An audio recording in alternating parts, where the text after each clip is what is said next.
raise your right hand. Do each of you affirm that you will well and truly answer such questions as may be put to you touching your competency to serve as jurors in the case now before the court, subject to the pains and penalties of perjury? Thank you. Please have a seat.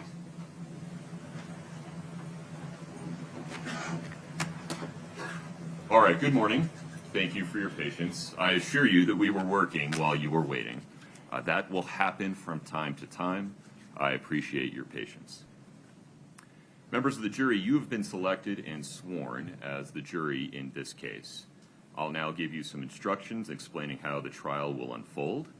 I'll give you a larger set of instructions at the end of the trial explaining the law. You are required to consider and follow all of the court's instructions. The defendant is accused of committing one or more crimes. You'll decide if the defendant is guilty or not guilty. Please keep an open mind throughout the trial. At the end of the trial, you will discuss the evidence and reach a verdict.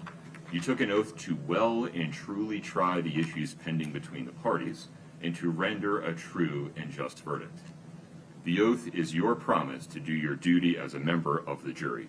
Please be alert, please pay attention, and please follow the court's instructions. The prosecution has filed a document called an information that contains the charges against the defendant.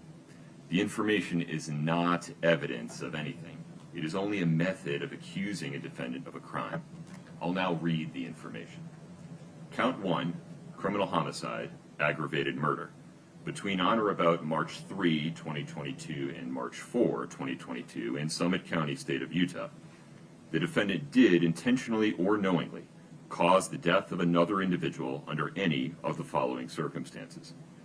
The actor committed homicide for pecuniary gain, and or the actor committed homicide by means of the administration of a poison or of any lethal substance, or of any substance administered in a lethal amount, dosage, or quantity. Furthermore, the defendant was a cohabitant with the other individual. Count 2, attempted criminal homicide, aggravated murder.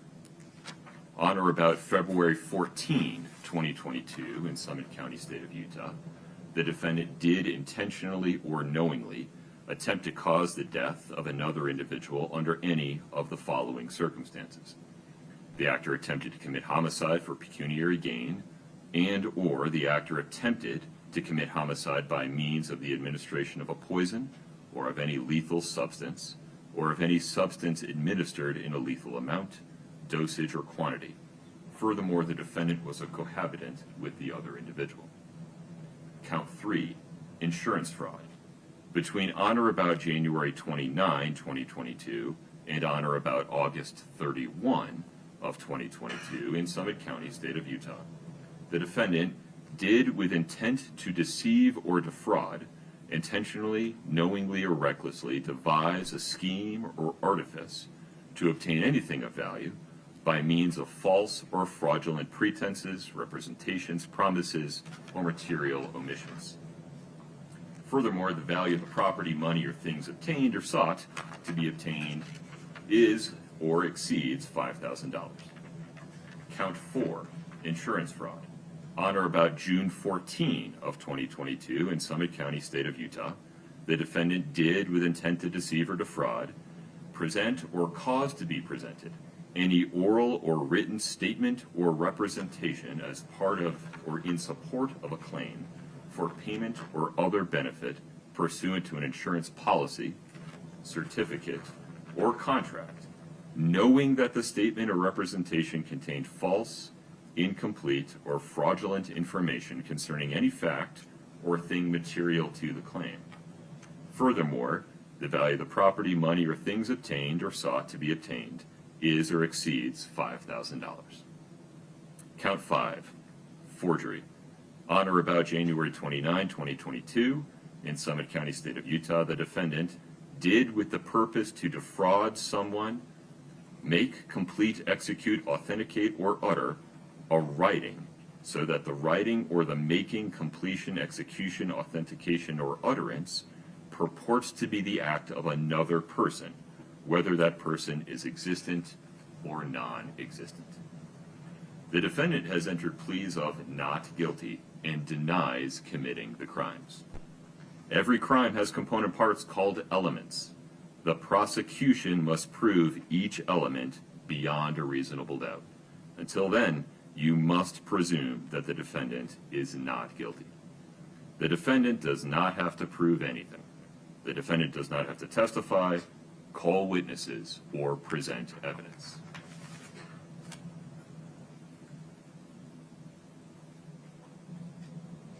The prosecution has the burden of proving the defendant guilty beyond a reasonable doubt. Some of you may have served as jurors in civil cases where you were told that it is only necessary to prove that a fact is more likely true than not true. In criminal cases, the prosecution's proof must be more powerful than that. It must be beyond a reasonable doubt. Proof beyond a reasonable doubt is proof that leaves you firmly convinced of the defendant's guilt. There are very few things in this world that we know with absolute certainty. And in criminal cases, the law does not require proof that overcomes every possible doubt. If, based on your consideration of the evidence, you are firmly convinced that the defendant is guilty of the crime charged, you must find the defendant guilty. If, on the other hand, you think there is a real possibility that the defendant is not guilty, you must give the defendant the benefit of the doubt and find the defendant not guilty. Remember, the fact that the defendant is charged with a crime is not evidence of guilt. The law presumes that the defendant is not guilty of the crimes charged.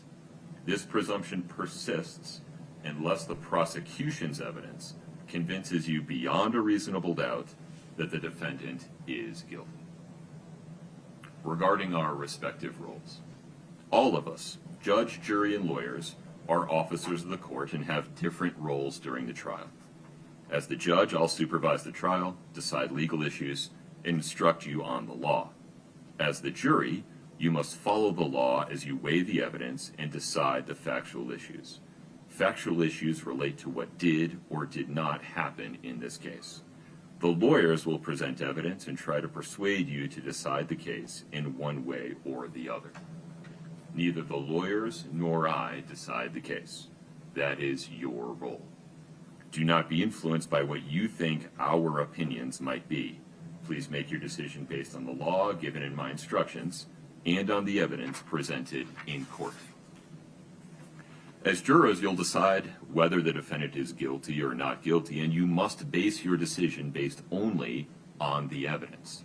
Evidence usually consists of the testimony and exhibits presented at trial. Testimony is what witnesses say under oath.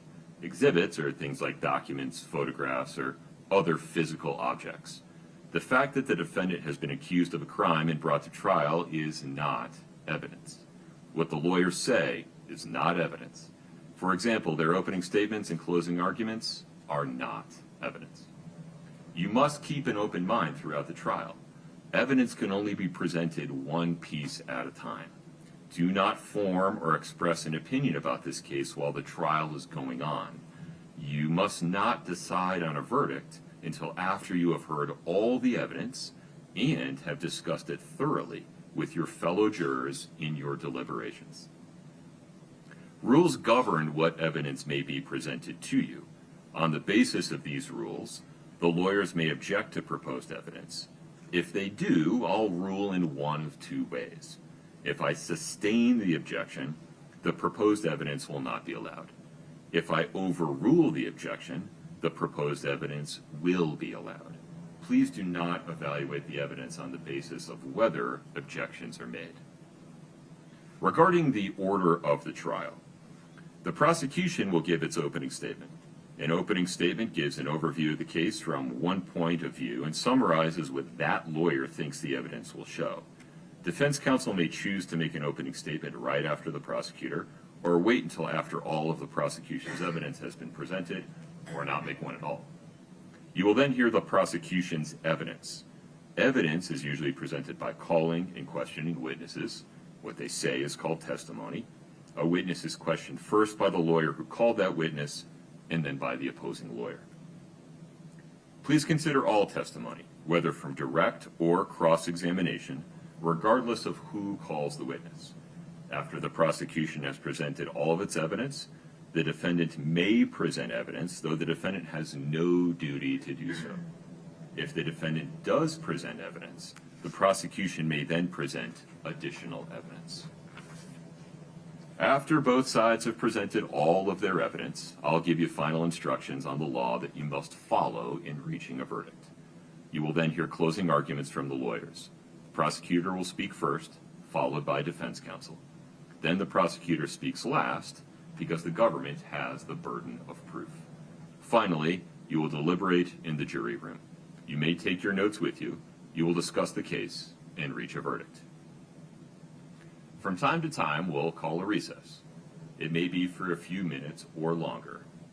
During recesses, please do not talk about this case with anyone. Not family, not friends, and not even with each other. Until the trial is over, do not mingle or talk with the lawyers, parties, witnesses, or anyone else connected with the case. Court clerks or bailiffs can answer general questions, such as the length of breaks or the location of restrooms, but they cannot comment about the case or anyone involved. The goal is to avoid the impression that anyone is trying to influence you improperly. So if people involved in the case seem to ignore you outside of court, they're not being rude, they're just following this instruction. Until the trial is over, please do not read or listen to any news reports or other reports about this case. Please don't do any research or visit any locations related to this case. And if you observe anything that seems to violate this instruction, please report it immediately to a clerk or bailiff.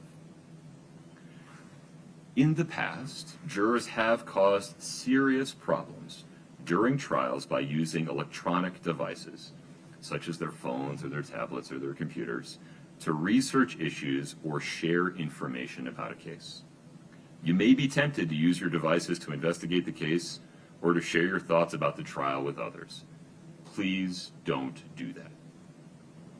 While you are serving as a juror, you must not use electronic devices for any of these purposes, just as you must not read or listen to any sources outside the courtroom about the case or talk to others about it.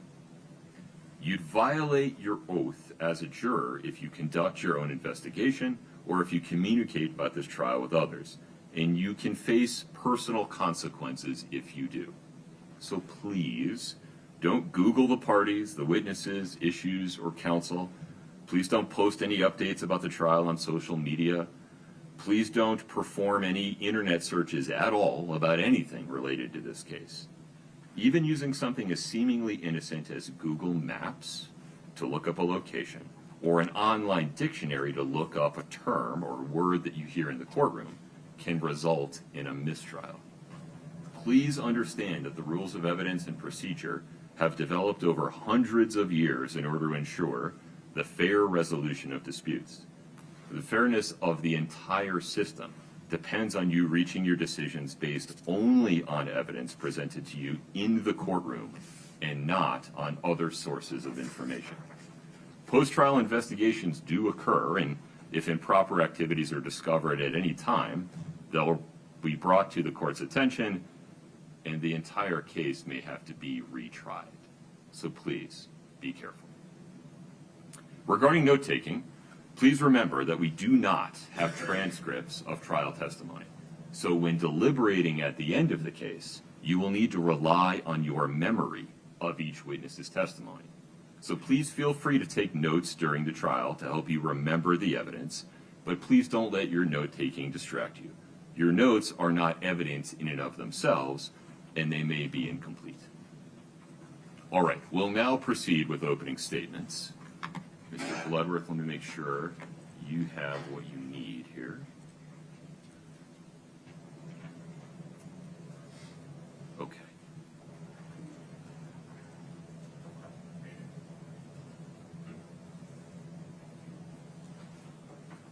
That's the glare minimized.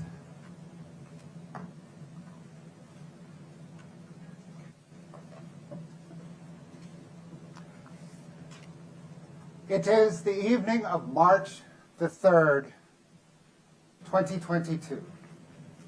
The defendant, Kouri Richens, her husband, Eric Richens, and their 3 children, 9-year-old Carter, 7-year-old Ashton, and 5-year-old Weston, are at their home in Camas.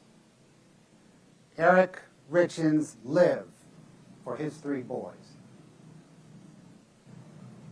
At 7:22 p.m., Kouri Richens' boyfriend, Robert Josh Grossman, texts Kouri Richens an image of 2 people romantically kissing. The image is captioned, "Love you." At 8:36, Kouri Richens replies, "Love you." The boys go to bed. Kouri Richens makes Eric a drink and takes it to him in their bedroom. He drinks on the bed. She departs the bedroom. Kouri Richens returns to the bedroom at about 3:00 a.m. She feels that Eric is cold. She nudges him. He does not respond. She sees that he is stiff and pale. His mouth is wide open. At 3:06 a.m., Kouri Richens unlocks her cell phone. She travels 243 feet beginning at 3:08 a.m.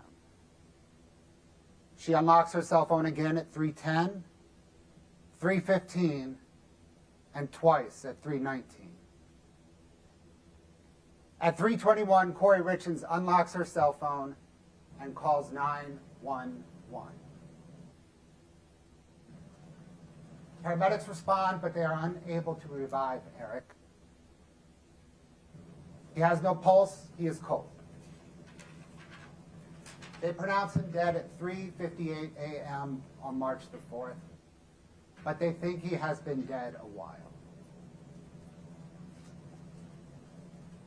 My name again is Brad Bloodworth. I am one of Summit County's criminal prosecutors who, along with Lindsay Shervinack and Fred Burmester, will present to you the state of Utah's aggravated murder case against Kouri Darden Richens for causing the poisoning death of her husband and the father of her 3 children, Eric Richens. The state will also prove to you that 2 weeks before murdering Eric Richens, Kouri Richens attempted to murder him. And 2 weeks before that, by fraud and forgery, she took out an insurance policy on his life.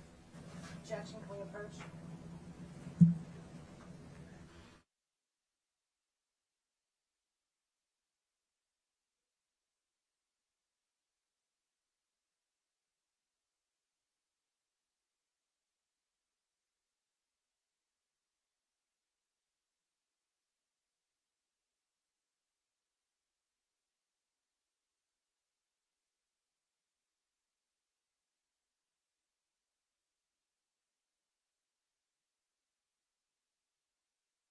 Weeks before attempting to murder Eric Richens, Kouri Richens took out an insurance policy by fraud and forgery on Eric's life. And 2 weeks after Eric died, she submitted a fraudulent claim on yet another insurance policy. In this opening statement, I will summarize for you some of the evidence that the state will present over the next few days, perhaps weeks, so that you have a framework to assemble and analyze all of the evidence. The evidence will prove that Kouri Richens murdered Eric for his money and to get a fresh start at life. More than anything, she wanted his money to perpetuate her facade of privilege, affluence, and success. Kouri Richens owned a house flipping business. She would purchase, rehab, and resell homes. She presented herself to friends and business associates as remarkably successful. The evidence will prove that on the day that Eric died, Kouri Richens owed over $4.5 million to over 20 different lenders. And she did not have the ability to service that debt because her bank accounts were exhausted and her credit was exhausted. She had been taking out new loans to include payday loans to service existing loans, but her new credit was drying up. In the 5 months leading to Eric Richens' death, Kouri Richens overdrafted over 200 transactions, totaling over $300,000.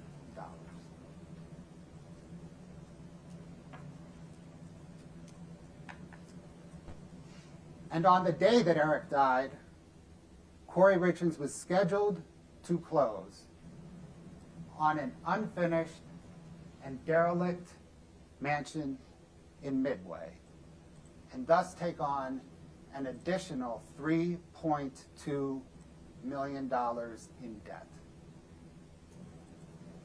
She did not have the financial ability to service that debt, to rehab the mansion, or to hold on to it long enough to resell it. The mansion may appear impressive from a distance, but upon close inspection, it is just a facade.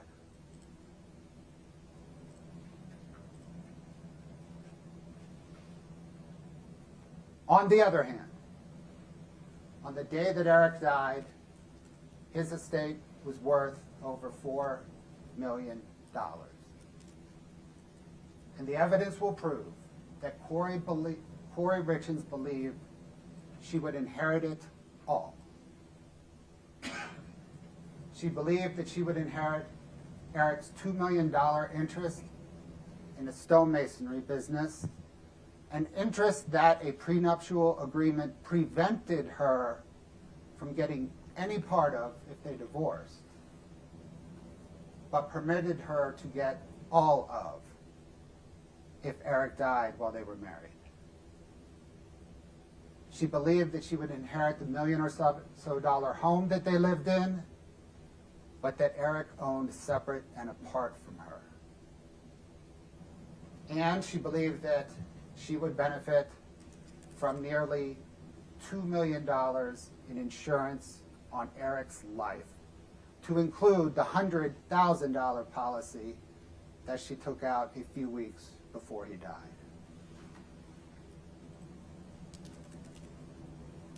Now, for Kouri Richens' fresh start at life motive. This motive overlaps with her money motive. She needed Eric Richens' money to get her fresh start at life. The evidence will prove that Kouri Richens was chronically unhappy in her marriage. She thought that having children would make her happier, but it did not. She consulted with a divorce attorney in the months leading up to Eric's death.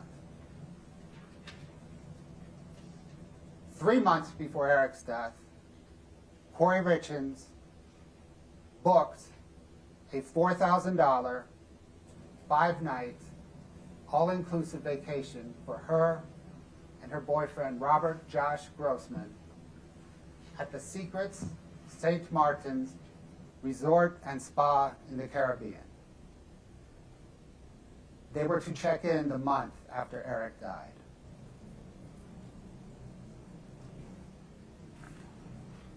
Three weeks before Eric's death, 15 days before Eric's death, 1 day before the charge attempted murder, Kouri Richens text messaged Josh Grossman, "If I was divorced right now and asked you to marry me tomorrow, you would?" I just want to lay on the couch and cuddle you, watch a murder documentary and snuggle.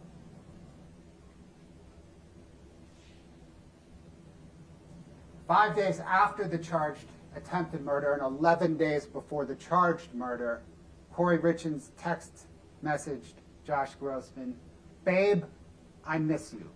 I want you today, every day. Not just sexually, but physically, mentally, every day when I wake up. I do want a future together. I do want you. Figure life out together. If he could just go away. And you could just be here. Life would be so perfect. I love you. I don't know what my deal is today. I'm sorry." 9 days after the charged attempted murder, 1 week before the charged murder, Kouri Richens text messaged her boyfriend, "I have a crazy dream. You quit your job. I divorce and come up with millions and millions. We buy Midway and live in the guest house and rent out the huge house as a big event center. $15,000 a day like they charge down the road, maybe $12,000 to stay competitive. And we will just run the event center as our daily job and hang out every day, raise some kids, have a little farm. Deal?"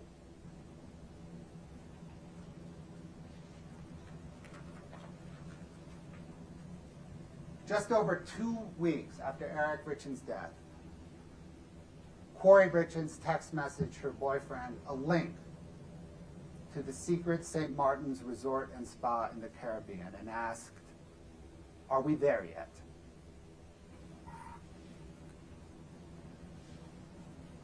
One month and 5 days after Eric Richens' death, Kouri Richens texted, "I think I want you to be my husband one day."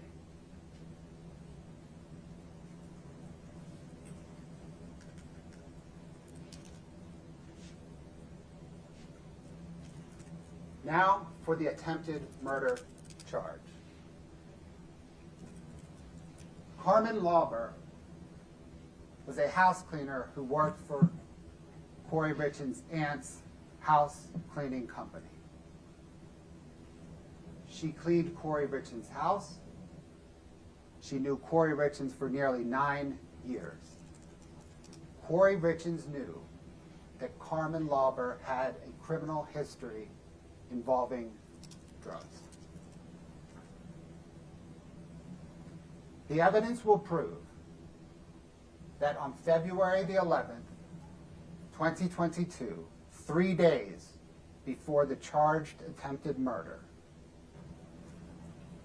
Carmen Lauber, at Kouri Richens' request, purchased illicit pills from a street drug dealer who was a friend of a friend. And she gave those pills to Kouri Richens. That street dealer's name is Robert Crozier, and he sold Carmen Lauber the pills at a draper in Maverick. 3 days later, on Valentine's Day, Kouri Richens purchased a sandwich from the Mirror Lake Diner and left it for Eric Richens. She then departed Camas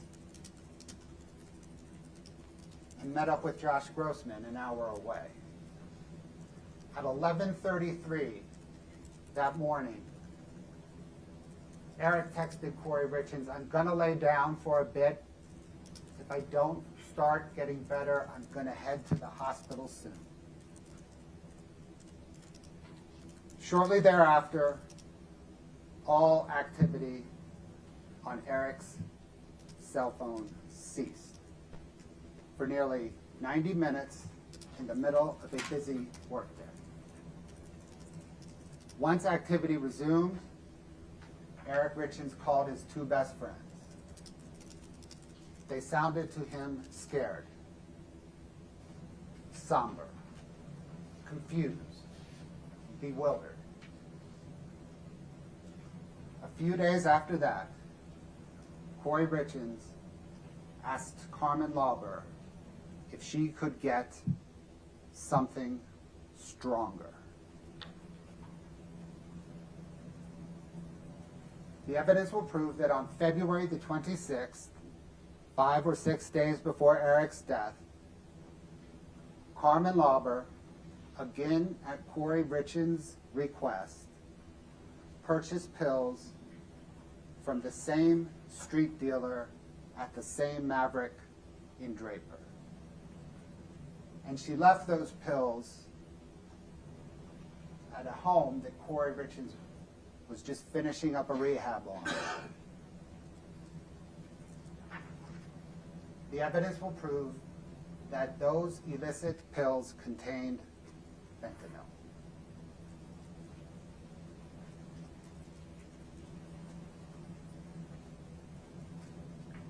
The autopsy and toxicology report shows that Eric Richens died of fentanyl poisoning. He had several times a lethal amount of fentanyl in his blood and more in his stomach. And that extraordinary amount of fentanyl was intentional, not accidental.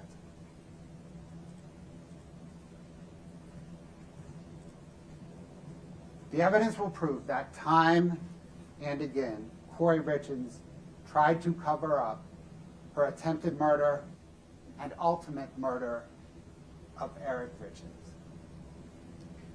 When confronted with Eric's reaction on Valentine's Day, Kouri Richens text messaged her friend. It was Valentine's Day, and Eric and I were both working from home that day, and I ordered lunch from Mirror Lake.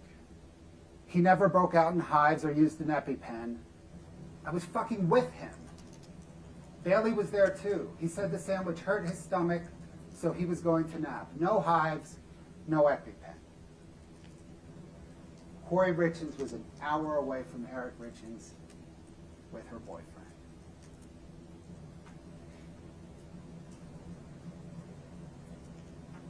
Regarding the morning of Eric Richens' death, Kouri Richens wrote in a notebook that she entered their room at 3:20 a.m. She saw that when she nudged Eric, nothing happened. She grabbed her phone and called 911.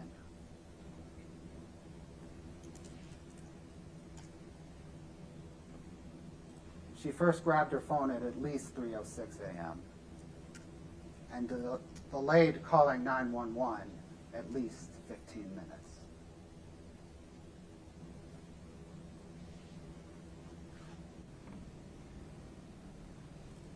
The evidence will also prove that Kouri Richens had a guilty conscience.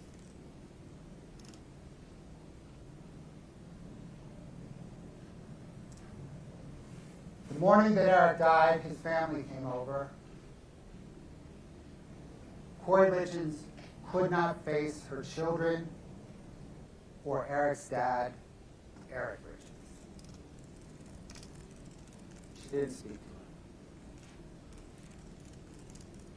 A few days after Eric's death, Kouri Richens and her boyfriend, Josh, they drove into the Uintas and talked about Eric's death for the first time. Kouri Richens asked Josh, while serving in Iraq, did you ever kill anyone? When he responded, she asked, how did that make you feel?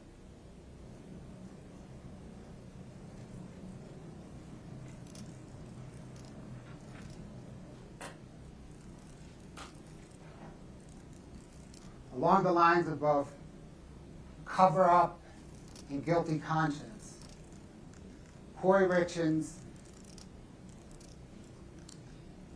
text messages and other data from Kouri Richens' phone for the 2 months leading up to Eric Richens' death and a week or two after have all been deleted.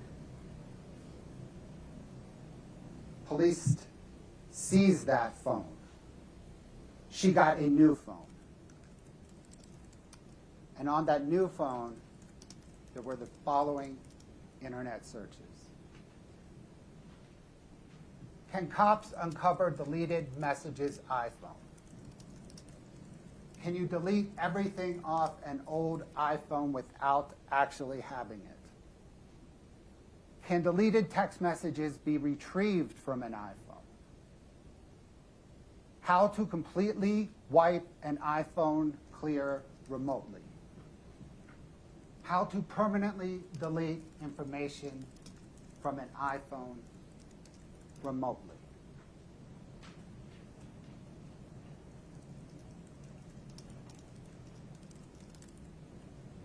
On April the 13th, 2022, about 5 weeks after Eric Richens' death,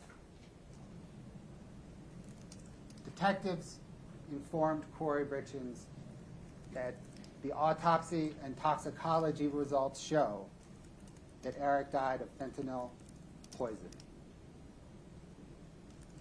Thereafter, searches on her phone include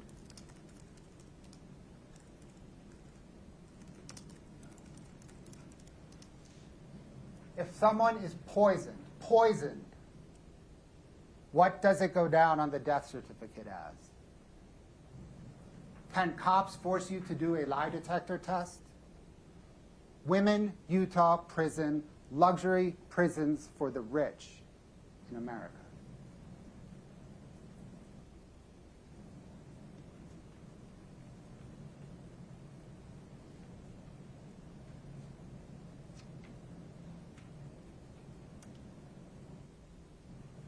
Almost a year after Eric Richens' death, when Kouri Richens knew the police were investigating her for his death, Kouri Richens published a children's book on how to deal with the loss of a parent. And she promoted that children's book on local television and local radio.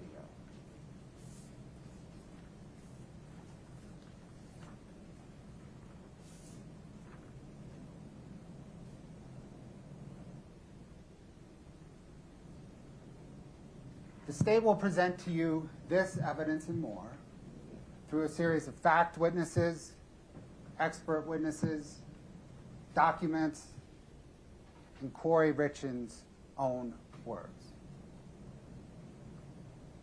As you evaluate the evidence and you consider it and you weigh it, let me offer 4 recommendations. The first is the evidence will prove that Kouri Richens murdered Eric Richens, but also consider the evidence that proves that Eric Richens did not kill himself or die accidentally. The evidence will prove that Kouri Richens had the means, motive, and opportunity to murder Eric Richens. But please consider the evidence that proves no one else did. Consider the evidence leading up to Eric Richens' death that proves that Kouri Richens murdered him, but also consider the evidence after Eric's death that also proves it.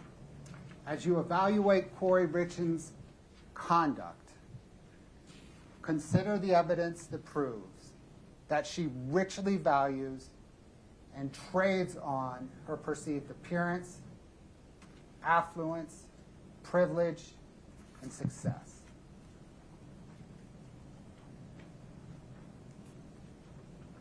Let me please highlight 2 of the judge's instructions that he just provided.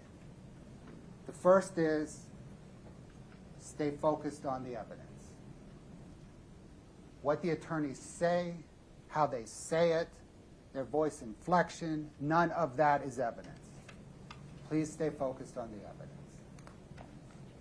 Please take notes. As he said, you will probably only hear from a witness one time, and that is when the witness testifies. At the end of the trial, I'll stand back up here. And in closing argument, we will analyze the evidence. We will apply it to the elements that the judge instructed you on.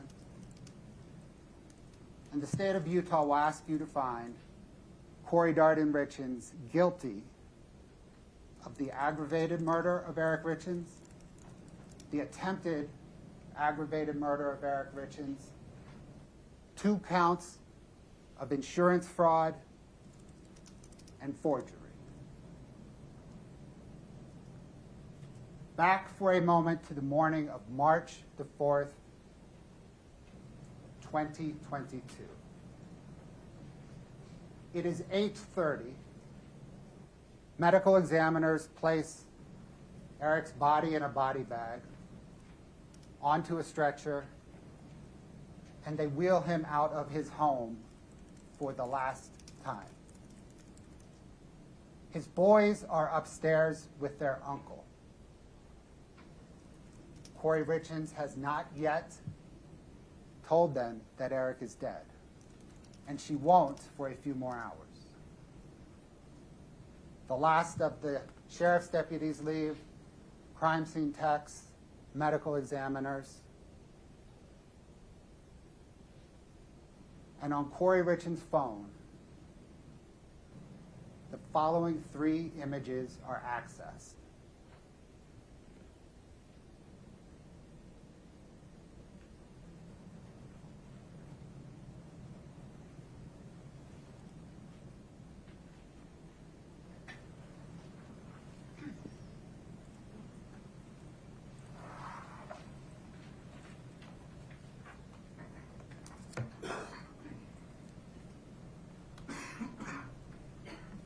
Is your mic on, Ms. Nestor? Yes. Can you tap it for me?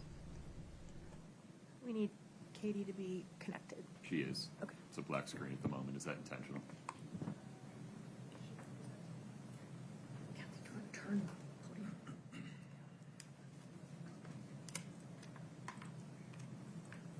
Katie, you ready to go?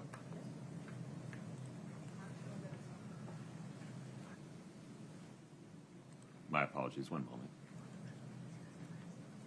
My error.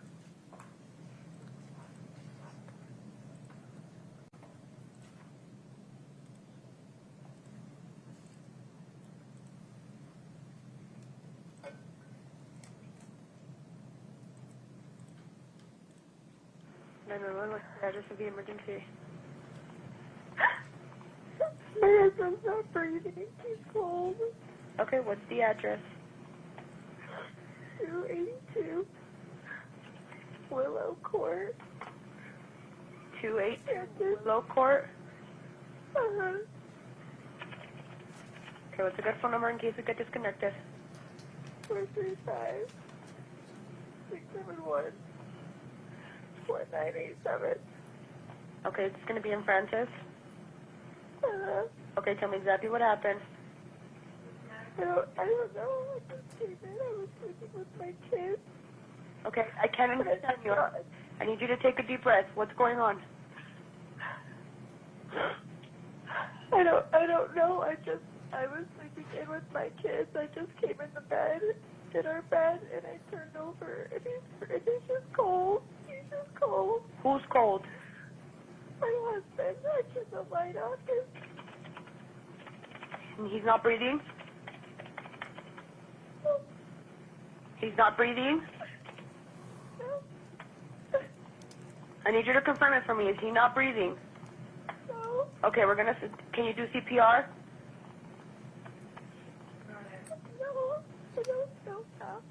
You don't know? I'm going to tell you how to. Are you willing to do CPR? Yeah. Okay. Those were the sounds of a wife becoming a widow. 6.5 hours before that terrible phone call, Eric and Kouri Richens were in that same bedroom, and they were celebrating. They were celebrating because Kouri was about to close on the biggest real estate deal that her company had ever done.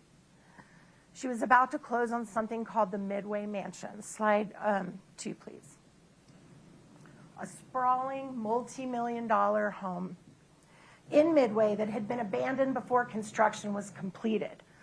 And the plan was to fix it up just enough to resell it. In other words, repair the windows, make it look nice. There had been vandalism inside, clean it all out, get it ready to flip and sell. And the concept is to sell it for millions more than the bargain basement price they got, because it was just a dilapidated, falling apart, abandoned property. And the plan was to flip it for so much that she was going to make millions of dollars of profit, at least $2 million for her and for all of her investors. And Eric was a part of this. Eric had been out at the property that very day, the day that he died, spreading gravel to make it look nice for open houses, and so that it'd be ready as soon as they closed.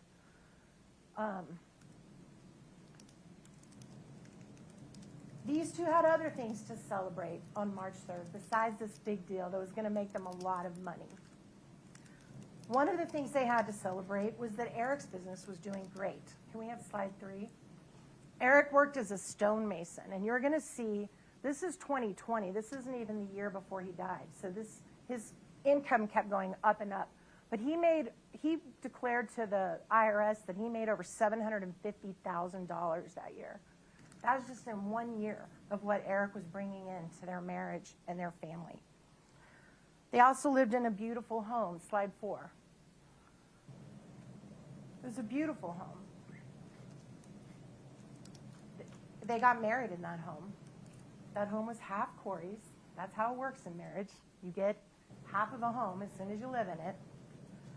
They also had a 2-story garage that you can kind of see in that picture a little bit back from the house. And it was filled, slide 5. It was filled with exotic animals. Eric was a huge hunter. He went on trips all over the world. They had the kind of money that they were blessed with. He could travel to Africa and travel to Mexico, which he did 2 weeks before he died. He was in Mexico hunting an exotic sheep, actually. They had four-wheelers. They had lots of vehicles. They had snowmobiles and ATVs and ski equipment. They were very blessed. They had a lot to celebrate. They also had a wonderful family. Slide 6.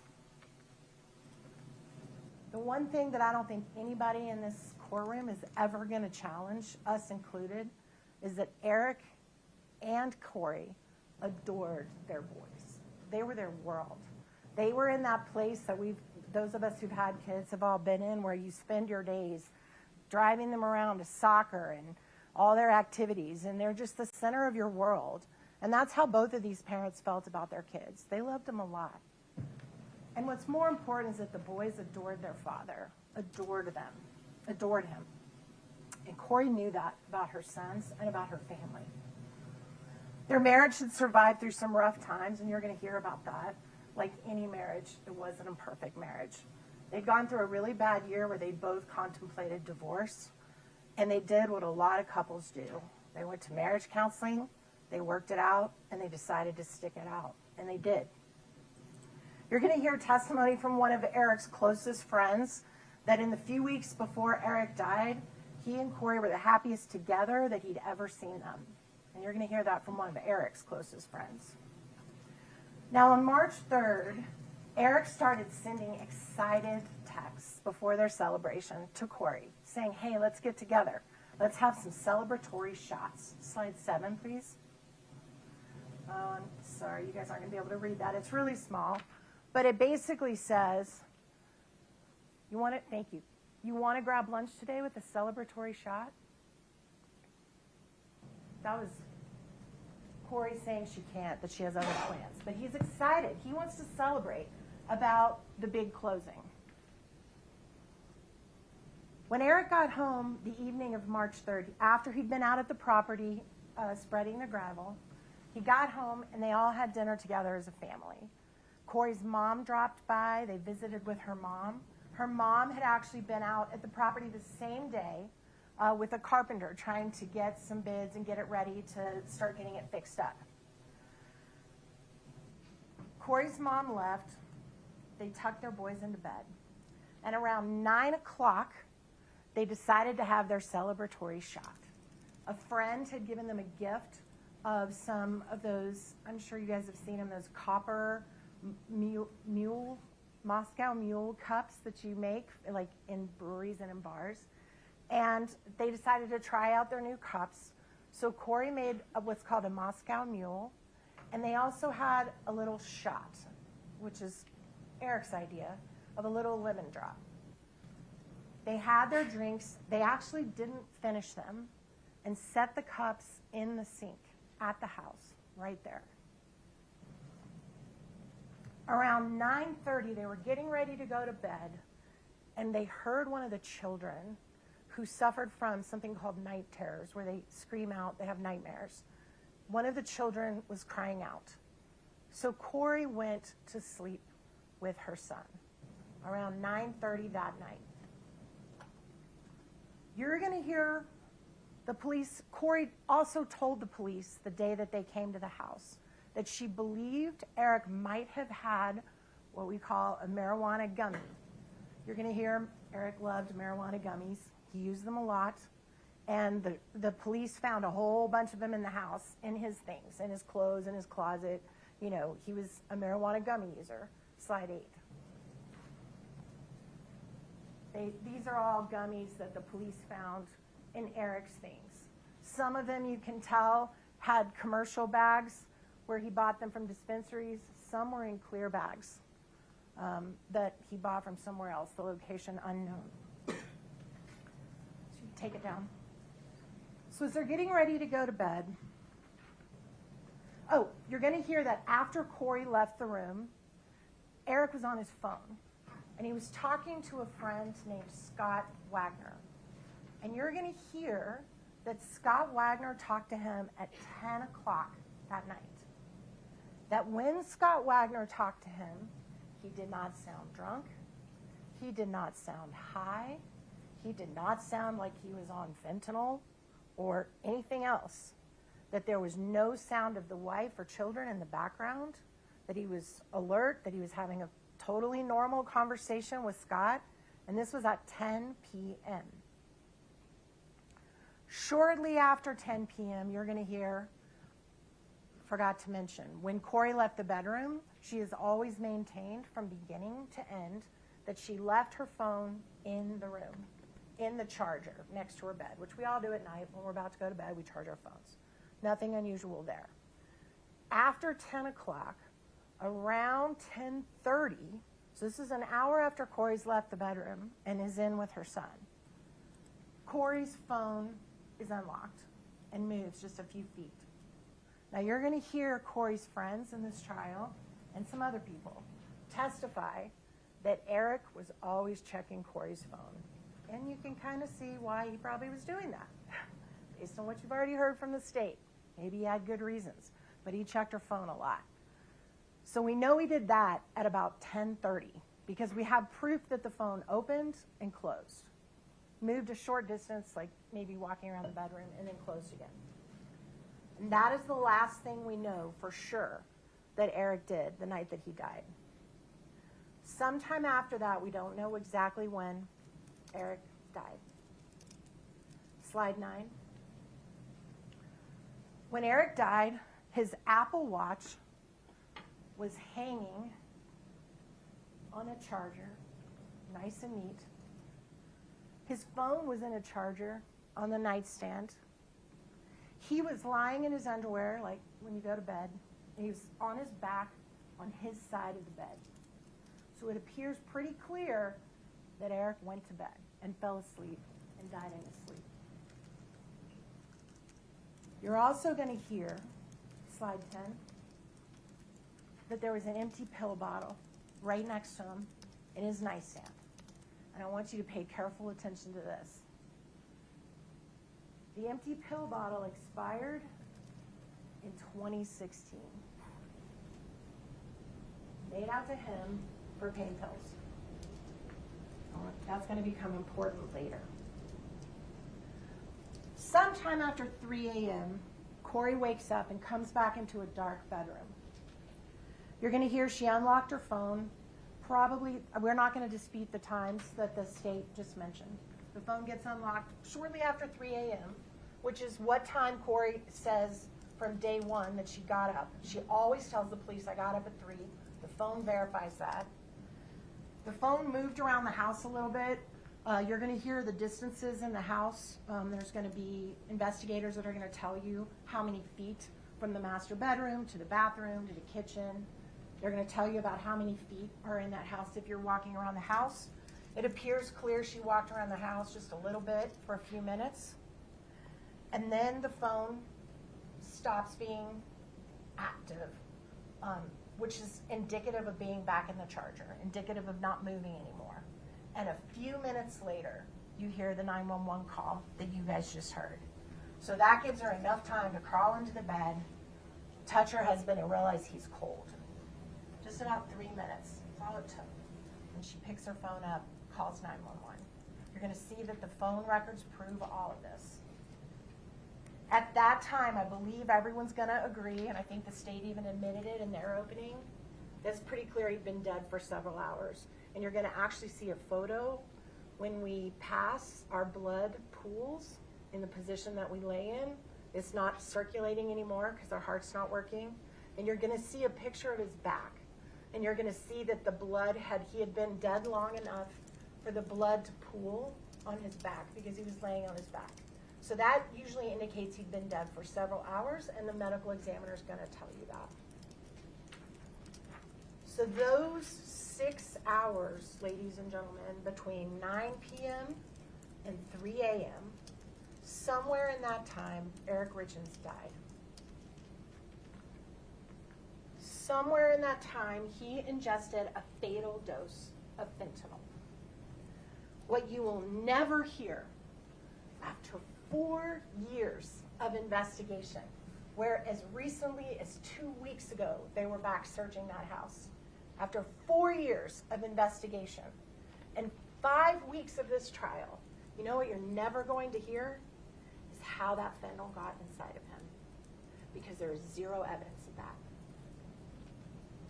To this day, slide 11, please, you're going to see that his death certificate, oh, that's the wrong thing, Katie. Just take it down. Sorry about that. That's the wrong thing. His death certificate reads that the manner of his death is still unknown to this day. You're going to hear testimony that a medical examiner has the ability to declare the manner of someone's death.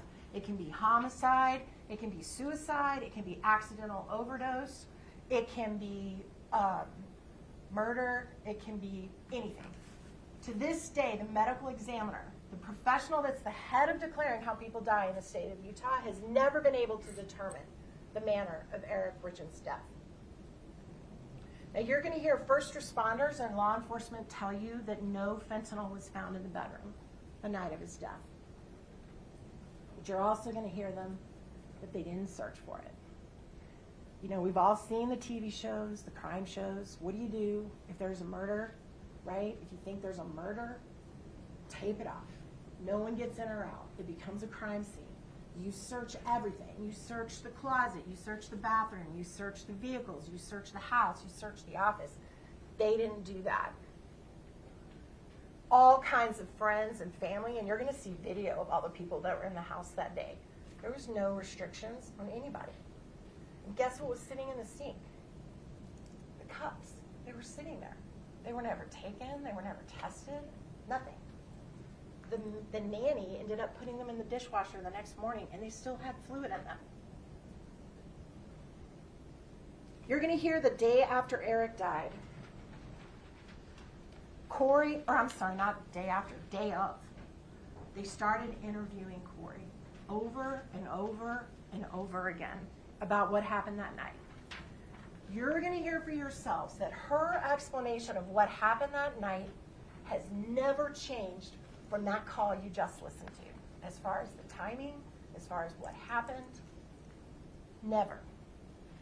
Law enforcement secretly recorded her phone conversations for over a year after this incident.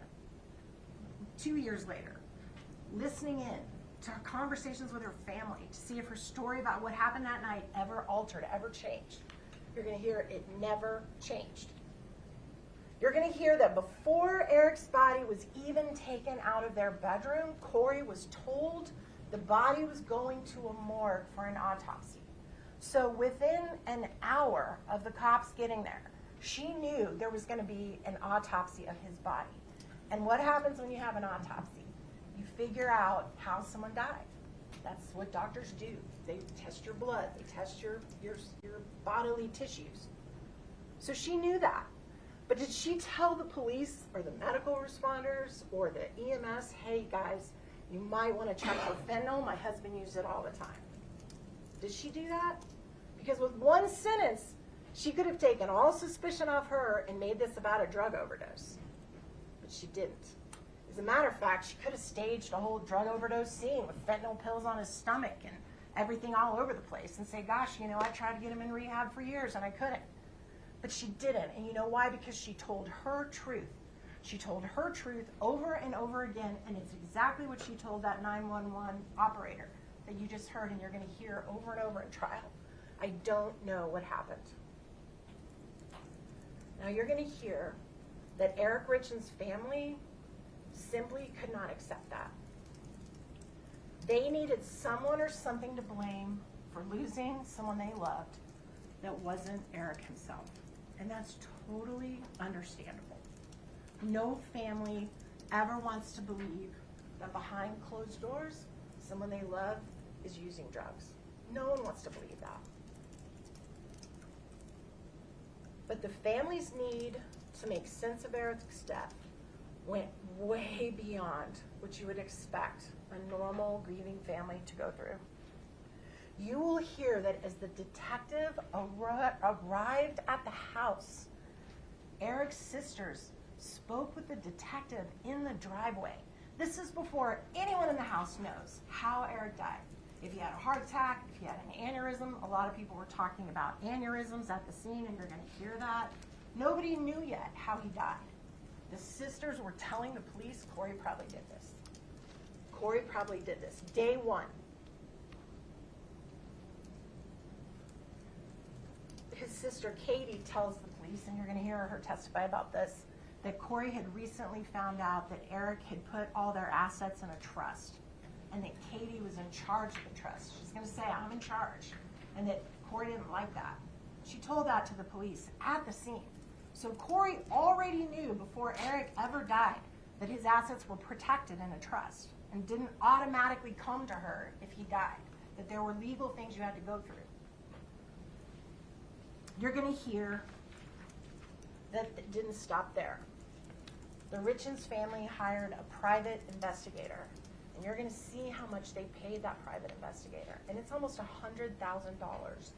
And they paid that investigator to spend every waking minute digging up as much dirt as he possibly could on Kouri Richens to try to implicate her in Eric's death. Even though the state already had all the evidence from the scene that night that would show what happened in those 6 hours, right? The investigator goes looking for skeletons in the closet. And boy, did he find some. You're going to hear that after an exhaustive private investigation into every single thing about Kouri Richens' life, he uncovered plenty of things that I'm quite sure she's not proud of. She's not a perfect person. She's a flawed person. I would submit we all are. But the prosecutor just turned some of her most intimate, personal correspondence into entertainment with bubbles and slides. And they're going to continue to assassinate her character throughout this trial, so get ready. The judge has instructed you not to prejudge this case and to wait until you hear all of the evidence before you make up your mind. So let me assure you, no marriage is what it appears on the surface. What happens when we close our bedroom doors, very private, and is not always known by family or friends. And I think you're going to learn a lot about Kouri and Eric's relationship in this trial, and I would ask you to wait before you go rush to judgment like they have about her sexual morality, her personal decisions, about her marriage, and about her family. The prosecution is going to spend days and weeks telling you all about arguments Kouri's had with her husband in years past. Problems in their marriage, yeah, they had them. Disagreements, infidelities, ups and downs in their marriage, all true. They're also going to tell you all about Kouri's business. They tore it apart. They examined every bank account, every real estate deal she ever did, her taxes, when she made money, when she lost money, if she paid her taxes on time, if she bounced checks, if she borrowed too much, if she didn't borrow enough, if she borrowed wisely, if she was too risky in her business. You're going to hear all of that. None of that has anything to do with those 6 hours, but you're going to sit through it and you're going to listen to all of it. And you're going to hear testimony about her most intimate personal and business affairs going back years before Eric died. The family and the private investigator even became convinced that Kouri had tried to kill Eric before on Valentine's Day when he had an allergic reaction to a sandwich, drank some Benadryl, may or may not have taken an EpiPen shot, took a 2-hour nap, and then drove his kids to soccer. That's the evidence you're going to hear about Valentine's Day. You're going to hear that he had discussed with Kouri that he was going to drive the kids to soccer. So they're asking you to believe that she secretly put narcotics in her husband's food right before he's going to drive the 3 things that matter the most to her in the world to soccer. You're going to hear that that this incident wasn't even a blip to Eric. He had a professional allergy doctor that he saw very shortly after this incident. He never even brought this up. He never even talked about it with his doctor. You're going to hear that he laughed about it with one of Kouri's friends who visited shortly after. He thought it was funny. Interestingly, you're also going to hear that people who use oxycodone or hydrocodone, like that bottle said, also tend to have allergic reactions. They can have very similar symptoms if you use pain pills to the symptoms described of what Eric experienced on Valentine's Day. Here's what you're not going to see in this trial. You're not going to see one single bit of evidence showing what was in that sandwich, if he went to a doctor, if he did any tests run, because he didn't. No evidence at all. Now, the family's investigator regularly updated law enforcement on his investigation. He sent them everything he found. He sent them witnesses to interview. He sent them interviews he did of the witnesses first. You're going to hear this very same private investigator took Eric's computer before the police got it and had it for a long time in his possession, looking through all of Eric's computer. You're also going to hear Eric's family went and hired experts. They hired experts in toxicology, in finances, in handwriting analysis, paid them all a bunch of money. And now those same people that the family hired are going to appear here as witnesses for the state to testify against Kouri. You're going to hear that the family had constant communications with the prosecution team right up until they decided to charge Kouri a year later. Now, as you've already heard from this prosecutor, they're going to spend weeks in this trial trying to convince you that Kouri had reasons to kill her husband, because they can't show you that she did kill her husband. You're not going to hear a single one of Eric's family, Kouri's investors, Kouri's friends, her lover, her accountant, her broker, her lawyer, her marriage counselor, her accountants, her husband's friends, her husband's co-workers. Not one of those people is ever going to be able to tell you what happened in those 6 hours. Not one of them. You're going to hear me ask each one of them in this trial, do you know whether or not Eric Richens knowingly ingested fentanyl? Do you know whether he accidentally ingested fentanyl thinking he was taking another kind of pill and it had fentanyl in it, and he took it and accidentally ingested it? Do you know whether he mixed fentanyl with alcohol after Kouri went to sleep? The answer every single time from every single one of these witnesses is going to be no. Now here's what you will hear. You will hear that Eric suffered from pain a lot. That he suffered from knee and back pain related to his work. He did hard work. He was a stonemason, lifting heavy stones, and he also was a huge outdoorsman. He was hiking, snowmobiling, skiing, hunting, and he had pain in his back and his knees from that kind of activity. He also had been diagnosed with Lyme disease. He believed he had it, and he claimed to people that were very close to him that he suffered with intense bouts of pain that he believed was related to Lyme disease.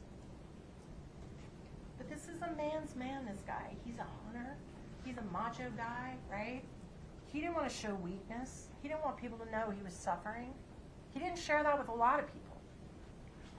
You're going to hear that Eric was so dependent on the drugs like the gummies that gave him relief from his pain that he would even take it and smuggle it in his luggage when he went on trips out of the country and out of the continental United States when you got to go through TSA. That's how much he needed that relief. Now you're going to hear on one of the calls that they were recording when Kouri was talking to her family, she tells her family that she purchased pain pills for Eric at his request. She purchased them from a woman named Carmen that she knew who cleaned her properties for her. And she knew Carmen had access to people that had drugs. You will hear that she asked Carmen to get oxycodone. Oxycodone, which is very similar to the hydrocodone that you saw in that pill bottle right there. Your Honors, apologize. May we approach?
It's going to happen a lot over the next 5 weeks, so get ready.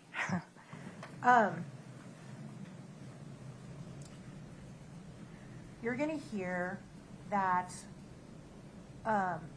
oxycodone is a fairly low-dose pain pill that you can get prescriptions for.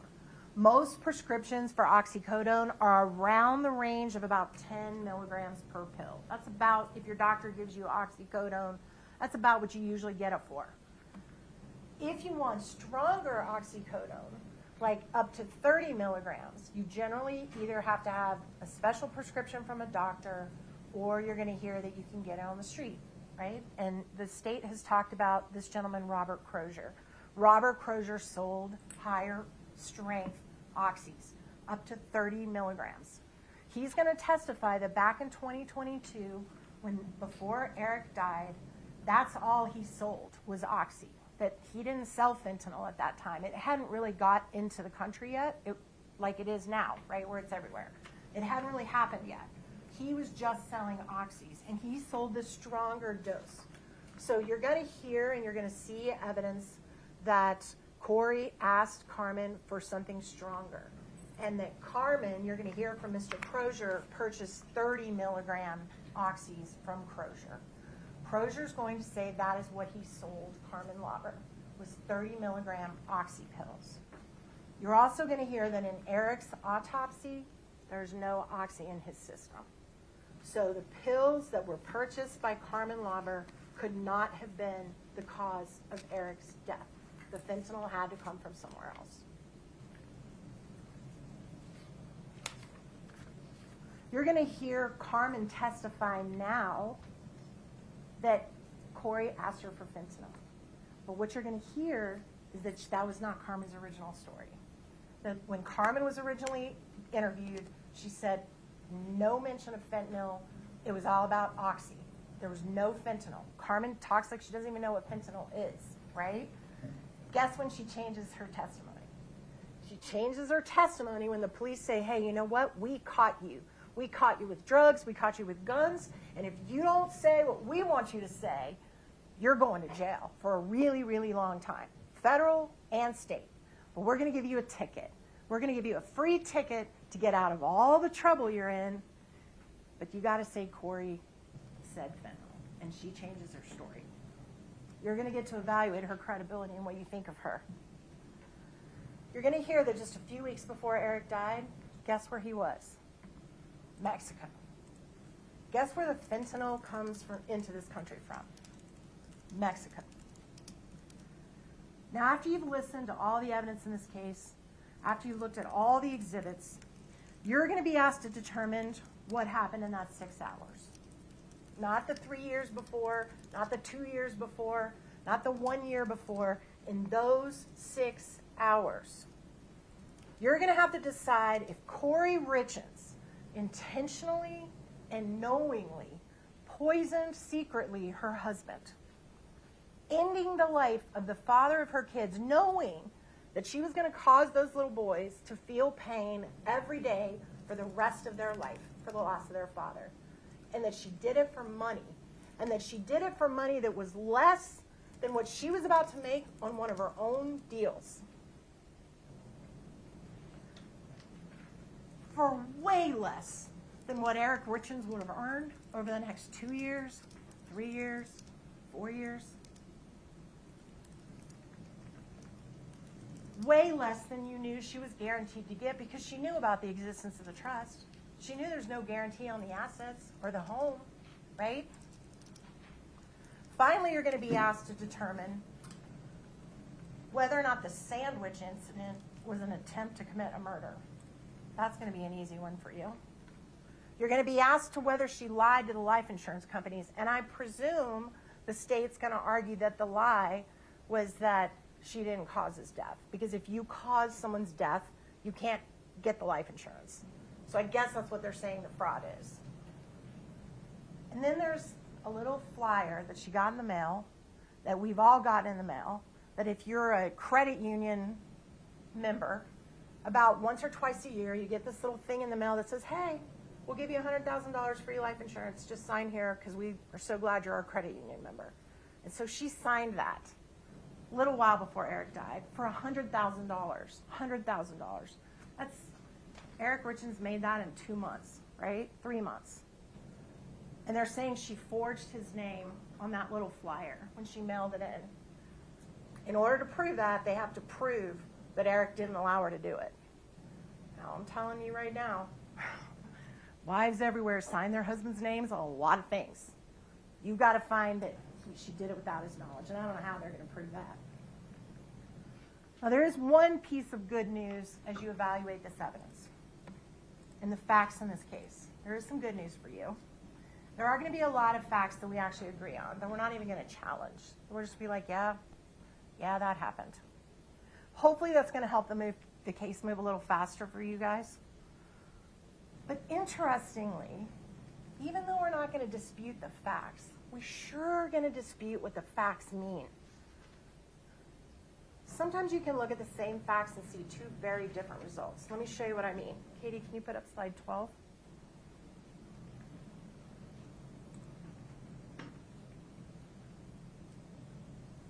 Is it up on your screen, Katie? 1 second, please. The judge has to give us the pass to get into the This screen. happens from time to time. Okay.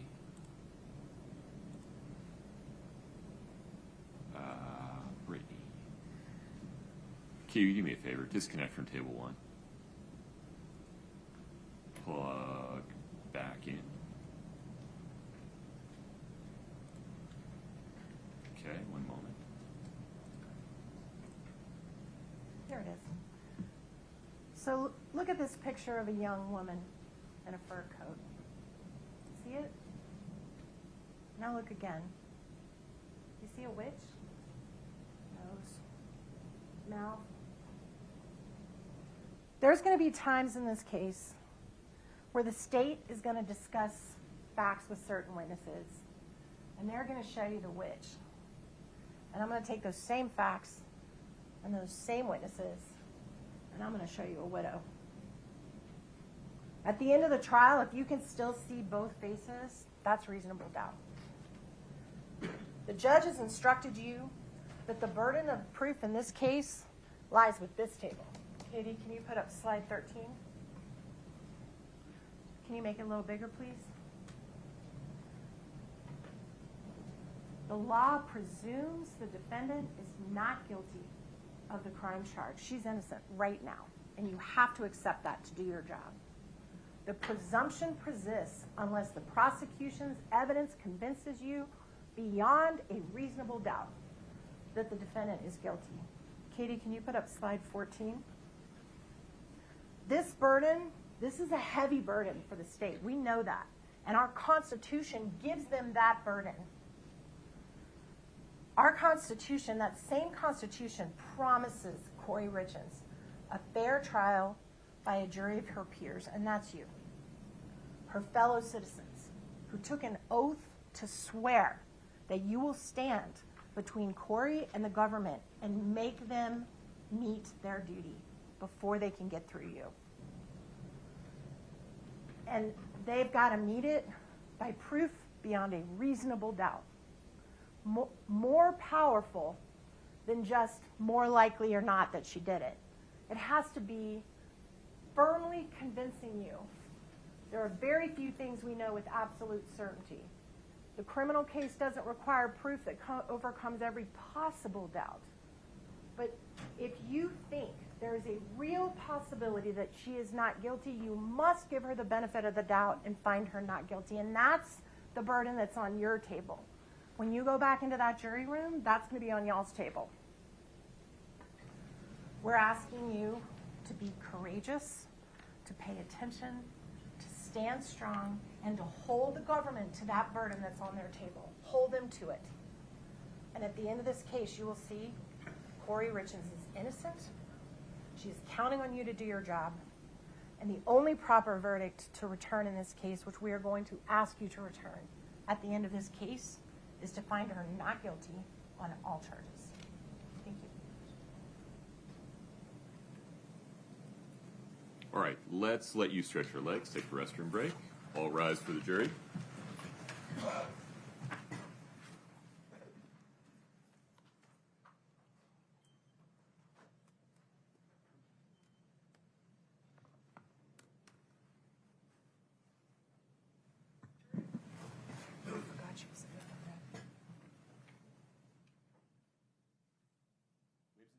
Stay standing for a minute as you come in. I need to fix a mistake that I made when I initially instructed you.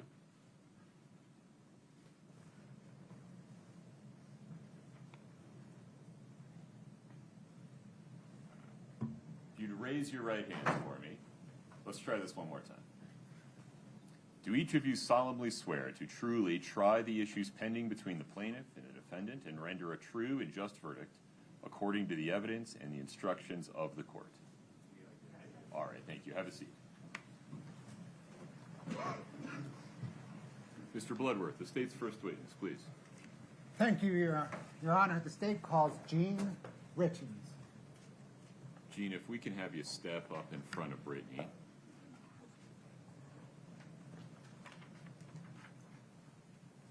Please raise your right hand. Do you solemnly swear the testimony you're about to give in the matter before the court to be the truth, the whole truth, and nothing but the truth, subject to the pains and penalties of perjury? Thank you. Please have a seat. Thank you, sir. Please watch your step.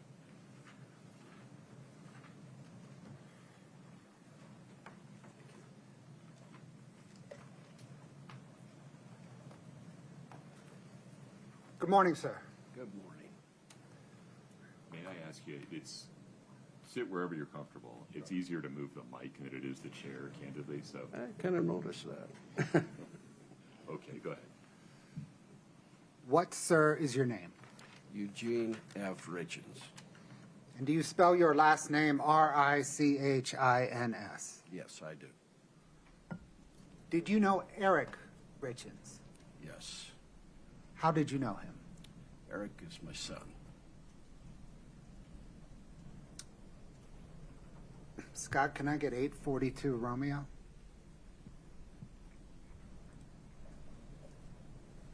Just in terms of events, do you want to show it to him first and then publish? Your Honor, I think if perhaps we could show it to everybody but the jury. Done. Sir, do you recognize this photograph? Yes, I do. Who does it depict? This is my son. Is it an accurate depiction of him? It is. Your Honor, the state moves to admit 842R. No objection. 842R is admitted. Can the court please publish it? There we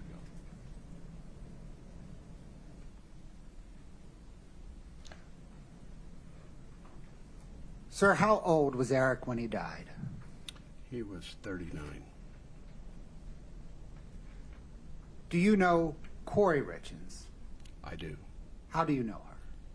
She was the wife of my son. Do you see her here today? I do. Can you please point out where and describe her? Right here with a black blazer on.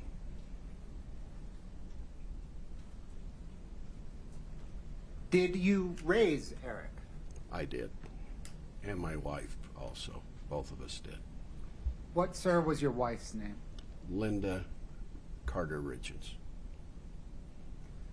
Were you actively involved with him as a child? I was, very much so. How so? Well, as I was raised and as I tried to raise my children as family's number one, so we did everything together as a family.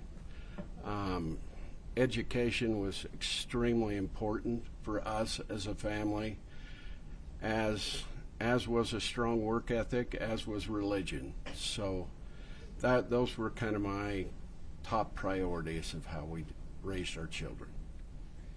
And in raising your children, especially Eric, what kind of activities did you engage in? Eric was very, very into the outdoors, very athletic young man. He was also a very, very good student, very smart young man. We did a lot of things.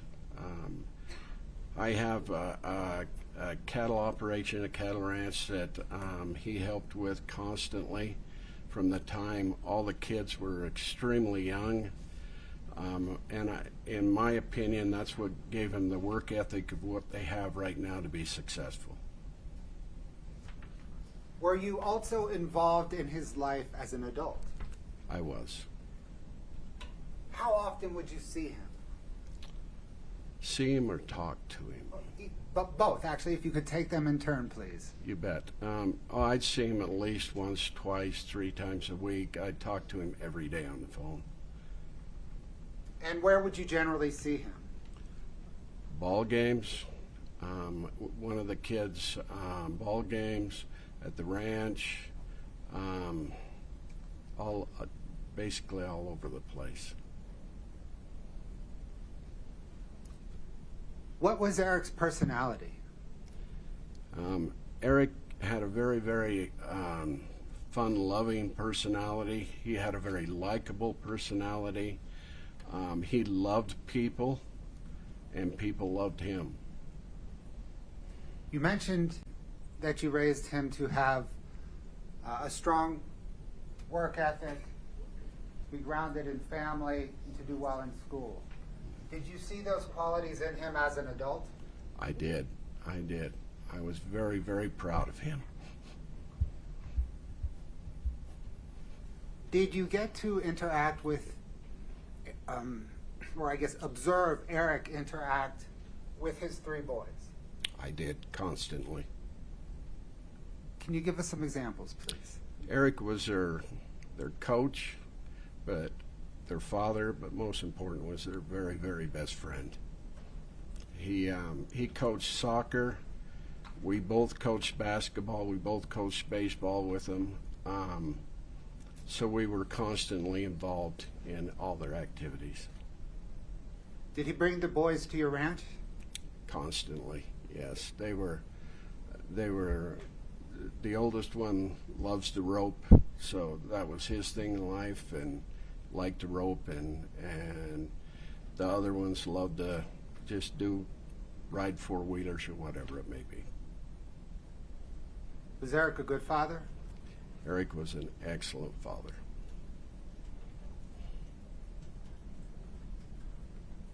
Were you and Eric working on any future plans together when he died? We were. We were going to buy a cabin together up in the Uintas. And then, believe it or not, I'm getting older, and I would like to retire someday from ranching, and I'm trying to put it into him and his other siblings' laps.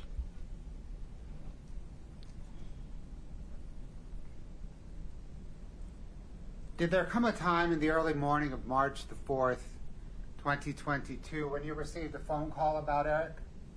I did, yes. Who called you? Kouri did. What did she tell you? She said that Eric wasn't breathing. Where, sir, were you when you received that call? I was at my home. Is that the ranch? Yes, Is it in Hennifer? it is. What did you do next? I got over there as quickly as I could.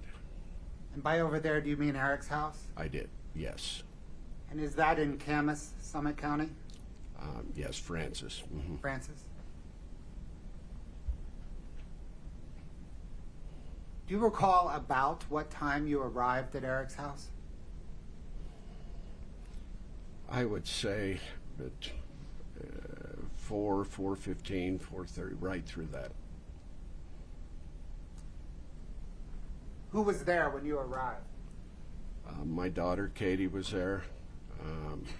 Kouri was there. The first responders were there. Kouri's mother Lisa was there. My son-in-law Clint was there. And my 2 granddaughters were there. As the 3 boys were there.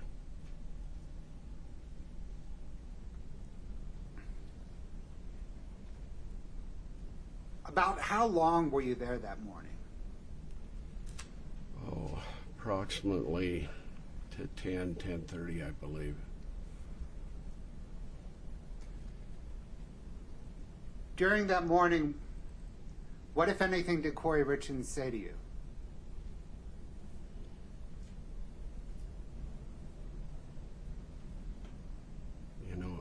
don't recall her saying much of anything to me. Did she? When I came in and my daughter Katie told me that Eric was gone, they helped me onto the couch, and I don't ever recall of even talking to Kouri, to be quite honest with you.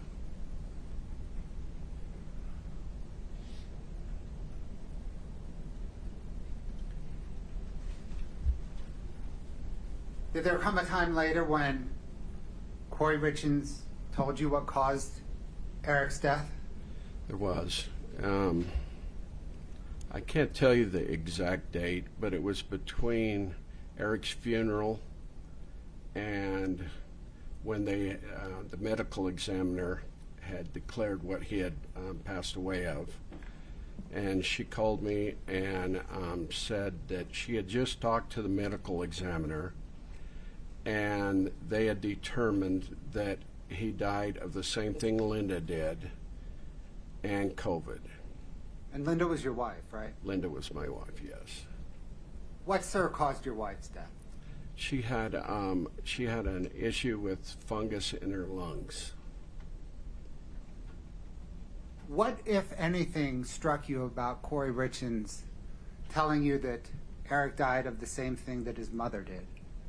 Well, right after I finished talking with Kouri, I called my daughter, Katie, who in turn called the medical examiner, and they had never received a call from Hearsay, Kouri. Your Honor. We're going to admit this answer only for the effect that it had upon Mr. Richens to explain what he did or didn't do next. You cannot consider it for the truth of what he's about to say. Please, sir, continue.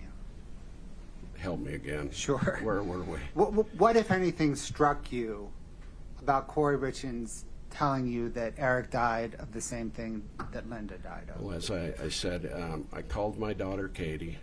Katie, in turn, called the medical examiner, and they had never received a call from Kouri. They had not even released the results from it yet. Renew the objection and move to strike, Your Honor. Same instruction.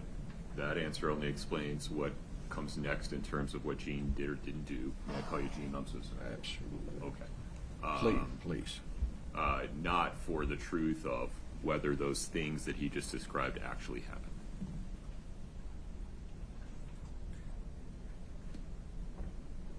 Sir, were you with your wife as she was battling the lung fungus? I was. Did Eric Richens suffer from the same symptoms that your wife did? No, not at all.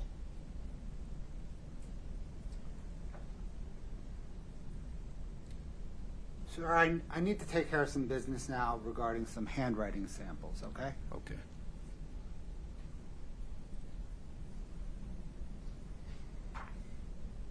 Your Honor, may I approach the witness?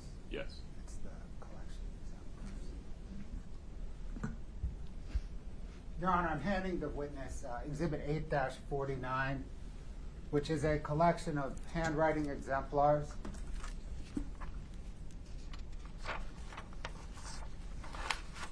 Mr. Richens, can you please turn to tab 14?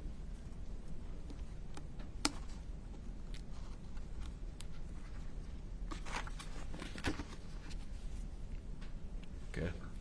Sir, do you recognize the documents at tab 14? I do. Are they labeled K14? Yes. Mm-hmm. Are they receipts from Weller Recreation Center? Yes, Did you pick up those receipts from Weller Recreation Center? I did. Did you then hand those receipts to your daughter, Katie Richens Benson? I'm sure I did. Yes. Thank you. Can I retrieve that?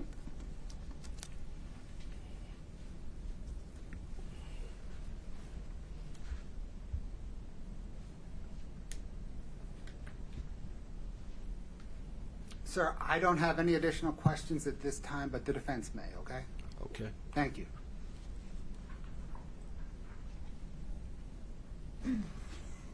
Ms. Nestor, please proceed.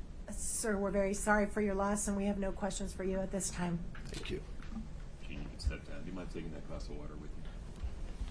Might need another one. Fair enough.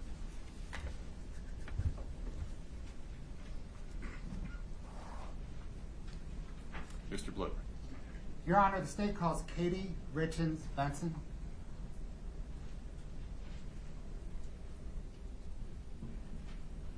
I think she's in the lobby, is that correct?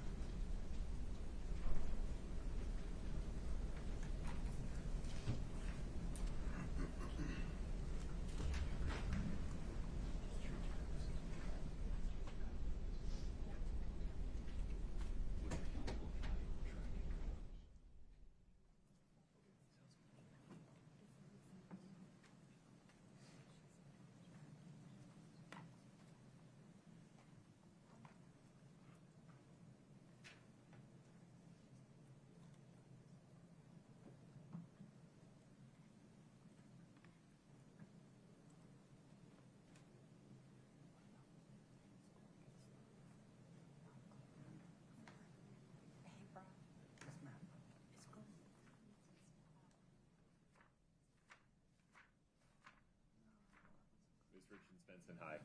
If you'd step in front of Brittany, please. Please raise your right hand.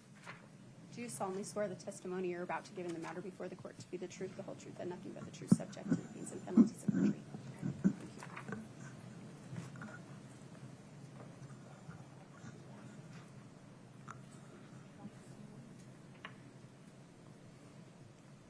Feel free to move that chair wherever you're comfortable. You can also move the mic. Okay, There you go. perfect. Thank you. Thank you. Mr. Bloodworth, please proceed. Thank you, Your Honor. Good morning, ma'am. Good morning. What is your name? Katie Richens Benson. And is your last name spelled Richins-Benson? You got it. Okay. I'm going to stand here because I would like you to address the jury. And I'm hoping that if I stand close to the jury, if you mistakenly shift to me, you're still addressing them. Do you know Eric Richens? Yes, he was my brother. Did you grow up with him? Yes, yes. We were only 2 years apart, so we were inseparable. What was your relationship like as you grew up together? So we did everything together. We went to school together. We worked on a ranch. So we have a family ranch that's been passed down for generations. We worked on the ranch together. We fished. We hiked. We did everything together. How has that relationship continued into adulthood? So my brother and I were very close. We talked constantly. We spent holidays together. We had our families together. So our kids are very close in age. We did lots of activities with our kids together. Like I said, we had them on the ranch all the time together. Talked on the phone almost daily.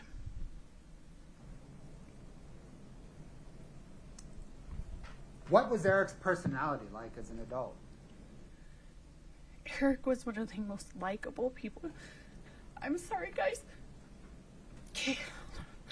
There are tissues if you'd like. Okay. So, he was one of... Sorry, I'm trying so hard. He was one of the most likable people you've ever met. So, Eric was the kind of person that loved everyone. It did not matter who you were, where you came from, where he met you. Everyone thought they were his best friend. If you talked to him, they all said, I'm Eric's best friend, because that's the way Eric made you feel. He was upbeat. He was positive. He literally would give a stranger he met on the side of the road his jacket, anything to help anyone out. That's the kind of person he was. What did he like to do? How did he spend his time? So, the number one thing that Eric loved was his kids. So he would do anything for his boys. He was the best dad you would ever see. He was a phenomenal uncle. If there were kids involved, he was there. He would show up. So whether it be soccer games, so he coached my nephew's soccer.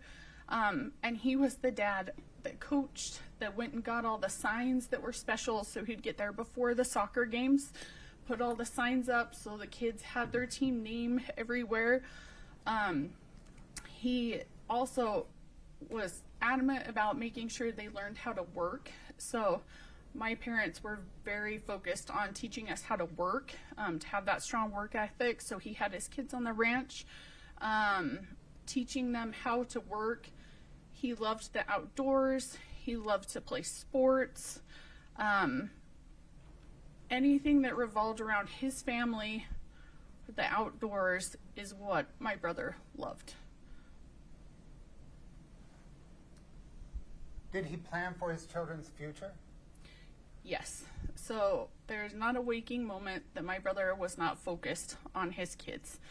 So he had money set aside every single month to go into a fund so that by the time the kids got to college, they could pay for their college and hopefully have some left over for like a down payment on a house or something like that. He had every aspect planned. This is the kind of dad Eric was. So I told you we have a ranch. I love horses. My brother did too, but not quite as much as me. He liked ATVs a little bit better. So his oldest son, Carter, loved horses from the day he was born. He and I share that. So Eric tried to get Carter with me as much as possible on the horse because that's what Carter loved. I would ride the horse with my little nephew in front of me, and my brother would be to the side of me with an ATV with food, snacks, anything that Carter needed. He would have it right there so that Carter didn't have to get off the horse because he wanted Carter to be able to do whatever he wanted. And if Carter would fall asleep, which he would sometimes, Eric would take him into the side-by-side, hold him until he woke up, bring him right back up to me, put him back on the horse, and let him go the rest of the day.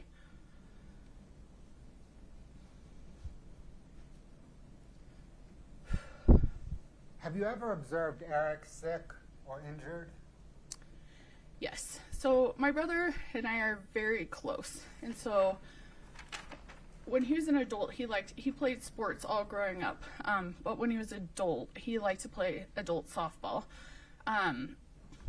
He did get hit a few times. He got hit by a ball, and these games would go till like midnight, 1 o'clock. He would call me at 1 o'clock in the morning if he got hit to tell me my leg hurts. I don't know if something happened, if it is broken a little bit, if it's just bruised, and I would answer the phone no matter what time it was and say, hey, do you need me to come get you? What can I do to help you? And he'd be like, oh, I think I can toughen it out. I'll call you in the morning and let you know. But honestly, it didn't matter if he was in another country. He called me from other countries to tell me he didn't feel well. So if his mental or physical well-being was ever in question, he would call me.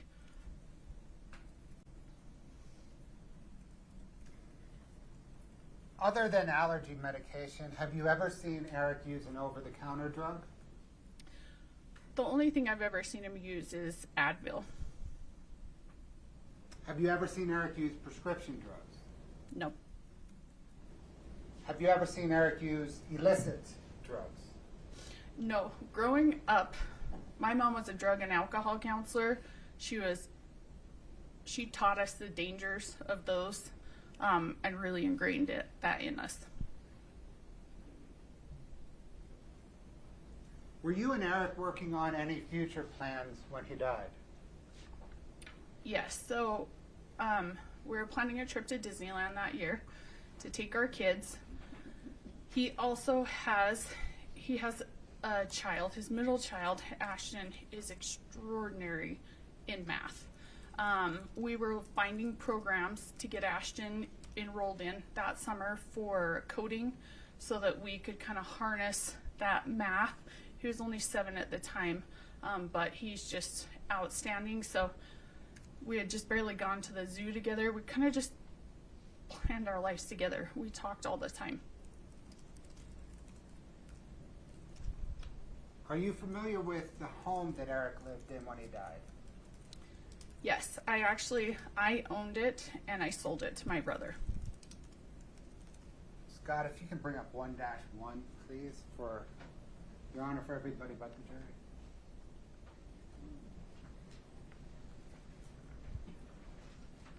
Do you recognize that photograph?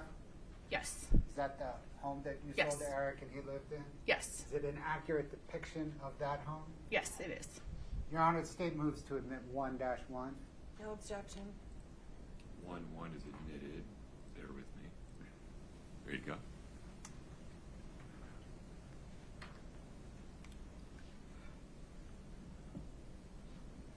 Where, Ms. Richens Benson, is that home located? That is in Francis, Utah.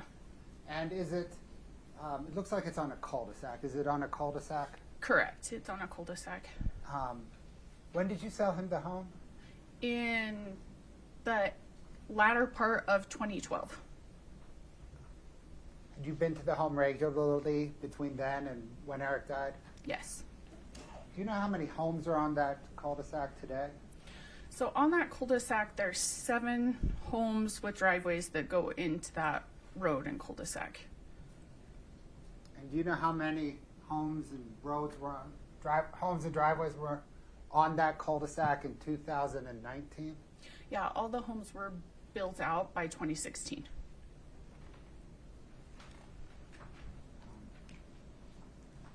Thanks, Scott. Scott, can you bring up 4-1?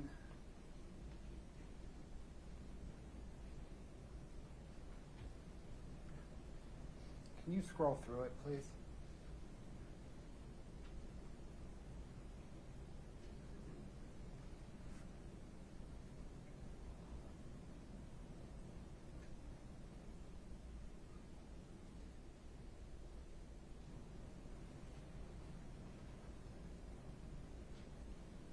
Ma'am, do you recognize that document? Yes, this is my brother's prenuptial agreement with Kouri. And how do you recognize it? I saw it the day they signed it. So on the day of his wedding is when they both signed it, and I read through it with him on the day of his wedding. Your Honor, state moves to admit 4-1. No objection. 4-1's admitted. I'm going to leave it up there just for a minute for the jury, but I'm going to come back to that with them later. I'm not going to Okay. discuss that with you. Okay. Thanks, Scott.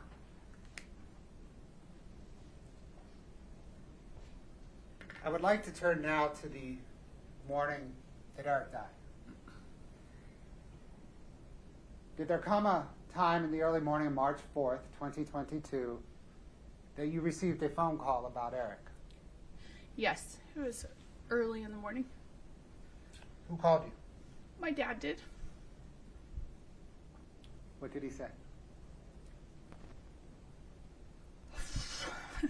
It's not easy. He was screaming and crying and said, "Eric's not breathing, Eric's not breathing." Where were you when you received that call? So, my daughter was sick. She was only 3 at the time. And she'd just thrown up. I had taken her out of her room and brought her into my room. And I had just set her on the bed. And my husband had gone into the room to check on my other daughter that was a little bit older to make sure she was okay. I just set her on the bed and I had my phone with me. I set it on the bed and I saw my dad calling. And I picked up and said, "Dad, how did you know I was up with my sick little girl?" And he started, that's when he said, "Eric's not breathing, Eric's not breathing." I screamed. I fell to the floor. My husband heard me and came running in, and I was screaming, "He's not breathing." My husband thought that it was my daughter, since she had just thrown up. So he ran over to her and said, "She's okay, Katie, she's okay." And I said, "No, it's Eric." And so I picked up my daughter that was right there. My husband went and got my other baby out of bed, and we ran out of the house.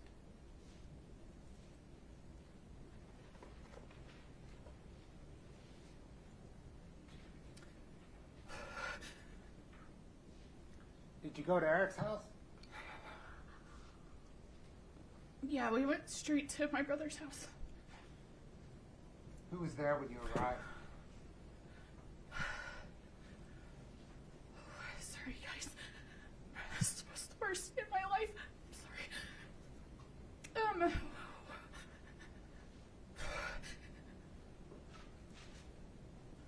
When I got there was a bunch of emergency personnel, police officers, and Kouri and her mom, Lisa, were there. Did you see the boys? That was one of the first things I did, was try to find my nephews. They were in Ashton's room. I don't know how to orient you guys to the house. So as you walk in, Carter's room was to the right, and then you walk down a hall, and Ashton's room was the first room on the left, then it was Weston's room, then a bathroom, and then my brother's room. So the boys were located in Ashton's room. So there were police everywhere, there was EMS. I didn't know everything that was going on, but I didn't want the boys right there where everyone was. There's police right outside their door. So I went and got them and took them upstairs. So in my brother's house, you go up some stairs, and over the garage, there's a bonus room. And they had everything in there. They had a TV, a Nintendo, all their toys in there. So I took them up there because I didn't want them by all the hustle and bustle of all the police and everything. So I took them up there, got them situated, then ran outside to my car to get my husband and my two daughters so that my husband could watch the boys and make sure that they were okay. We'll talk more about the boys that day. Okay. Okay?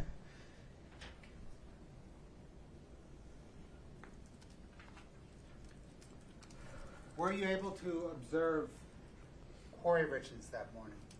Yes, I did. When you walked into the home, what were your immediate observations of her? So like I had told you, we had gone on plenty of family vacations together. Kouri had been on the family vacations with us. I walked in, I kind of flung through the door, and I saw Kouri standing on the other side of the staircase. She just shook her head at me. Sorry guys, bear with me, I apologize. And I knew right then my brother was gone. And I fell to the floor. She stayed over there. I observed that she was not how she normally was when we would go on overnights. She was very well put together. She had a matching pajama-esque outfit on. Her hair was all done up. She wasn't crying like I was. She wasn't hysterical. Just stood there and shook her head no at me.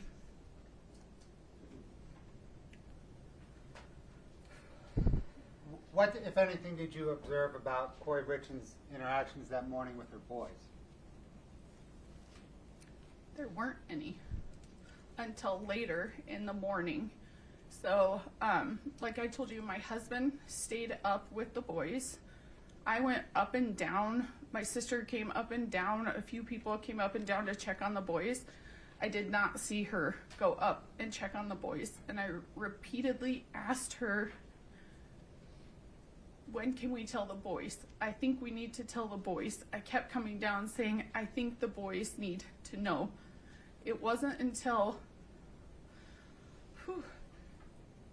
they wheeled my brother's body out, and I stood by the stairs, at the top of the stairs, to make sure my nephews didn't come out to see, because we didn't want it to see, and my husband was in the room with them. So they wheeled my brother's body out. My husband did his best. My daughter was throwing up, and he was trying to block it from the boys so that they didn't see my brother being wheeled out. The boys did see my brother being wheeled out. My husband came out and told me that they were upset.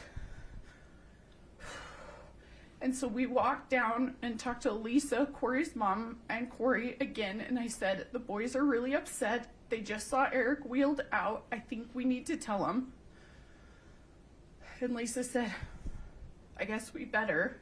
And Kouri said, yep, bring him down. So then we brought him down, and that's the first I saw her interact with him.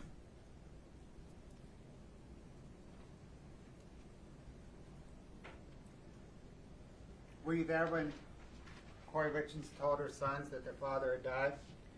Yes, so my husband and I brought the kids down. We're sitting on a couch, and in my brother's living room, they have a couch that kind of goes like this, like kind of curves around. So my husband was sitting on the edge with our daughters.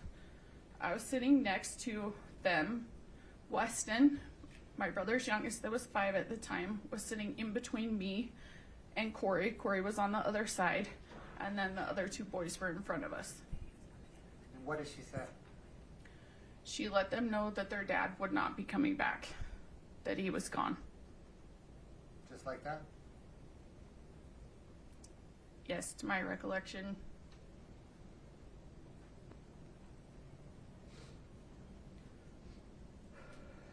Did there come a time shortly after that when she spoke alone with her middle son, Ashton? Yeah, so right after she told the kids, Ashton got upset and went to his room. So his room was that room that they had been in. I went and checked on Ashton multiple times, and he was, I remember him on his bed. He was on his bed with his covers pulled up, and I sat on the bed and I tried to console him, but he wanted his mom. I tried so hard to console him, but he wanted his mom. So I came out and told Kouri that Ashton was very upset and I thought she should go in. Took me a couple times of coming out to tell her, and I finally came out and I said, Kouri, I'm not his mom. I'm not his dad. He just lost his dad. He's very upset. I cannot console him. Can you please come in and talk to him? So she came into the room to talk to him. He got out of bed and ran to her. So they met kind of in the middle of the room. They held on to each other and then sat down on the floor, and I sat right next to him. What did they discuss? She was just consoling him, so just trying to get him to calm down. Right, that with Ashton, is that what you mean? Yeah. What did they discuss? Yeah. She was just trying to console him. Did they discuss Eric's Apple Watch? They discussed Eric's Apple Watch later. Okay, so So, we'll get to that. okay. Sorry. Oh, no, it's okay. Did there come a time when Kouri Richens was consoling Ashton there and she was interrupted? Yes. So, Brianne Sorensen, which I believe was Ronnie, Kouri's brother's fiance at the time, I think they were engaged at the time, she came in to talk to Kouri. It was really interesting because Kouri was consoling, and then she immediately kind of stopped and focused on, they would call her Bree. And Bree started talking about the closing of the Midway Mansion. Do we need to go into that, Mr. Bloodworth? I guess what I'm saying is anything further regarding that necessary to develop the upcoming testimony? Your Honor, the state's next question will be, how did Kouri react? Oh, okay. Yeah. Sustained. What Bree said is not admissible. Don't consider it. Well, Your Honor, the content of the call, the content of the discussion. Well, Kouri's side of it is not what they're objecting to. I think it's just that fact. Am I right, Ms. Nestor? Yes, Your Honor. Yeah. We're objecting to what Bree said. Take it from there. I understand the contours here. Let's just wait for the next question. Okay.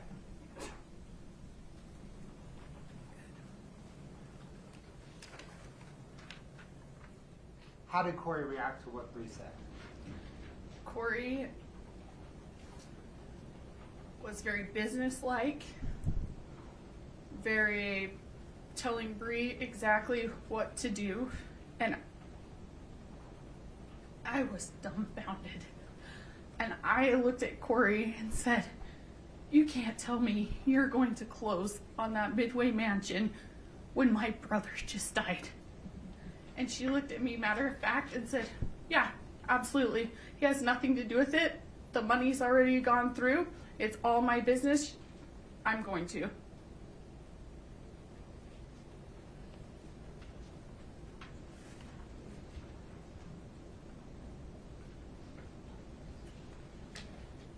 What about the Apple Watch?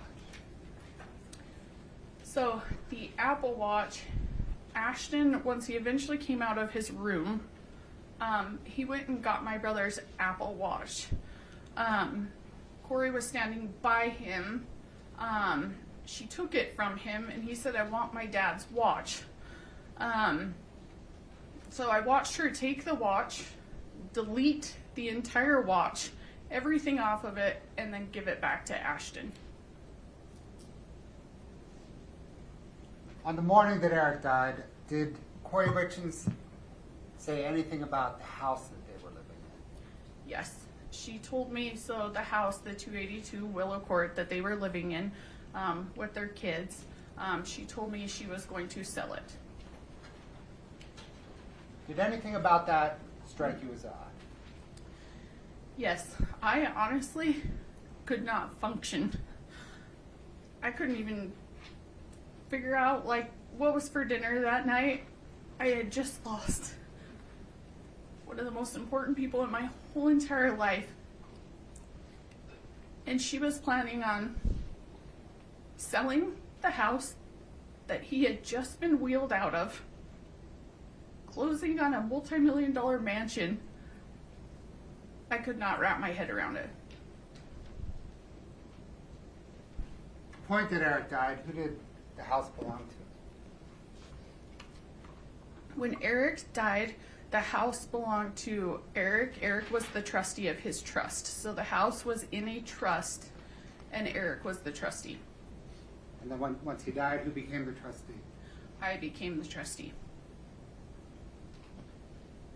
After Eric died, did Kouri Richens have the ability to sell the house? No, she did not.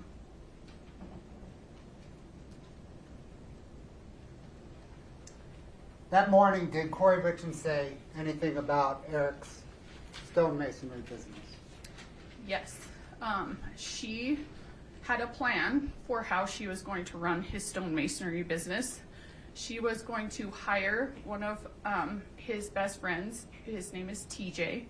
TJ worked for Eric's business partner's dad and had grown up working with Eric and Eric's business partner, Cody, and Cody's family in their family business, and he still worked with Cody's dad, Shannon.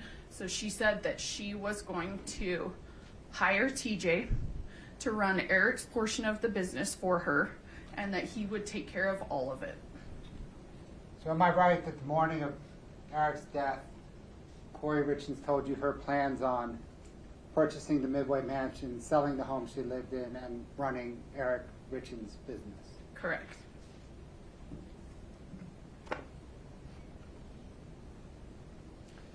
Do you recall a family meeting that was held on March the 5th, 2022, the day after Eric died? Yes, I do. What was the purpose of that meeting? It was to start preparing for the services for Eric. And who participated in the meeting? So myself, my husband, Clint, my sister was there, Amy, her husband, Andrew, my dad, Gene, his friend, Tisha, Kouri's brother, Ronald Darden, or Ronnie, as they call him, her half-brother, DJ, her, I believe Bree was there as well, his fiance, and then her mother, Lisa. Did you know Eric's wishes regarding burial, Yes, my brother wanted to be buried. as opposed to cremation? Yes, my family is very big on burial and not cremation.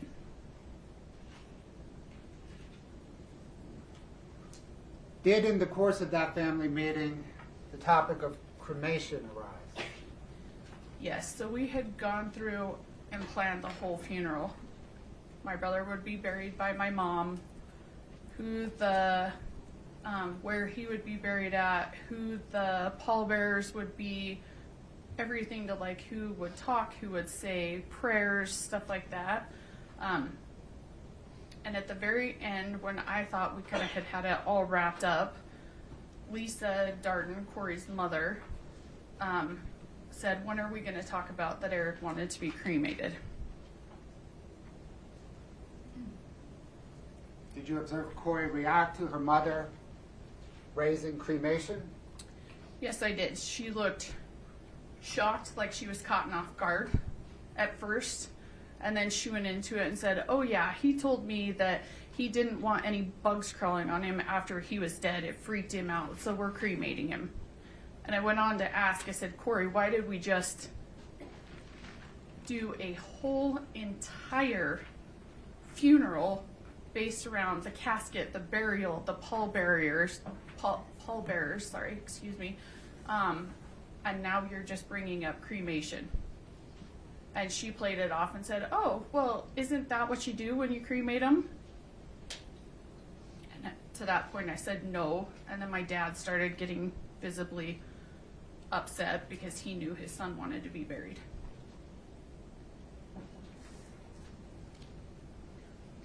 I need to take care of some business with handwriting samples now, okay? Okay. Your Honor, may I approach? Of course. I'm heading to witness 8-49. Ms. Richens Benson, are you familiar with that exhibit? Yes, I am. Generally, what is it? So these are all handwriting samples from my brother, whether it be when he signed his name for stuff at work or for his will, any of that stuff.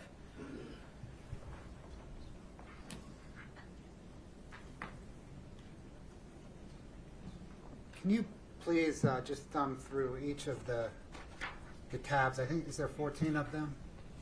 16. 16?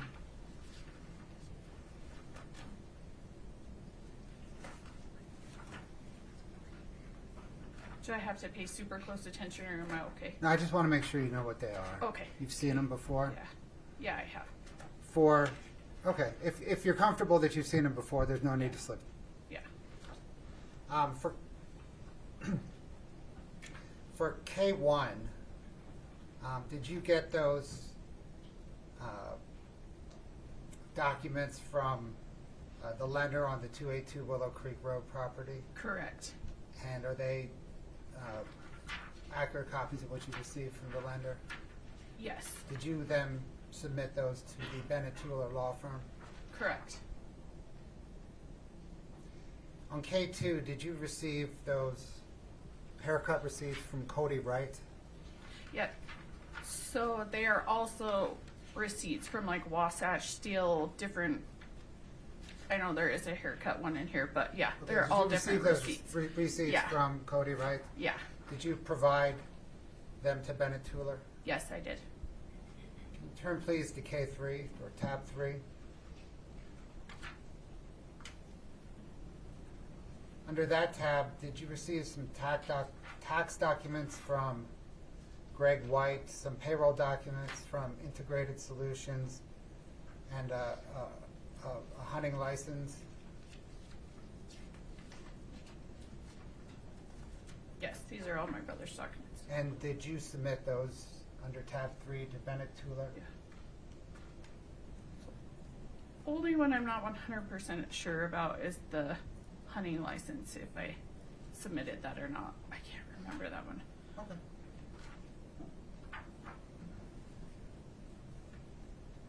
On K4, did you receive the check there from Allison, right? Correct. And did you get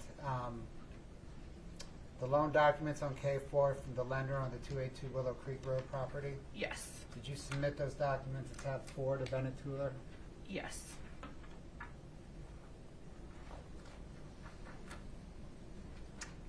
Tab 5, did you retrieve that driver's license from the mortuary that Eric's body was taken to? Yes. And did you submit that to Bennett Tuller? Yes. For tab 7, skipping 6, going to 7,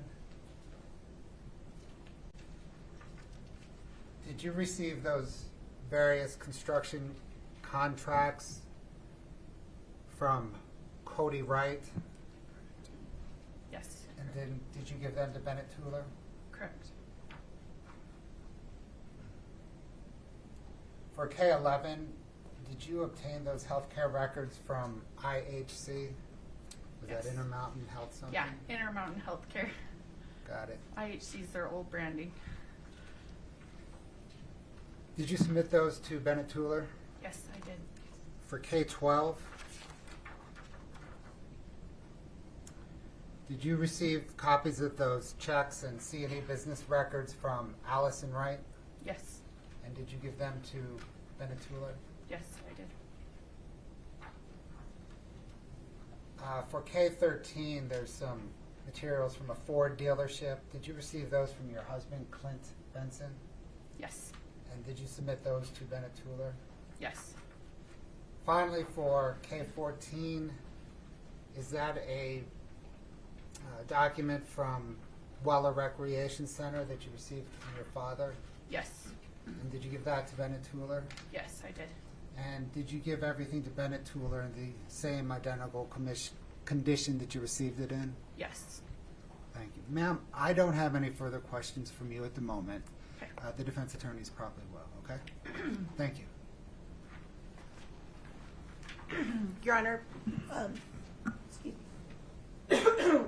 This is going to be a fairly lengthy cross. It's going to go past noon. I don't know if you want to break now or if you want me to just plow in and then we'll break in the middle. Will you approach for a minute? Yes, sir.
Folks, let's let you stretch your legs. We're going to come up with a plan here about what to do about the lunch hour. I just need a few minutes to figure it out. Okay. Please rise for the jury.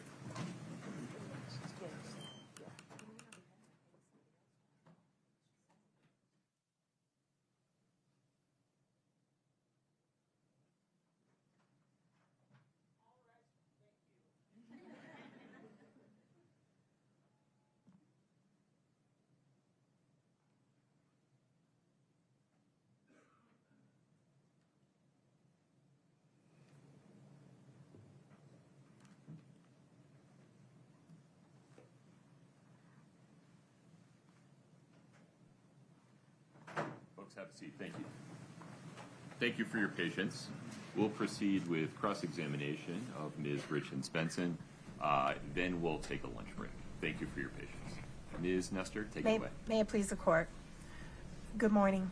Good morning. We've never officially been introduced, but I know we've seen each other a whole lot. But again, my name's Kathy Nestor, and I'm one of Kouri's attorneys. So I want to talk to you about, I want to go back a couple of years before Eric passed.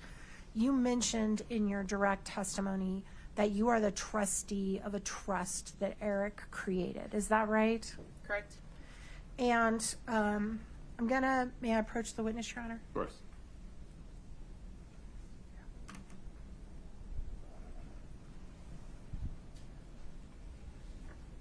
I'm handing you a document that's been marked as IMP KRB1. Okay. Take your just a second and look at that document and tell me if you recognize it. I certainly don't expect you to read the whole thing, but just tell me if you know what that is.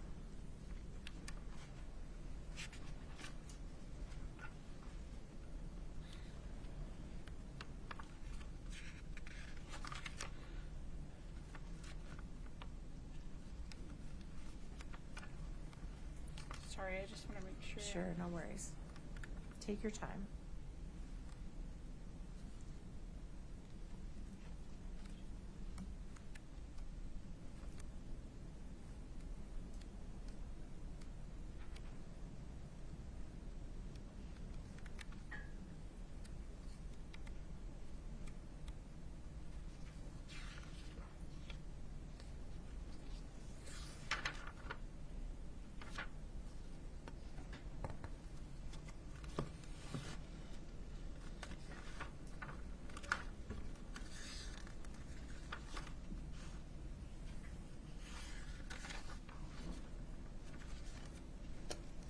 Okay. You ready? Yeah.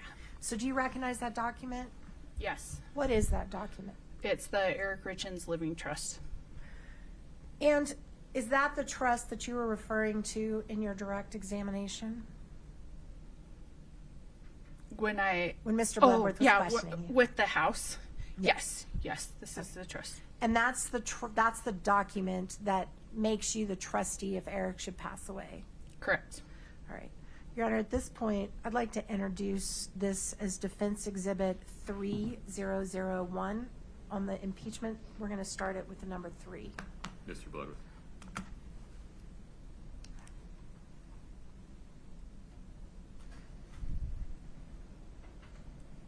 Your Honor, no objections to the admission of the document. The state, of course, is going to admit it, had planned to admit it through the witness that prepared it. The state's just pausing on the nomenclature. We've referenced this document in other briefings by other exhibit numbers, which... We can resolve that going forward. We can come up with a common vernacular at some point. Right. Okay. Okay, but as to admission, no objection. So just so the record is clear, if anybody ever has to read this, the Eric Richens Living Trust dated November 3rd, 2020 is admitted. All right. And that's going to be Exhibit 3001, Your For Honor. the time being. Yes. We'll see if we come Change up with it. a different vernacular going forward. That's fine. Okay. Can you turn for me to Section 1.03 of the trust? And Ms. Nestor, will you let me know when you're ready to publish whatever you want to publish to the I will. jury? Thank you. Thank you.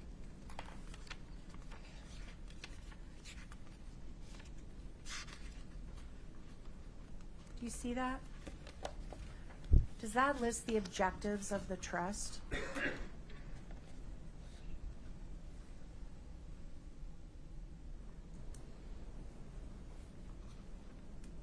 Just to refresh your memory, let me know when you're finished reviewing it. Oh, there it is.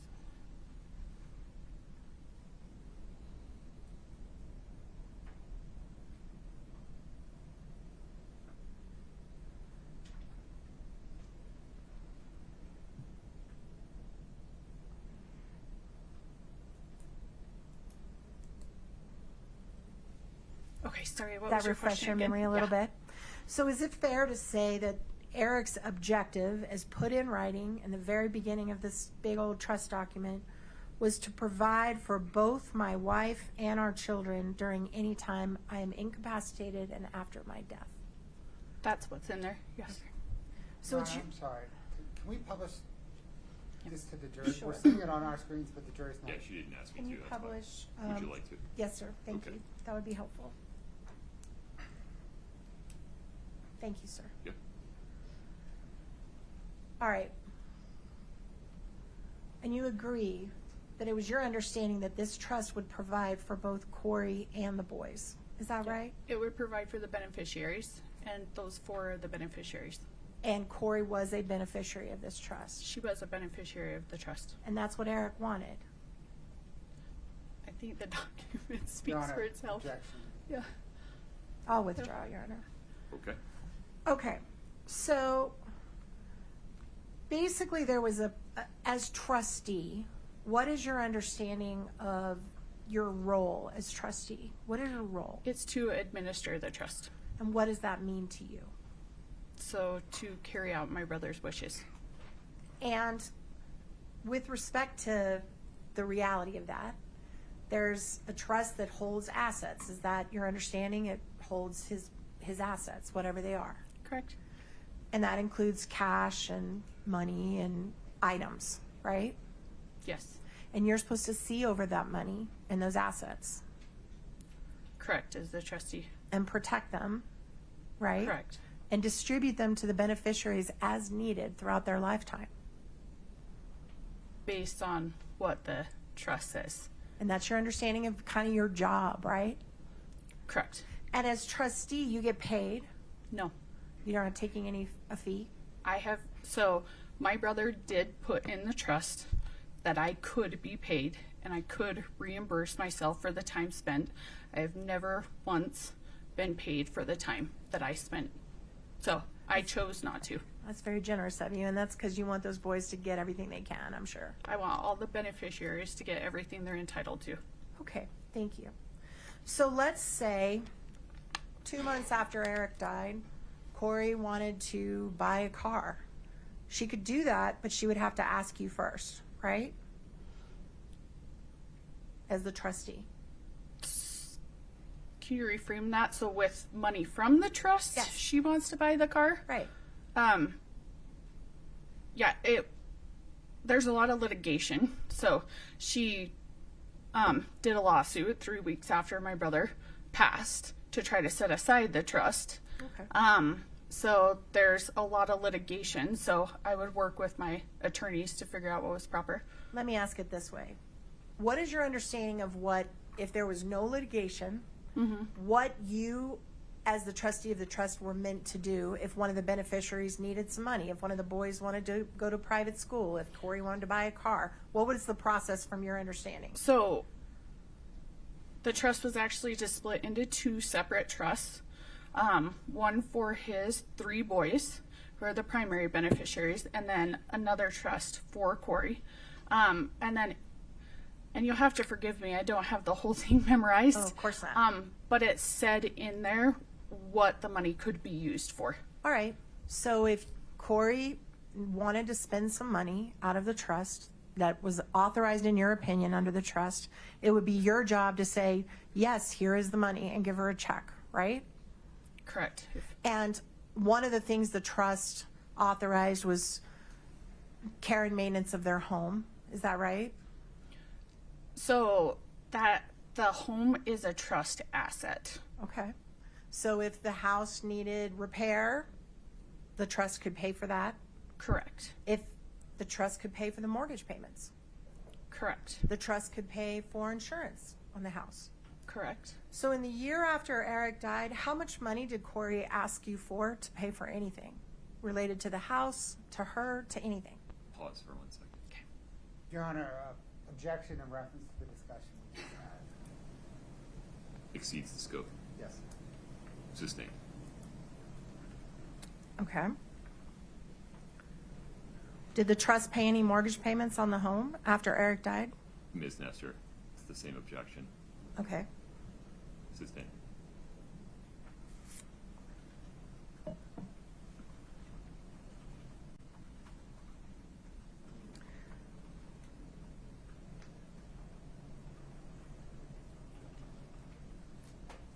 Has the trust reimbursed family members for costs paid to a private investigator? Pause for 1 second. Go ahead. Same objection scope, Your Honor. We're well outside the scope of direct, Ms. Nestor. Sustained. Right.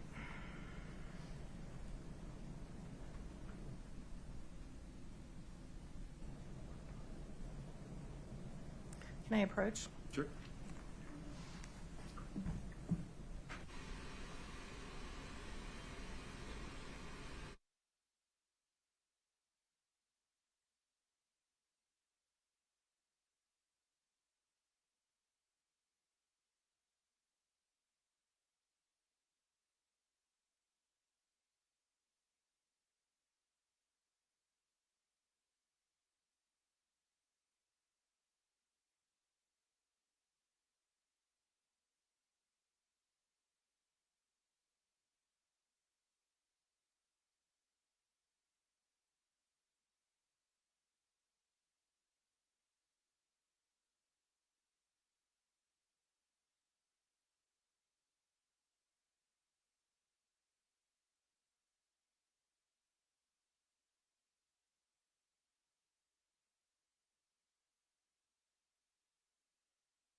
So please proceed. Thank you, Your Honor.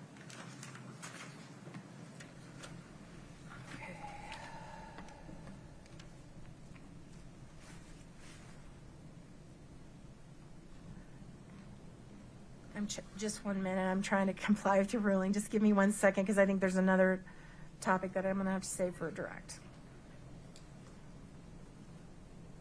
Yeah, I think so. All right.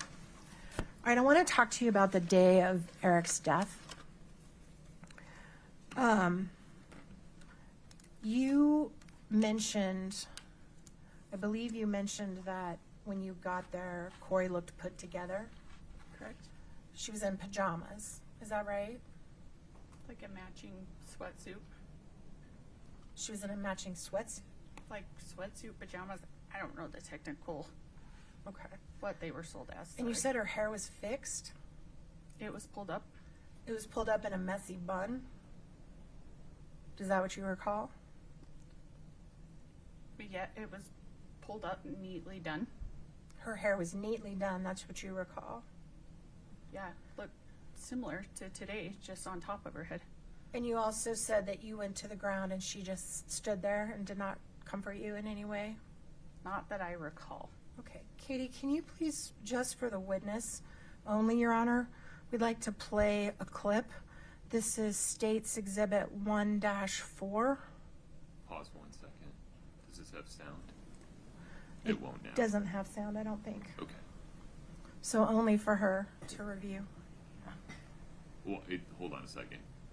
It's real hard for me to do only the witness. Oh, I Can we mean do- the witness and counsel. Okay. Sorry. Mr. Bloodworth. It's S1-4. John, if Of course.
One minute, folks. Thank you.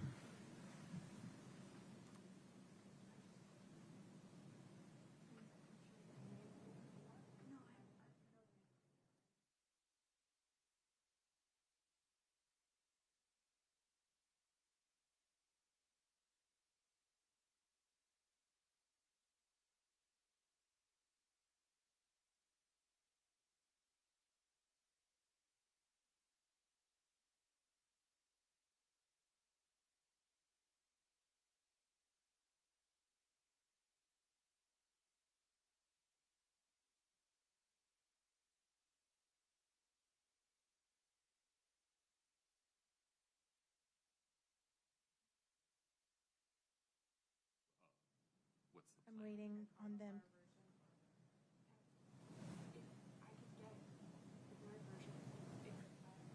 Just pull up the blurred. Is it that exact same clip with the blurred?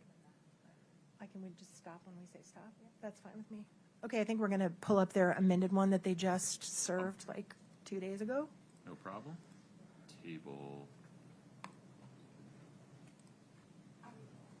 Scott, you let me know when you're ready to go. It's just, it starts a little bit further back. Okay, let me see. That's just the last. Just a moment.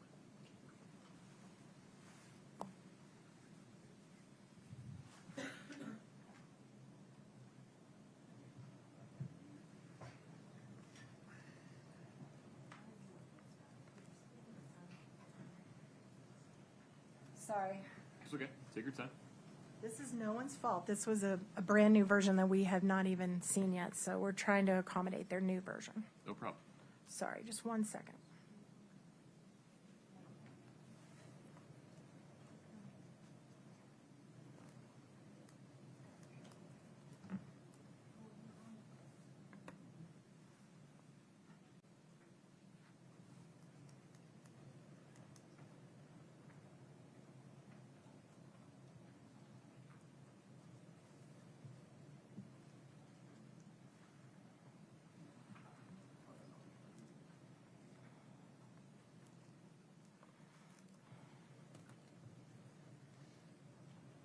Your Honor, can perhaps the court instruct the jury just on the difference of the clips?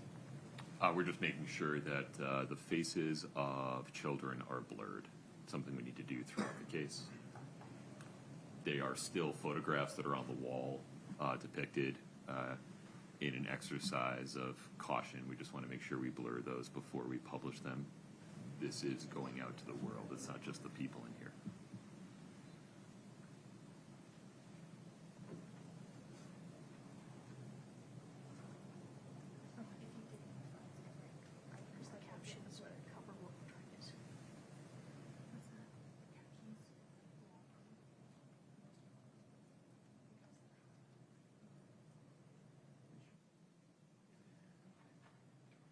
Ms. Nestor, Mr. Blugworth, would you approach for a moment?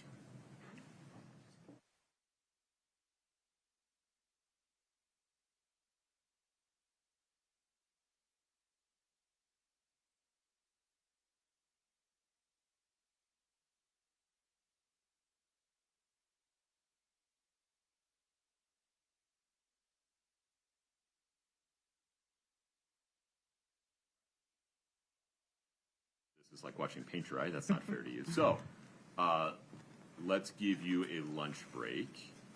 Counsel, we have brought lunch for the jury in today. Is a 30-minute lunch break agreeable? Yes, sir. Yes. Okay. We will take a break until 12:40. Katie, if you'd sit tight for me for 1 moment. Okay. All right. Please rise for the jury.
Have a seat. Thank you.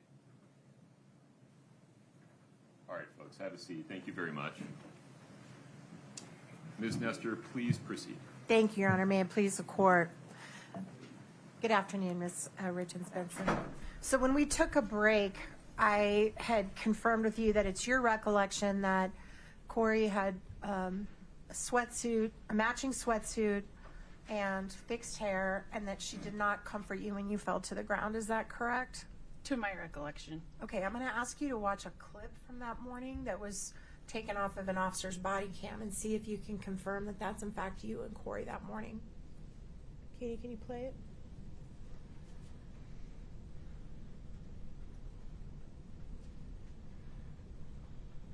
Is that you in the clip? Yes, that's me. Okay. Your Honor, at this point, I'd move to admit as exhibit maybe 3001 for now. The clip. 3002. I'm sorry. 3002? Yes. 3002, that's correct. Mr. Bloodworth. Your Honor, no objection to admission. We'll figure out nomenclature later. Sounds good. And Okay. just for the purpose of the jury, just a short explanation that We will supplement this with a blurred version, but for now, there's just a black box over where the children's photos are, since it's being played publicly. But that'll, if it goes back to the jury room, that box will be removed and the pictures will just be blurred. You can play the clip. Thanks, Katie. All right, so as you're watching this clip, there's an officer there, but that's Kouri right there, right? And she's squatting down to hug you. Is that right? Katie, could you play that Sorry. again? I'm sorry, this is hard with two Katies. There are two Katies. I'm sorry. I'll call you Ms. Richens Benson. How Okay, about that? thank you. Okay. Okay, so that's Kouri. Freeze it right there, Katie Nestor. Okay, and that hair right there, that's what you're saying she had fixed? Just her hair up and messy like that? Yeah, as you can see, mine was down and messy and didn't have contacts in anything. Sure. So both of you had messy hair, and she's also clearly wearing pajamas. Does that refresh your memory that she's not in a sweatsuit? She was in pajamas. I am not a fashionista, so to me that's a sweatsuit or pajamas, just to be honest. Okay, and then keep playing, Ms. Nestor. And that's her squatting down to comfort you while you're on the ground, and that's y'all hugging, right? Correct. So your memory about that was clearly wrong. To be fair, it was 4 years ago. Okay.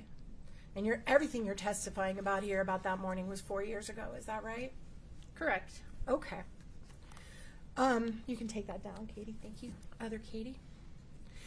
And shortly after this scene where Kouri hugs you, and obviously everyone's completely understandably upset, was there a time where you went out into the driveway and spoke with an investigating officer that morning? I went and spoke to an investigator in their car out front of the house. Okay. Maybe not in the driveway. Might have been in front of the house. Correct. Your Honor, objections. Your Honor, she's testified about her memory of that morning. This happened that morning.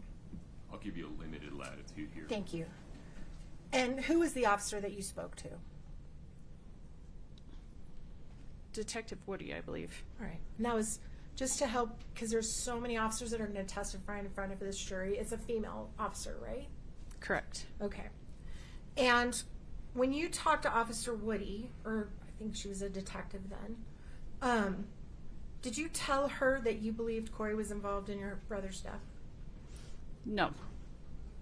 Did you tell the officer that you were suspicious that Kouri may have been involved in your brother's death? Pause there. Okay. Oh, well, I'm going to allow her to answer that question, then we'll have a conversation. Go ahead. You can answer that. I'm sorry. I let her know that Kouri had stolen money from my brother, and I thought she needed to know that. And what else did you think she needed to know at that moment? I left at that moment to go back in the house. You didn't tell her My anything recollection. else? My recollection is that I told her that Kouri had taken money from my brother, quite a lot of money, and that there was tension. And what did you tell the officer was the reason for the tension? May I have a quick conversation with you? Yes, Your Honor. My apologies, counsel.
Interruption, folks. Ms. Nestor, please proceed. Thank you, Your Honor. And now I forgot where I was, so let me think about it again. We were talking about what you asked the what you said to the police officer when you were outside.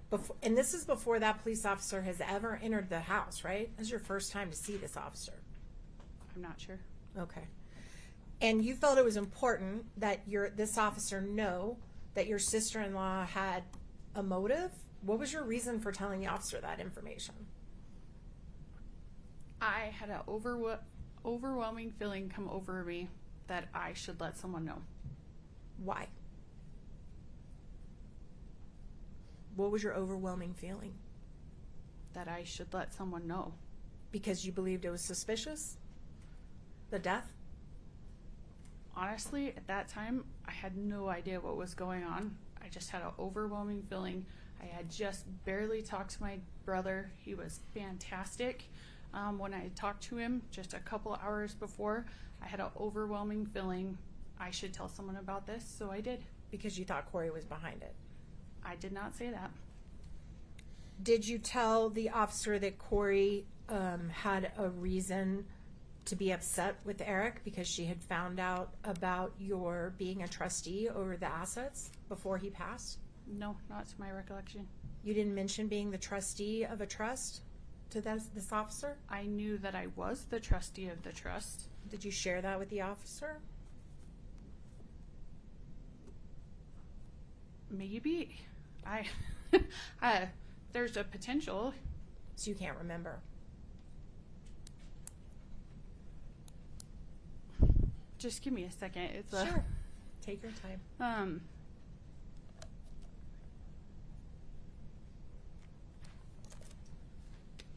I mean, I did know that I was the trustee, so I definitely could have shared that with her. And did you share with the officer that Kouri had been upset with your brother about that before he passed? No, So if an not officer, to my recollection. if an officer says you said that, that would be wrong? Or you're just not sure? The questions are a little difficult. They're really vague, so not to my knowledge. Okay.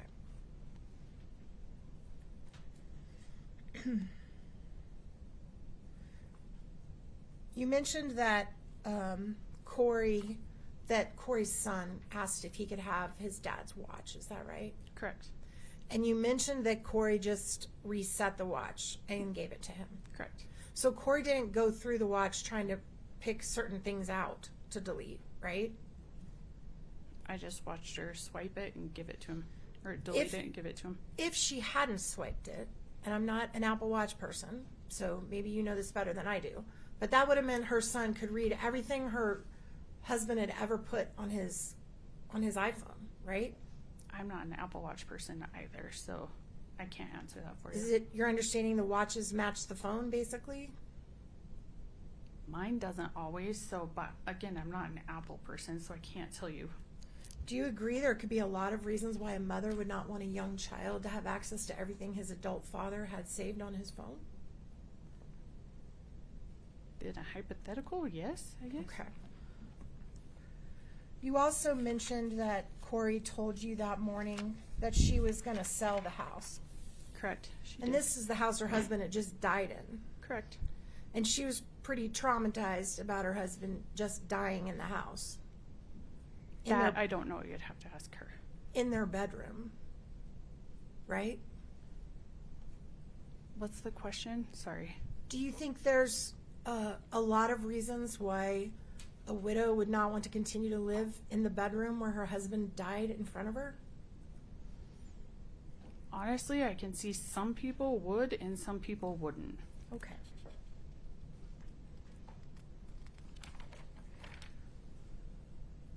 You also mentioned just now, and also when you were on direct with Mr. Bloodworth, that you never knew your brother to use anything other than Advil. Is that right? When he asked what I had seen him take, correct. Okay. Are you aware that your brother did use other substances? After his death, from his medical records that I got, it said that he occasionally took it for back pain. Took what? THC, Okay. Which is marijuana. marijuana. So when he was alive, he didn't share with you that he used marijuana, did he? Not directly, no. And you talked about your mom, which I think is great, was a drug and alcohol counselor. Correct. And that it was important to her that your family not be engaged with the use of drugs when she was alive. No, I said prescription medication. Okay. So your brother knew that it was important to your family. Sobriety was an important thing to your family. I'll be honest with you, my mom was not against marijuana use. Okay. But you said you were? I said prescription medication earlier. Okay. But for whatever reason, your brother didn't share with you during his lifetime that he used marijuana. No. And I know you were here during the opening statement, excuse me, Your Honor. You saw this slide of all those gummies that were seized from Eric's. You didn't know that was in his house. He didn't share. I knew that Kouri had some in there. He had shared that with me. But he didn't tell you he did. No. And you also, did you know that your brother drank alcohol? I knew that he socially drank, but he was responsible. And he chose not to do that in front of you. Is that fair? Correct. And it's also fair and totally understandable that your brother's not going to talk about his sex life with you. He actually did. Oh, did he? Yes. Did your brother share with you that he was taking testosterone? Yes, he did. And you knew that? Yes. And Did, I'll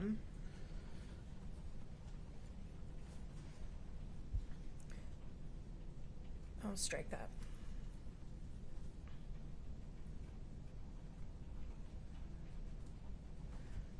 Did you go through your brother's phone ever? No. The morning after he passed, was there a period of time where you saw your sister Amy with his phone? She did have his phone. And how long did she have his phone in her possession? Honestly, I wasn't watching Amy very close, so I can't tell you. Okay. Did you ever have his phone that day? No. Stay within the scope. Objection. Same morning, Your Honor. Let's keep moving. The objection is overruled as to that last question.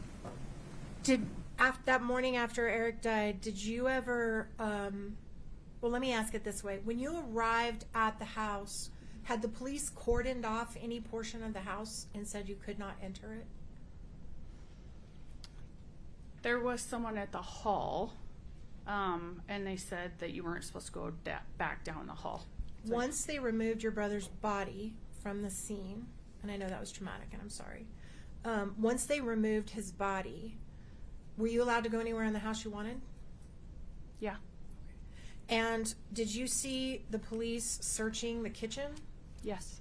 All right. What Just did you? the garbage in the kitchen, that was all. That was the only thing you saw them search for. Was the garbage. Yeah. I wasn't around them all the time, so I don't know what else they did. Okay, that's fair. At any point that morning, did you hear Kouri being interviewed by police? No. So you weren't present when they questioned her about what happened that night? No.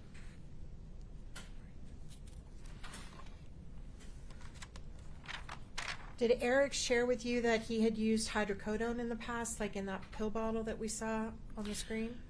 So Eric and I had talked about that. So that pill bottle on the screen, it was old. It was 2016, right? Right. Because Eric had a procedure, but Eric did not want to use much of it. So actually, Eric and I had several conversations. When his back hurt and everything, I actually set him up with an acupuncturist and everything so that he didn't have to use any. So Let me stop It you was- right there. Just 1 minute. Okay. Let's just break it down. okay. So you knew that he had used hydrocodone in the past for pain? He did not like to, but if it was extreme, He did use it. yeah. But he would never like take the whole finish And- prescription. And, well, as far as you knew. Mm-hmm. And you knew that he had back pain. Correct. And you knew it because you're the person that he would go to when he was in pain. Correct. And you helped him try to find an acupuncturist for his pain. Yeah, he went to an acupuncturist. How often did he do that? I set up the appointments. They actually helped really quickly. So he went to a couple appointments to I can't give you the exact amount, but. And when,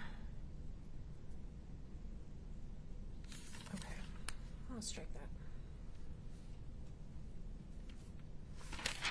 You also talked about the prenuptial agreement Correct. that you saw Kouri sign at their wedding, is that right? I saw it before she signed it. Right. And is it true that in the prenuptial agreement that Kouri knew that if something happened to Eric, she would not recover? She wasn't entitled. She surrendered. Let me ask it this way: were you aware that as part of the prenuptial agreement, she was surrendering any claim on his business of C&E? Your Honor, objection. The prenup's into evidence. It says what it says. I don't think that's an accurate characterization. I can rephrase. The question is about what Ms. She Richens Benson understood. That's what I was And going to so say. you will be able to point out later whether her understanding matches the text or not. So was it your understanding that she was surrendering any claim to his business at C&E in the prenuptial agreement? Only if they divorced. If he died, then she would get the business while they were still married. Okay. But if he died, once you became trustee, you were aware that his business would actually go into the trust, not to her, correct? The business is a trust asset. His partnership is in the trust. Okay. And that was done before he passed. Correct.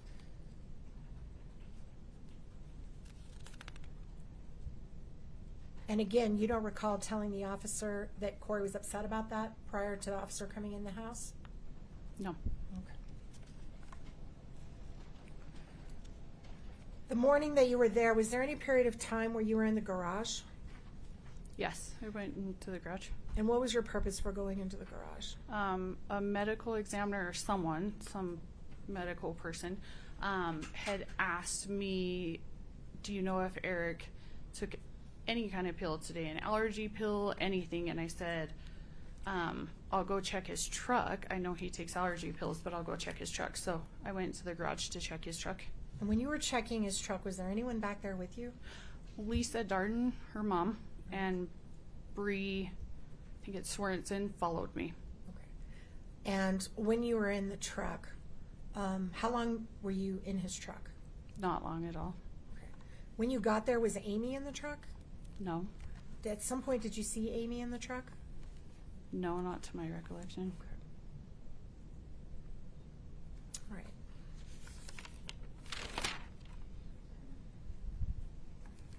You also mentioned that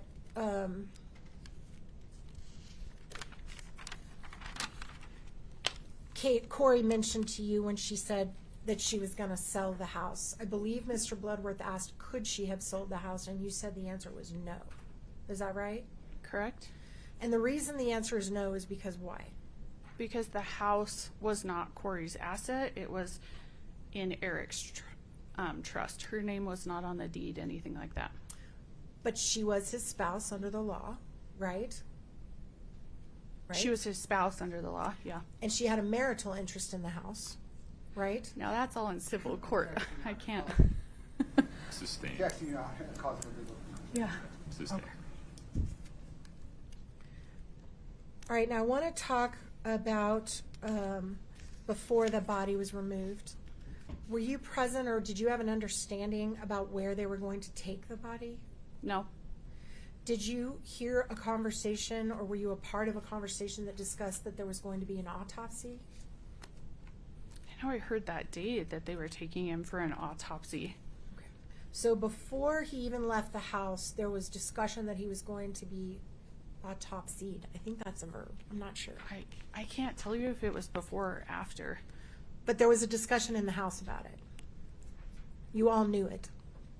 That they would take him for an autopsy? Yeah. Yes. Okay. Yeah.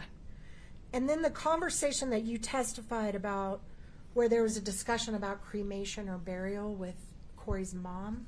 Correct. At that point, the autopsy was over, right? I don't know when the autopsy was over. When was that conversation? That conversation was on the 5th, So 2 So- days after he passed. And where was the body at that time, to your knowledge? I'm so sorry. I thought you were finished. I Sorry. apologize. Okay. The Okay, question can you was ask? on the 5th. Yeah, it was on the 5th when we talked about the burial. So 2 days after they'd removed, or 1 day, I'm One sorry. day. After Yeah. they'd removed his body from the house. Correct. So when you were having that conversation, where was your understanding of where the body was? It would have been in one or two places, either at the medical examiner's office or at the mortuary. So, bear with me then. At the point that his remains were finally interred, either through cremation or burial, that autopsy already would have happened, correct?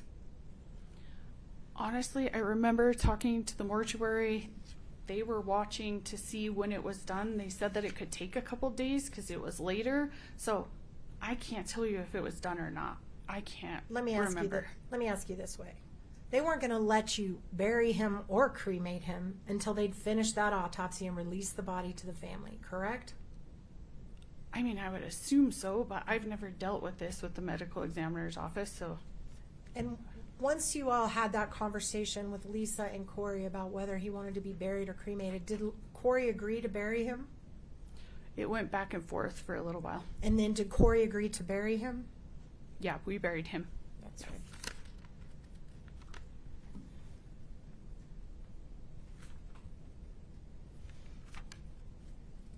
The handwriting samples that Mr. Bloodworth asked you to identify. Is it fair to say that you organized an effort to gather a bunch of signatures of Eric's to compare with the signature, another signature, to see if you believe Kouri forged his signature on something? Yeah, it was for the civil lawsuit that we were going through. And yes, it was to see if that was his signature or not, because he had told me he did not sign it. And you personally took responsibility for that effort of gathering those signatures, correct? So my duty as personal representative is to look into any claim that the estate may have. So yes, I did. And you sent that information to the prosecution team in this case? I did not personally send it. No. Okay. You did hire an expert to look at it, right? Yeah. And that Yeah, was- I just told you that's my fiduciary duty as a representative of my brother, so over his estate, to look into any claims that the estate has. And who was the expert that you hired to look at those handwriting samples? His last name's Throckmorton. And it's Matthew Throckmorton? I only ever met him once. I think his first name's Matthew. Yeah. And you guys paid him a fee to do that? I actually didn't pay him. My law firm did, but then it went on the bill, so I didn't directly pay him. May I approach, Your Honor? Yes.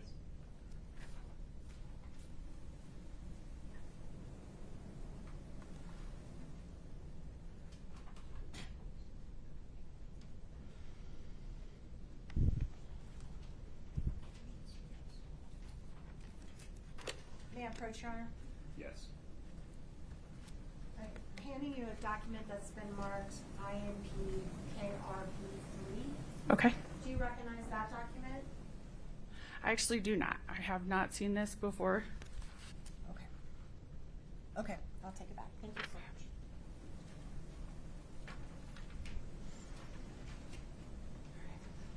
Did you pay other experts in connection with this investigation?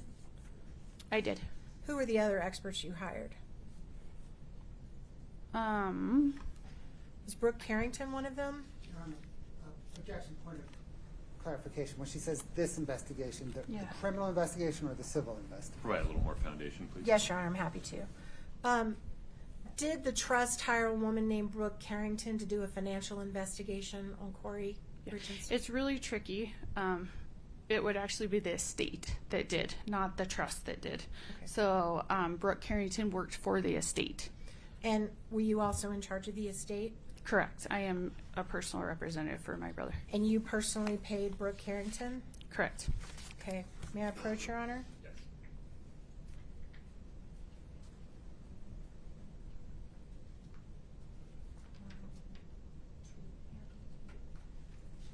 All right, I'm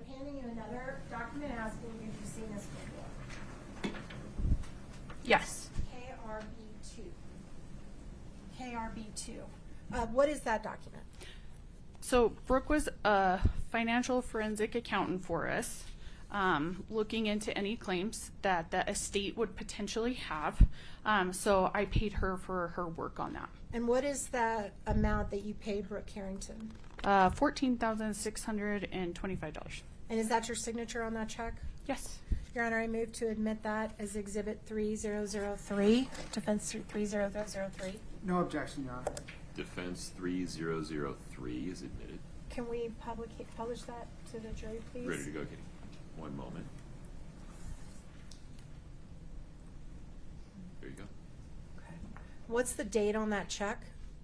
6/21 of 23. All right. And are you aware if that was after Kouri had been charged with this crime? Let me think of dates really quick. Yes, it was after, because once Kouri had been charged, Brooke quit working for us, so she sent a bill and I paid the bill once. And why did she quit working for you? She started working for the state and we hired a different forensic accountant to work for the estate. And who provided her name to the state as a potential expert? I'm not sure. That wasn't you? I actually never even talked to any of the prosecution or anything before that, so no, it was not me. I did not even know who they were. I'm sorry, you said you hadn't talked to the prosecution prior to June of 2023? Prior to her being arrested.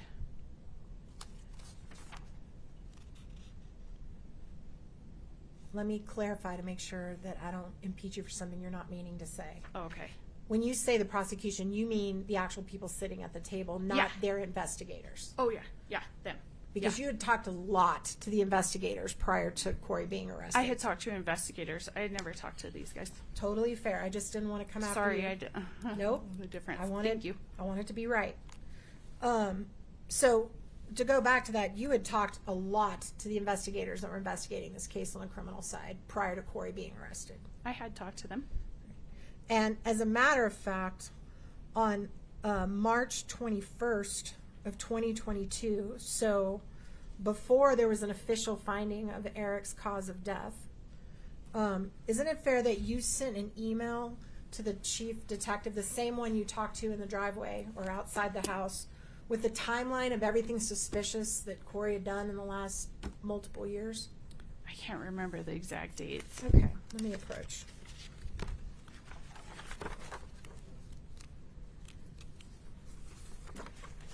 May I approach, Your Honor? Oh, sorry, yes. Counsel, I trust you folks. You can have leave to approach the witness as needed. Thank you, Your Honor.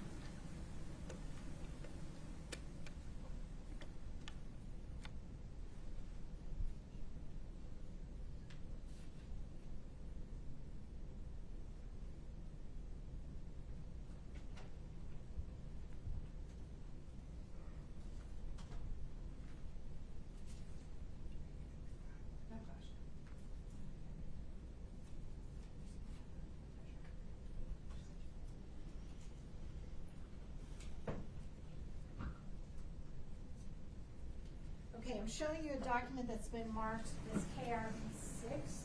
Just take a second, as much as you need, and tell me if you recognize that document.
Okay, do you recognize that document? Yes. And is that the email that I was just talking about that you sent to Detective Woody on March 21st of 2022? Correct. And attached to that email is what you called a timeline, is that right? Correct. How many pages is that timeline you provided to Detective know. Woody?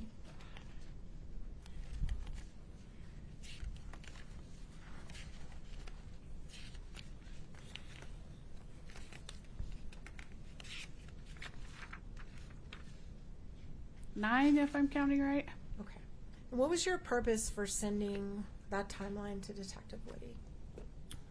Because I'm not a detective. Eric's death was suspicious, so I wanted to get it to the professionals. And everything in there is about Kouri, right? No, not everything. Did you identify anyone else you thought might have been involved in Eric's death in this timeline? It talks about... Don't read it because it's not in evidence, but you can just Oh. generally talk about the topics. I know it talks about Lisa in there. I saw as I was flipping through it, it talks about Ronnie's fiance or girlfriend, Bree. Talks about a lot of different people. All right, and that timeline goes back years probably. Is that fair? Does it start way before he died? Yeah, 2016. So you go all the way back to 2016 in the information you gave the investigators. Mm-hmm. Is that right? Correct. Okay. And then do you remember shortly after that you did some investigation into Kouri's business online and forwarded that to an investigator? Do you remember doing that? I did not personally do the investigation, but if you show it to me, I can definitely tell you. Okay.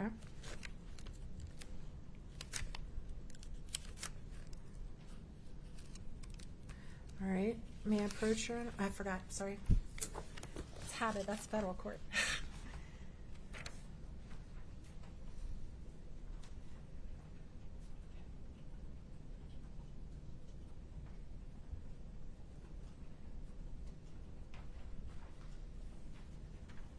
I'm handing you, it's been marked for identification as KRB 11. See if that refreshes your memory a little bit. Is that your email address? Correct, it is. So that's you forwarding to the investigator background information on Kouri's businesses? Correct. All right. And then do you also remember forwarding on March 28th to the same investigator reporting that Kouri had asked for her wedding ring back from the medical examiner and you thought that was suspicious? Remember doing that? Can you show me the email Sure. again?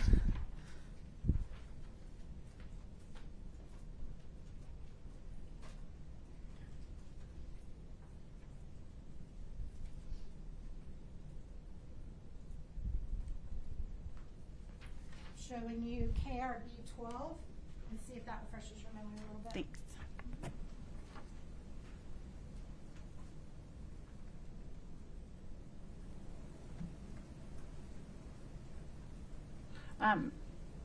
Not her wedding ring, my brother's. I'm sorry, the ring that he wore. Correct. On his finger. And she was asking for it back, right? Correct. And you thought the detective should maybe test the ring, or you thought that was suspicious and you reported that? Yeah. Okay. Also in there you talk about ring cameras. Did you share ring camera information with the investigators? I did not have the ring camera information. Okay. Do you remember in May of 2022 suggesting with the officers, the investigating officer, that Kouri may have tried to kill your brother on Valentine's Day with Yes. a sandwich? Yeah. Okay. Because my brother talked to me about it. Okay. As far as you know, had that information ever been imparted to them before you gave that to them? I would have no way of knowing that. Okay, fair. Did you also do some online sleuthing into her mom's Venmo and Susan Kohler's Venmo? I did not personally. Did you forward that information to the investigators to use in their Can I investigation? see the Sure. email, please? Yep.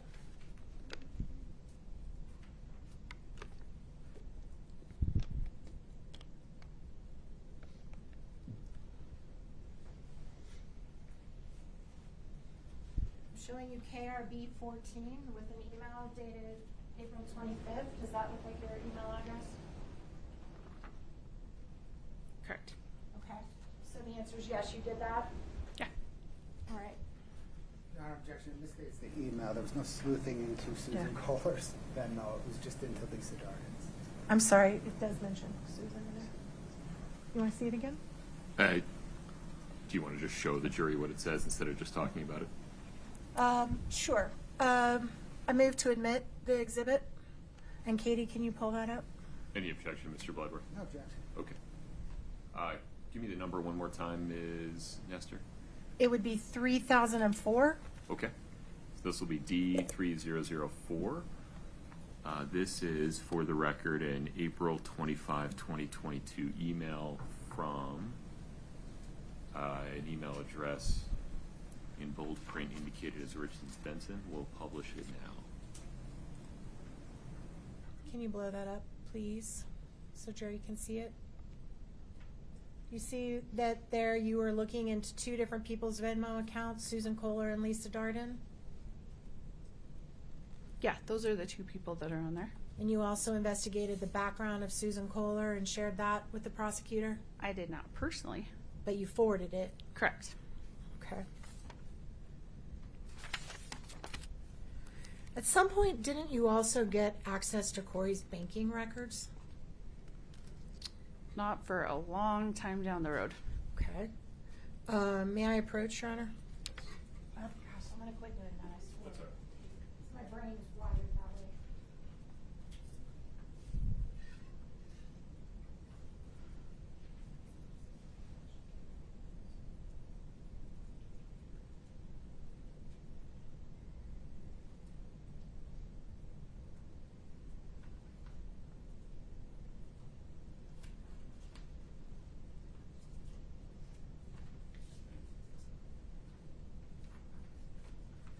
I'm showing you a letter that's marked for identification as KRB 16. A letter dated November 7th of 2022, which was a few months after Eric died. Can you just read that for a minute and tell me if you remember that letter?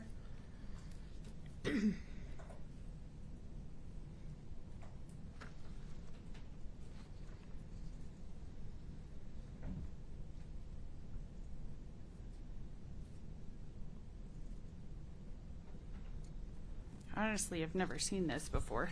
Okay, totally fair. Do you want me to keep reading the whole thing?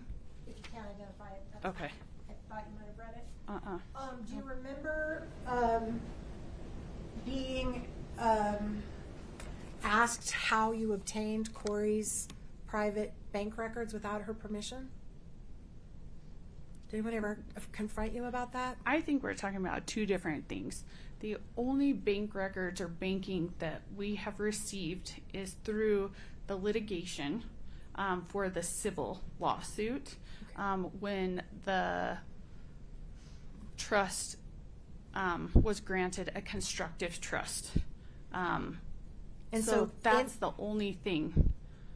So in your role as trustee, you went about to get her private banking records? No, it's all litigation and it's really hard for me to go through it. I mean, my lawyer's here. He can speak to it a lot better than I can. I definitely don't want you to have to become one of us, so don't worry about it. You also had multiple interviews with the Summit County investigators. They came to your house once and interviewed you, is that right? Correct. And you also interviewed with Detective Woody, I think, here or in this area, in this complex somewhere. Correct. And you also had multiple phone conversations with the prosecution, all this before Kouri was arrested. Is that right? I mean, we just looked at a bunch of emails. Objection, Your Honor. We have to be more precise. Precision matters in this business. Is it fair to, The prosecution I'll withdraw. Is different. The prosecution may mean different things. I'll rephrase it, Your Honor, I'm happy to. Thank you. It was a little confusing, so let me try that again. Is it fair to say you had regular communication with the investigators in the criminal case almost immediately after your brother's death, even before they got into the house and after? I did talk to the detectives, yes. Okay.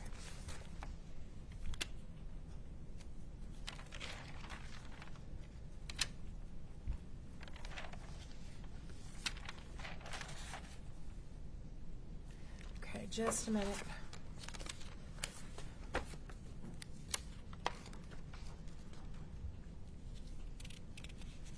Were there occasions where you sent potential witness names and contact information to the investigators on the criminal side?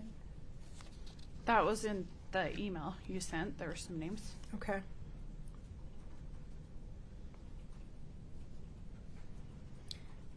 Do you remember, well, let's strike that.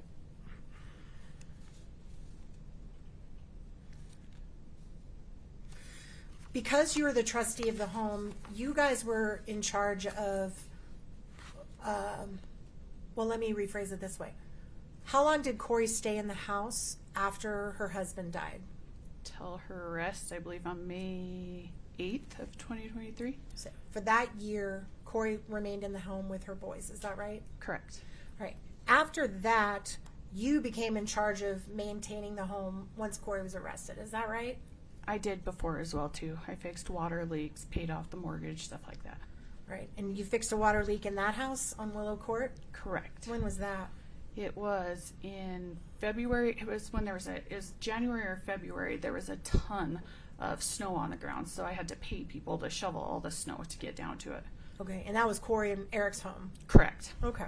Well, at the trust house. Got it. I understand. During that time, were there times where law enforcement needed access to the house to search it? Are you talking after? After Kouri's arrest, sorry. Yes, yes. All right. About how many times did you guys have to provide access to law enforcement to search that house? I don't know off the top of my head. If I were to say around 10, 11 times, does that sound completely out of bounds, or does that sound about right? So I put my husband over all of that.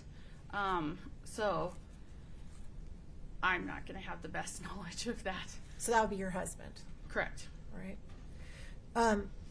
But the private investigator that you guys hired answered to you, right? Not your husband? He was hired by the estate. So he communicated with you directly. Both me and my husband. Did you give him unfettered access to the house? No. How many times would you say that investigator was in that house? That's going to be better to ask my husband as well, too. My husband went with him every time. Totally fair. Did you guys have the video equipment set up inside the house? Like cameras Yes. to monitor? Yeah, yeah. When did you guys put that in there? I apologize, but that is also better to ask my husband. He was over all of that. All right.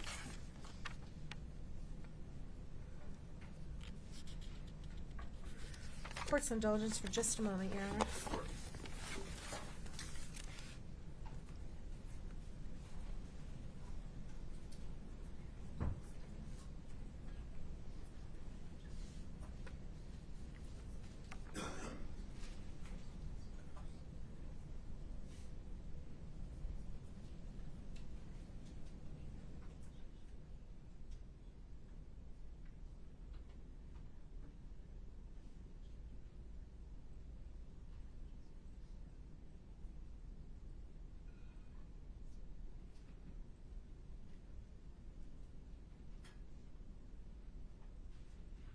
Just a moment, Your Honor. I'm so sorry. Just one more moment.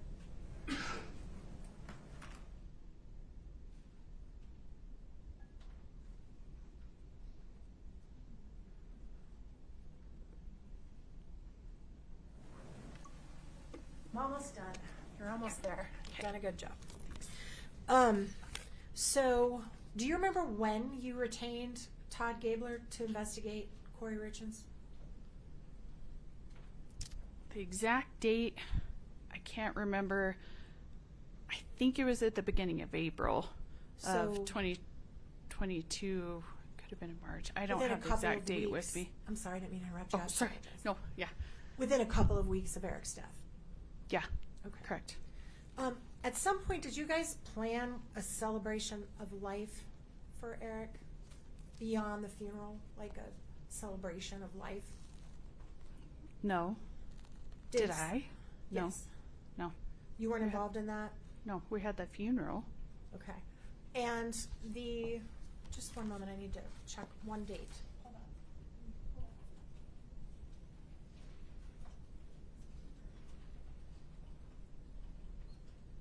What was the date of Eric's funeral? I'm really sorry if I'm wrong, but I think it was the. Let's see. I have to see a calendar. I think it's March 11th. So I think. within a week or so of his death, probably, give or take. Yeah, it was quick after. And wasn't there a celebration of life on April 1st? Do you remember that? Were you involved in that at all? No. Okay, No. totally fair. Ms. Richens Benson, that is all we have. I'm sorry for your loss, and thank you for answering our questions. Thank you. Mr. Bloodworth, any redirect within the scope of cross? Yes, Your Honor, thank you. Please.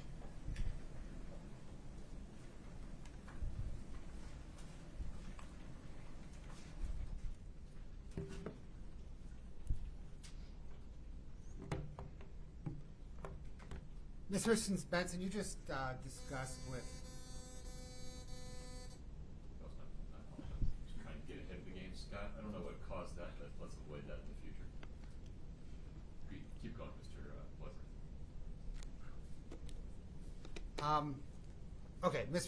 Richens Benson, you just testified in response to the defense questioning about a civil lawsuit. Correct. Did the civil lawsuits begin on March the 28th, 2022, about 3 weeks after Eric's death? That is when it was filed. It was threatened very quickly after Eric's death. And who filed the lawsuit? Kouri did. Against who? Against me as trustee of the trust. And to defend against that lawsuit on behalf of the trust, Correct. you employ Mr. Throckmorton, or your lawyers employ Mr. Throckmorton and Ms. Carrington. Correct. And then Kouri Richens was arrested on May 8th, 2023. Correct. After May 8th, 2023, did the estate or the trust employ Mr. Throckmorton or Ms. Carrington? No. The defense counsel asked you about a timeline where you presented certain information to the investigators, right? The Correct. detectives. And they referenced that information related to some financial information. Correct. Did that include your reporting that Eric went to get money from his bank and found an empty bank account? Correct. Did you also report that Kouri signed his signature on a $250,000 home equity loan against his house without his knowledge? Correct. And that's what I told the detective that day. And did you also tell them that Eric found multiple credit cards pulled in his name that he had nothing to do with? Correct. And that he talked to a divorce attorney? At this point, Correct. We're going to renew our 401, 403, 404B. I'm also stating for the record that I think he's now kicked the door wide open. I want to recross on all the things I would have had in my direct because it all deals with this stuff. You're going to have a longer conversation about the last piece. Your Okay. 401 and 402 objections are overruled. And 404B. All the financial stuff that we've litigated already. I think I have to do it when he tries to put the evidence in. I know, but please approach for a minute.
Ms. Richens-Benson, do you still have some water? Yeah, I Okay. do. Thank you.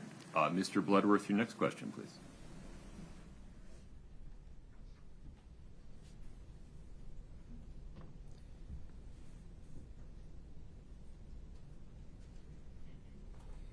Did you also provide the police with information on Eric meeting with a divorce attorney, Christina Miller, Yes, correct.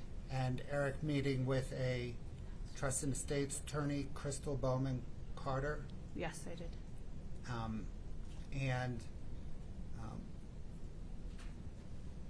did you provide the police with information about a separate house rented in Oakley, Utah? Yes. Did you provide the police with information about a change in life insurance beneficiaries? Yes, I did.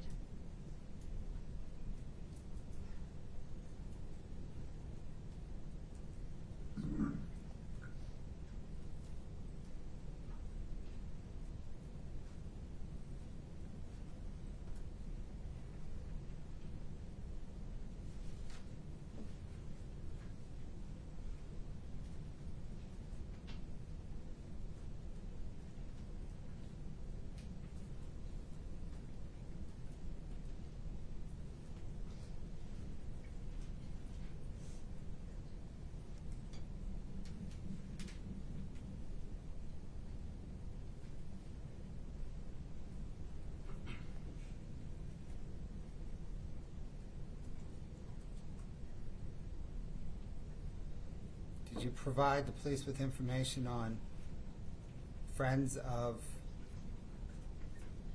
the defendants and Eric's that they should potentially interview? Correct. Did you provide the police with information about a discussion involving the trust and control of the house 2 days after Eric died? Correct.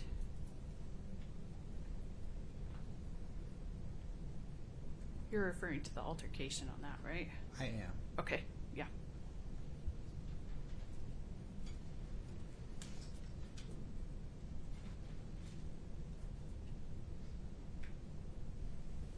And then did you provide some information to the police regarding, I think you mentioned earlier, like a demand notice as it relates to the civil lawsuit?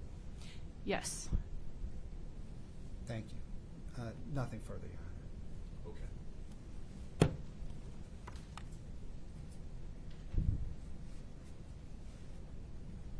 Ms. Nestor, why don't you perform any recross that you think is within the scope of that redirect? We'll take a break, have an additional conversation. Thank you, Your Honor. I'll be happy to. I need to grab that back for the No problem. email.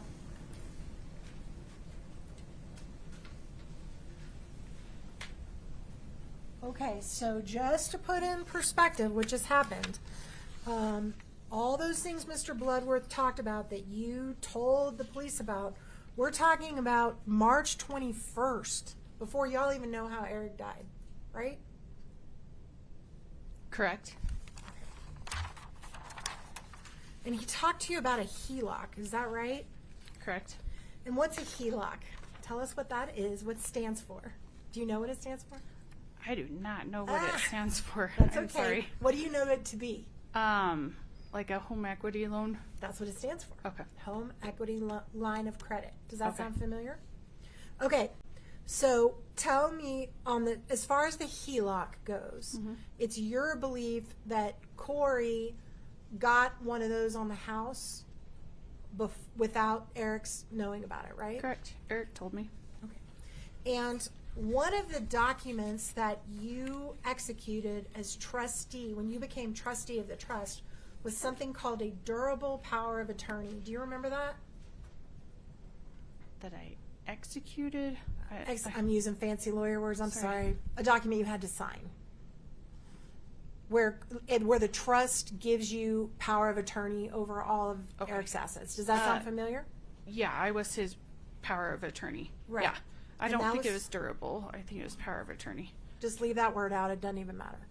All right, so you had a power of attorney, and that was before Eric died, right? That I had a power of attorney Uh-huh. before Eric died? to be trustee, if he ever did die? Do you remember? I would have to ask my lawyer that too. No I am worries. sorry because I know all of it's very different, and I No worries. I don't want to turn you into a lawyer up there. Okay. This is actually really important. okay. So there was a time where you had to revoke all prior power of attorneys that were granted by Eric in order for you to have the final power of attorney, right? Do you remember that? Is that on like the letters testimony, or you'd have to show it to me? I I'm will. sorry. Let me pull it up. Katie, do you have the revocation?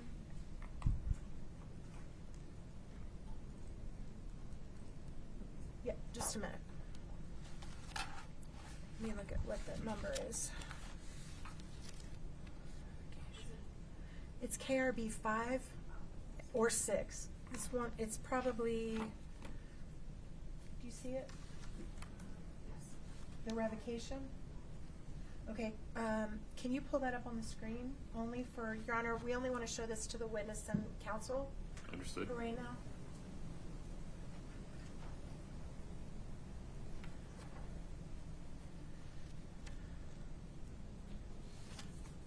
That document is in front of the witness and counsel. Do you see the document? Yeah, so that's something my brother signed to revoke any power of attorneys after he found out that she used his. That's not something I've signed. Your Honor, That's- I'm sorry, objection. The copy don't- I'm looking at is not signed by anybody. Yeah, That's- and this one's That's not okay. signed.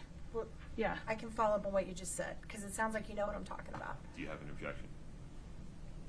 I just want to make sure we're looking at the same document. She said signed, and I'm not seeing. Oh, You okay. two are looking at the same document. Yeah, Whether it's the same document. it's not signed, Brad. That was my bad. Pause for 1 moment for me, Katie. Whether Ms. Nestor's referring to a different document, I don't know. Understood. I think I can clear all this up, and I don't really care too much about the document itself. I'm trying to Okay. refresh your memory. It sounds like it's refreshed. So you remember that Eric had to revoke power of attorneys that Kouri had previously had. Yes, Eric did revoke it. And you remember what that means is she had a previous power of attorney from Eric. Is that right? She did have a previous power of attorney, but he did not know that she used it and Okay. took out the money. But the power of attorney she had, and he was upset about it and wanted to revoke it so she couldn't do it again. Is But- that fair? No, to be fair, he said he never signed that one, so there's a lot of litigation on if that's actually proper or not, because he said he did not sign that one. But she did have the signature Your Honor, on hold it. on just a minute. Yeah. Your Honor, we did not ask her to say what Eric said specifically. I would ask that we strike that, or at least tell the jury it's for purposes of why she did what she did and not to take it for truth of the matter.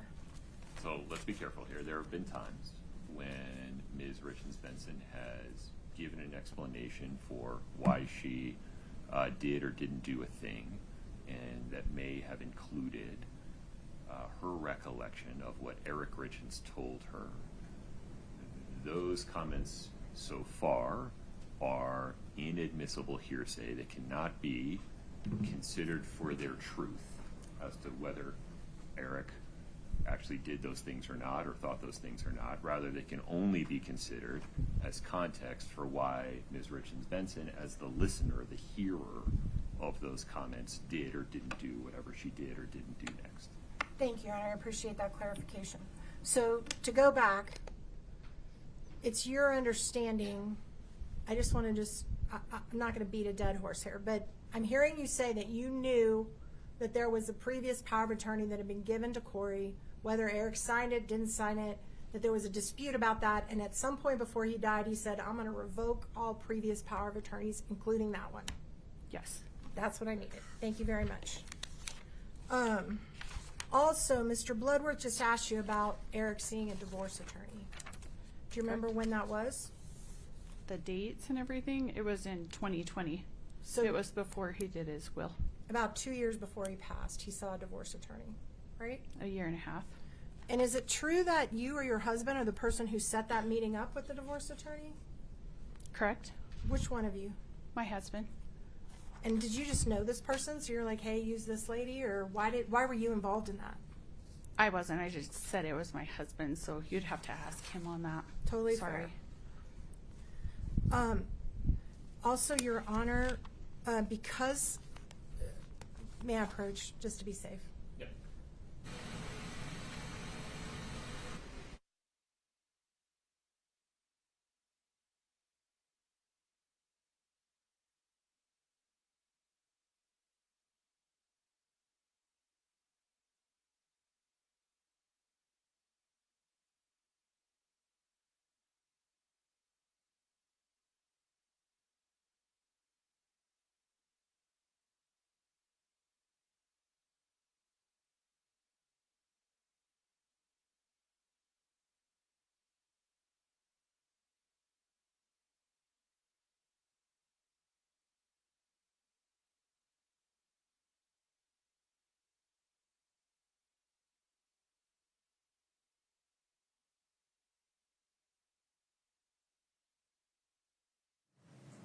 When you were previously being questioned by me, I asked you a question and we decided we weren't going to go into that, but we are going to go into it now, so I'm going to ask it very specific, okay? Did Kouri ever ask the trust to pay her any money in the year after Eric's death, separate from the litigation? Did she ask you to make any disbursements to her or the boys in the year after Eric died as trustee? Not that I can remember. That's all I have, Your Honor. And we will fully release this witness. She can remain in the courtroom for the remainder of the trial. Okay. Mr. Bloodworth, any additional questions for Ms. Richens Benson? No, Your Honor, thank you. You're welcome to step down. Okay, Thank you. Watch your step, please. I'm okay to just go sit. Yes. Let's see, counsel, should we take a brief restroom break before the next witness? Not knowing how long the next one will take, Mr. Bloodworth. Your Honor, the state will probably need 20 minutes. Folks want a restroom break? Want to stretch your legs? Nobody. Everybody's shaking their head no. Okay, let's keep rolling. All right. Your Honor, the state calls Clint Benson. All right. Mr. Benson? I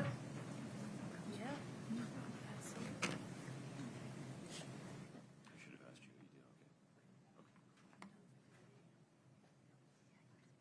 I'll take a look.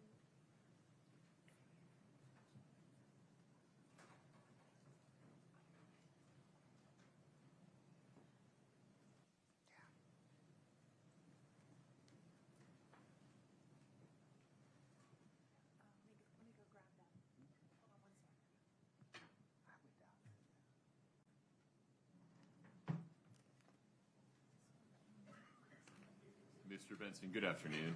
If you'd step in front of Brittany, we'll get you sworn in, sir. Thank you. Please raise your right hand. Do you solemnly swear the testimony you're about to give in the matter before the court to be the truth, the whole truth, and nothing but the truth, subject to the pains and penalties of perjury? Thank you. Please. 8:49. This is it.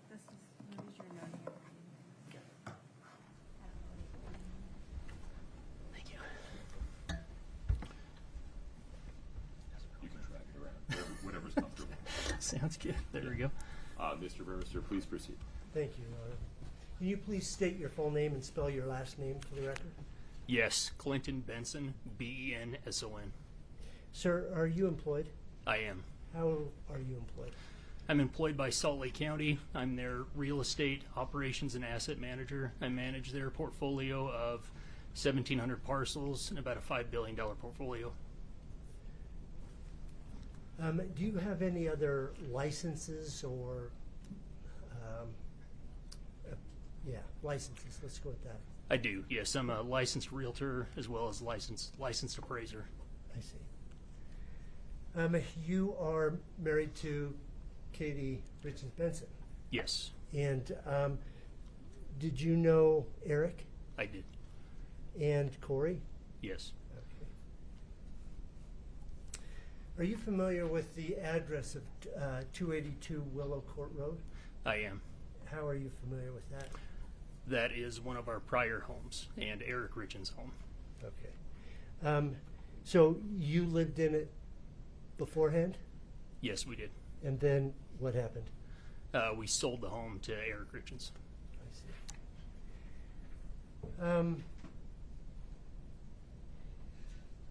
After Eric died, where did Kouri and the kids live? Kouri and the kids lived at Eric's home at the 282 Willow Court address. Okay.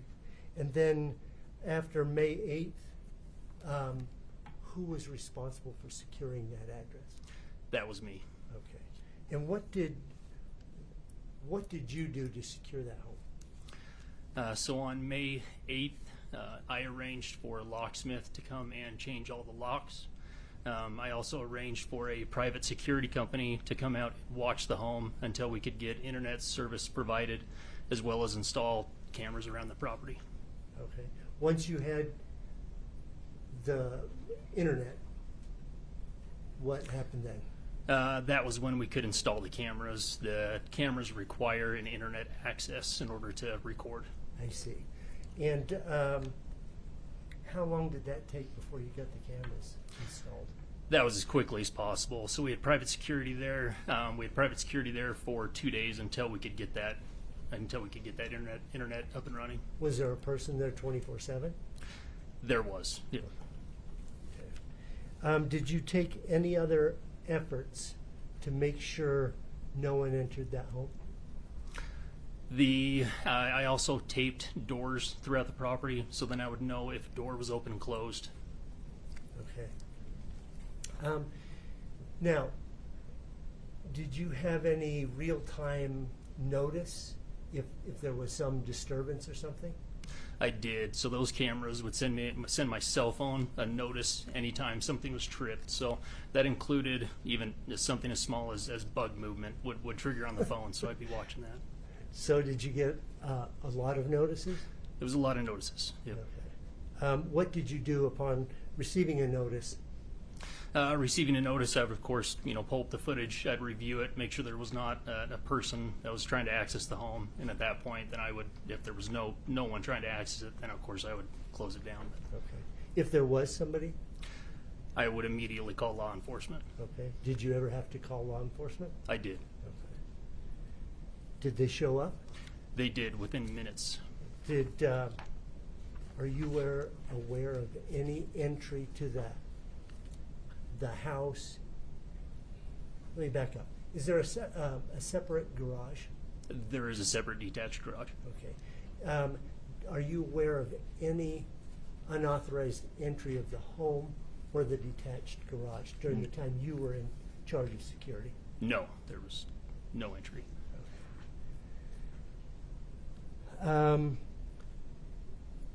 Were there occasions when authorized personnel needed or wanted to make entry?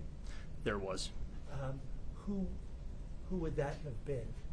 It would be the sheriff's personnel, and they would arrange through me if they needed to access the home. Were there occasions when you yourself went in? There was. Tell me about that. So I would go in the home if the kids, meaning Carter, Ashton, or Weston, if they had requested a specific item, so they still did have clothing in the home as well as some sentimental items, trophies, things like that they wanted in the home. And so, how did that work? Just you did it, and no one else, or? It was primarily me. Occasionally, there was one instance where there was a live animal in the home. Carter did have a lizard, so I had to have help to carry that out of the home. So I had a family member help me do that. Okay, but always you were there? Yes. Okay. And were there occasions when, I think there's been mention about Todd Gabler, do you know him? Yes. Was there times when he asked to have entry? Yes. Were you with him? I was. Okay. How about defense attorneys or investigators? Did they have access? Yes, we would. If they did request access, we would go with them to go through the home. Okay.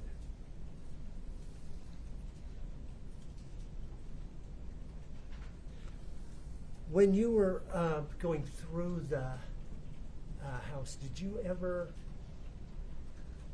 not through the house. When you were inside the house, on any occasion, did you ever see a missionary journal? I do recall a missionary journal. Their master bedroom had a large master closet that was Excuse me, attached. who's they? Kouri and Eric. Okay, Yep. So the master bedroom had a large closet that was attached, and Okay. I believe it was on the right side of that closet. okay. This journal was? Yes, Okay. Do you know whether Eric went on a mission? he did go on a mission.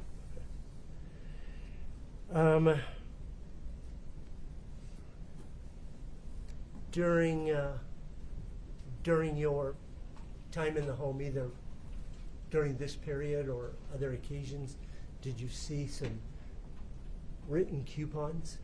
I did. Yeah. Where did you see those? In the master bedroom. When did you see that? You recall?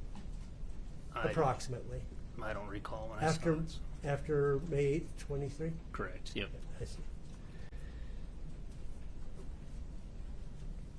I'd like to turn your attention to October, November of 2020.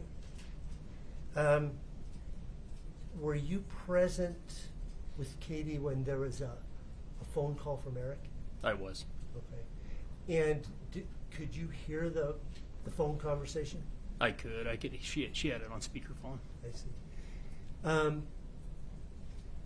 You had met Eric prior to that. I mean, you had known him for some years Yes. before that. Yes. So, could you tell what his demeanor was like? I could. He was extremely distressed. I mean, he was really upset.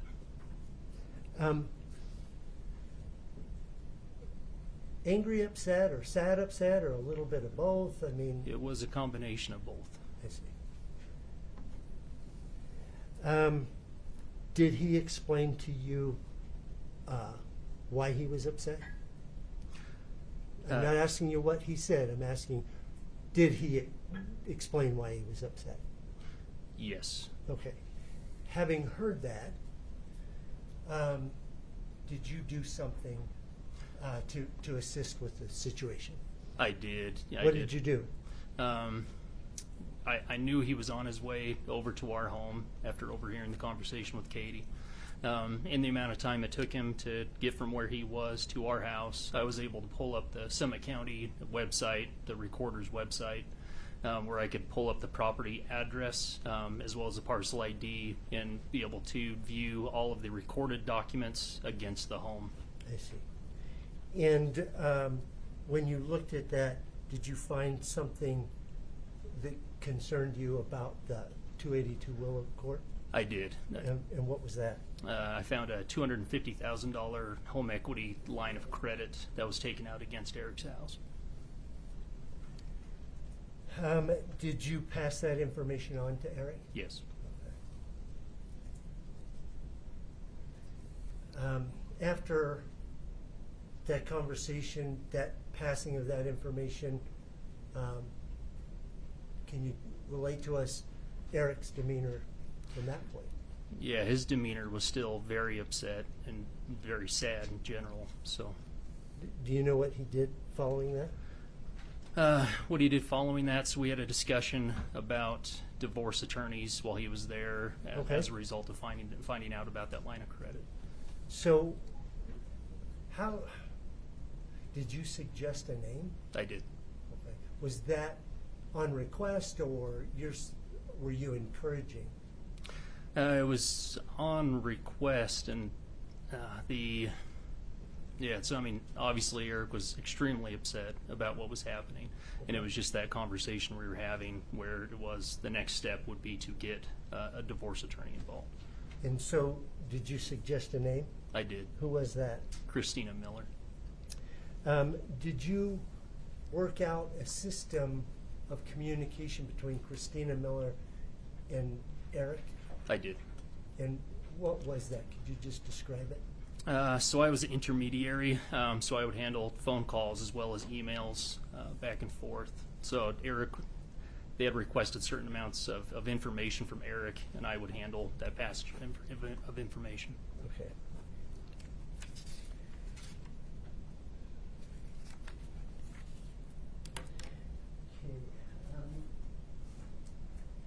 holding here, believe we called it 8-49, Your Honor.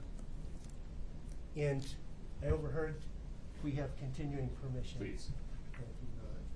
I'm going to hand the witness State's Exhibit 8-49. I'd like to direct your attention to tab 13.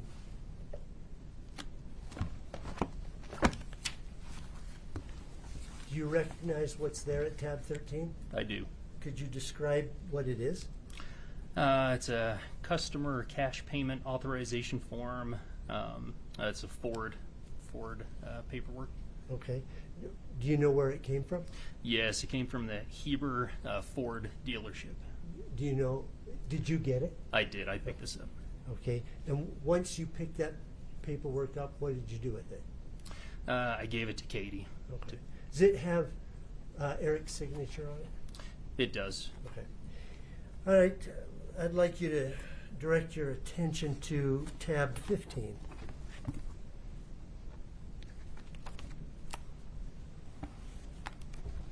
Do you recognize that? I do. Is that a photograph? This is a photograph. Yeah, of that journal you spoke about earlier? Yep.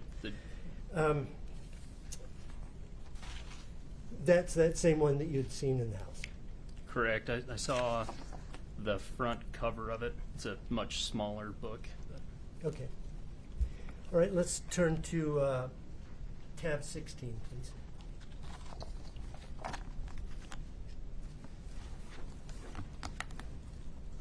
Do you recognize that? I do. What is it? It's coupons. You had mentioned earlier that you had seen some coupons in the house. Yes. Are those the ones? Yes. Okay. Okay. I'm going to direct your attention back to March 4th of 2022.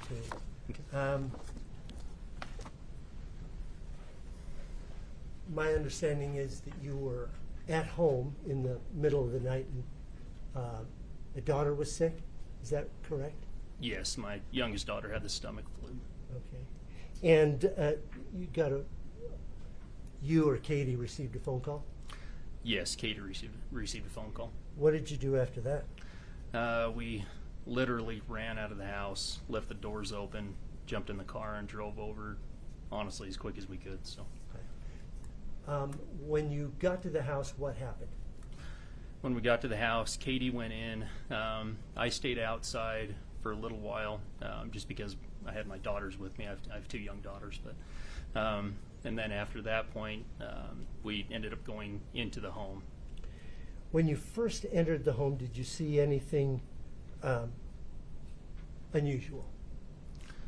My number one priority was taking care of the kids, my two daughters as well as the boys. So I mean, I noticed some hand movements that Kouri was making, which seemed to me unusual. But had you ever seen those hand movements before?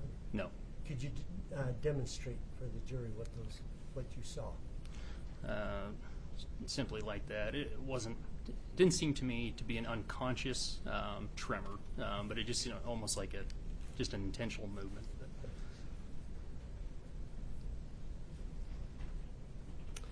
Once you were in the house, where did you go next? I went up the steps up to the bonus room that Eric had. Okay. Who was up there? It was Carter, Ashton, Weston, and then my two daughters. Okay. Did other adults come in and go out and come in and go out during the course of the morning? They did.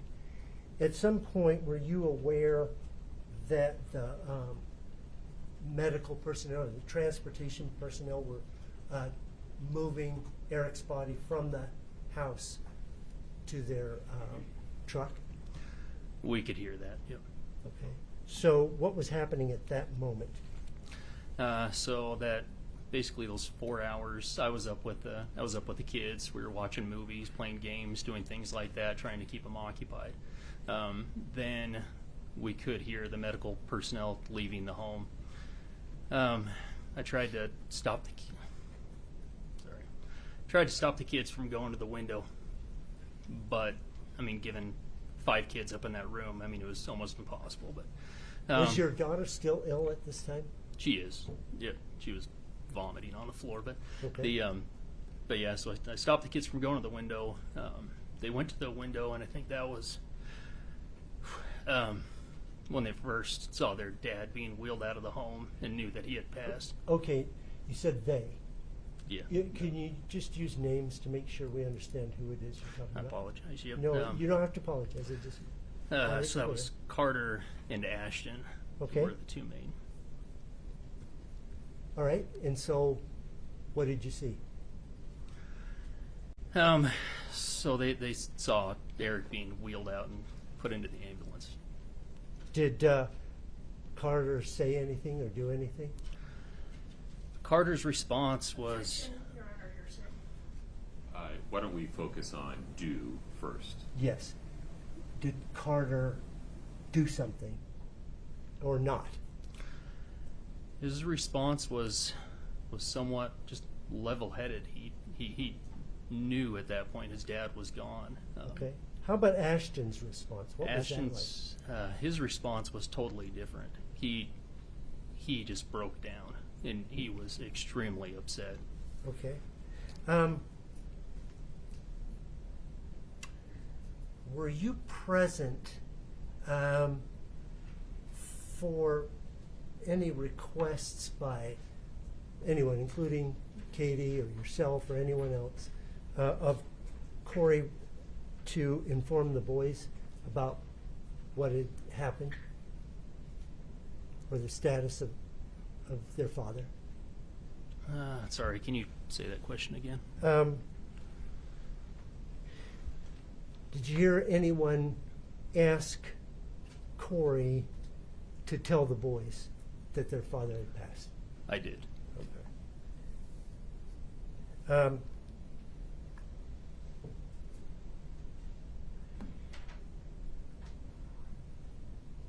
That morning, after that, did you hear Kouri Richens talk about her plans with C&E? I did. Tell the court about that. She had what sounded like what I would say would be a fully baked plan of what she was going to do with that company as of that morning. She was going to have, his name's TJ Pellegrino, I believe is his name, but she was going to have him take over running Eric's company alongside with Kouri Wright. I see. Can I have one moment, Your Honor? Of course.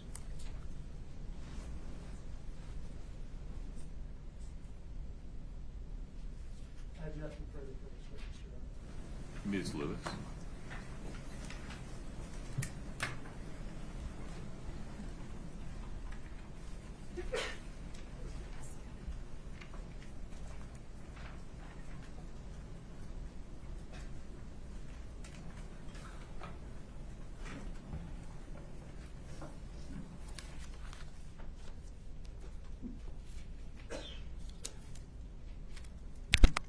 Good afternoon, Mr. Benson. Good afternoon.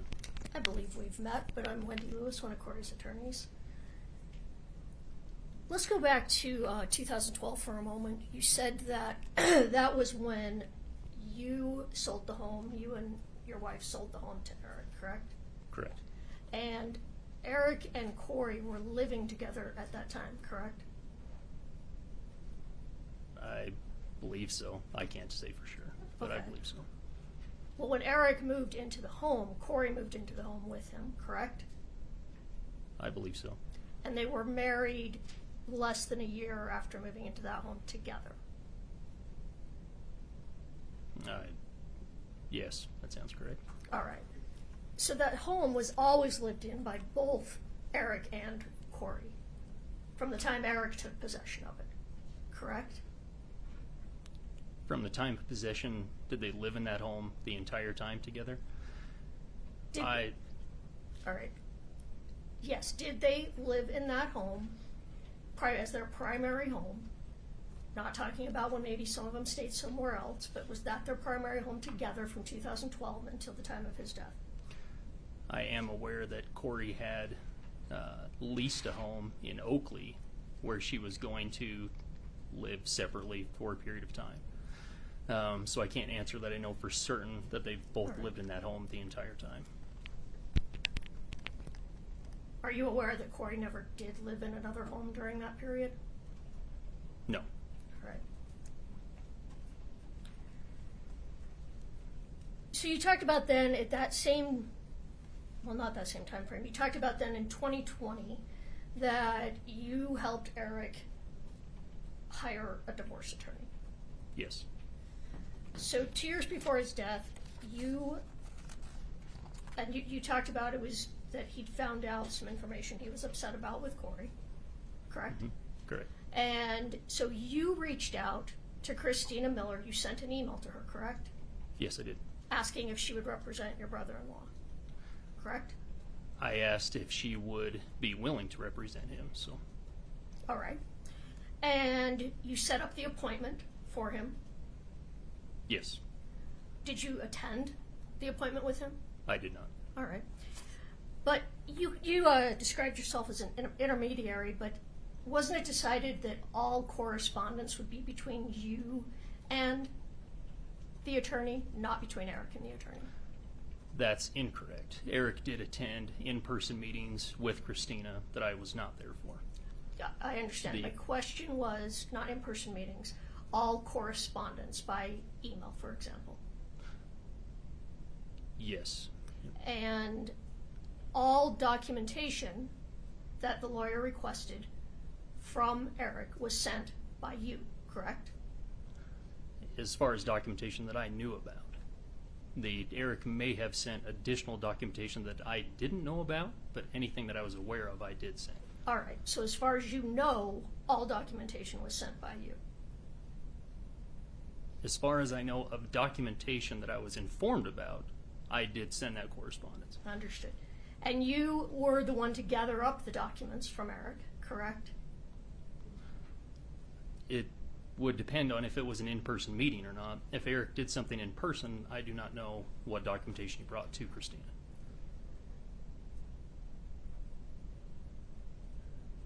All right. Let's just take a step back. Did you send the documentation to the divorce lawyer that was requested? Yes. All right. And is it fair to say you were doing this because Eric didn't want Kouri to know he was considering a divorce at that time? Fair? Eric was aware that Kouri was watching his emails and didn't want her to know. So he didn't want her to know he was considering divorce. I can't speak for him, so I don't know exactly what he was thinking at that moment. All right, but he asked all the correspondence be with you and not with him. Email and things being, anything sent, either email or mail, was all done by you. I can't say in general all correspondence. I So understand. we've got to clarify that. It's only correspondence that I am aware of. So whatever Eric did outside of my knowledge, I can't answer that. I understand that. And you're not aware of any other correspondence that Eric did. You're just not aware. No, the divorce attorney would be the best source of that information. All right, and we'll get a chance to talk to her. So anyway, but ultimately, Eric decided that he was not going to divorce Kouri, correct? Correct. And nothing came of these meetings and correspondence, correct? Well, because of the trust was created because of this correspondence. I'm sorry, I didn't mean to talk over you. Yeah, so I recommended Christina Miller as the divorce attorney. She recommended Crystal Bowman to manage and write Eric's trust. I understand that. But nothing happened as far as a divorce, correct? They did not get divorced, no. Right. Fair to say that at that time, you and your family, or at least you and Katie, were supportive of him divorcing Ms. Richens, fair? We were supportive of Eric no matter what the arrangement was. We were supportive while they were married. We were supportive of the divorce as well, so that was his choice. All right. Now I want to talk about, jump to May of 2023. This is when you took control of the home on Willow Creek. Is that right, Willow Creek? Willow Did I say Court. that right? Yep. Yeah, It is Willow Court. All right. And you said you had the locks changed. Was that immediately? As quick as the locksmith could get there. All right. So within With, the week? No, within a matter of hours, that Hours. locksmith was there. And then you had cameras installed. I installed the cameras. You Yep. did that yourself. I had the help of a family member. All right. And you installed cameras outside the home Cameras outside as well as inside the home. as well as inside. Is that the only time cameras were installed? Were they all installed at that time? Or were there cameras that then were installed later, additional cameras?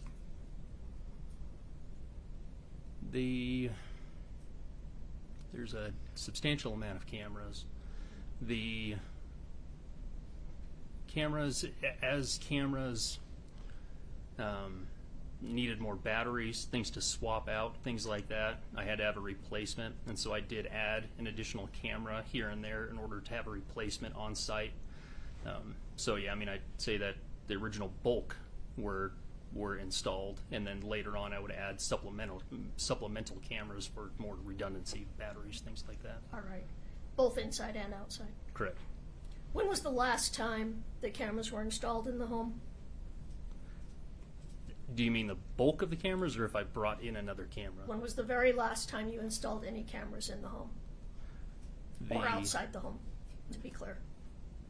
That would have been years ago. I mean, it's been a long time. All right. Now, you said that whenever someone needed to enter the home, you went with them. Yes. That's true. So every single time someone has entered that home, you have been present? Yes. Now, law enforcement has entered that home many times since May of 2023, correct? Yes. And each time there was more than one law enforcement officer that entered the home. Yes, I believe so. You'd have to check their records. All right. And they came to execute search warrants on the home. Yes. Do you recall how many times they searched the home between 2023 and today? I don't have an exact number. They would have a better record. If I told you 10, It seems reasonable. does that seem reasonable? Mm-hmm. And when was, well, the last time they searched that home was 2 weeks ago, I believe today, correct? Yes. So almost 4 years after Mr. Richens' death, law enforcement is still searching the home. Yes.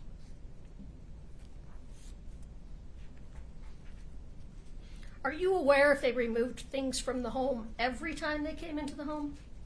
I'm not aware. You'd have to check their records. Yeah, I'm just asking if you were aware.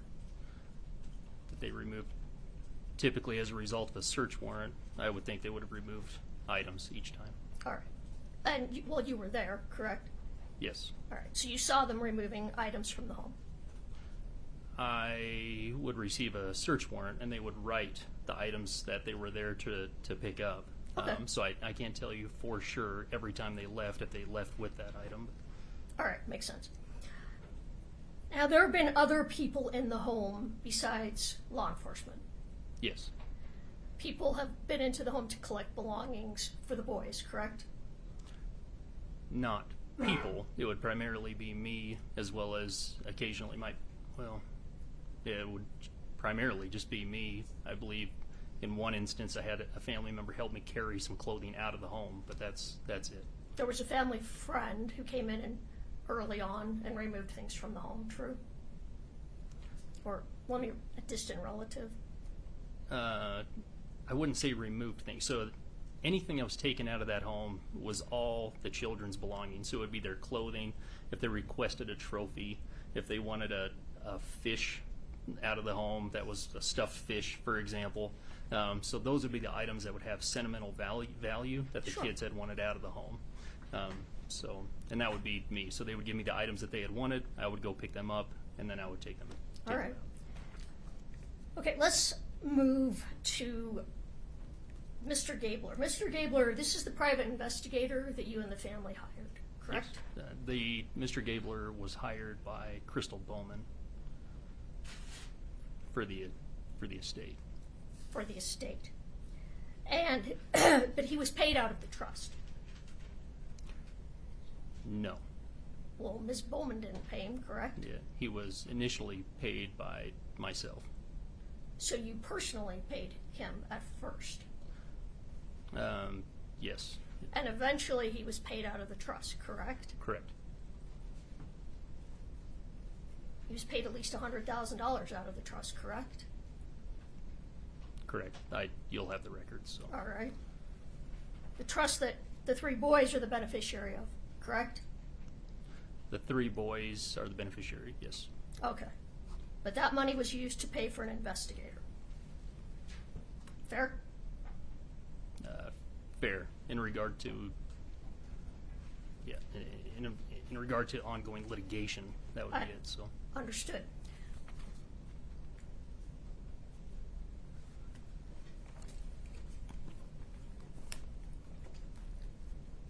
Do you recall when Mr. Gabler was hired?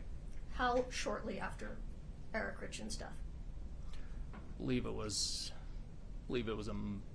maybe a little over a month after, around All right. a month. And part of what he did as your private investigator was to look into Kouri Richens' background. True? True. And he looked into everything about her business, correct? Todd did not directly look into her business, but he in general looked into her background. Well, he interviewed people about her business, true? I believe so. I'm not aware. He did his own reporting. Well, you were very involved in what Mr. Gabler was investigating, fair to say? Yes. And you knew that he was investigating Kouri in order to try and come up with something that would result in criminal charges, fair? No, that's not fair. That's not fair. No. Well, isn't it? I'm Todd sorry. investigated for the truth. He made it clear that no matter what, we had to be comfortable with the truth, no matter what that answer is. And the truth that you were looking for was information to charge Kouri Richens. I'll let him answer that. Ask that, then. Excuse me. I'll let him answer that, and then we need to move on. Go ahead, sir. Oh, sorry, can you ask the The question? truth you were looking for was evidence to charge Kouri Richens. That's false. All right. However, Mr. Gabler was supplying evidence to Summit County investigators at least as early as November of 2022, correct? I don't know the exact date. Well, when he would send information to investigators, would he copy you on those emails? I don't recall if I received all correspondence with that. I couldn't tell you exactly. Did you receive correspondence? I did.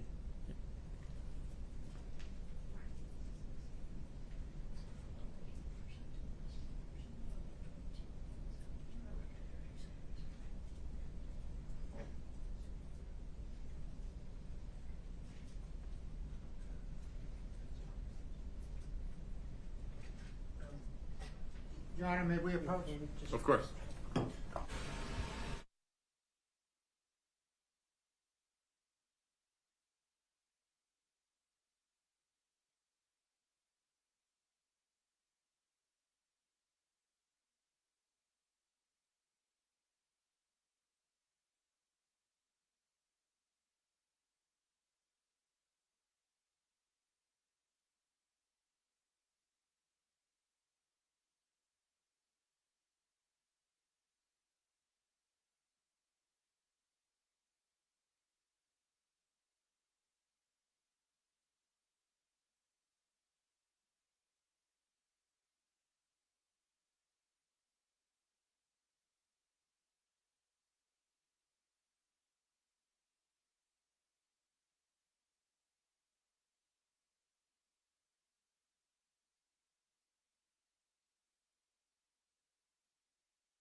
defense counsel show me the The document document. she's going to present. Any objection? No. Okay. Mr. Benson, if you could just take a look at this. Don't Yeah. read it out loud, just Okay. take a look at it. Okay.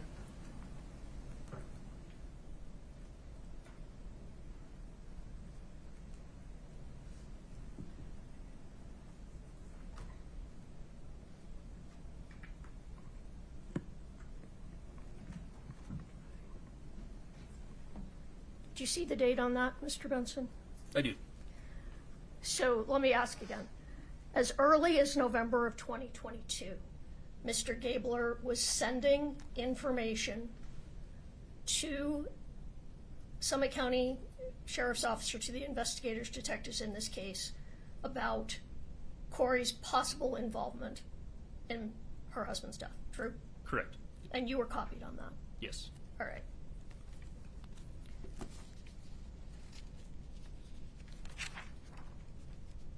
Would now be an appropriate time to take a short restroom break, Ms. Lewis. That would be fine. Okay, Yes. folks, let's stretch our legs. Please rise for the jury.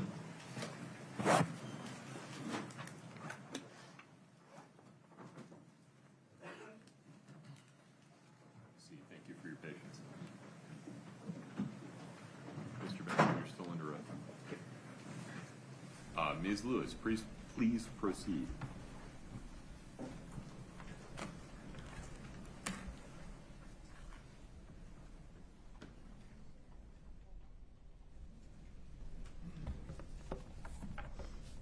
All right, so we were talking about Mr. Gabler. As part of Mr. Gabler's investigation, he was allowed into the Willow Court home a number of times, correct? Correct. And he would go into the home and look through things all through the house, correct? Correct. Were you with him? I think you said you were, but you were with him every single time he went into the home. Yes. And did you see him move things around the home when he would go in? Yes. All right. And this was, well, let me rephrase that.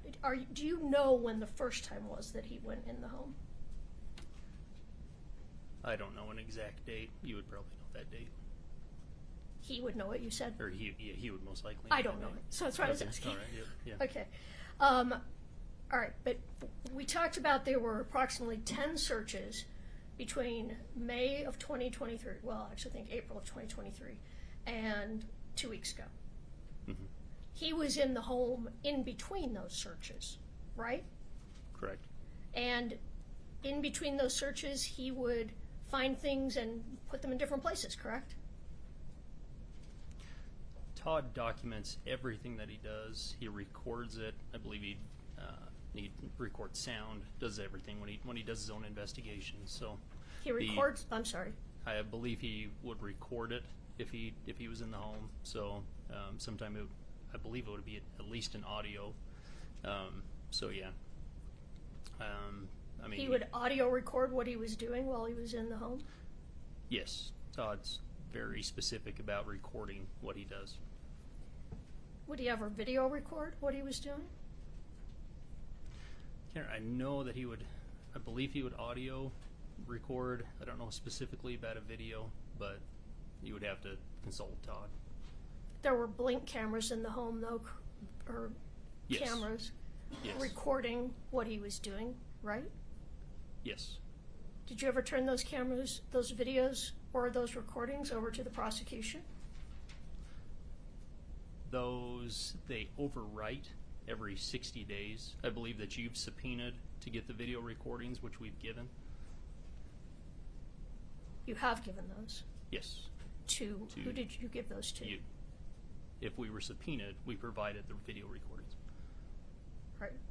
We'll get back to that in just a minute. All right. So, did he ever take things out of the home with him, Mr. Gabler?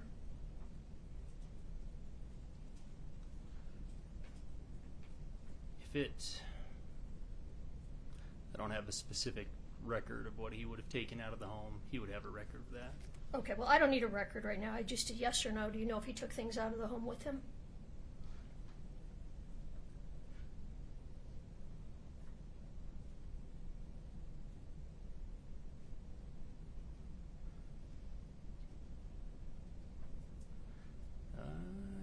thinking that he may have taken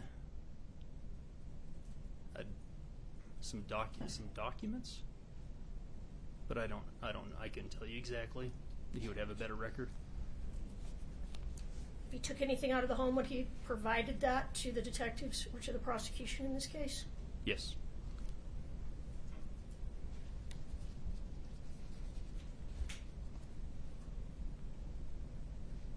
When you were in the home with Mr. Gabler, just the two of you, did you stay right with him throughout the house?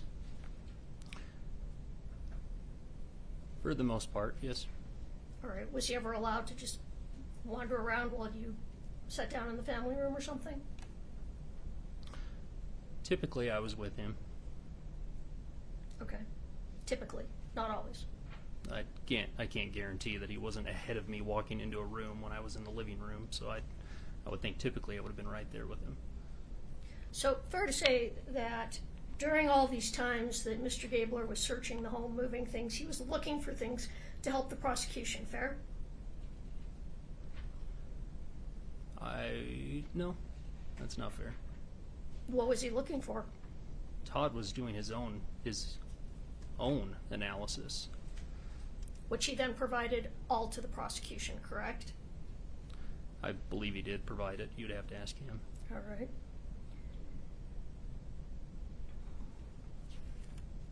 Now, there were times that you were alone in the home, true? True. And what were you doing in the home when you were there by yourself? When I was in the home by myself, it would be property management type things. So it would be flushing toilets, making sure that water would still run, making sure water wasn't leaking, making sure water heaters were turning over so that way they didn't go moldy, things like that. So it was primarily home maintenance type things. Again, if I was requested to pick up an item by the children, then I would go and pick up those items. But that would be the only reason I was in the home. Okay, so you were in and out of the main bedroom, Eric and Kouri Richens' bedroom? Yes, there's a bathroom in there. So. And you were in and out of the bathroom? Yes. All right. I have a few more questions, but can I just have one moment, Your Honor? Of course.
So in the last 60 days, who has been in and out of the home?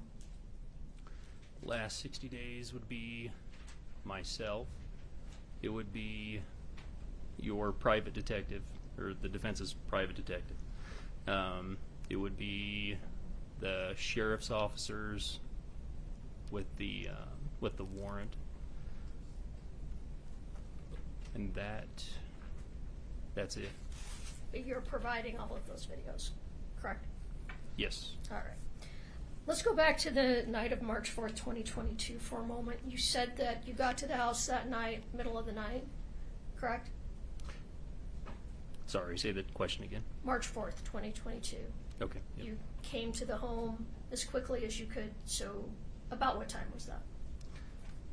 It's between 3:30 and 4 o'clock, around there. Okay. And you came in carrying your two girls, correct? Yes. And you said that you saw something unusual. Yes. And you said that what was unusual was that Kouri was shaking her hands. Mm-hmm. And you found that someone whose husband had just dropped dead in front of her shaking the hands was an unusual reaction, in your opinion?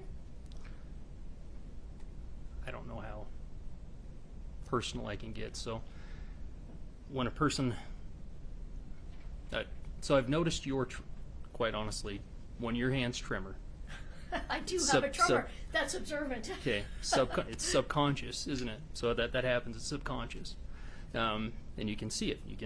You obviously notice it. So there's an obvious difference, in my opinion. I'm not a medical professional, but there's a difference between a subconscious tremor and someone who's doing this. All right, let me ask you this. Had you ever seen Kouri prior to that day, immediately after losing one of the closest people in her life? No. So you'd never seen her grieving prior to this? No. So you don't know what was typical or not typical for Kouri Richens, right? No, that's correct. Okay. All right, you said you took the boys upstairs into the playroom. I guess it's called the playroom, that sort of loft area? Sure. Yes, correct. All right. And how's that room set up? How many windows are in that room? One. And are there toy shelves in front of that window? There are toy shelves in front of that window, yes. Okay. And the boys were 9 and 7, the two older boys? Yes. All right.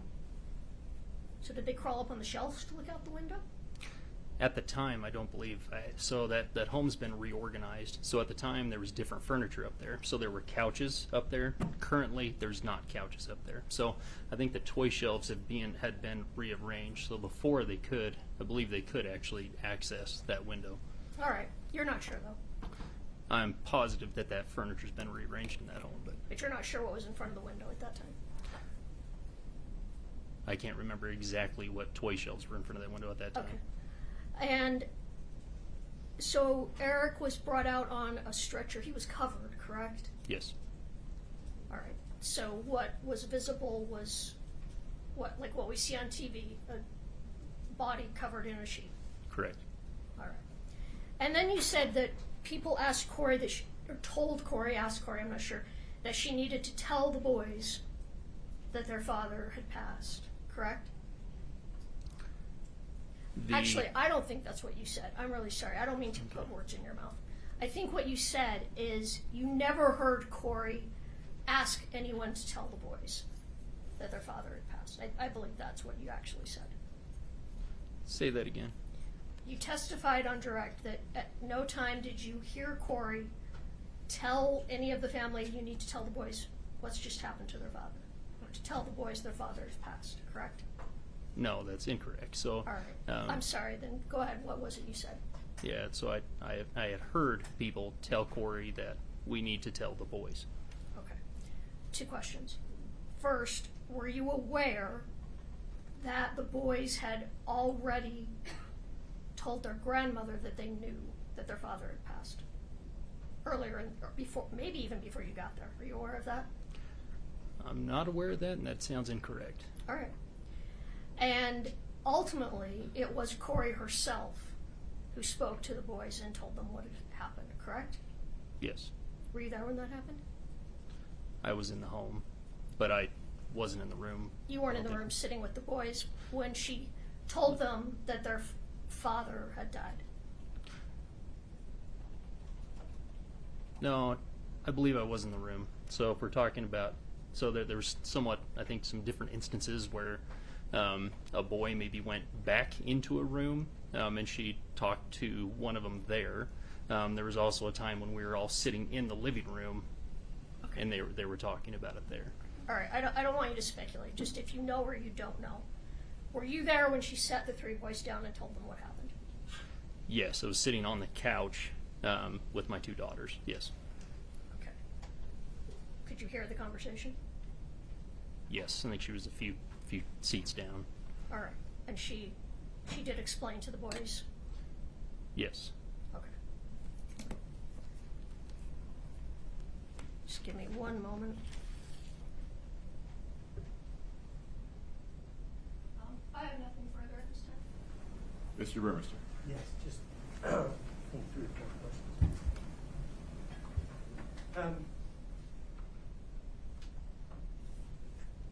Regardless of how the furniture is today, do you have a distinct recollection of seeing the body being wheeled out that window? I do.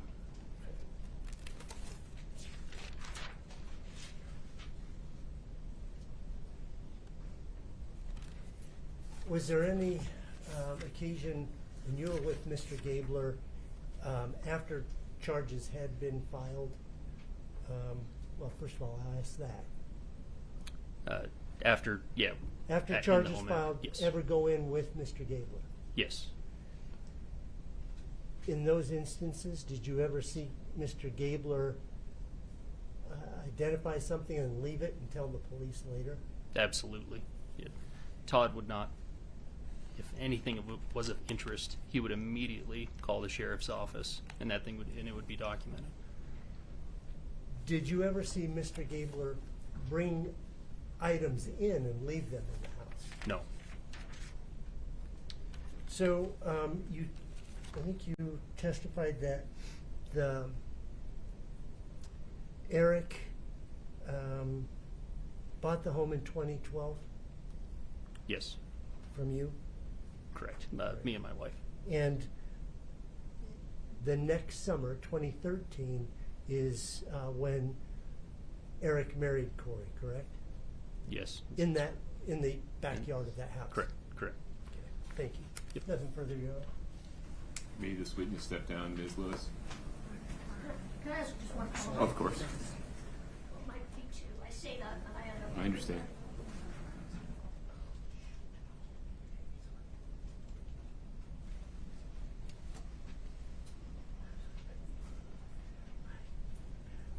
So you just said that anytime Mr. Gabler would find something of interest, he would call the Summit County Sheriff's Office? Correct. For a proper chain of custody. So as he was looking for evidence against Kouri, he would call them and tell them to get a search warrant? I believe so. Yes. Nothing further. Mr. Burmester, anything further? No, Your Honor. You can step down, sir. Thank you.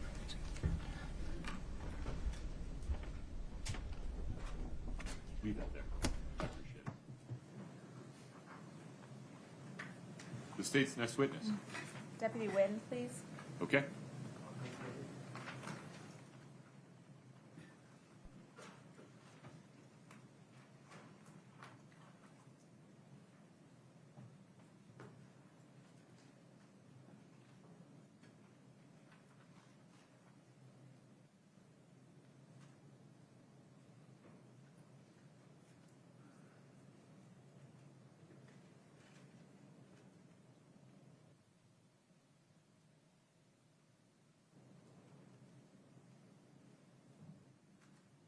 Deputy, if you'd step in front of Brittany, we'll get you sworn in, please.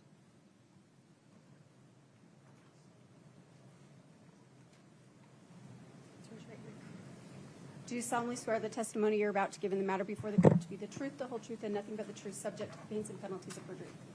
Thank you. Have a seat.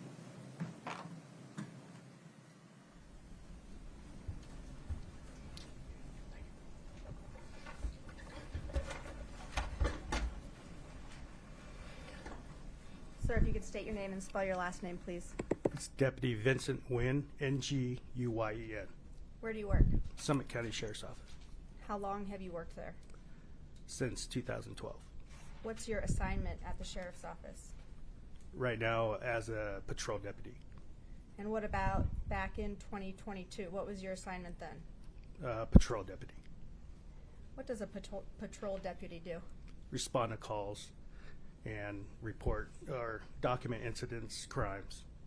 What kind of calls does a patrol deputy get called on? It could be citizen complaints, burglaries, anything that a citizen wants to report. Did you have law enforcement experience before coming to the Summit County Sheriff's Office? Yes. What's that? I worked at the Corona Police Department for over 3 years. At the Summit County Sheriff's Office, are you issued a body camera to use? Yes, I was. And tell the jury about what do you do with your body camera when you're on duty? So my body camera is always on until I activate my lights or manually activate it on the body camera itself, then it starts recording. And was that the same back in 2022? Yes. Were you on duty on March 4th of 2022? Yes. And were you dispatched to 282 Willow Court Drive? Yes, I was. If we could have Exhibit 1-1, please. This has already been admitted.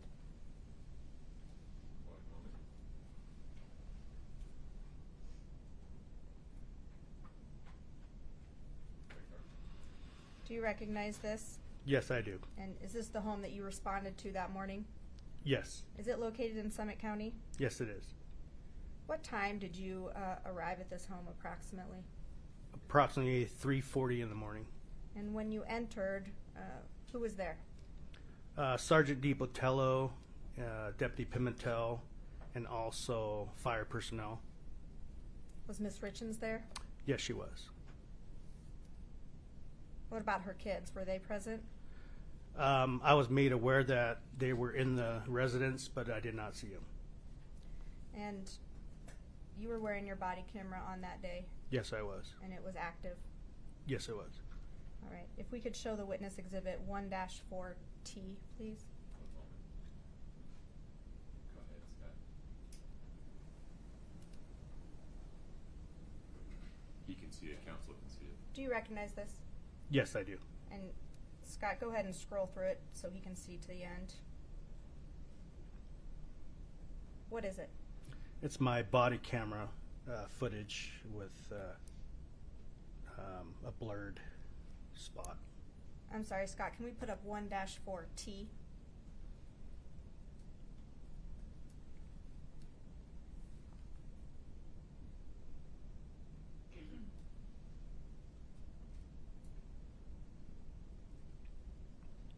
It's a transcript.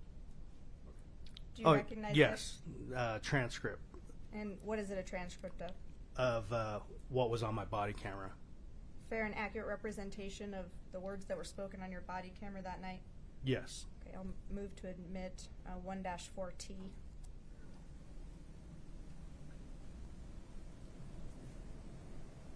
I think you're going the same place I'm going, Judge. There are multiple speakers here.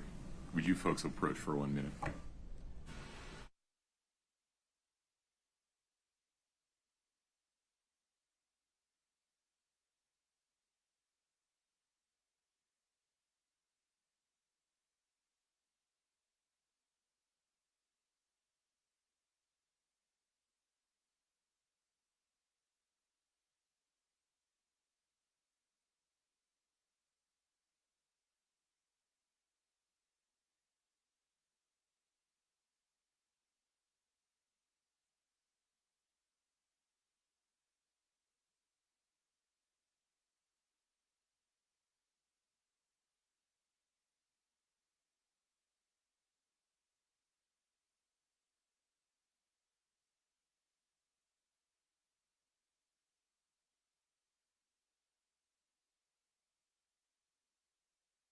To see a video that has audio. The audio is also represented as part of a transcript on the bottom. There are multiple speakers in this video. There's the deputy, there's some other people, there is the defendant. You may take everything the defendant says as true and give it whatever weight you think it deserves, if any. You cannot take what the deputy or the other people say is true. You can only consider those statements for context regarding what the defendant was responding to, the effect on the listener. Anything further on that, Mr. Ramos? No, Judge, thank you. Okay.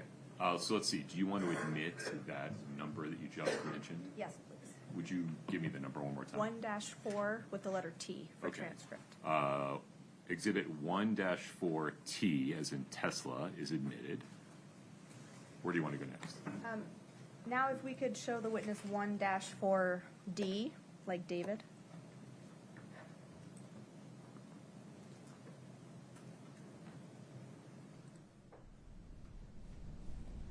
Do you see it on your screen there? Yes, I Do you do. recognize this? Yes, I do. What is it? It's my body camera. And is it fair and accurate representation of your body camera that night? Yes. Are there any changes to it? Yes, there's a blur in the middle. And with the exception of that blur, everything else is the same. Yes. And has this clip been cut down from your original video? Not this clip.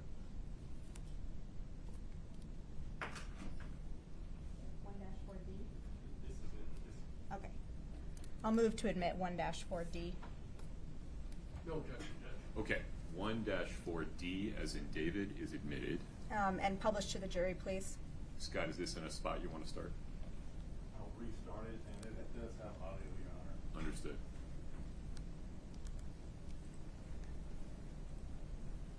Go ahead, sir.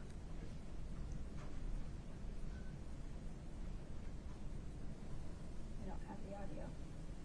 Is the audio instantaneous or is it a delay? No. Okay. It should be right away. I think I know how to fix this. Give me just a moment. We'll need If to you restart it. pause. Yeah. We practiced this earlier. Give me just a moment. Your Honor, most body cams, there's a 30-second. That's what I thought too, but it sounds like they've edited around that. One moment, folks. Scott, would you do me a favor? Would you disconnect from the HDMI and then reconnect?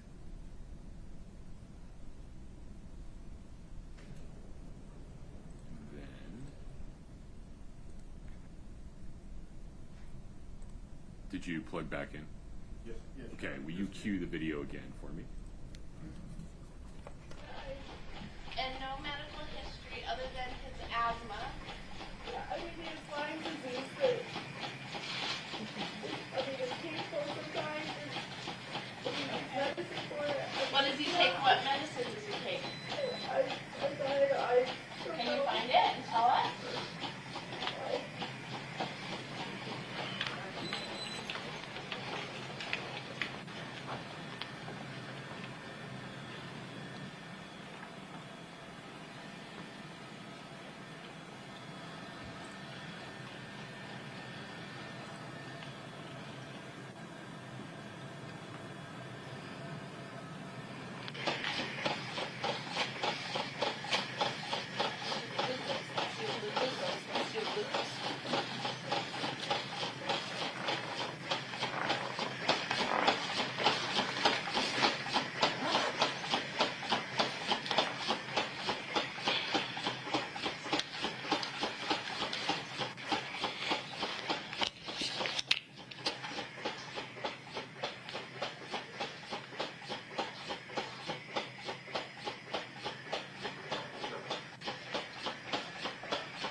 Good. Hey guys, and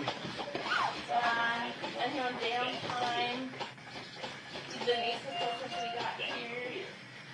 He's had 2 Eppies, a Narcan,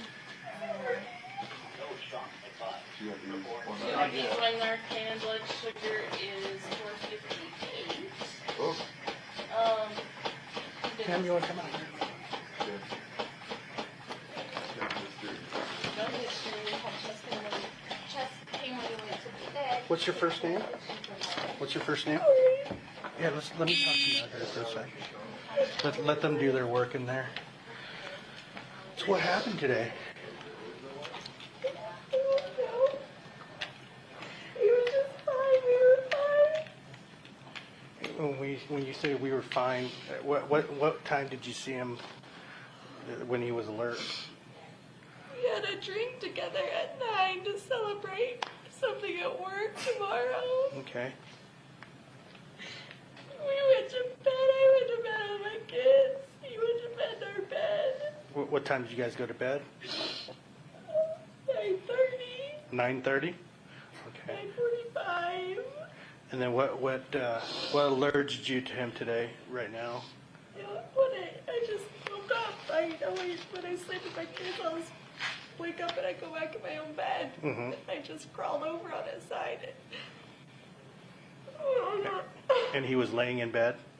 Okay. He was on his back on the bed, and I just Okay. And he was on. You said he was on his back. Okay. Where are your children now? went to sleep in that room. two are awake with their ear to the door. I don't want them to go out. Please don't make them come out. Where are the other two at that are awake? No, hallway bedroom. And where's that at? Right there, first one to your left. Okay. Is there any family members we can call right now? Yeah, I need to call my mom. I need to call my mom so bad. Okay. I think I don't know. 911's still on the phone. They got me. I don't know. Here. Okay. I call my mom. Yep. I'll give you a phone right now, okay? I need to call his dad. He's gonna be okay, right? Like I got in bed and then I just got. Yeah, they're doing their best, okay, ma'am? Here, you can use my phone.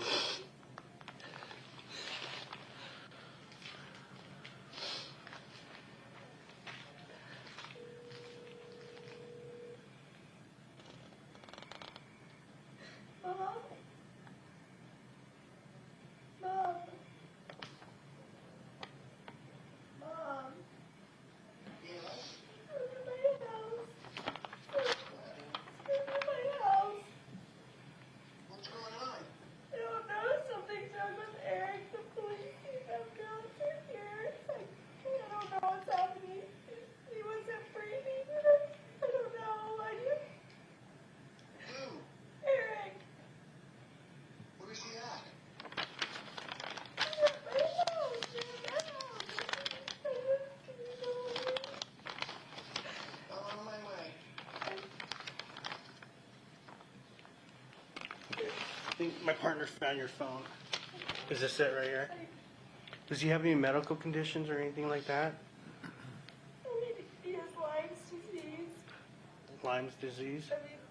But nothing major. Like, Okay.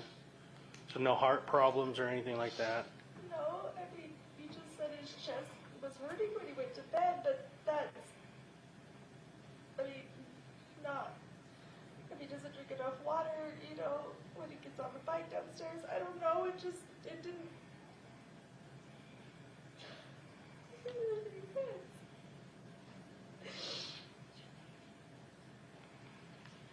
And then he just said he was really tired because he got his allergy shots yesterday morning Okay. with my son. They so much. I don't.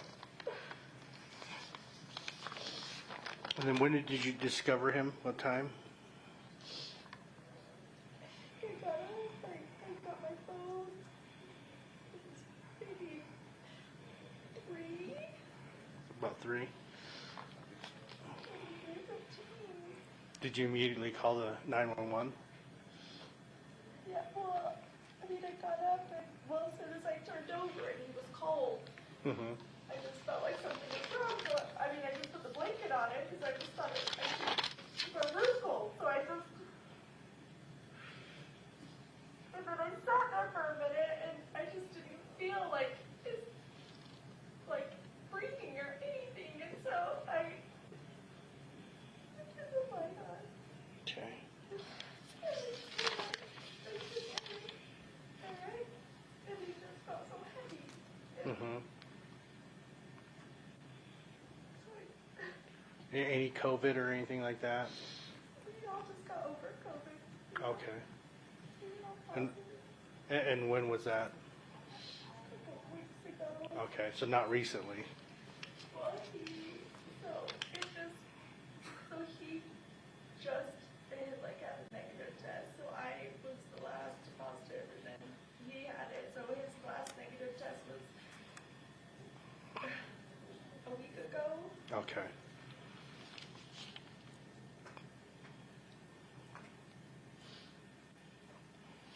Hey, ma'am, what's your name?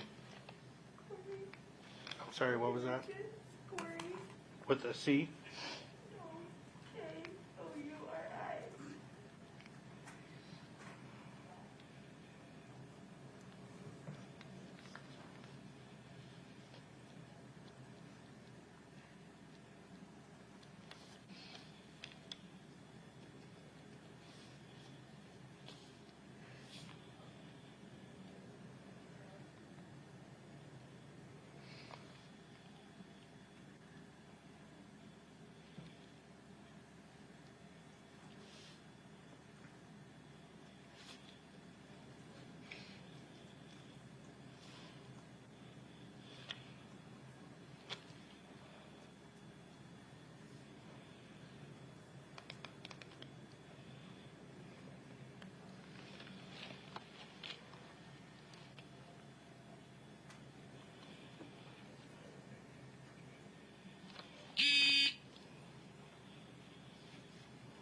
It's like a gummy, as in like a THC gummy? Okay.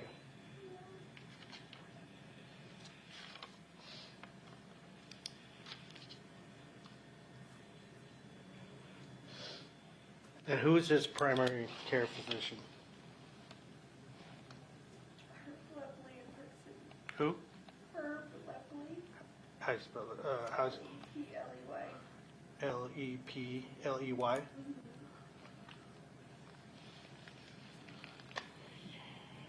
When was he last seen? Just a physical, like, at 55. When was that? 6 months, maybe.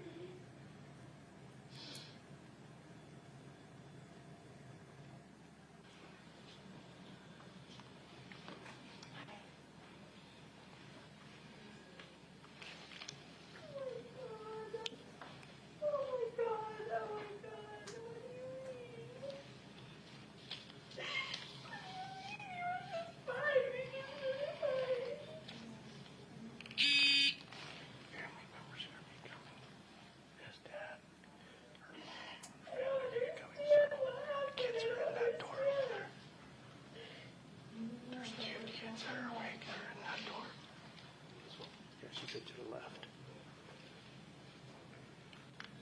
Yeah, I think the left master bedroom.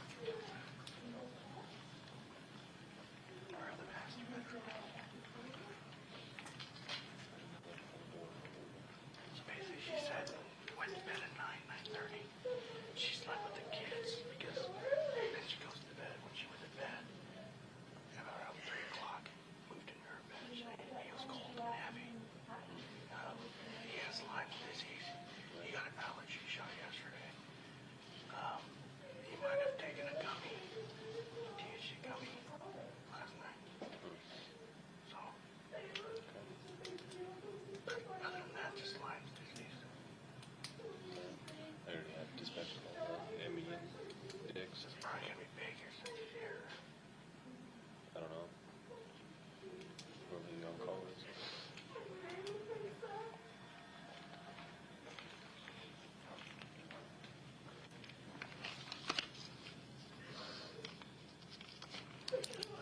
Yeah, like he wasn't safe, like he.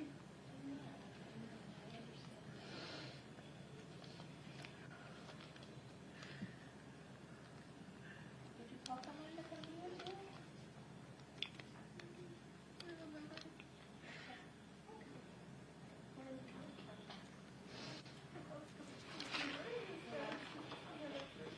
Okay, 32. What's my case number?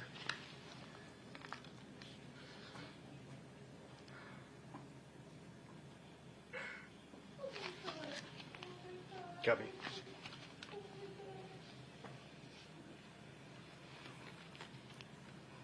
Yeah, firm.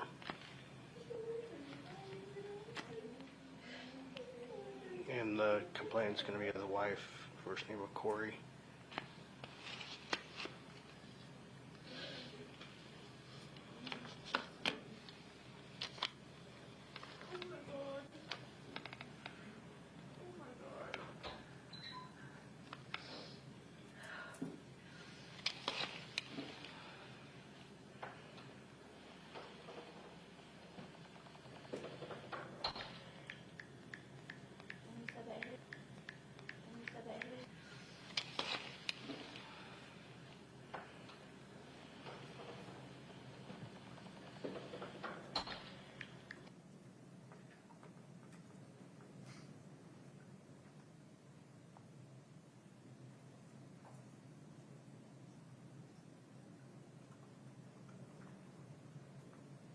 I can't tell. You if we lost the audio. sound. Scott, pause there for a minute. Thank you, sir.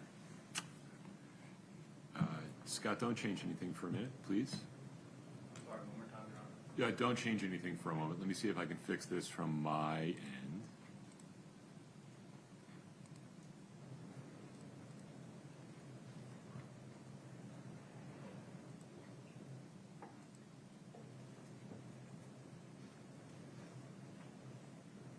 Scott, can you go back 5 or 10 seconds and test sound for me?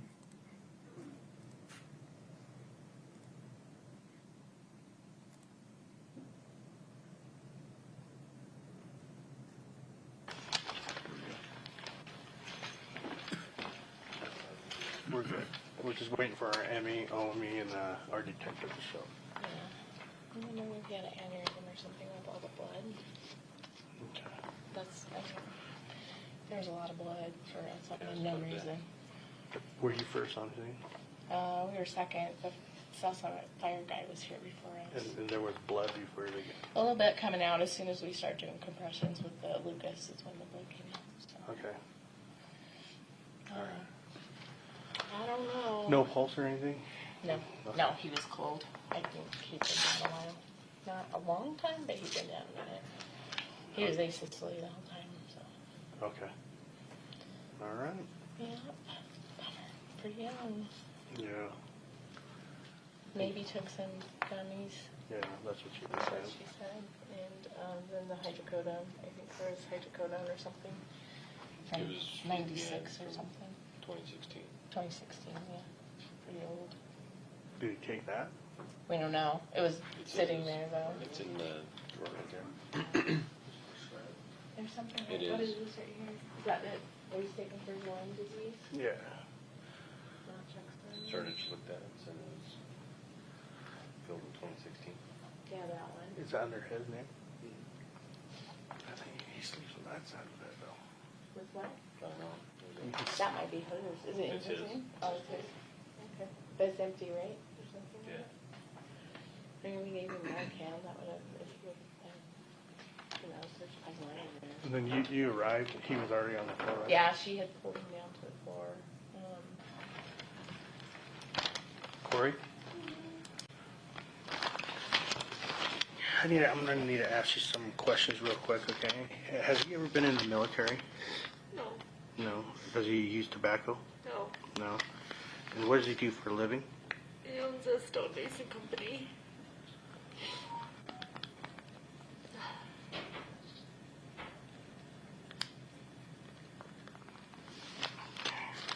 And then when you discovered him, was he on the bed?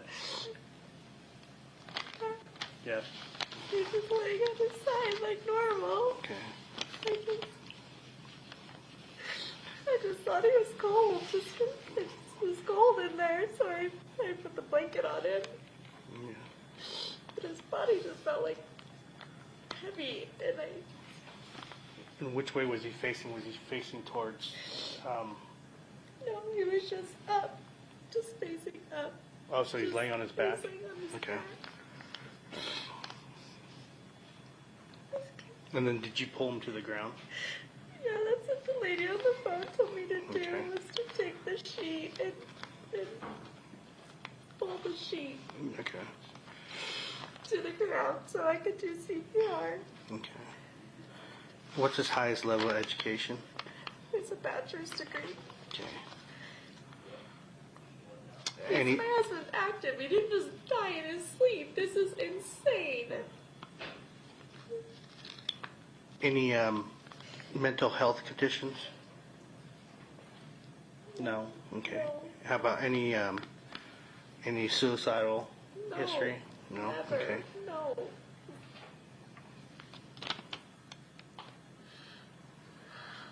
Has he been seen by a doctor in the last 30 days? No. Okay. Has any prescriptions been filled in the last 30 days? No.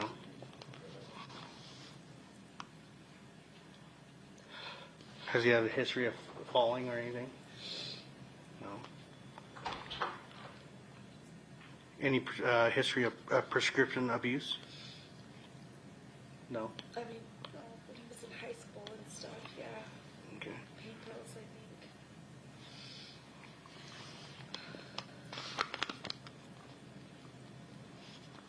Or maybe a reaction to his shots yesterday.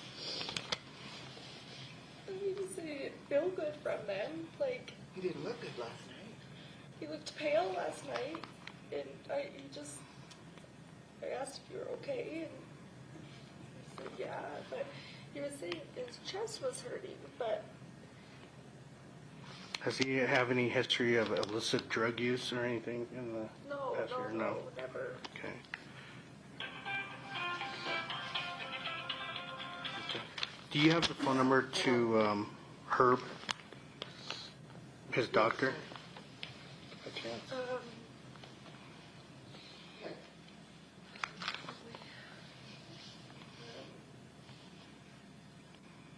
I don't know yet, Ernie. We'll see when we get there.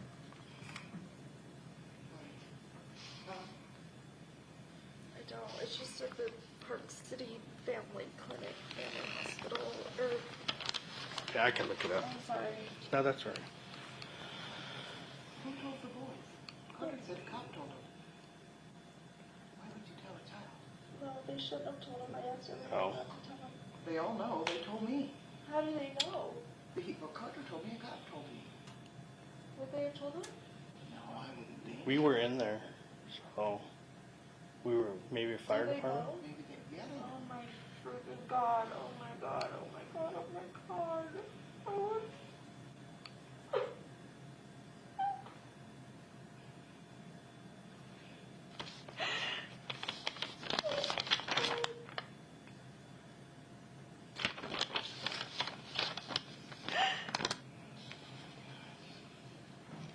oh my God.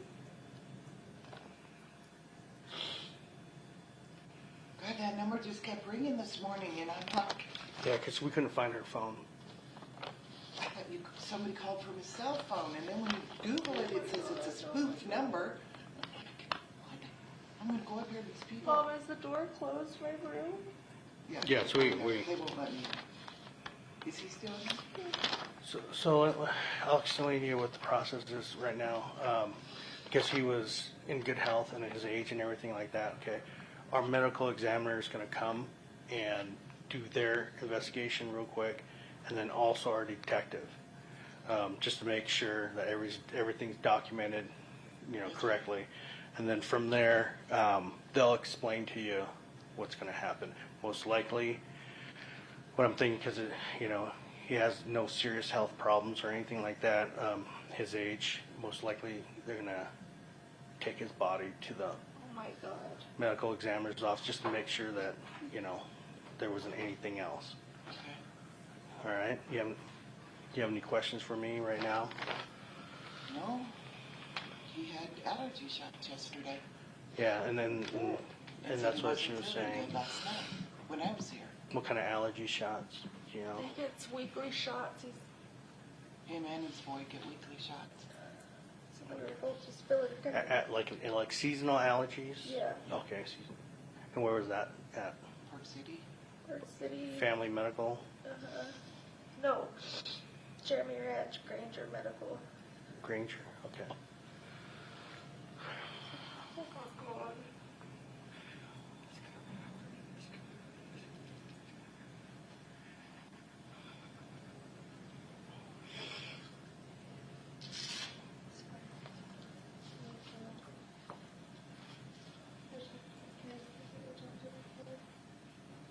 I did. They're all watching TV. I said, you guys got to go back to sleep. It's 4 o'clock in the morning.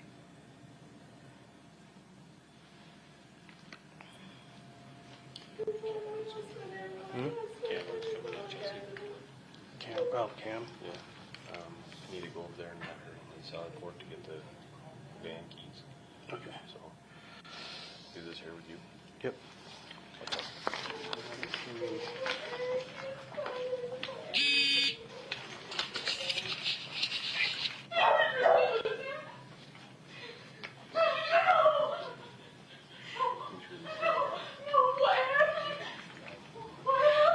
We don't know. We went to bed.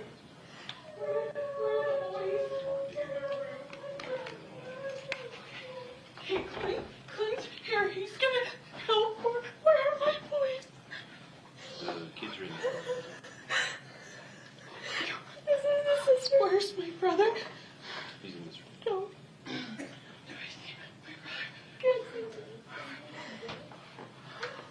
Baby. Corey, is there a way we could relocate your boys upstairs? Yeah. Because there's going to be a lot of traffic. Yeah, I'll tell her now. What? Wait, come on. Come on. Come on. See you. Mom, come on. Come on. Mom, they want all the kids upstairs.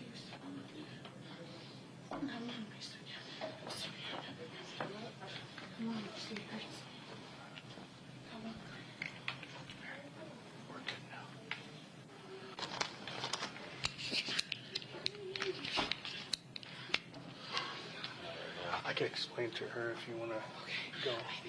I miss everything. I miss his will, everything. I miss power of attorney. I miss everything. And we don't have to Go worry upstairs. about that kind of stuff right now. Upstairs with the boys. Go upstairs with the boys.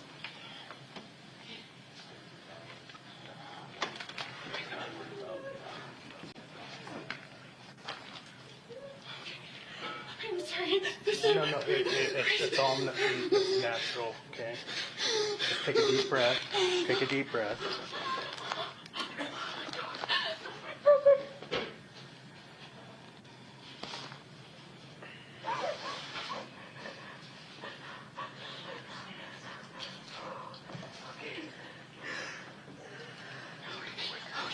Okay, I gotta breathe.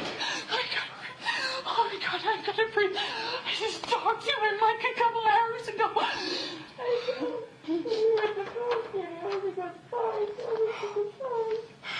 And he just woke up and he wasn't breathing. I went to bed. I went back to bed because I'm a nightmare. So I went back in our room about 3. And I just turned over to cuddle him, and his body was just so cold. He's been gone a while. So the only information I know from what the medical staff that was here is he was cold to the touch, okay, and it seemed like he was down for a while. We went to bed. He was fine at 9:30. I mean, that's when I went to the bedroom with Ashton. I mean, so unless he went, but I didn't hear anything. He didn't yell. He didn't say anything was wrong. Nothing happened. Nothing happened. Oh my God, this is not real. Nothing happened. I didn't hear anything. And right across the room, if he was in pain, why didn't he yell? It sounds like he wasn't. I know, but I'm such a light sleeper. I couldn't have heard anything. I just couldn't have heard anything. And he just said, Kouri, I would have. And he was so cold. He was so cold. But I'm gonna have to get to it. I hope that's my brother.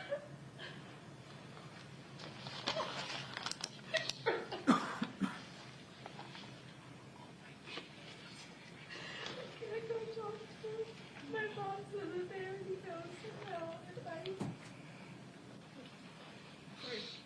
I'm here for you, though. See? You made it through this. No, I don't know if we're gonna make it out of it. See, it's funny with those boys. After for those boys. Okay? It doesn't seem real. It doesn't seem real. No, it doesn't. Yeah.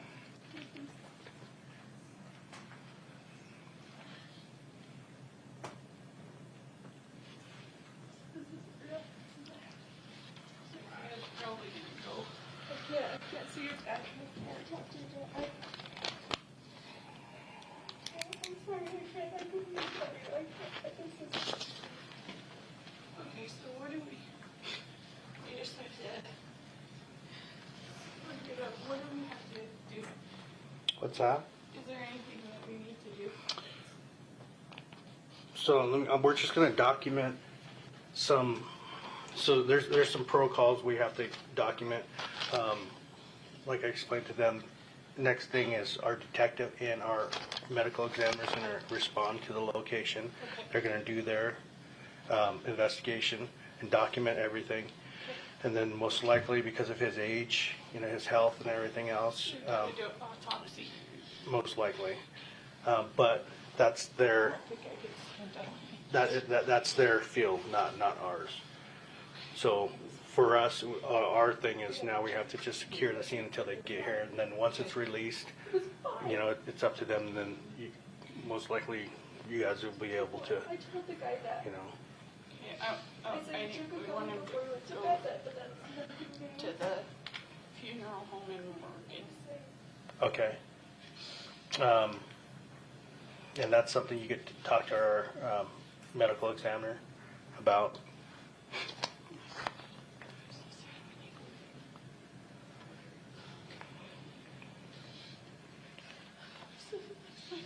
I mean, it takes a lot of time.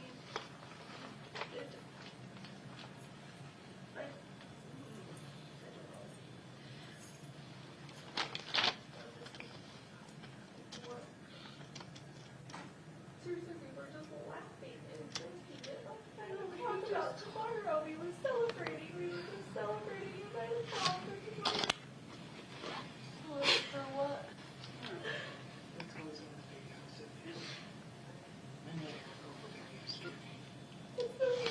So excited.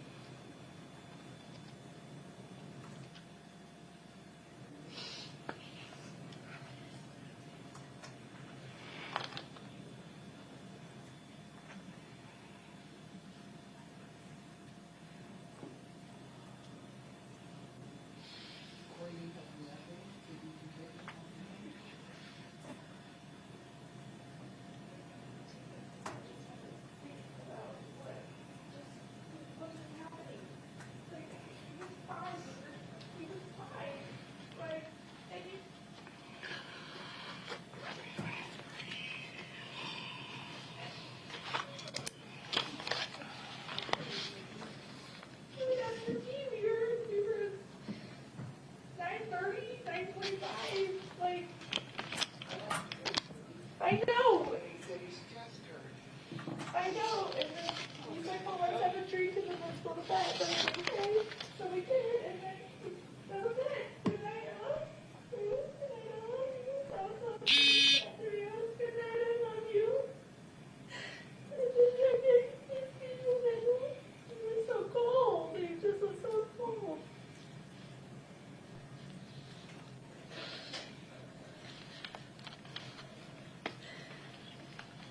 Is it hair?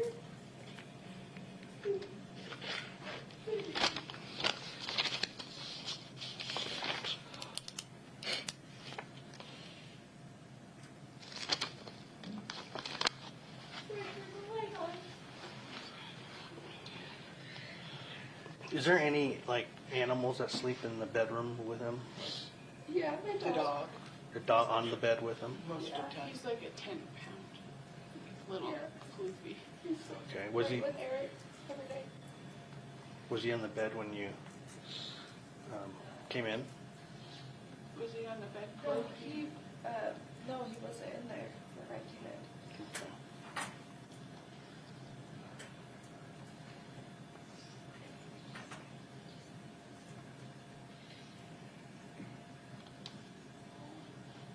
Is your dad on the way, Katie? I don't know. what to He do. called me, and I just like screamed, and everyone woke up, and then we're here. I don't think he can even function, Kouri. I'm trying to find someone to go with. Oh, my dad's almost here. Oh my Oh my god, I can't tell him, Katie. I can't even. I'll do it. I can't. I don't. It's fine. He was fine. I'll do it. My sister's almost here. Can you just please explain to them the process Yeah. that they can't pass the threshold until that's it's what really you're doing? Yeah. Okay. yeah. Oh, is that what you're doing, standing there? Okay. Yeah, I We thought got you it. were like seeing if I was gonna pass out or something. No, 'Cause I and- like my. And that too, you know. Oh, I'm so shaky. I think I'm gonna stay sitting until I will go. It's okay. Why do you have that stuff on his nose? It was like, what is that? So, like I said, I'm not a medical personnel person, but what the ambulance said was he did have blood I in his saw mouth. all the blood. It was So, everywhere. you know, they don't know. It might have been an aneurysm. They don't know.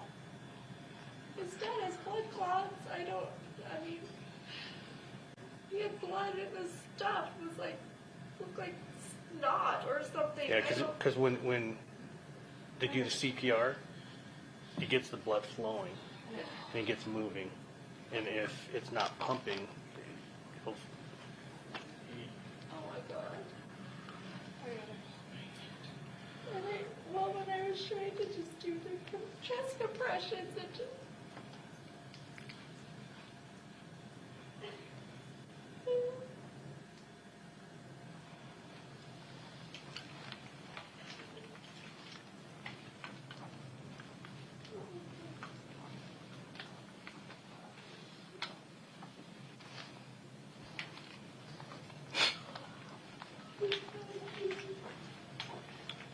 Kouri, does he have any other medications except for that? He has high cholesterol. Where would he keep his medication? Our house, not for that. Our house cleaner just cleaned. I can't find where she put anything. But he doesn't take his Lyme disease doctor just is weaning him off of his Lyme disease medication, so he's just taking vitamins for that. We gave him something like for the pain because it causes him to, it just burns his body, so he has pain medicine. And Is it that green bottle? I honest to God don't know. I don't know. That was the one I found in his bag that he just took to St. George because we just went to St. George. I would assume that, but that looked old to me. I'm sorry, I don't know. I'm sorry.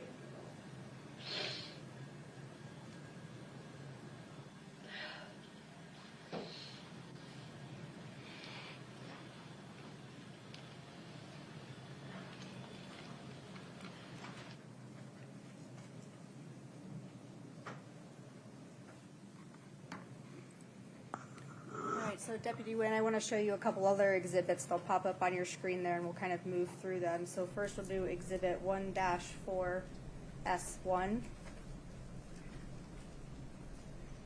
And let's do 1-4S2. I'll ask you all the same questions about these.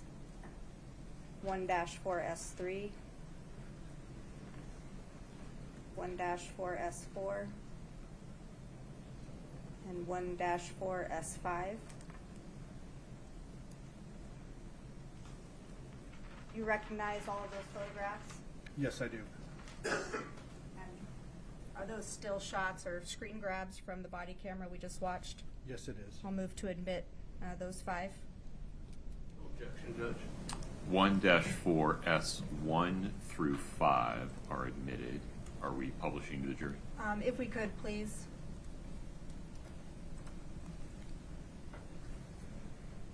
And Scott, if you could just move through each of these.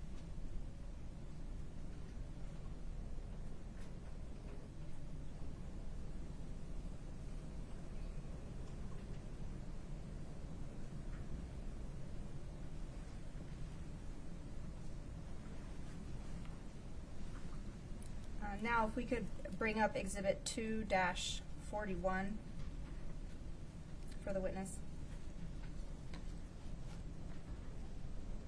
Do you recognize what kind of document this is? Yes, I do. What is it? It's a voluntary written statement that we provide. And whose name and signature is at the bottom? Ms. Kouri Richens. Okay, I'll move to admit Exhibit 2-41. No objection, Judge. 241 is admitted. And if you could publish that, please. And maybe zoom in on the text for a moment. It's a little small.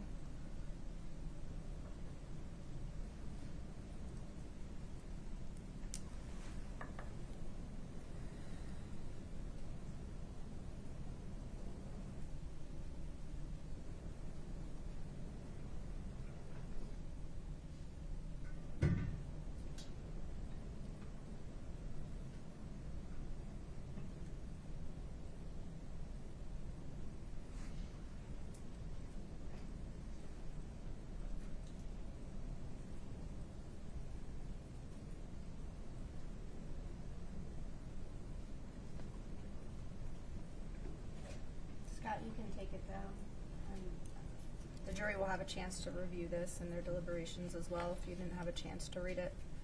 So Deputy Wynn, other than what we saw on that body camera footage, what were your other responsibilities that night at the home? Also a crime scene log and a... I'm sorry, Your Honor, could you ask him to move the... Just move the mic up. Yeah.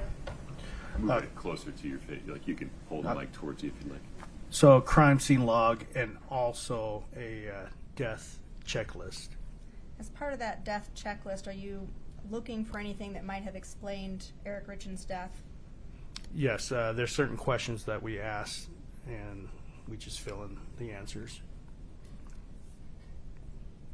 So you mentioned on the video that you were securing the scene. Was that something else that you were doing? Yes, I was. So we also saw in the video that Kouri Richens volunteered THC gummies to you.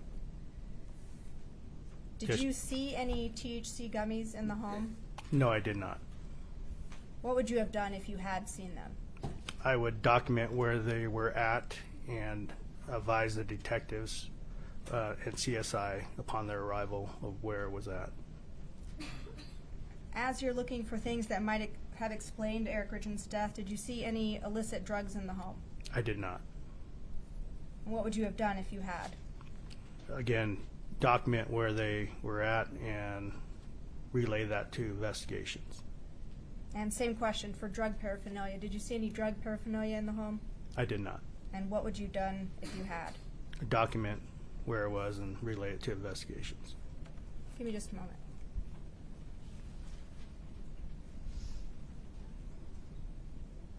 Those are all my questions for you. Thank you, Deputy Webb. Mr. Ramos. Thank you, Judge. Judge, before we get started in motion, as we were watching the video, I had what had previously been provided to defense of a transcript, and we've seen the transcript that was shown.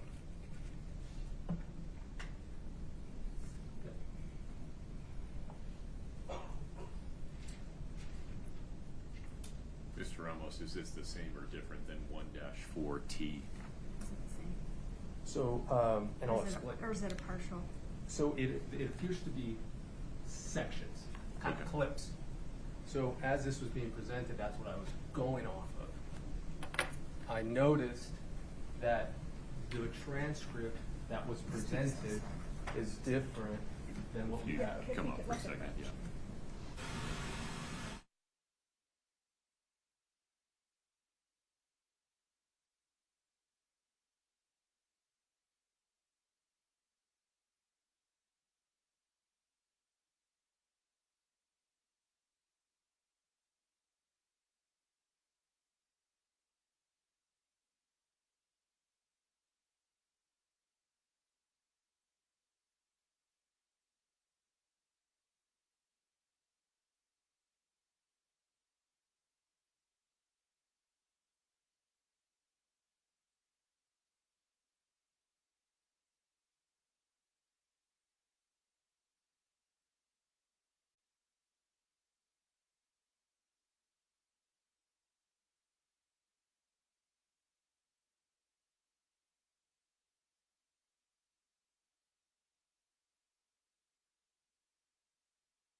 Mr. Ramos, please proceed. Thank you, Judge.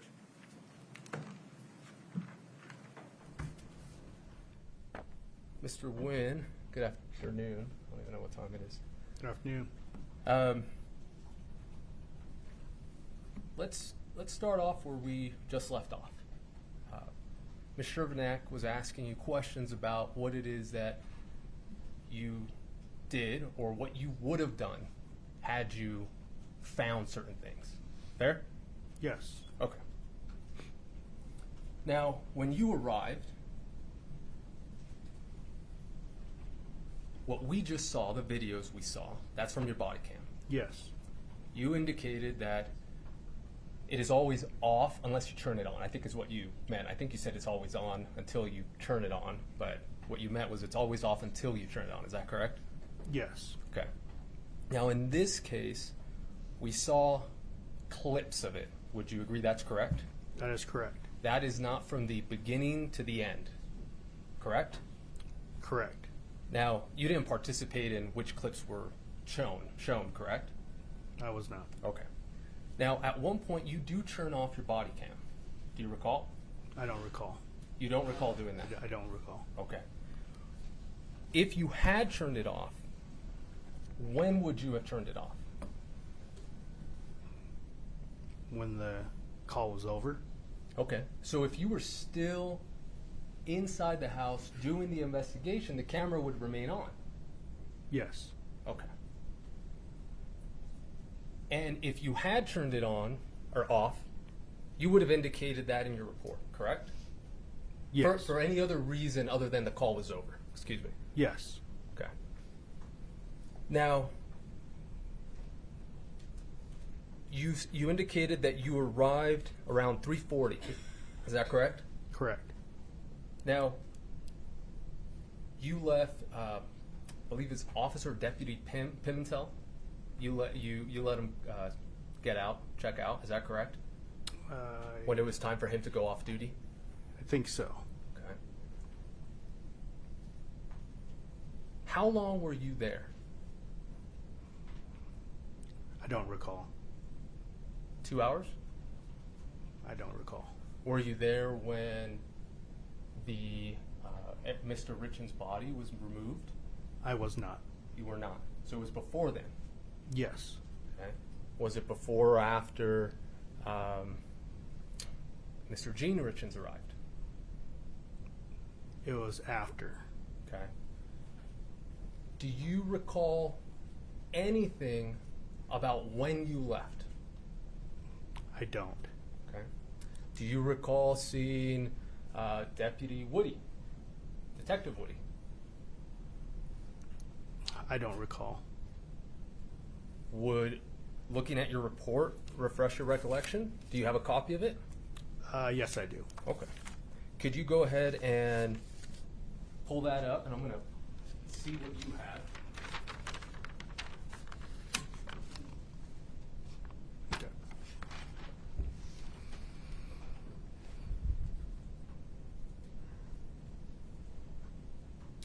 Give me 1 second. This is different from what I It's have. probably have it on the other side. Yes. Sorry.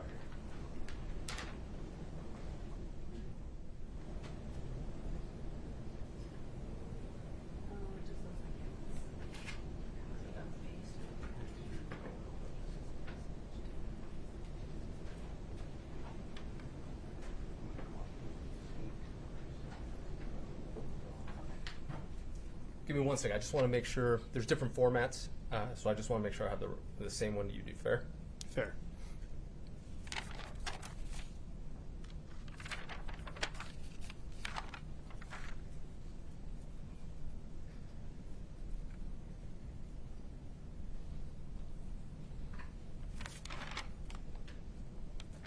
Okay. I'm going to give this back to you. Okay.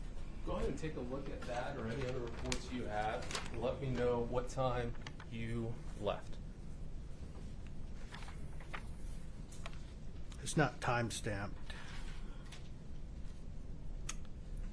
So probably at the last paragraph where it says, upon their arrival, I released the scene to Deputy Orgel and I responded to the sheriff's office to book in the photos from the incident and uploaded the death investigation checklist. Okay. So then if you go to the paragraph before that, does that give you a better idea of who was present when you were still there?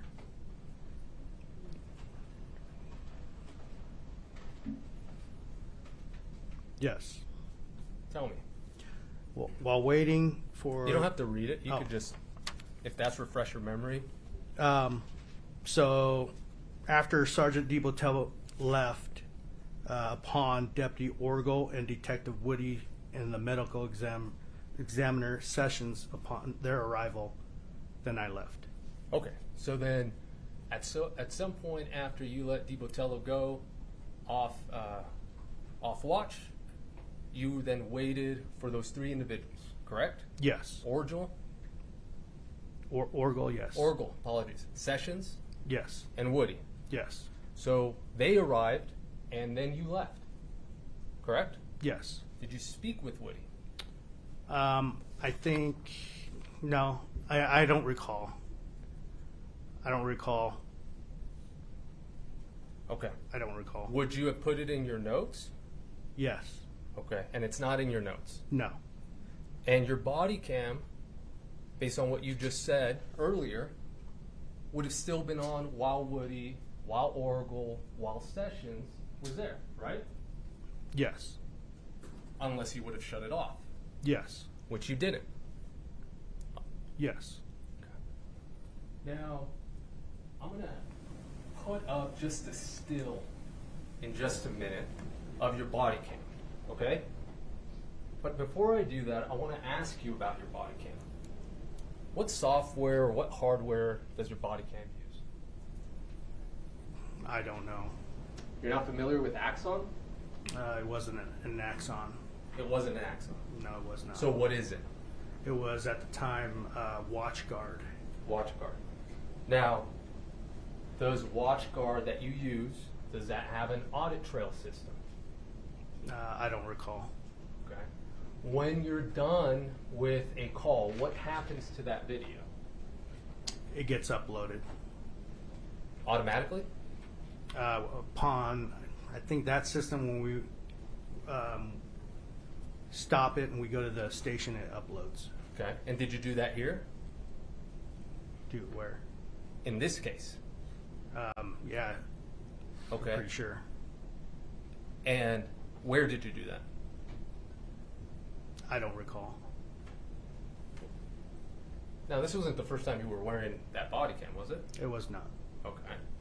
How many times had you worn that body cam before March 4th? A lot. 5? More. 20? More. 100? More.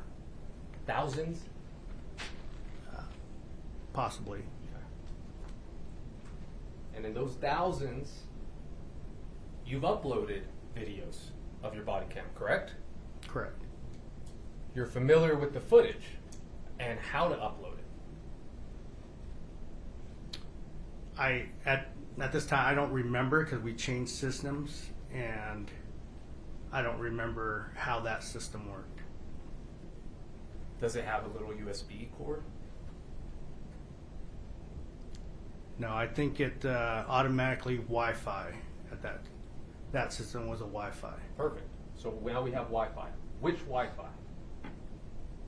At your home? No. Okay. Where? A secured Wi-Fi at the office. Okay.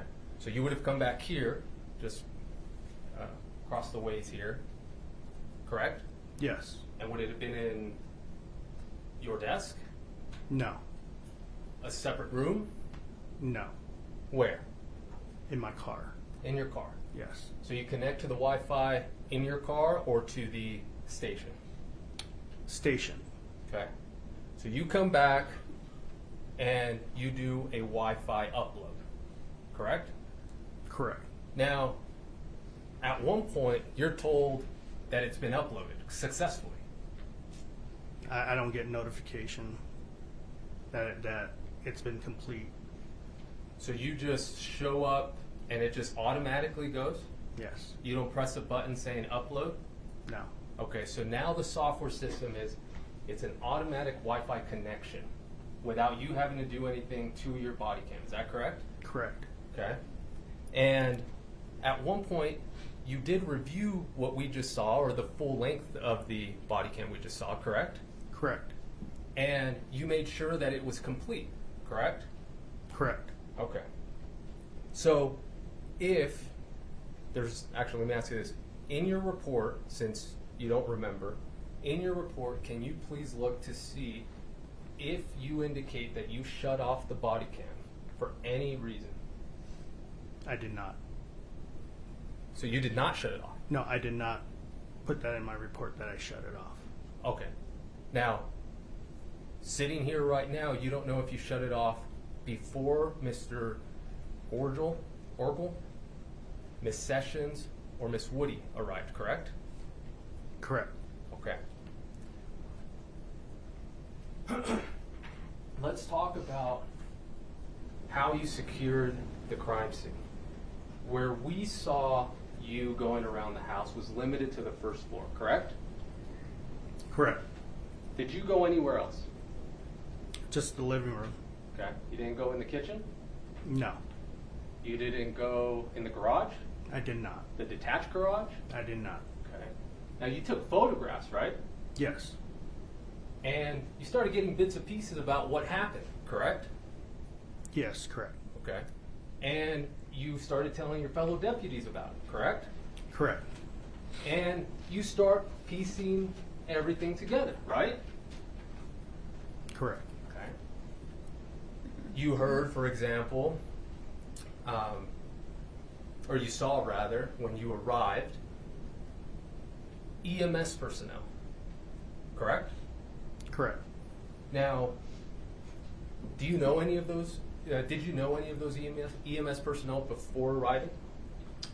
Before arriving, I didn't know who was responding. But individually, have you worked with them before? Only one. Which one was that? Sergeant Cernich. Cernich. He's the one in the red, right? Correct. Okay. And Cernich and all the other EMS are talking amongst themselves about what happened, correct? I assume. I wasn't listening. Okay. When Detective Woody appears, shows up to relieve you, you don't recall whether you gave Woody any information about what you have learned? I do not. Okay. You would have put that in your notes.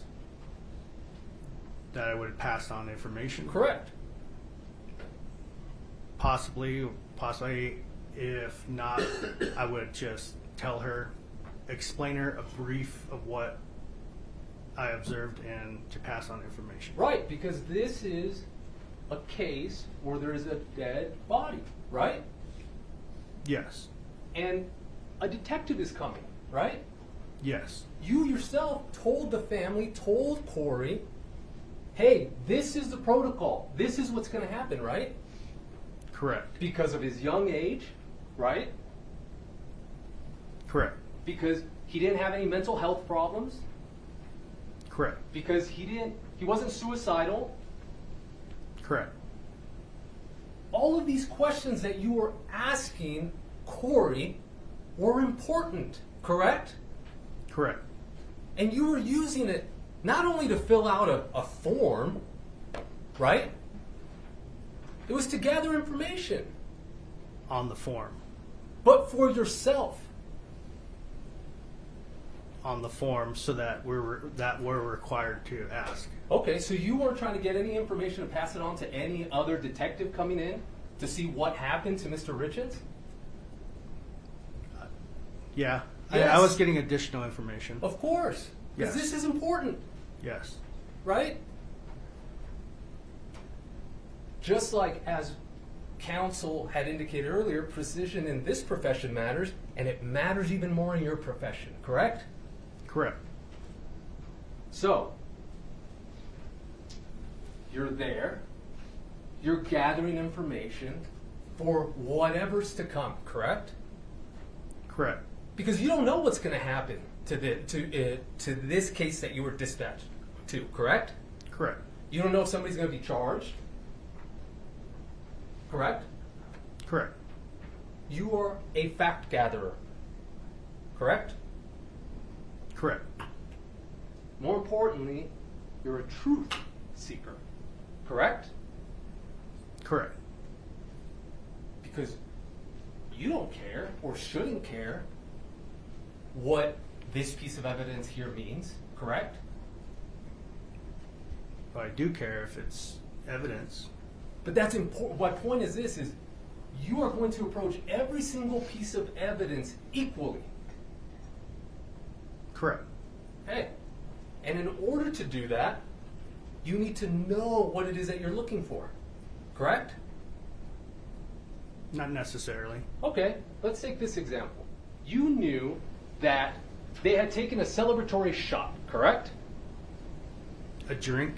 A drink. Yes. Okay.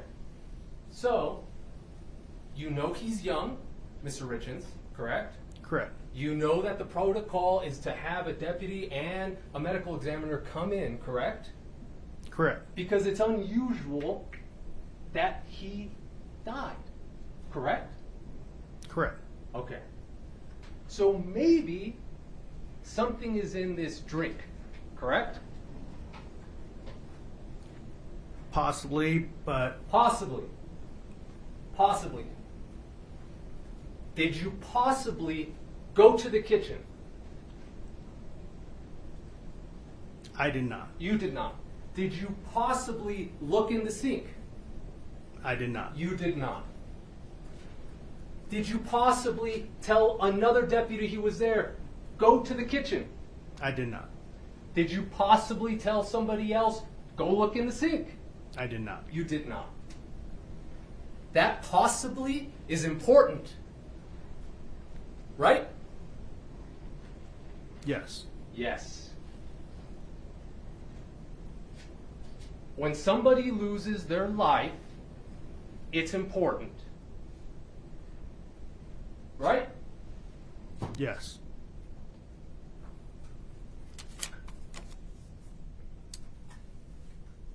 You asked, and we all heard, you asked Miss Richens countless of questions. Countless questions, right? Yes. And she answered all of them.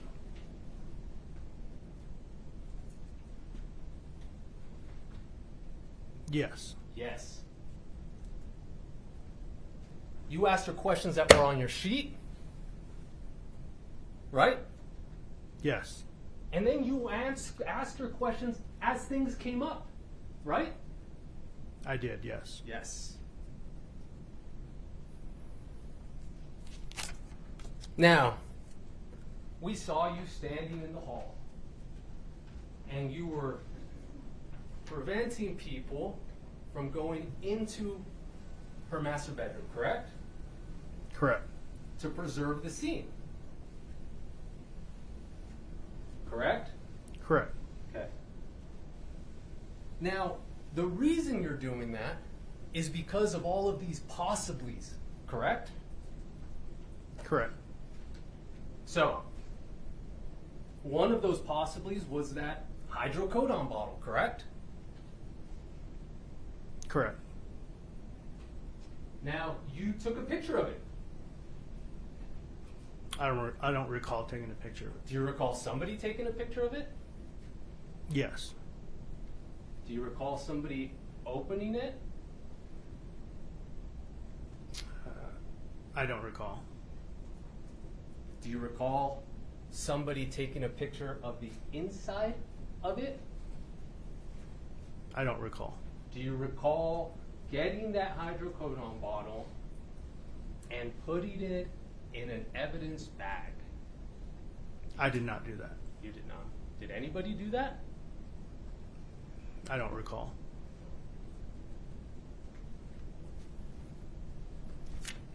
Now, having a celebratory drink, you found out,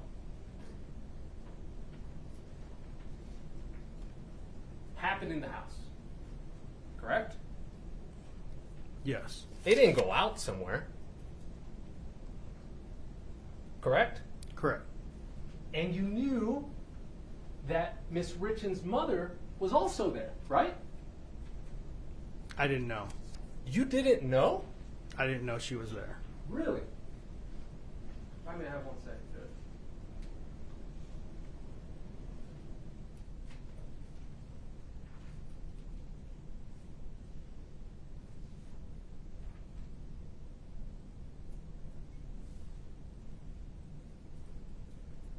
I think we all knew that she was there because we just heard Miss Darden say, yeah, he looked pale.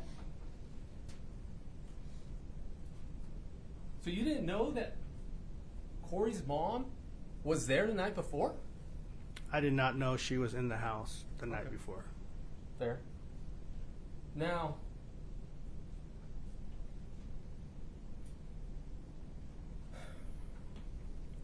you were told, and you do know, that Kouri said maybe he took some gummies?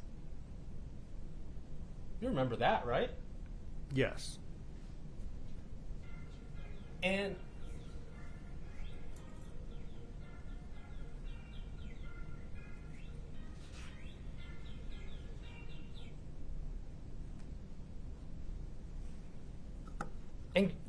you have, I imagine, familiarity with gummies, right? Yes. Now, to be clear, I'm not saying you take them. I'm just saying you're familiar with them, correct? Yes. You know how big they are. They're not that big. No. Right? Yes. You didn't search for those.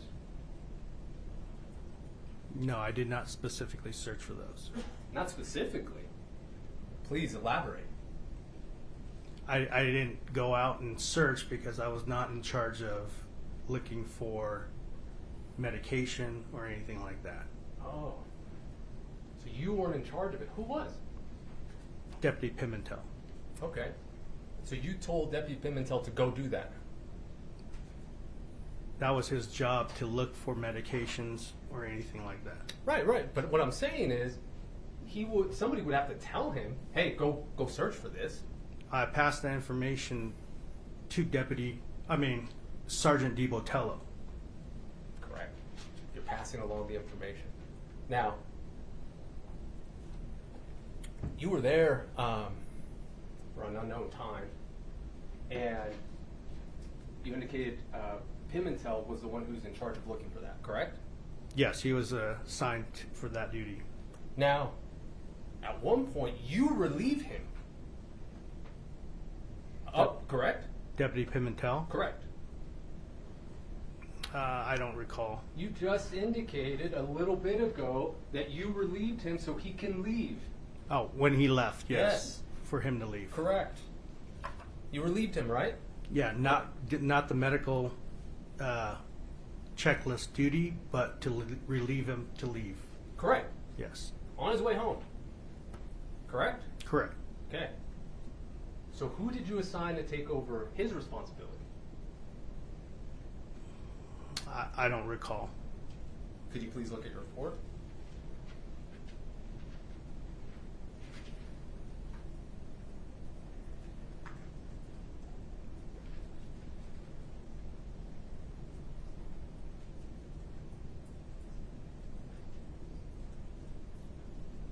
I don't indicate that. I did not indicate that in my report. So how would we know if that was even done? Because Deputy Pimentel will possibly write his supplemental report that cover what he did. Okay, so we'll ask. When he's called by the state, we'll ask him. Now,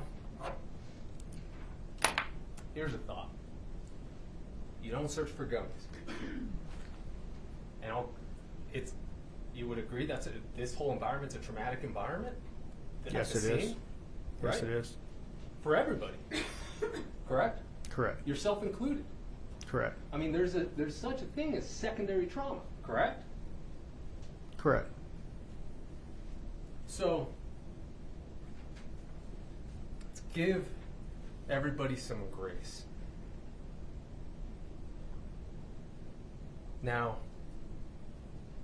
you found out about the gummies from who? Found out what gummies? Who told you that he might have taken gummies? Oh, from Miss Kouri Richens. Correct.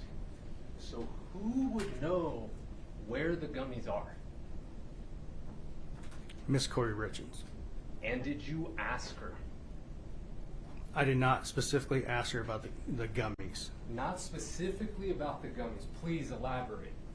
I asked her about his medical prescriptions. Nope.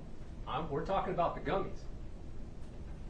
Did you ask her, Miss Richens, about the gummies that she told you about, that she volunteered? Did you ask her where they were? I did not. You did not. Did you tell Pimentel to ask her? I did not. You did not. So it's not like they were hidden somewhere. You knew where they could have been. Correct? I did not know where they... You couldn't have asked a question? You couldn't have asked where they were? I could have. And you did it, right? Correct. Now, you have been an officer since 2012. Correct? In Utah, yes, correct. What about before? 2003. 2003. In that time, you've learned quite a bit of things. Correct? Correct. How to investigate. Correct? Correct. How to document. Correct? Correct. How to interview. Correct? Correct. How important each case is. Correct? Correct. Because everybody counts or nobody counts. Correct? Correct.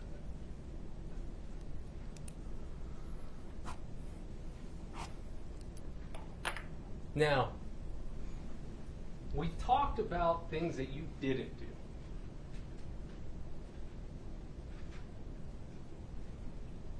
Let's talk about one thing you did do. Miss Richens told you how she got into bed and felt Eric's cold body. Right?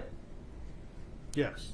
And she starts trying to say, well, I mean, we keep the temperature up, right? Or down.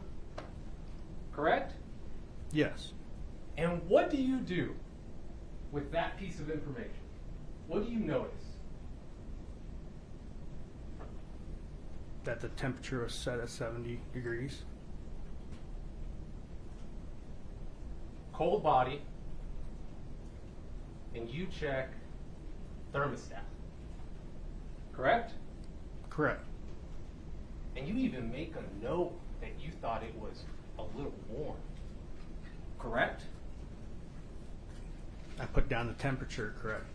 What was the temperature? 70. And what did it actually read at? 71. That's attention to detail, right? Correct. Because she told you something about a temperature and you wanted to verify it, correct? Correct. But it's only what you want to verify. Correct? No. It's not. We'll leave it.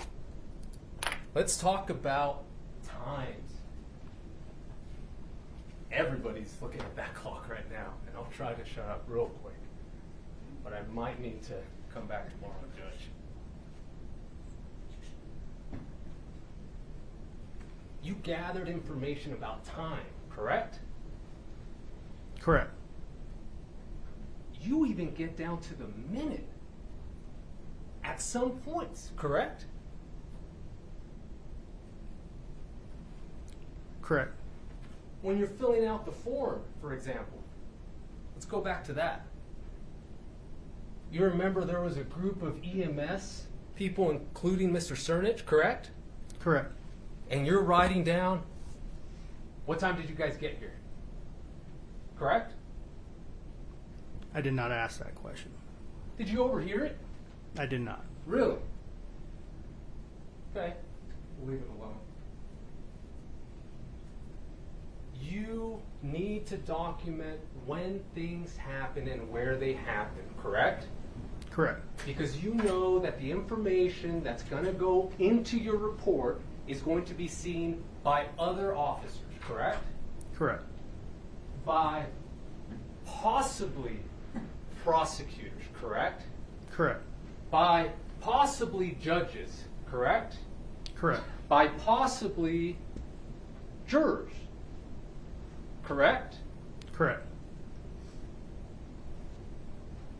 So, in your report, go ahead and review it and tell me if you identify times there.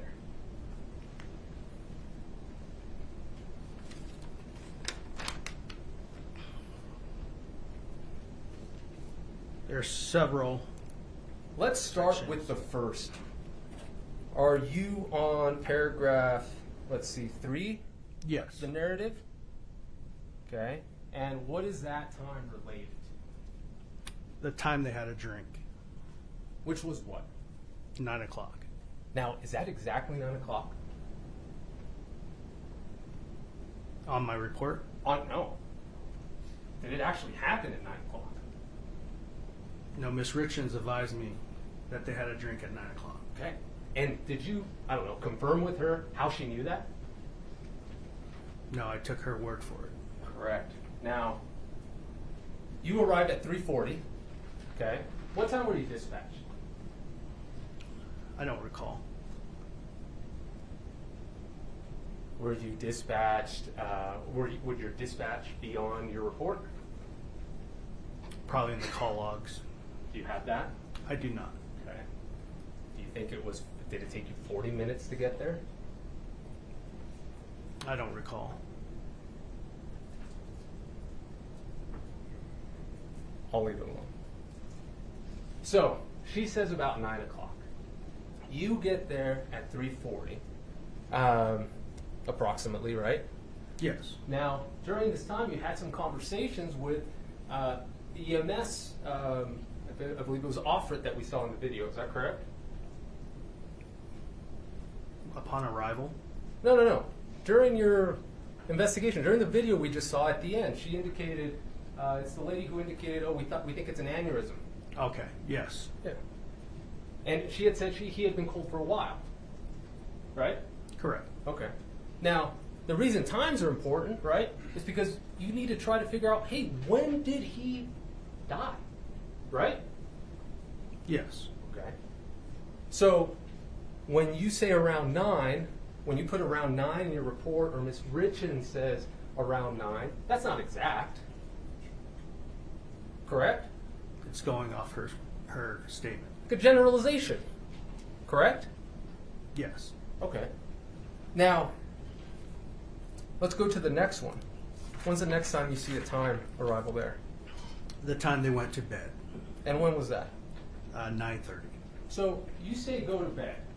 Now, is that really when she closed her eyes and she was asleep? The time she went to bed, I'm sorry. Correct. Just went to bed, right? Like to Yes. their bedroom to start going to sleep. Correct? Correct. Okay. Judge, I think I'm pushing it. May we rest here and pick it up tomorrow? No, we're not. Is that okay? Your Honor, I guess the fundamental question is how much longer?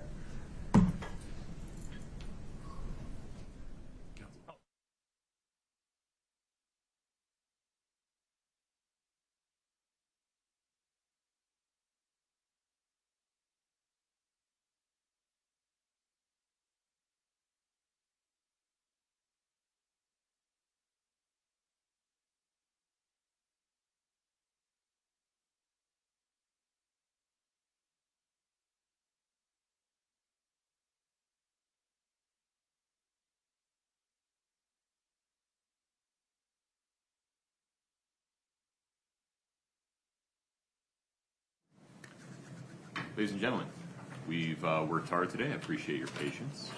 Let's recess for the day. Some instructions, please, with fair warning that you will quickly become tired of me saying this, but I have to say it nonetheless. First, I need you to be back, ready to get back to work tomorrow morning at 8:30, please.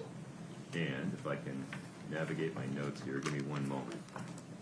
This evening, please remember Do not speak to anyone about this case. Don't speak to each other about it. Do not let anyone engage you about the case. It is off limits.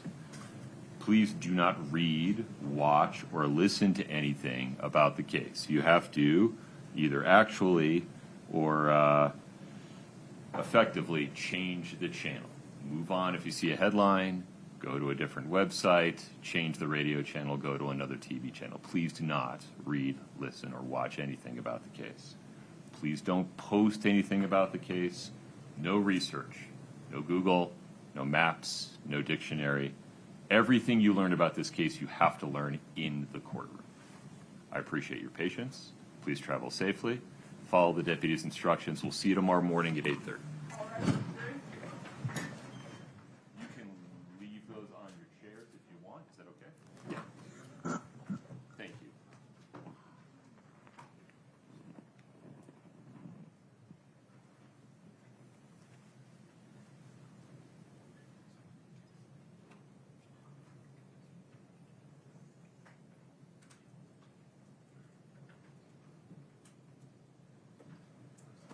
All rise for the jury.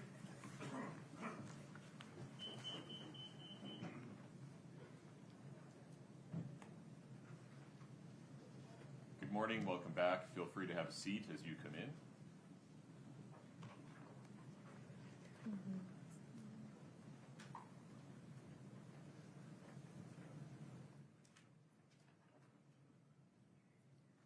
Please have a seat. Thank you. Ladies and gentlemen, we are on the record. We will begin this morning with completion of cross-examination of Deputy Wynn. If we can invite Deputy Wynn into the courtroom, please. Deputy, let's get you sworn back in. If you'd step in front of Brittany, please.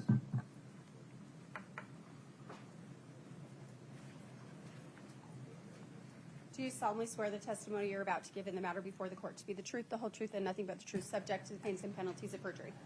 Thank you. Have a seat.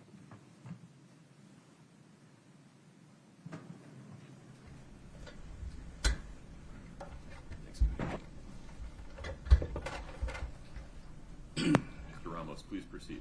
Thank you, Judge. Good morning. I have 6 post-it notes here of just topics I want to talk about. Won't take up too much time. And I do want to be fair to you. I do have 2 things I want you to look at that I think will refresh your recollection in terms of timing. Okay? Okay. And this is in terms of when you arrived and when you left. So I've highlighted them for you. I have this. I don't think you need that. I think you know the codes.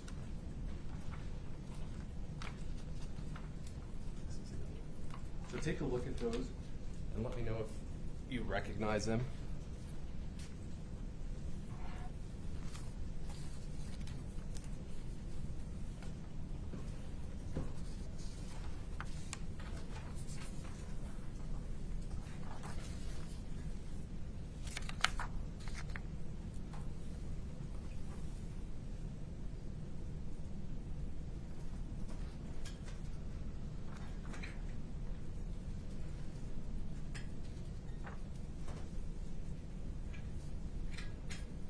Yes.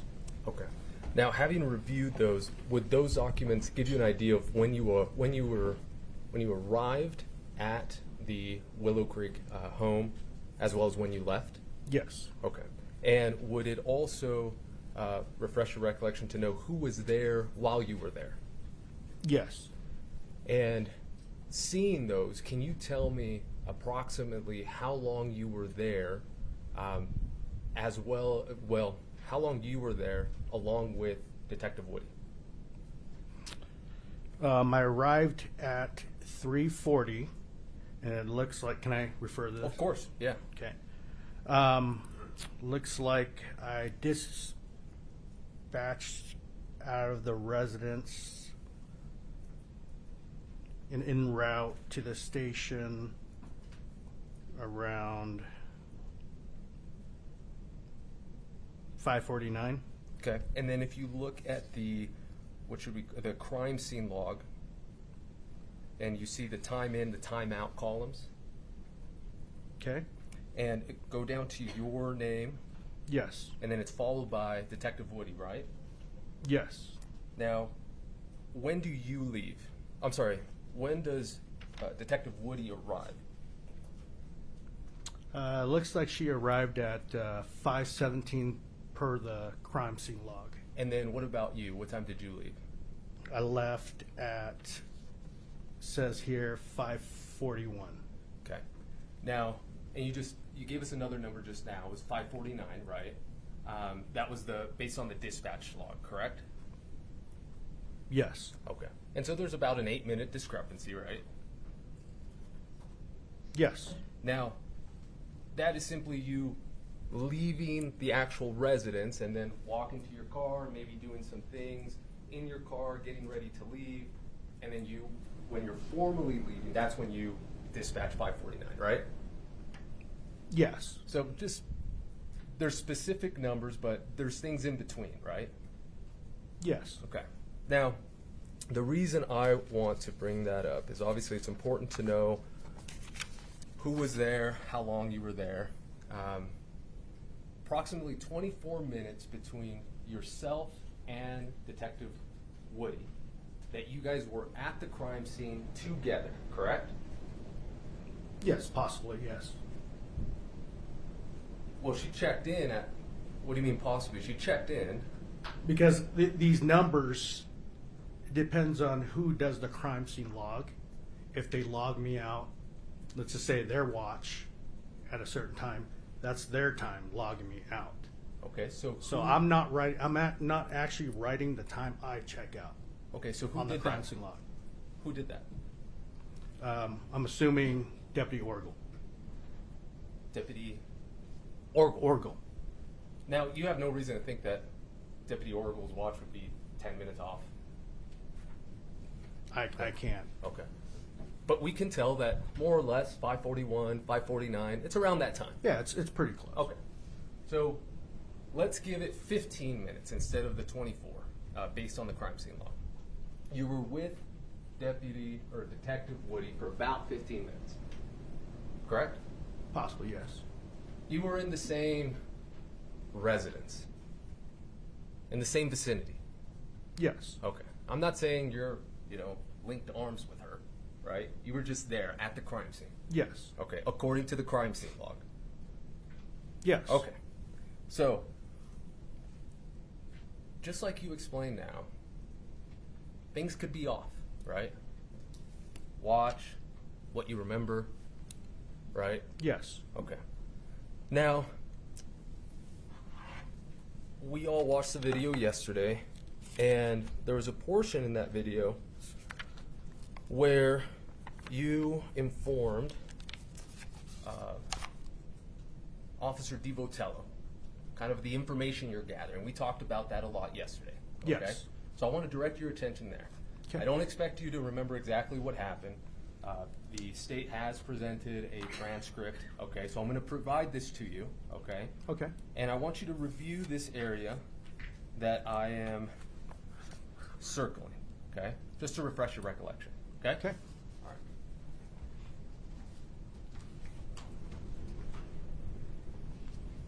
This area right here. Can I grab it? Yeah. Thanks. Tell me where you're looking. Oh, I'm sorry. It is page 14. On the top right corner.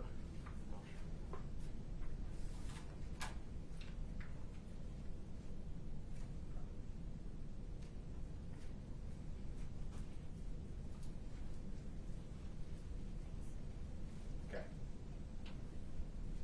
Does that refresh your recollection? Yes. Okay. So, tell us what you told Officer DiVotello at that point. Doesn't have to be exact, just give me an idea.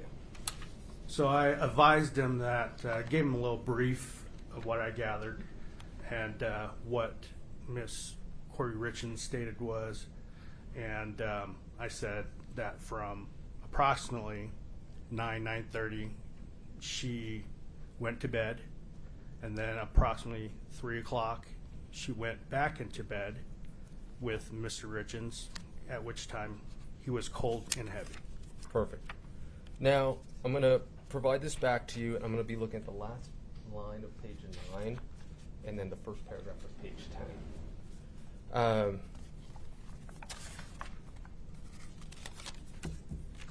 Okay.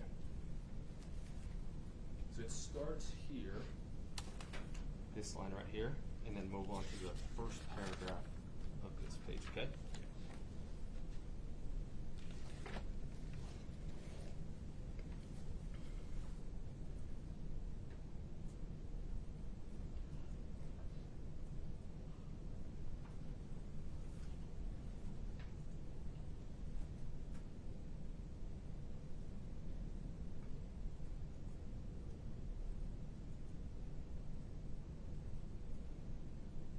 Okay. Okay. So you were having this conversation, and I say conversation, I think that's important because this isn't an interview, right? Your Honor, Yep.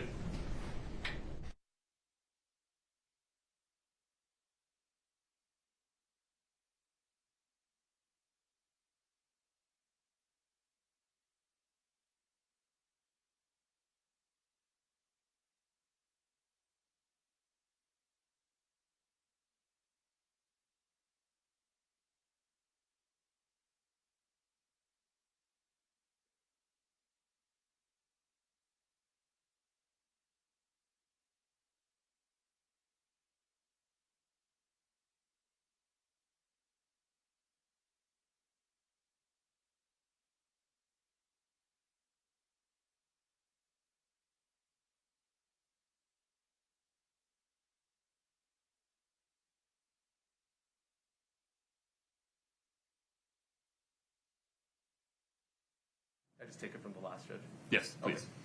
So, as I was saying, I say conversation because this isn't a formal interview, right? Correct. This is going off of the death checklist that you mentioned yesterday. Correct. Okay. Now, in this conversation, you do get information from Miss Richens, and in the paragraph that you just read, okay? And what did you learn at that point? Learned the Yeah. second paragraph that you showed me. Correct, the one I just showed you, yes. That she stated that she placed a blanket on him because she felt that he was cold. Correct. And then what else? She turned on the light and realized what he wasn't responsive. Like, So right now, that's exactly what I want to talk about. He said that he felt cold, and then she turned on the light. Okay. I'm going to give this back to you. Okay. Focus on the time in between. Okay.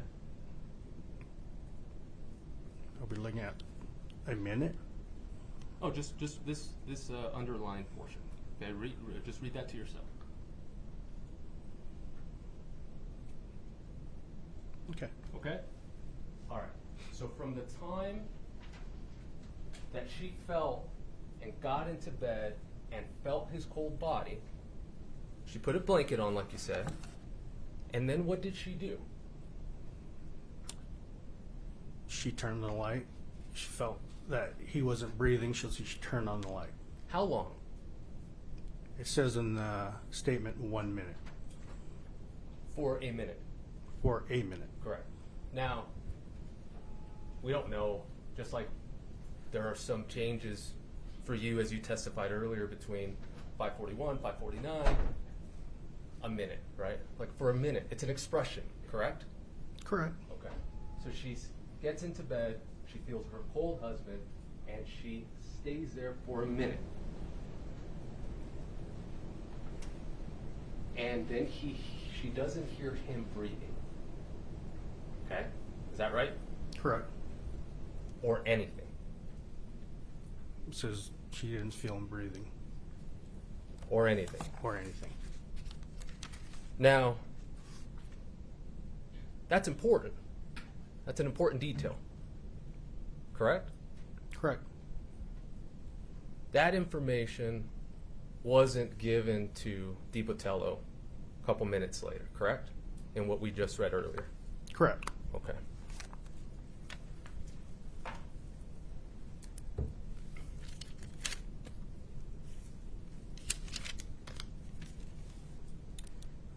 Now, I'm getting through these. During this entire conversation that you've had with her, we saw yesterday, and just to reiterate, it was a edited clip, correct? Correct. Okay, and we could see on the bottom, the jury can follow along to see how quickly the edits are, okay? But I want to talk about that entire conversation that you had with her, okay? Ms. Richens was emotional, right?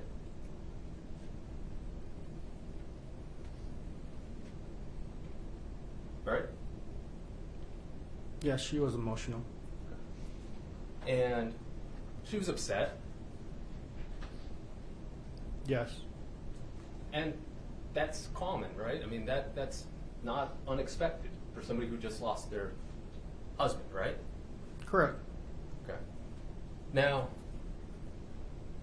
would it surprise you if another one of your officers indicated that you thought she was not emotional? Would it surprise me? Yeah. Like, would you have made that statement? No, I don't know Miss Richens, so I don't know how her emotion, as in like, you know, personal when I arrived, what I see, but through the call, then I start putting things together, details of how she acts. Yeah, those details are important. We've talked about that. Yes. Yeah, and just like you said, we saw the video. She was emotional. She was upset, right? Yes. Okay. So,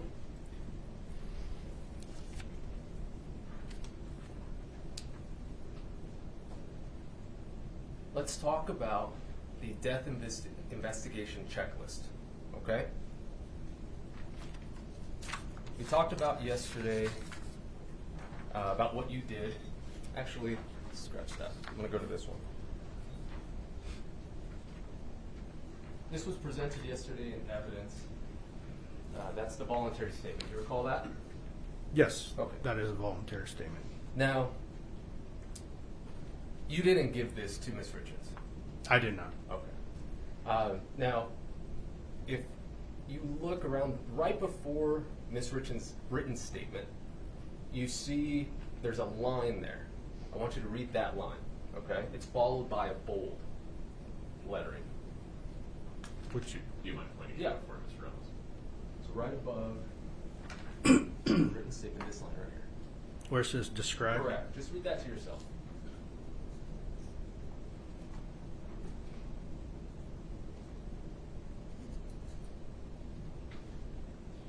Okay. Okay. Now, you didn't do this one, but you've done lots of these voluntary statements, correct? Yes. Give them out. Yes. Now, the point of a voluntary statement is to get details, correct? Gather details, yes. And now, there are different types of voluntary statements. There are different purposes for voluntary statements, correct? Correct. So, for example, perhaps I'm a witness to a car accident. You might give me this voluntary statement, correct? Correct. I'm not under suspicion of anything. I'm just a witness, correct? Correct. Now, there's other ones where maybe I was the driver, and maybe I might be at fault, correct? Correct. And you would still say, hey, maybe you want to give me that voluntary statement, correct? Correct. Okay. Now, in that statement, it indicates that it gives a discretion to the officer, deputy, who is giving this voluntary statement, correct? And what discretion is it? The bolded part here that's highlighted.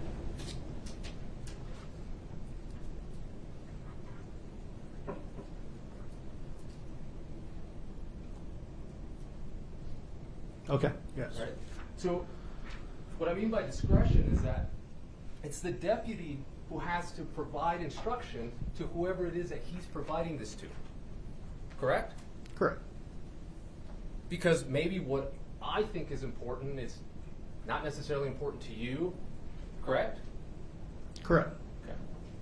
Now, again, to be fair, you're not the one who provided this to Ms. Richens, correct? That is correct. And you don't know what instructions were given to Ms. Richens, correct?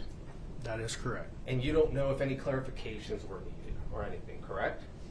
That is correct. And as far as you know, this is the only voluntary statement form that Ms. Richens filled out, correct? Correct. Okay. So,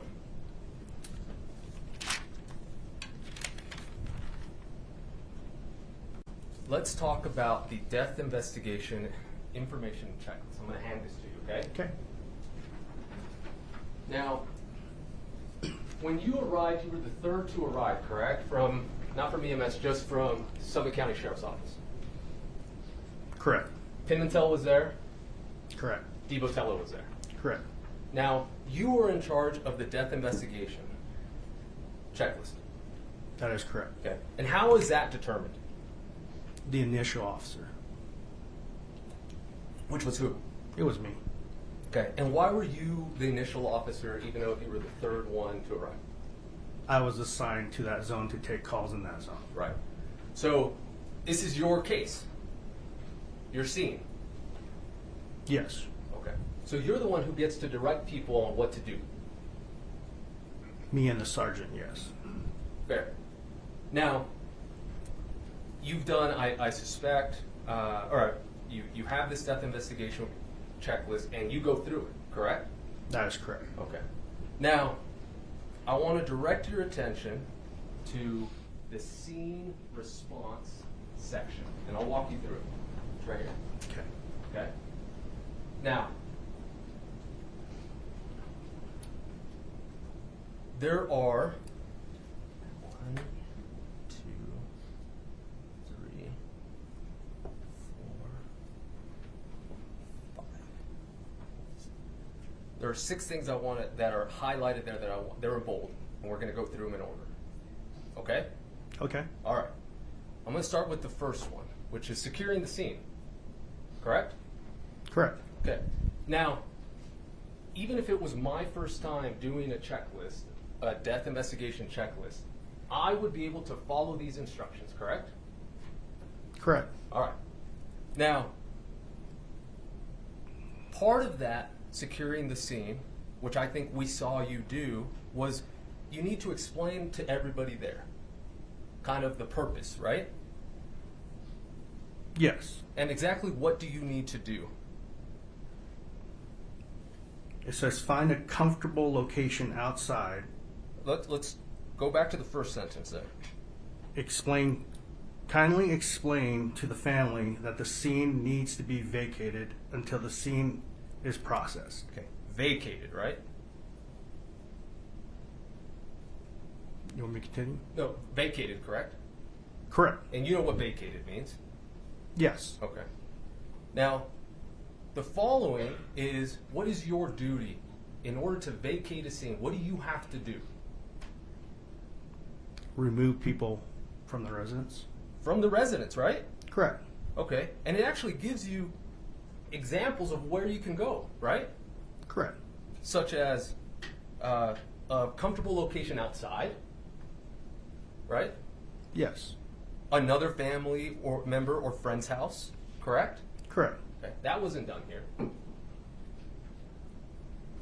Mr. Ramos, in fairness, it's unclear when you're asking a question. That wasn't done here, correct? Correct. Now, then you have to use a crime scene log, correct? Correct. And that's what we just read, right? Just a little bit ago, the sheet that I gave you. Correct. Correct? Okay. Then you have to photograph the scene, all right? I want to talk about this specifically. When do you need to photograph the scene? After what? After an investigation is started? No, read it right there. Photograph the scene after what? First picture should be... No, before that. Nope. Use a crime scene log to document who comes and goes. Photograph the scene after it is secured. After it's secured. Now, let's talk about the first picture. We haven't seen any photographs come in from you, so I'm just asking you.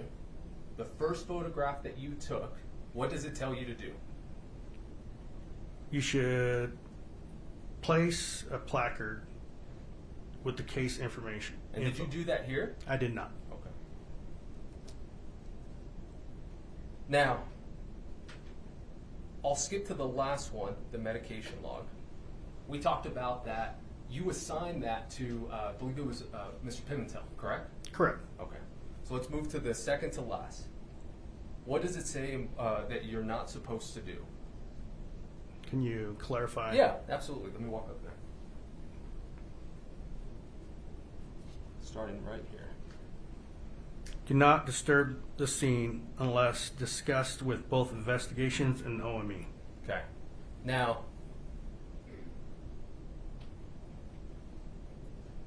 that's very important. You would agree? Yes. Okay. Now, we kind of saw some of it in the video. The jury can go back when it goes back to them and look at it for themselves.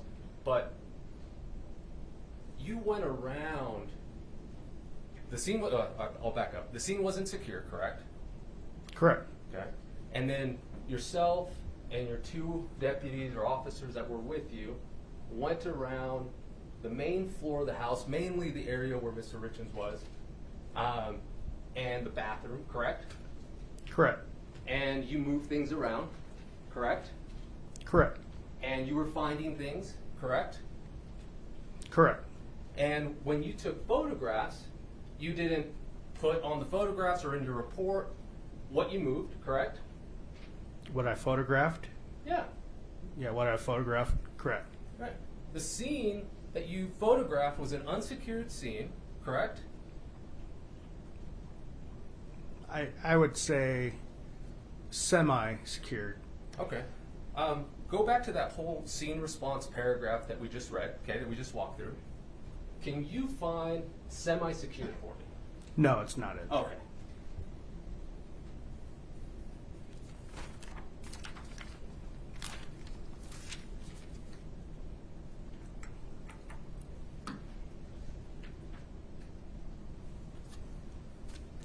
I have an apology and a thank you for you. Apologize for putting you on the spot. As you know, this is my job, so I appreciate your time. I have no further questions for you. Thank you so much. You're welcome. Thank you. Ms. Shermanek, redirect within the scope of press. Yes. Did I leave something up there? Go.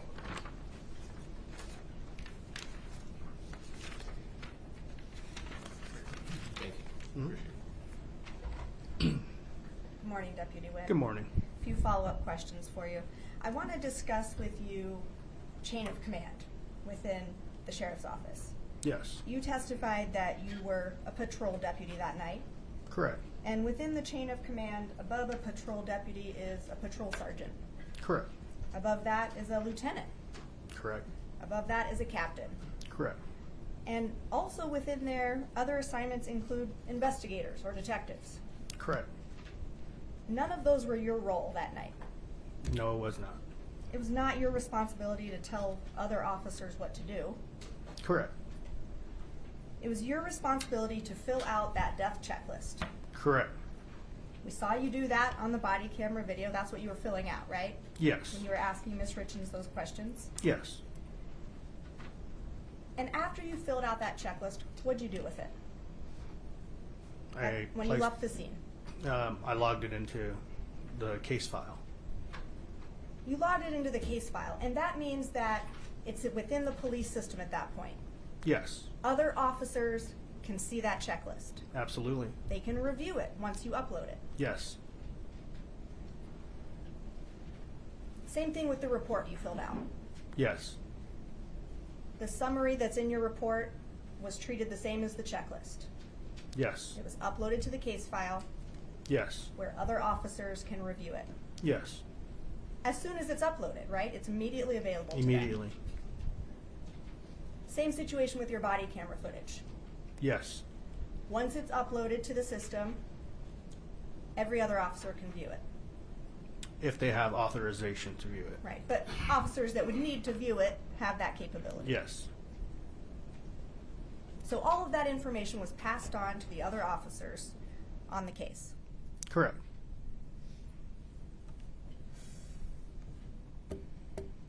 We talked a little bit about, with Mr. Ramos, Ms. Richens' emotional reaction. Have you been to other crime scenes where a death has occurred? Yes. How many? Lots. Give me a ballpark. More than 20? Yes. More than 30? Yes.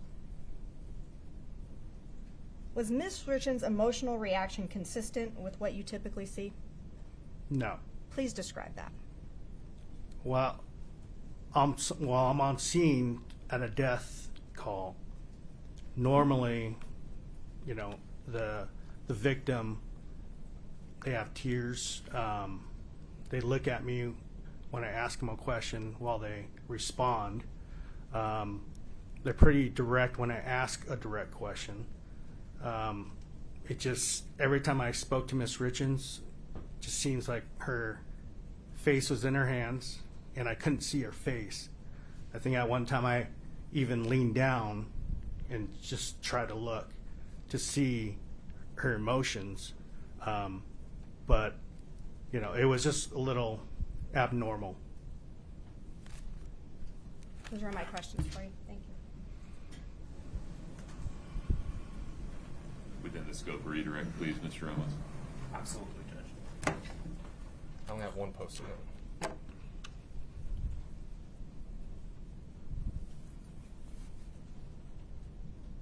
How many times had you encountered Miss Richens having lost a loved one?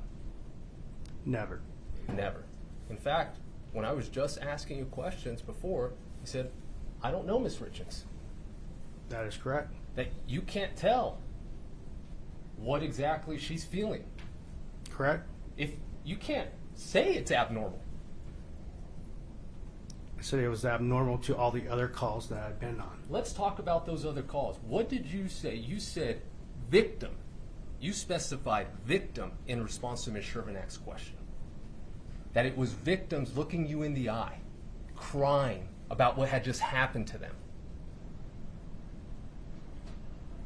Correct? Correct. Okay. You didn't mention that it was somebody who lost somebody. Correct? I did not. Okay.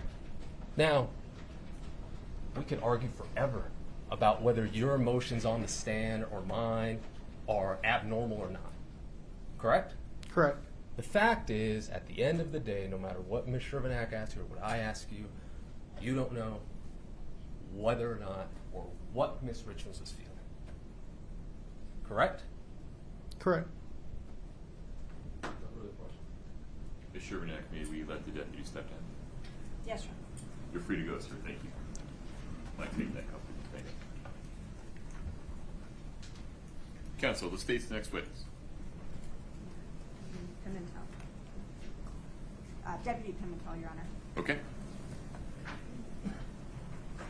I see in the wings.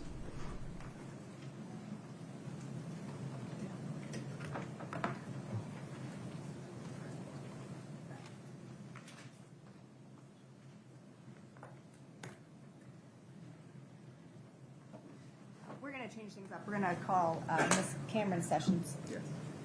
Okay. Just a moment. No problem.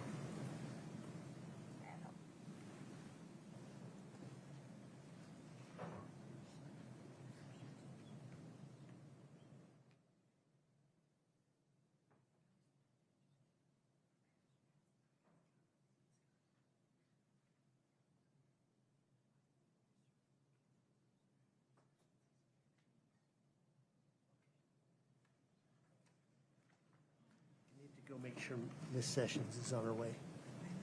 Is this Ms. Sessions? Forgive me, I don't know her. It is. Ms. Sessions, good morning. Do you mind stepping in front of Brittany? We'll get you sworn in. Yes, please. Please raise your right hand. Do you solemnly swear the testimony you're about to give in the matter before the court to be the truth, the whole truth, and nothing but the truth, subject to the pains and penalties of perjury? Thank you. Please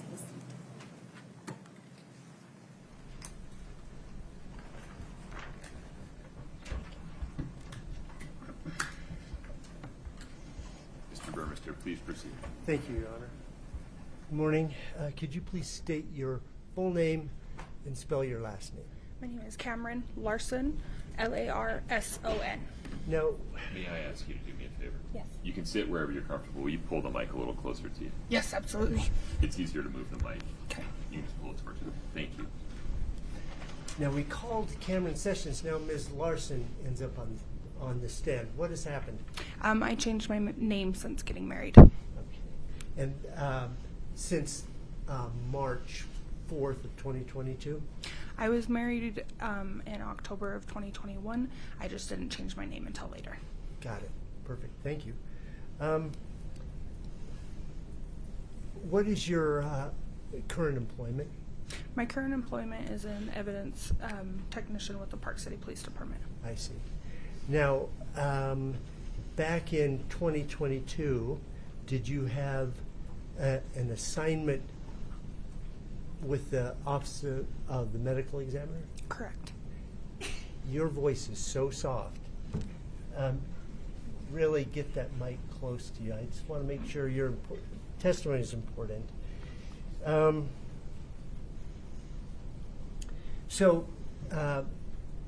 In March of 2022, with regards to the OME, did you have a specific geographic responsibility? Yes, I was in the Summit County area. I did not perform in Park City proper, though.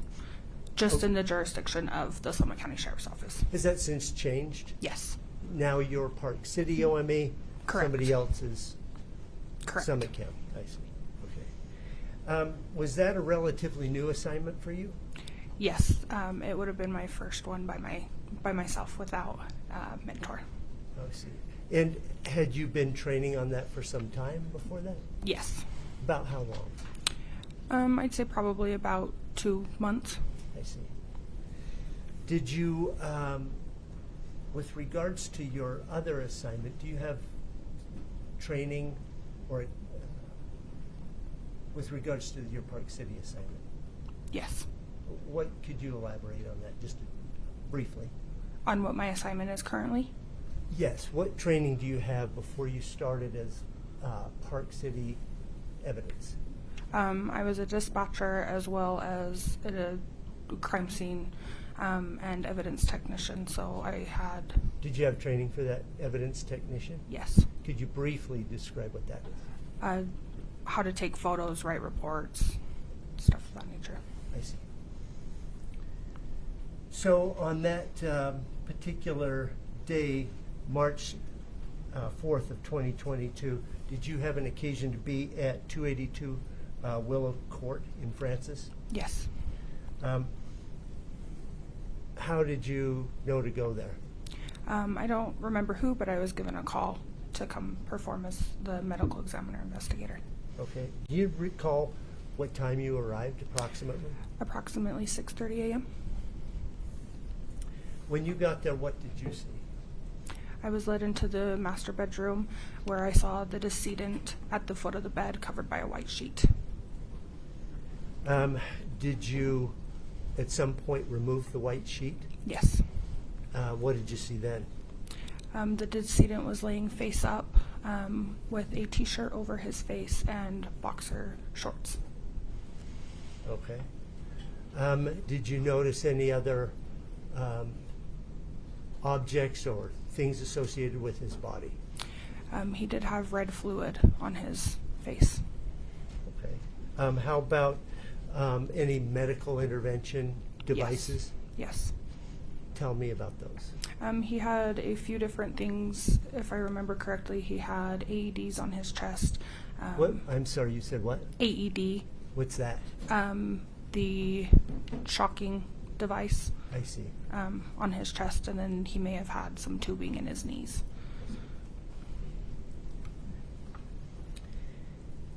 Did you have an opportunity to get closer and look over his body, inspect his body? Yes. Front and back? Yes. And did you see any evidence of injury? No.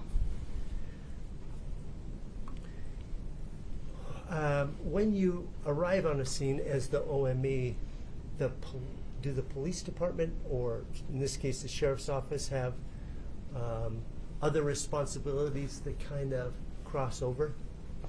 Yes. They're not supposed to touch the body until I arrive, but we were working in the same room. Okay.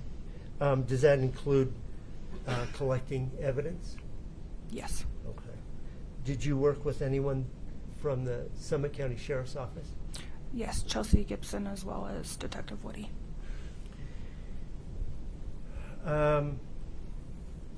When you, at some point, were you instructed to look for some particular evidence? Yes. What was that? I was asked to look for any signs of alcohol. Okay. And what did you do about looking for alcohol? I looked in the trash cans. Okay. Which trash cans did you look? The master bedroom, the kids' bathroom, as well as the kitchen. Okay. Did you look anywhere else besides these trash cans? Not to my recollection. I'm so sorry. I need you to speak louder. Okay. Thank you. Like, take a deep breath, shake it out, but we need you to be loud. Okay. Thank you. Did you look in drawers or cupboards or anything like that? No.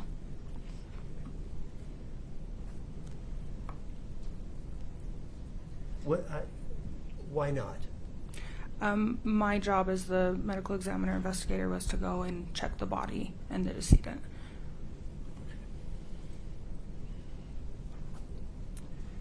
Did you see anything in these trash cans?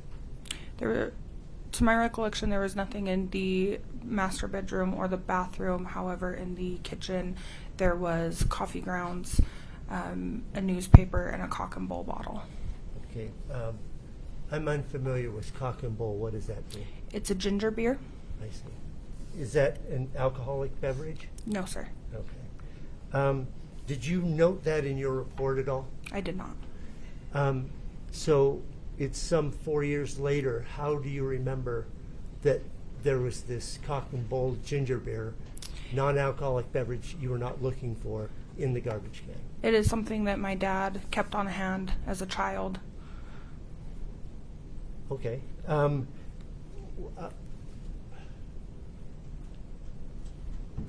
But just because you had it in your house, was there something about cock and bull ginger beer? It has a very distinct name and a very distinct bottle, and so it was something that just jogged my memory.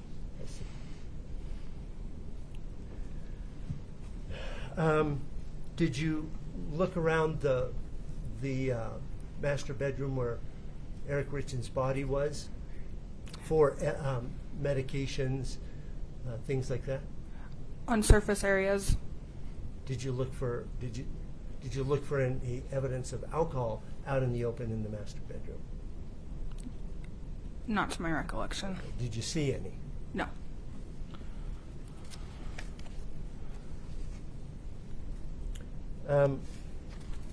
With regards to medications, did you or Chelsea Gibson collect any medication bottles or medication for the master bedroom that you're aware of? I don't remember taking any bottles. Okay. Did you find identification of the decedent? Yes. Okay. Where did you find that? I don't remember where it was found. Okay.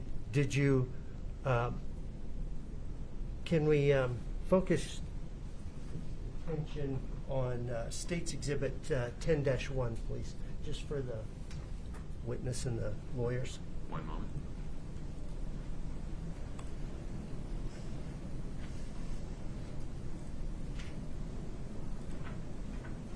Are you able to see that? Yes. Okay. Okay, I think that this has two pictures. Can you scroll down? Okay. Having had a chance to look at those, do you recognize those? Yes. Can you describe what these two photographs are? One is a photo of a black wallet with a Utah ID for the decedent. Okay, and the other one? Next one is a photo with the OME placard as well as 2 driver's licenses with the decedent. Okay. Do they accurately and fairly depict the driver's license and the driver's license of the decedent on that night? Yes. State would offer State's Exhibit 10-1. No objection. 10-1 is admitted. I'm going to publish to the jury. Please, Your Honor. Okay.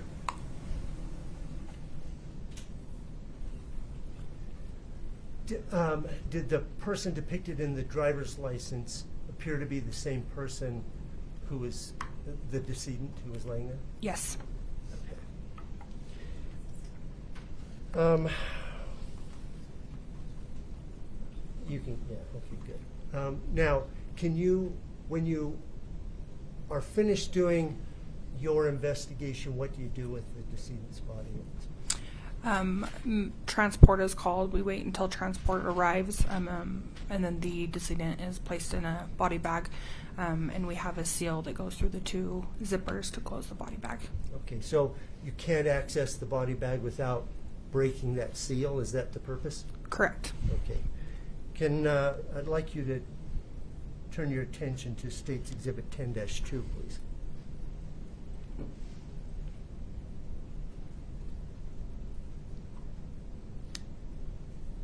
Do you recognize that? Yes. What is that? It's a picture of the tag that will be placed on the body bag. Okay. And does that tag have a specific number? Yes, it is 0002713. Is that number important? It helps.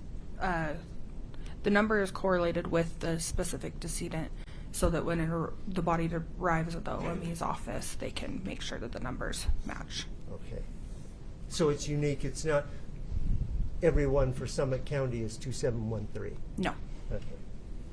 Does this photograph accurately and fairly depict the tag at the scene? Yes. State would offer State's Exhibit 10-2.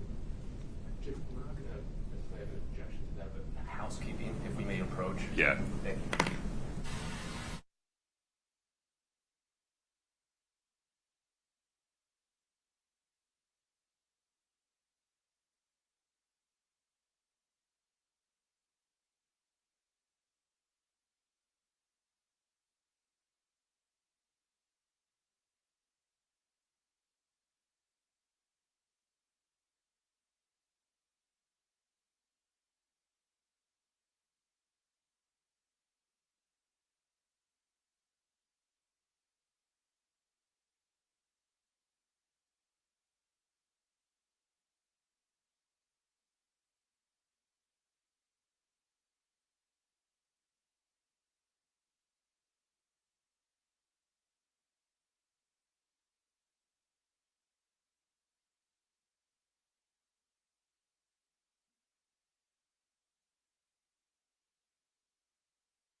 Mr. Reynolds, my apologies. Look at the screen.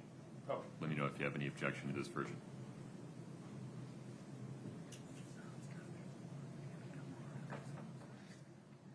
We just move to the right? Yeah, there you go. That's better. Yes. Thank you, Judge. Okay, so we're going to publish this version to the jury, and Scott, if you would make a note to have this version of, I forget the number here. It's 10-2. If you would have this version of 10-2 be the one that gets admitted. Shall do, Your Honor. All right, we'll publish 10-2 as amended by the state. I appreciate that right now.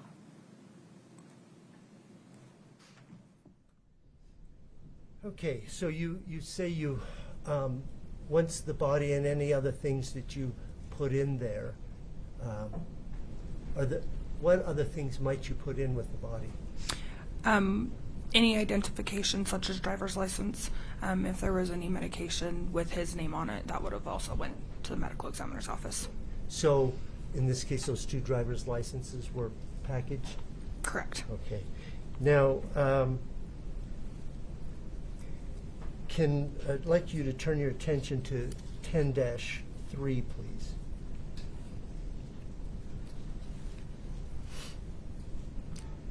Do you see that? Yes. Do you recognize that? I recognize the tag. It appears that that photo was taken at the medical examiner's office. Okay. Were you at the medical examiner's office? No, sir. Is the body bag and the seal on the zipper accurately depicted as you last saw it? Yes. In that photograph? State would offer State's Exhibit 10-3. Any objection to 10-3, counsel?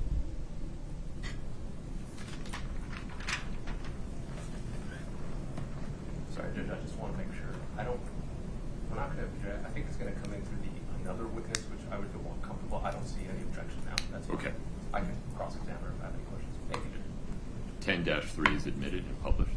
Yes, Your Honor. Okay, so what you're talking about then, may I have permission for the witness to step down and just point out? Yeah, one moment.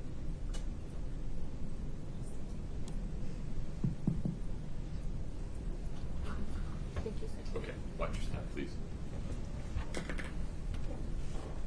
Can you just show the jury how you loop that together? Yes, is this working? Okay. As you can see, there's the 2 zippers right here with the tag that cannot be taken apart unless it's cut. Perfect. And that's the way you saw it when you last saw the decedent in the body bag. That was how it looked? Yes, sir. Okay, thank you. You can return to your seat. Thank you. So what happened next after you've sealed the body of Eric Richens in that body bag? What happens next? I escorted the body bag out with the transport team. Once the decedent was in the van, that's the end of my role. Okay. And what's the transport team? It's a team that we contracted with at the time with Summit County that is just responsible for moving decedents from scenes to the medical examiner's office or wherever they need to go. Okay, perfect. I have no further questions for this witness.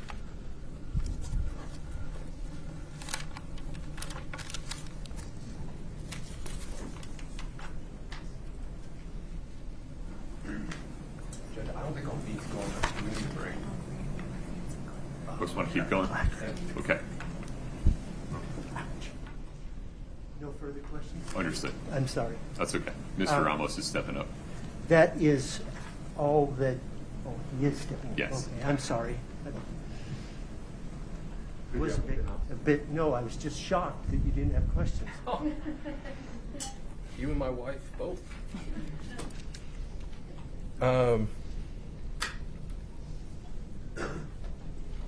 Miss Larson? Yes. How are you? I'm good. How are you? Good. This is wild that this would be your first crime scene that you're showing up to. Yes. Memorable, to say the least. Yes. Okay. I want to ask you a couple questions about what an OME investigator does. Okay. Okay. We kind of, Mr. Burmester kind of touched on it, and as I understand it, correct me if I'm wrong, your role as an OME investigator is to show up to a crime scene and document the body and anything you feel important. Correct. That includes photographing. Correct. And gathering any type of belongings, as we saw. Correct. Correct. Identifying the deceased. Correct. You indicated gathering prescriptions, perhaps. Correct. Okay. And in that training, you indicated that you were working alongside with the Summit County Sheriff's Office. Correct. And it was Miss Gibson as well as Miss Woody. Correct. Now, when you say work alongside, are you part of the same? Do you guys have the same role, or when you say you were working together, it's just, hey, I'm doing my thing, you're doing your thing. If you see something, let me know, kind of thing. Could you explain that a little bit more to me? My role for medical examining investigator is just the decedent. Their role would be to do any evidence and investigation. Okay. And so when you're talking about gathering or looking in the trash cans, was that something that they requested? Yes. Okay. Now, this was your first one. Is that, since then, I guess, or even that day, did that seem odd to you? At the time, it didn't seem odd. It didn't seem odd to me. You said at the time. Did it seem odd now? No, I think that I would just stick to my role next time. Right. Now, what's the date today? 24th? Yeah, a year ago today, you were actually, you had an interview with the Summit County Sheriff's Office, right? I don't remember if it was a year ago today, but yes. Okay. Can I show you something just to see if you recognize it? Yes.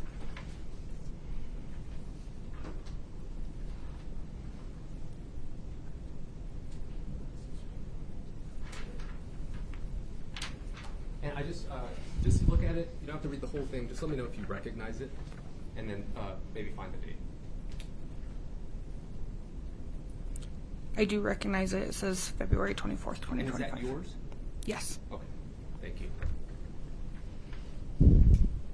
Does that, having reviewed that, does that refresh your recollection as to whether or not you had a meeting? Yes. Okay. Now, at that time, a year ago today, were you still employed as an OME investigator, or had you moved on? I was still employed, however, I was with a different jurisdiction. Okay. Still as an OME investigator, though? Correct. Okay. And this is common to come back about, I don't know how long, 3 years after, to have some follow-up conversation? This would be my first time. That was your first time? Mm-hmm. Okay. And we talked a little bit about the reason that the Summit County Attorney's Office asked you to come in, correct? They had questions about what you found in the garbage. Correct. And we mentioned the Cock and Bull beer. It is very distinct. A little chubby one. Very good. Now, you clarified during that meeting, though, your involvement with Kouri, right? Yes.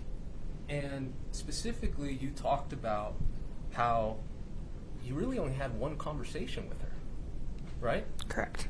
And that was in, I believe, her child's bedroom? Correct. And it was to sit down with her and tell her what's going to happen. Correct. Like what the protocol is, right? Yes. Okay. And you indicated during that conversation, you indicated that she was crying, correct? Correct. And she had her hands on her face, correct? Correct. And you gave her the number and the contact information for whoever she needed to call, correct? Correct. Now, I want to go back to the day of March 4th, okay? You were asked, again, this was your first time, to go look at the garbage cans, right? Yes. Now, I imagine you found this on the main floor, correct? I believe so. Did you ever go downstairs? No. Okay, so you didn't know if there was another kitchen or anything down there? No. Okay. So where you found the Cock and Bull ginger beer bottle, that was in the kitchen trash can? Correct. Okay. Now, that's by the sink, correct? By the kitchen sink, sorry. I don't remember where the Okay. trash can was. Fair. Do you remember at all seeing any, are you familiar with Moscow Mule cups, copper mugs? I am now. You are now. Do you remember seeing any of those? No. And even, to be fair, the meeting you had a year ago, you came in, spoke with the Summit County Sheriff's Office. You even told them, I was like, I haven't even heard anything about this case since. I haven't followed it, correct? Correct. Okay. Now, that was the only conversation you had with Ms. Richens, correct? Correct. You didn't have, it's not your job, and you didn't gather any evidence in terms of what happened, correct? Correct. Okay. Maybe you overheard things, right? Yes. Okay. I want to ask you about this one document.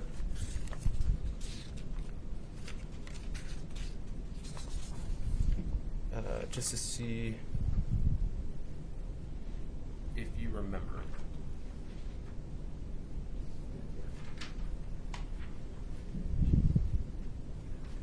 Take a look at that. Take your time. Let me know if you remember it. Yes. Okay. And the Summit County Attorney's Office asked you about your report, right? Yes. And this is during that last meeting a year ago. Yes. And you indicated that you didn't recall writing certain things down, correct? Or, I'm sorry, that you don't remember where you got the information. Do you remember that? I'm sorry, I don't understand. Let me rephrase.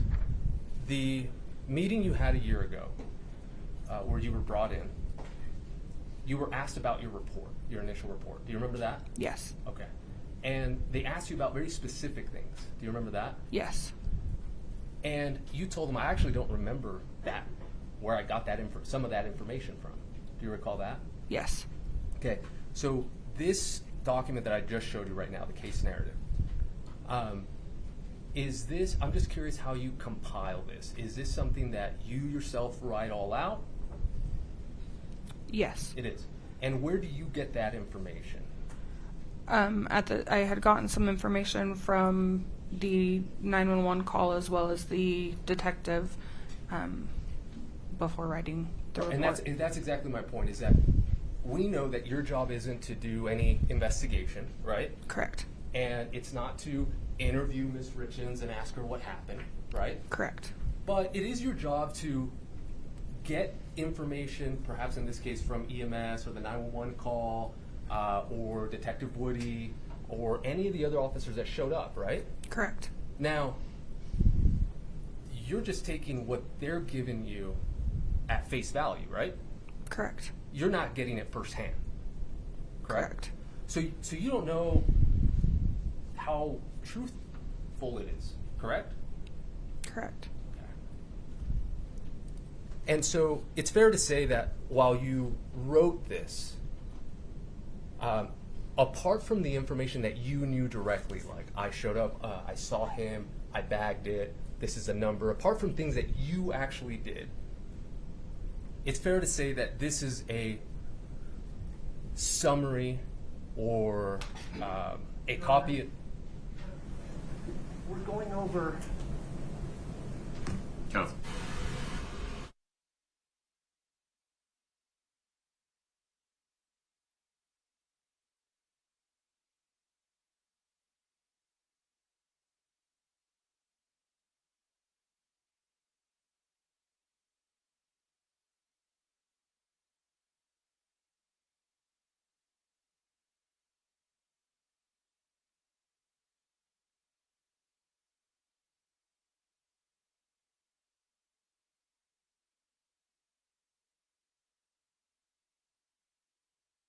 Thank you, Judge.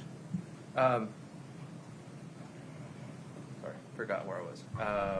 The information contained in the narrative contains information both that you did personally, but also information that you did not personally either obtain or witness. Fair? Yes, correct. Okay. Now, in the one of the things that I do want to talk about what you did. We saw the photographs, the bagging, the prescriptions. I want to ask you about that. You said that in the body bag there were prescriptions as well as his property. Is that correct? I don't remember sending any medications. You don't remember sending medications? No. Okay. If there were medications, would that have been your job or would it have been somebody else's?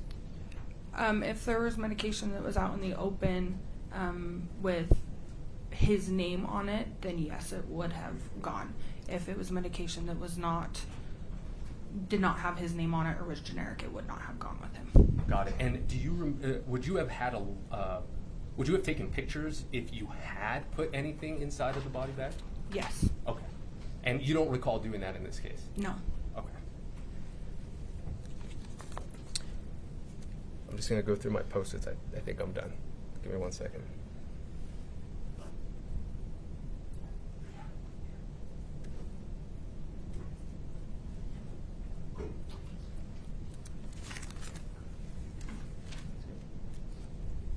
Thank you so much, Ms. Larson. Thank you. Appreciate you. Thank you, Judge. No further questions. Mr. Burmester. When you, before you seal up the bag, you put anything that you fits within the confines of your duties to put within the in the bag with the decedent's body. Do you have an inventory sheet saying what it is that you've included? It's something that we fill out with the medical examiners on their website later at the time, but we often take notes of anything that was taken. So is it an electronic inventory sheet or something? Is that what you're saying? Yes. When you get it off the, and so when it's received by the medical examiner, they've got access to what you've included? Yes. I see.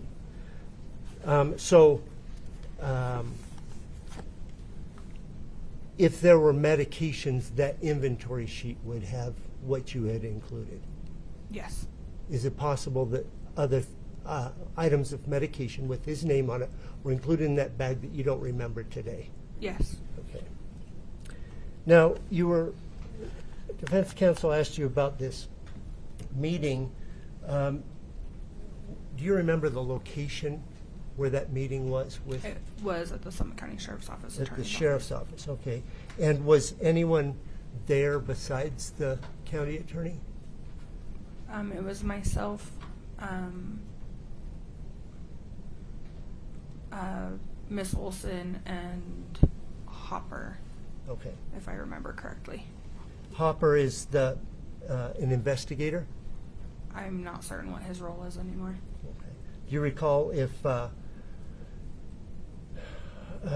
Detective O'Driscoll was there? He was not. Okay. I have no more questions. Thank you.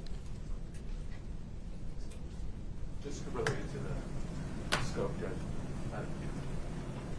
Ms. Larson, the state just asked you about what would have been put in the bag and if it would have followed it, and then OME would have received it. I want to talk to you about that, okay? Okay. As I recall, you actually have to escort the decedent out, correct? Is that correct? Yes, correct. And that was for whoever you contracted with, I think is what you indicated. Correct. Okay. Now, when you do that, do you recall the names of who that was? I don't expect that you do. No. Okay. I'm going to show just something to Ms. Bless you, Ms. Larson. You approach for 1 second, Mr. Burmester.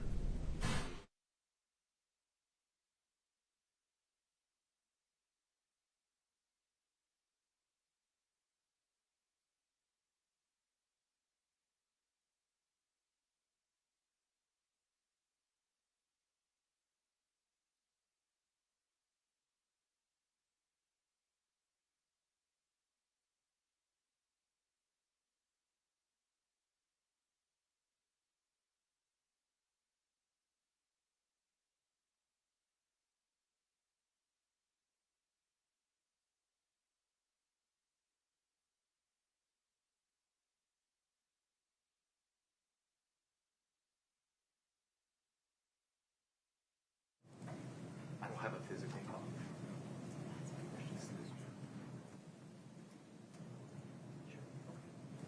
We've just published that to Ms. Larson. She's got it. Okay. Ms. Larson, do you recognize this? Yes. Okay. Now, is that the form that you filled out in this case? Yes, this is a form that is given to the transport team. Okay. And you filled out everything you needed to fill out. Correct. And then I imagine they'll fill in the rest. Correct. Would you have put in here anything that would remind you of what was contained inside of the bag in terms of the prescription bottles specifically? On this form? Yeah. No. Okay, no problem. That's all I have, Judge. All right. Mr. Burmester, may we allow Ms. Larson to step down? Yes, Your Honor. That would be the state's request. Please step down. Thanks for your time. Watch your step. Judge, we had also subpoenaed Ms. Sessions, or Ms. Larson, excuse me. Given the cross today, we can release her for subpoena, so you don't have to come back. You don't need to come back. Thank you. Now is an appropriate time to take a brief restroom break. Please rise for the jury.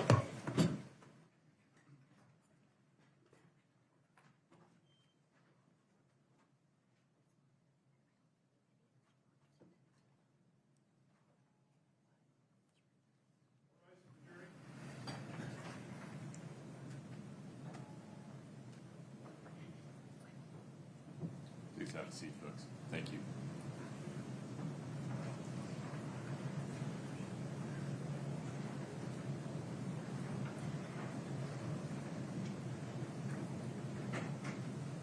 All right, have a seat. Thank you.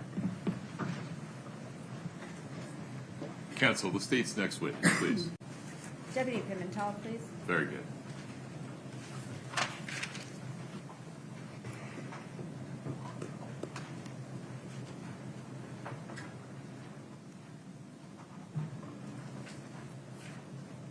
Will you step in front of Brittany? We'll get you sworn in. My apologies. Good morning, your favorite shorthand. Do you solemnly swear the testimony you're about to give in the matter before the court to be the truth, the whole truth, and nothing but the truth, subject to the pains and penalties of perjury? Thank you. Have a seat.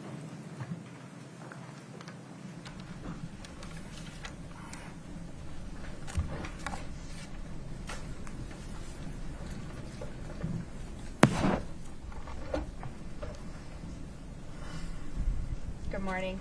Go ahead and pull that mic towards you a little bit just to make sure we don't miss anything. If you could state your name and spell your last name, please. David Pimentel, Pimentel. Where do you work? I work at the Summit County Sheriff's Office. How long have you worked there? Almost 7 years. What's your assignment at the Summit County Sheriff's Office? Currently, I'm on patrol with the K-9 unit. What about in 2022? What was your assignment then? It was the same assignment. You were working as a patrol deputy? Yes, correct. Before we jump into the case at hand, I want to talk a little bit with you about the chain of command within the police, within the sheriff's office. So you mentioned that you're a patrol deputy. Yes. And above that, there's a patrol sergeant. Is that correct? Yes. There's a lieutenant. Yes. There's a captain. Yes. And there's also an investigations division. Correct. And as a patrol deputy, you went out to the scene on March 4th of 2022. That's correct. And that was at the 282 Willow Court home? Yes. What were your responsibilities that night? Primarily would be scene security, but I was also tasked with starting a medical log. What's a medical log? It's basically a log of any medication that the decedent would have in their possession. We start the log, we take all the medication that's there, we log how much is there, we log everything about that medication. And that was your primary responsibility while you were there? Correct. And you completed that log to the best of your ability while you were there? Yes. Did you locate medications for Eric Richens? I did. Where did you look for those? I looked for them in the bathroom, which is where I was made aware that they were most likely going to be. Where did you look in the bathroom? I looked there on the counter. I think there was a drawer that was mentioned, and then I looked in a cupboard that was above the toilet. And you were looking for these medications where you were told by Ms. Kouri Richens they might be? Correct. And at this point, when you're looking for medications, you were aware that Mr. Richens may have taken a THC gummy? Yes, I was made aware of that. And while you were looking for these medications, did you see any THC gummies? No, I did not. When you looked in that cupboard above the toilet, did you see any THC gummies? No, I did not. How do you know that? I'm on part of my duties on patrol is typically to look for narcotics, and so I have a lot of training and a lot of experience in locating narcotics such as THC gummies, THC products, or other narcotics and paraphernalia that goes with it. So you're familiar with what those look like? Yes, I am. And if you would have seen them on the night of March 4th, what would you have done? I would have left them where they were at, and then I would have notified the investigations team when they came in that there were, in fact, narcotics located while inside the house. And you didn't find any? No, I did not. You didn't find any drug paraphernalia? No, You didn't find any illicit drugs? I did not. Just a moment.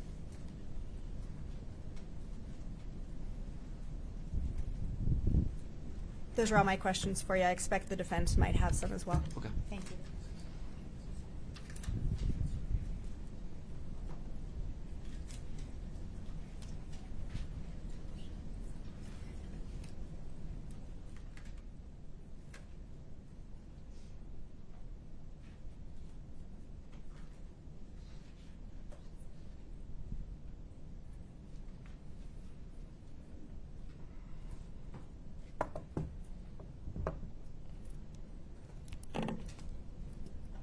Good morning, Deputy. Good morning.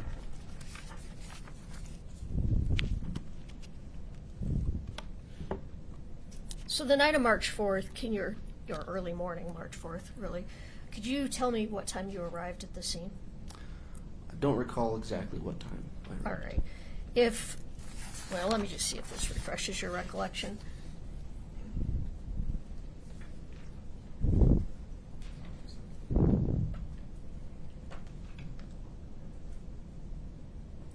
Yes, that seems about right.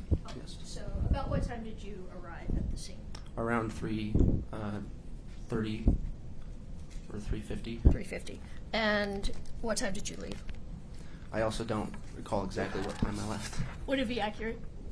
Yes, what's written there would be accurate. It would be based on radio logs, which is when I clear the scene or arrive on scene. So does 5:09 a.m. sound correct to you? Yes. Is that about right? Yes. All right. So when you got there, who was already present? I believe that medical was present.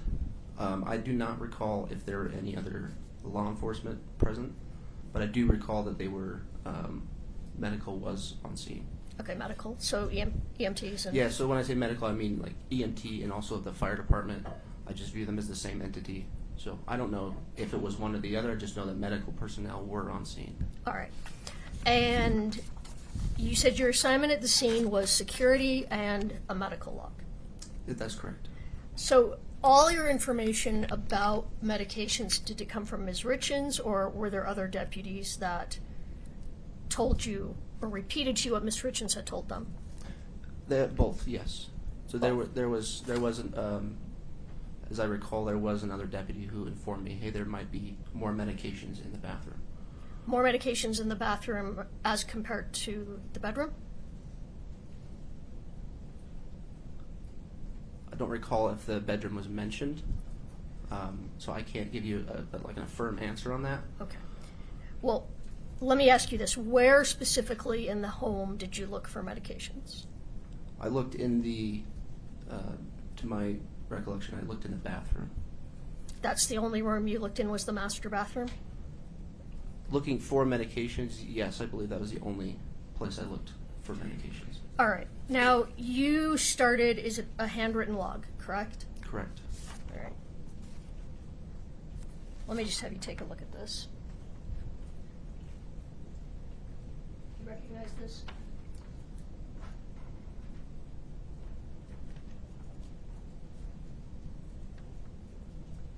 Yes. All right. So that's a list of medications that were found. Is that correct? Correct. And that is not all in your handwriting, true? Yes, that is correct. All right. So what part of that is in your handwriting? The first three of them that are in black ink, I believe, are my handwriting. And are you aware who finished that report? I do not know, no. Okay. Let me grab that back from you.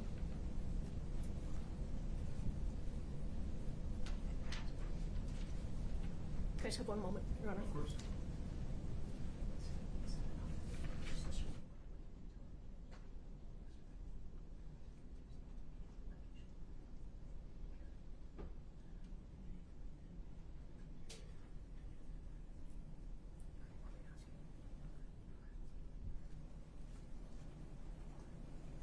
So, Deputy, the first 3 medications on this list were ones that you found.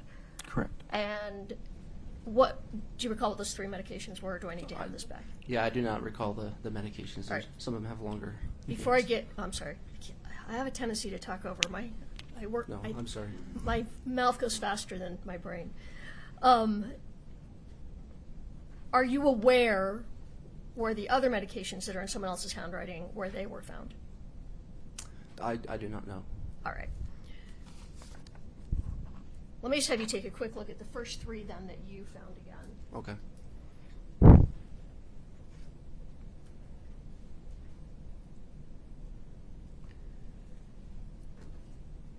And you said you found those 3 all in the master bathroom?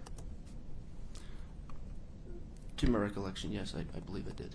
All right. And the first one on that list is naltrexone, correct? Correct.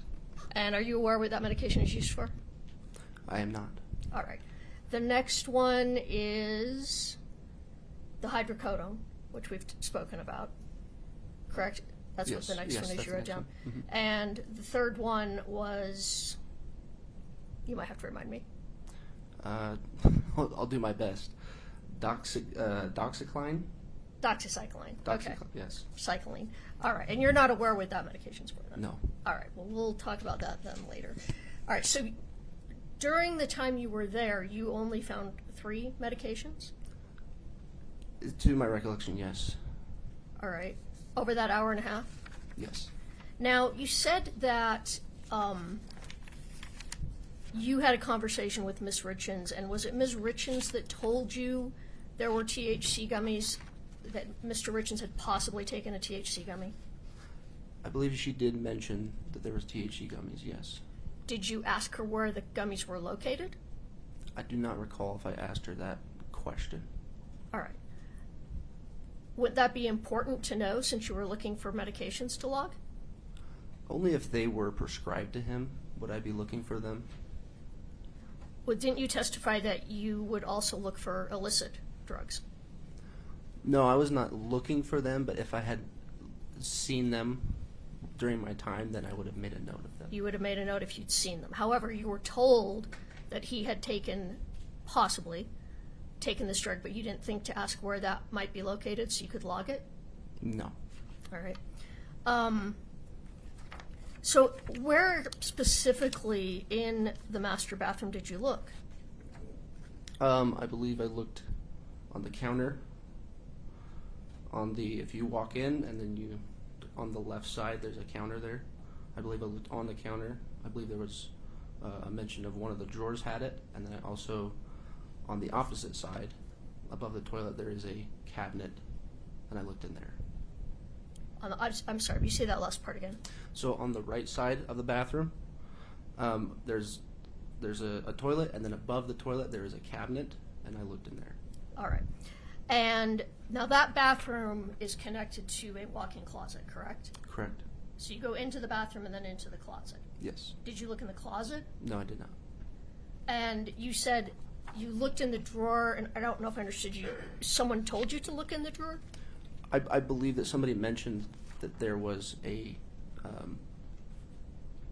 medication, not a medication pill bottle, but it's one of those organizers for pills in the drawer. And I believe that one of the deputies came to me and said that one of those was in the drawers in the bathroom. So that's why I looked in those drawers. All right.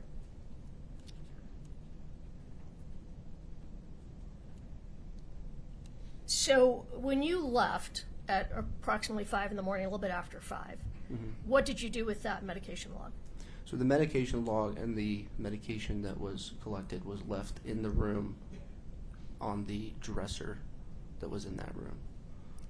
You didn't hand it over to the person that was taking over for you? No, I did not. You didn't write a report that night, correct? No, But you went back and wrote a report in January of 23, correct? that's correct. So almost a year later? Correct. And what was the purpose of that January of 23 report? I was asked to write a report for that incident at that time, so I went back and wrote that report. And was the purpose, well, let me rephrase. In that report, it was a very short report, correct? Correct. And it was basically that you left the medication log on the dresser, correct? It was, yes, to describe my involvement in the case with the medication log, yes. Why were you asked to do that a year later? I don't recall why I was asked to do that. I was just asked by my supervisor, so I did it. And you don't know why they needed that? I do not know why they needed that, no. Is it typical that you wouldn't write a report about what you did with the medication log at the time? It depends on the involvement, the overall involvement that I have in a case. If my involvement is just a medical log where what I had done is logged on a medical log, then no, it's not typical that I would write a report. All right. And did you type up what medications were found? Was that you or someone else who had typed up the medication list? No, my involvement with the medication would be this log that you've given me.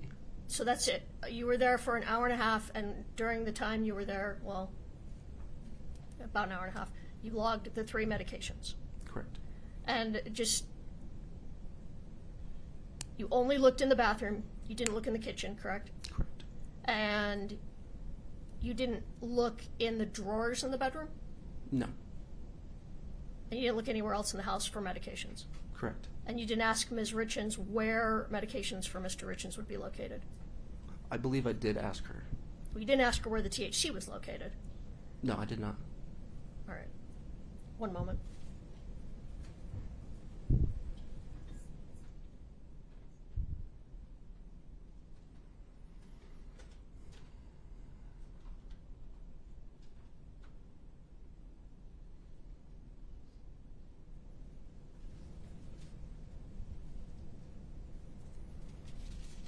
You mentioned that you were also in charge of scene security. What did you do in terms of security that night?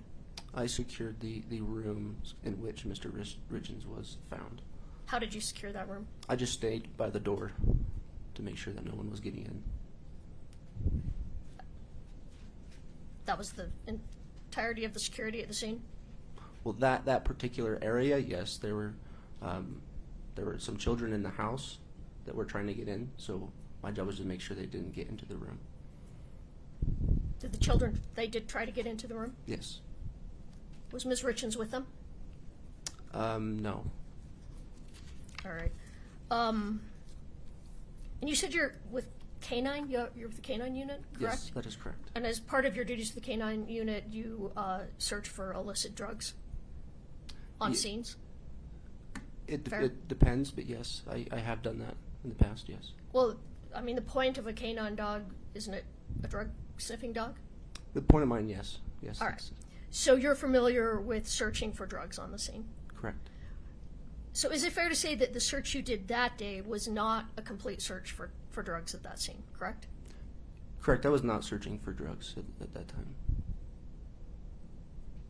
Okay. So you were logging medication, but you weren't searching for medications? That is, I was logging medication, but I was not searching for illegal narcotics. When you weren't searching for medications either, right? Other than what was in the bathroom? Other than what was made known to me, yes.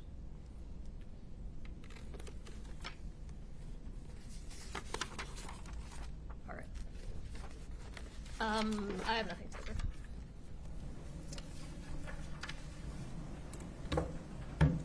Ms. Shervanek, any further questions? Yes, Your Honor.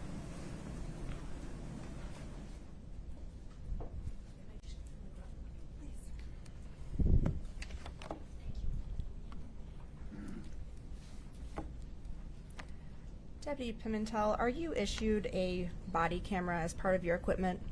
Yes, I am. Were you wearing a body camera on the night of March 4th, 2022? Yes, I am. When you prepared your report for this case, even though it was some time later, did you review your body camera to refresh your memory about what took place? Yes, I did. If we could please show the witness 1-28D.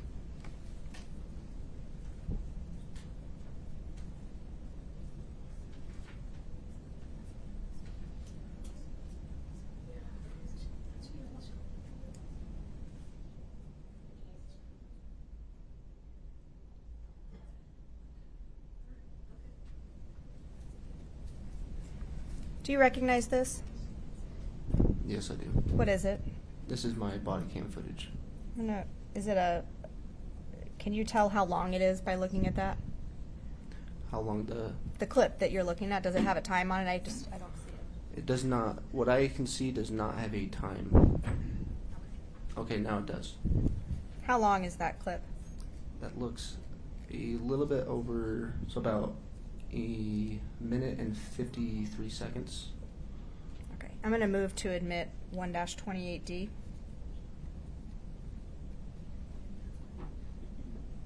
Ms. Lewis.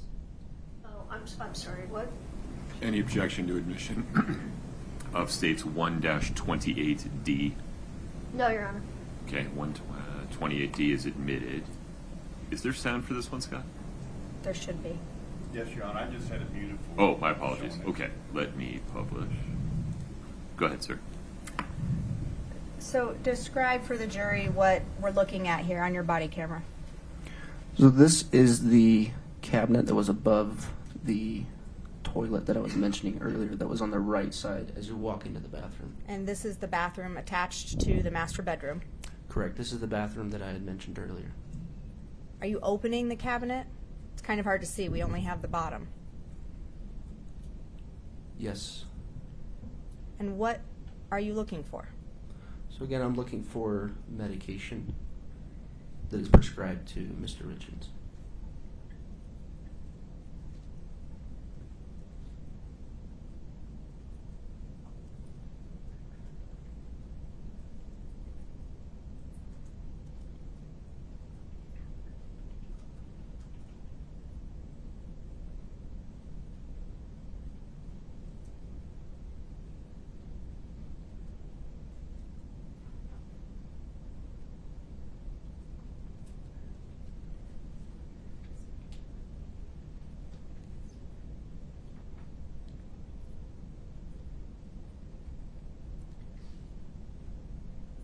And that was the counter you were talking about in the That's drawer. correct.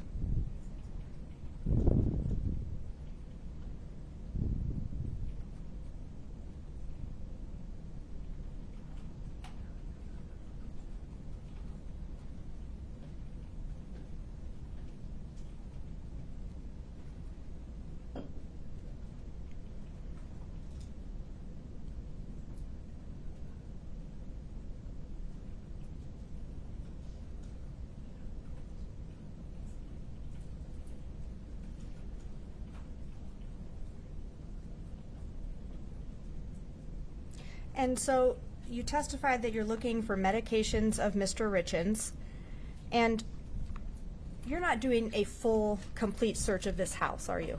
No, I'm not. And that's because you don't have probable cause to do so. I don't have a reason to search anywhere else in the house that I Right. searched. And to do a complete search of a house, you need probable cause or a warrant, right? Correct. Just a second.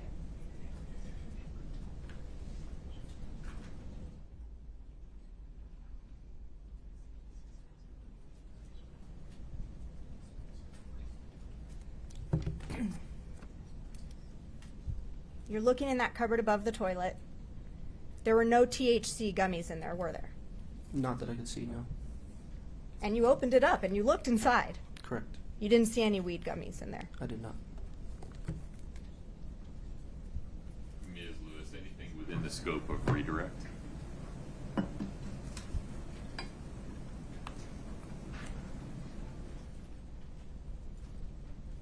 Can you pull up States Exhibit 1-8 just for the sure. Just 1 second.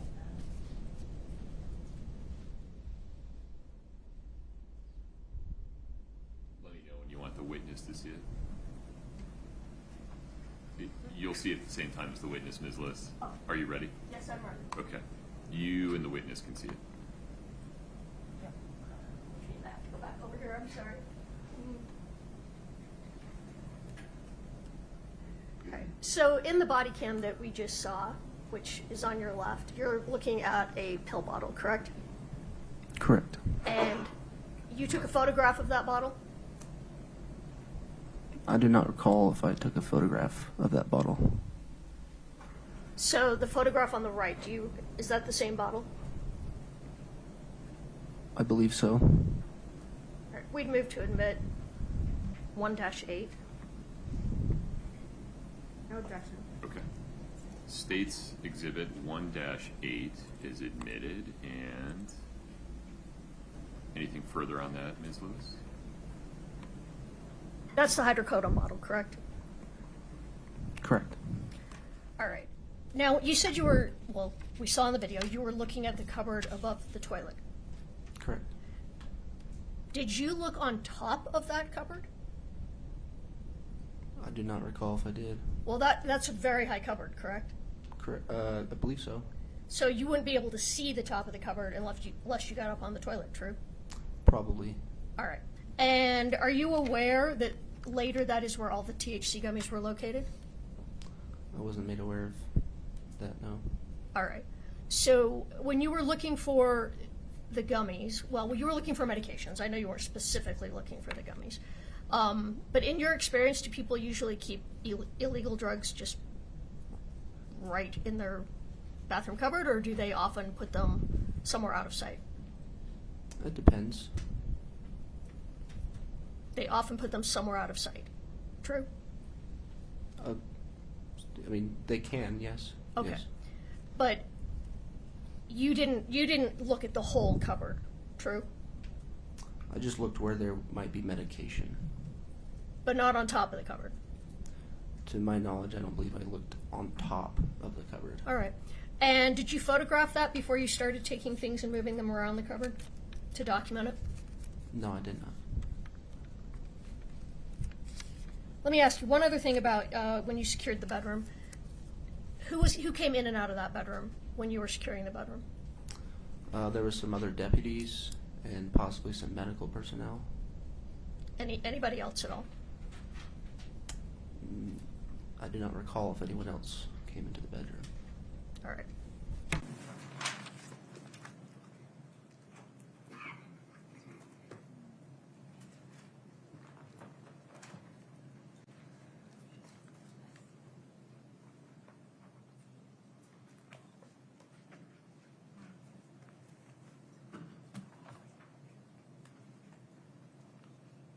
Is offered. If you'd step in front of Brittany, we'll get you sworn in.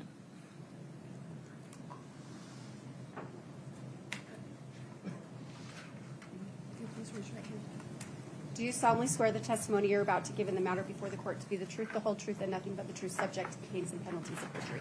Yes. Please have a seat. Thanks, Cody.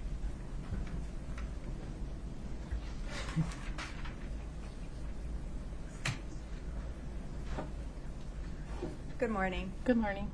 Go ahead and pull that mic a little close to you as we pick sorry. up your answers.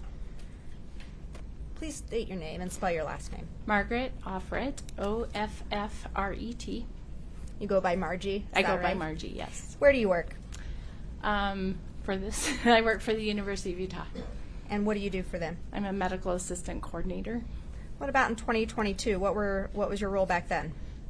Same role, but I also do part-time EMS, and at that time it was for Park City Fire. What do you do as part-time EMS? What's that role? Emergency responder, advanced EMT. Is that similar to a paramedic? Yes, one step below. And how long have you been working as an advanced EMT? Almost 40 years. Now, given that experience, have you been called out to a death scene before? Many, yes. How many would you say? Over the 40 years, probably more than 100. Have you been called out to the scene of an overdose before? Yes. A drug overdose? Yes. How many? 20 to 30. What kind of certifications do you hold to be an advanced EMT? Well, I have advanced life support, pediatric advanced life support, and I do monthly training and recertify every 2 years. And you're up to date on that training? Yes, ma'am. As you were back in 2022? Yes. Were you working on March 4th of 2022? Yes. And did you respond to the scene at 282 Willow Court? Yes. When you arrived, what did you do first? We got our gear and went to the bedroom where our patient was. Where was he when you arrived? In the bedroom, on the floor. What was the position of Eric Richens when you arrived? He was laying flat on the floor, straight. Was he on a sheet? I don't recall. Let me show you State's Exhibit 1-4S1. It'll pop up on your screen there. Do you see that? Not yet. You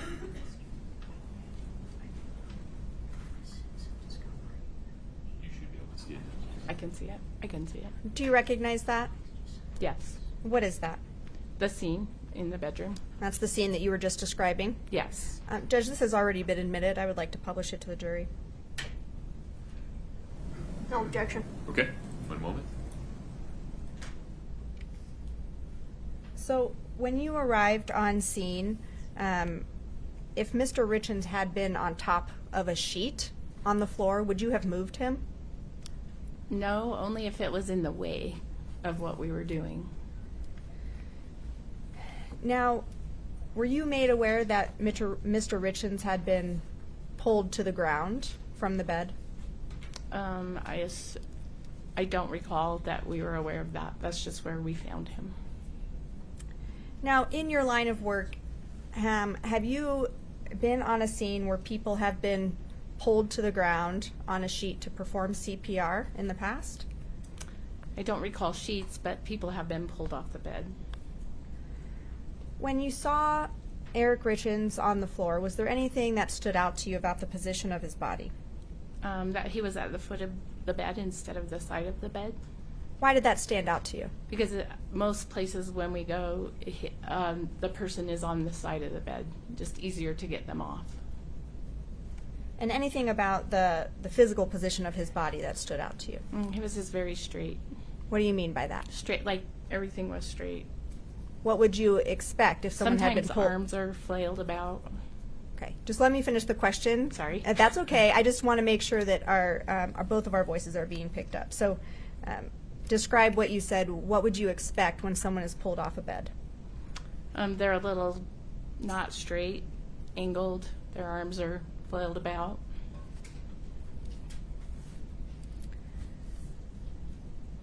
Did you perform life-saving procedures on Eric Richens? Yes. What did you do to attempt to resuscitate him?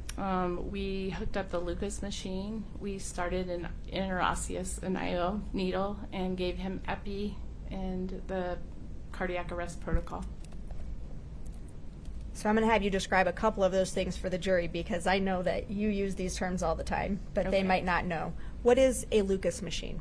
A Lucas machine is the machine that does compressions for us so that we're free to do other things such as IVs, or IO needles, interosseous needles, to give medications. You also mentioned that Mr. Richens was given epi. What do you mean by that? Epinephrine, which is a medication that we give to try and start the heart again. And so those things were being performed on Mr. Richens. Yes. Is it also your protocol to ask if your patient is taking any medications? Yes. Did you do that in this case? Yes. Did you ask Ms. Kouri Richens if Mr. Richens was taking any medications? Yes, I believe I did. Were you given any medications that Eric Richens was taking?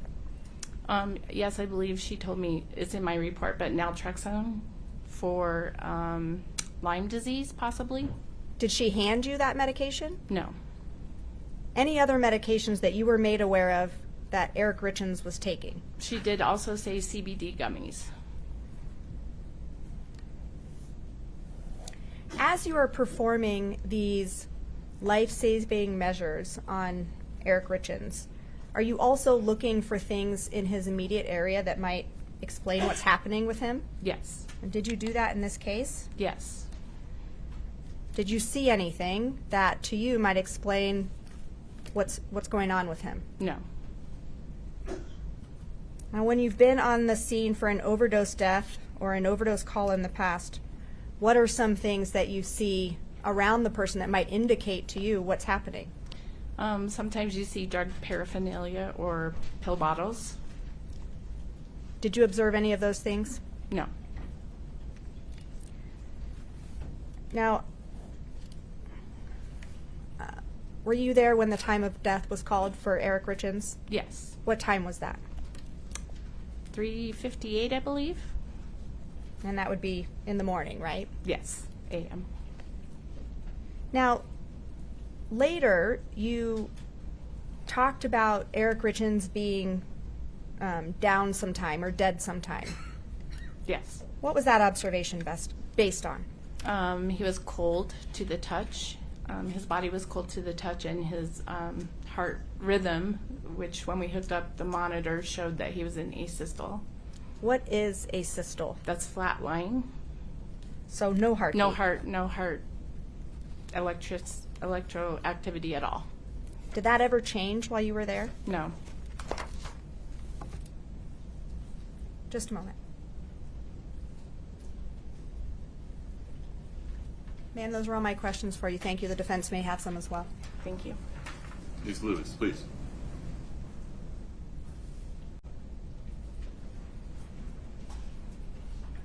Good morning. Good morning. You weren't the first EMT or EMS to arrive on the scene, correct? Correct. When you arrived on the scene, others were already starting to work on Mr. Richens, true? One person, yes. Was working on him? Yes. All right. And what was that person doing? Compressions. All right. So you don't know if the body had already been arranged in any sort of way by the prior EMT? I do not. All right. Now, when you were first called to the scene, you believed it was a call for cardiac arrest, correct? Yes. That was the chief complaint that was brought to your attention? Yes. All right. And what did you do? What was the first thing you did when you arrived? We hooked our I had a partner. We were hooking up our monitor to see what kind of heart rhythm we may have, and then attaching the Lucas machine, which does compressions for us. That's cool. It is cool. All right. So you went directly into the bedroom when you arrived? Yes. All right. And you later wrote a report. It's called a pre-hospital care report? Yes. Is that true? Mm-hmm. I'm just going to have you take a quick look at this and tell me if this is... Well, actually, can you just pull it up on the screen and show her?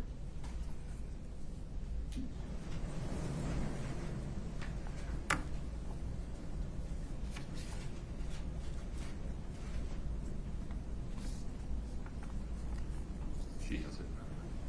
All right. Is that your report? Yes. All right. We'd moved to admit that as, I guess, defense exhibit. I think now we're at 3005. I would object to him.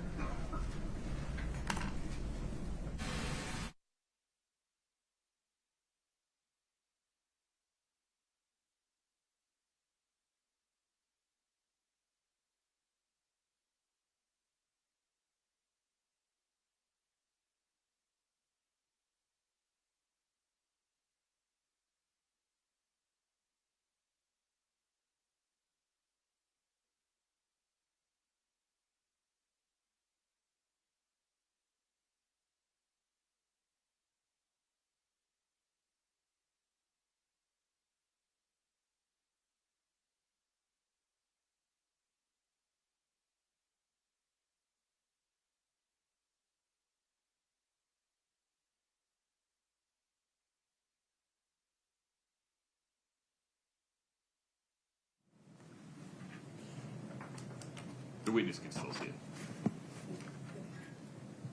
Oh, she can still see it, you said. I'm sorry. All right, so... In fairness to her, it's pretty small. It is small here, too. All right, so where did you get the information that he was possibly having a cardiac arrest? That's what the dispatch came across as. So, but you didn't know if that was correct? No. And it turned out not to be correct, right? That he was in cardiac arrest? He didn't die of a cardiac arrest. Well, I mean, he was in cardiac arrest. I did not know, and I don't know what he died from. All right. Explain that he was in cardiac arrest at that time. What is the He was in asystole, which is a flatline, which means there's no electrical activity in the heart. That's cardiac arrest. All right. So and he was not breathing, obviously. So as a layperson, I was reading that you thought he was in the process of having a heart attack, but that's not accurate. That's not accurate. All right. So that just means someone who is not having their heart functioning at the time when you're called in, that would just be called a cardiac arrest. Correct. All right. So that was the information that you based what you did following when you got there. Yes. All right. And when you arrived, you spoke with, well, first you said you went right into the room. Correct. Yes. And you administered epinephrine? Once we got our lines started, yes. All right. And you also, I just lost the word. You also admitted,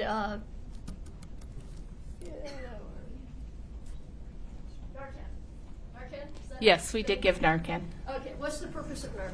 Narcan is to reverse any possible drug overdoses with narcotics. All right.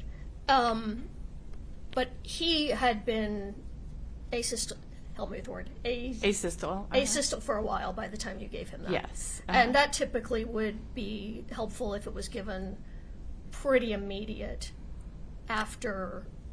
Yes, that's kind of a last effort. Let's try this. Okay. And then at what point did you go from in the bedroom to, well, let me rephrase that. What did you do next? You gave him the Narcan, you gave him the epinephrine, and what else did you do in the room? I just continued to work the code until the Park City Fire medics got there. What does that mean, work the code? Tried to save him, continuing CPR, trying to figure out why he's in a cardiac arrest. And breathing for him, things like that. Were you able to determine why he was in cardiac arrest? No. All right. Not at that time, anyway. No. And then you left the room, true? Yes. And at the point you left the room, you knew that he was deceased, correct? Correct. And you went out, and is the first person you spoke to one of the deputies that was there, Deputy DeWin? I don't recall. Right. Do you recall telling one of the deputies that you thought maybe it was possibly an aneurysm? I just possibly coming up with ideas, yes. Okay, that makes sense. And at that time, did you know his medical history? Yes, what I was given. And who gave you that? Kouri. Okay. And she gave you the same medical history that she had already given to the deputies, correct? I don't know. Did you talk to the deputies about the fact that he had Lyme disease? I think I probably told them that's what she told me. All right. And the information about what medications he was on, did that come from her or did that come from the deputies? That came from her. And this was after he'd already passed, you got this information? I believe while we were working the code, I had asked those questions. All right. And you said that one of the medications that you were told he was on was naltrexone? Correct. And you were told that was for Lyme disease? Correct. However, that would be a off-brand use for naltrexone? Correct. Naltrexone is typically used for people that are suffering cravings either from drugs or alcohol, correct? Correct. Your Honor, I think we need to lay a little more foundation here. I'm done. We'll just move on unless you're going to ask this witness more questions about the Not about the naltrexone. on-label and off-label uses of medications. No, that was all. Okay. All right.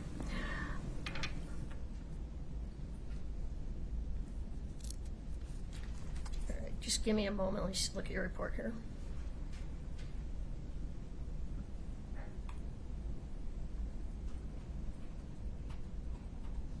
Can you tell me about, in your report, you talk about blood sugar obtained. Yes. And you say the blood sugar obtained of 458. That was his actual blood sugar at that time? Yes. That's extremely high, correct? It's high. All right. And would that be a natural thing just based on someone passing, that their blood sugar would go up? I don't know why his blood sugar was that high. All right. And you also have in there that he had a GCS of 3. Can you tell me what that means? Glasgow Coma Score. So that's basically he scored 1 on everything, which it goes from 5 to 1. Someone who's alert and oriented would get a 5. Someone who is not responding gets a 1. That's the All right. lowest score you can get. 1 is the lowest score. 3. Oh, 3. Okay. Yes. And tell me again, what does GCS stand for? Glasgow Coma Score. Okay, thank you.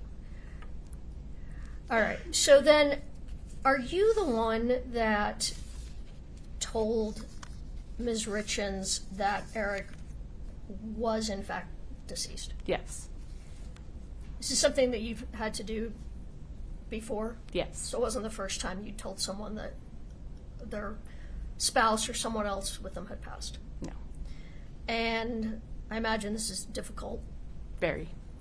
And I would imagine that you've seen many different reactions from different people to that kind of news. True? Yes. From silent shock, correct? Yes. To hysteria. Mm-hmm. Sometimes people throw up. I haven't seen that but once. You haven't seen anyone throwing up after hearing that news? Not really, no. Okay. You never know what to expect, though. Correct.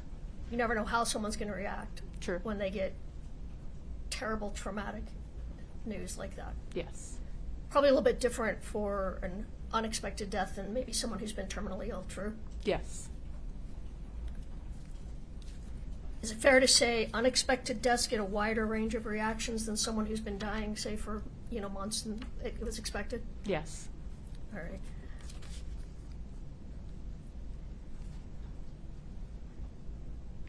Just back to your report for one moment. So everything in your report was done. You were just writing down what you did based on the information you had. True? Yes. Yes. And you didn't know if the information was correct at that time. It's just based on the information you had. Yes. Right. I'd move again to admit Defense Exhibit 300. I'll withdraw my objection, Judge, if they want to admit it. Oh, okay. This would be defense. Give me the numbering again. I believe it's 3005. 5, yes. Katie, is that right? Okay. D3005 is admitted. Is there any part you want to publish to the jury? Not at this time. I just wanted to admit it. Okay. Very good. Anything else for this witness, Ms. Shervanek? Just briefly, Judge.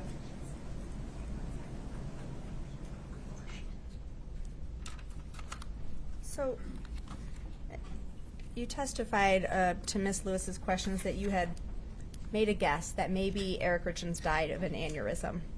Why did you make that guess? Because he had a lot of blood coming out of his mouth when we arrived in while we were working on him. And was that happening? When was that happening? The blood during CPR. So when you arrived, the blood was already coming out of Eric Richens' mouth? Yes.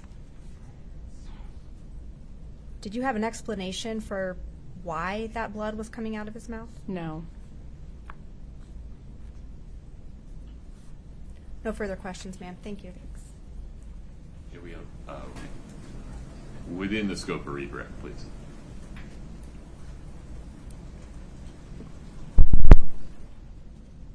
It's not unusual to see blood come out of someone's mouth during CPR, correct?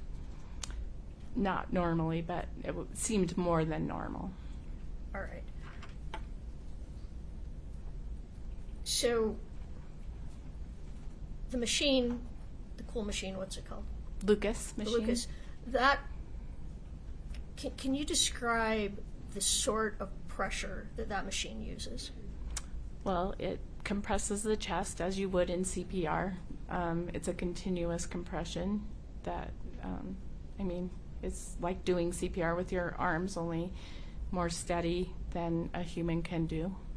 And consistent in terms of the amount of pressure. Correct, yes. Whereas humans of different sizes have different amounts of pressure. Correct. Did the machine break any of Mr. Richens' ribs? I have no idea. You don't know. Does it sometimes do that? I don't know. All right. Well, as a trained EMT, when the compressions are being given hard compressions, if there's blood in the lungs, it wouldn't be unusual to see that come out, correct? Correct, yes. And in order to do efficient CPR, one, you would need to be trained, correct? Correct. And fair to say that a very small person who's untrained would have difficulty doing the strength of compressions that's necessary when giving CPR. They could, yes. Okay. Anything else? All right, I have nothing further. No questions, Chuck. You can step down. Thank you. Thank you.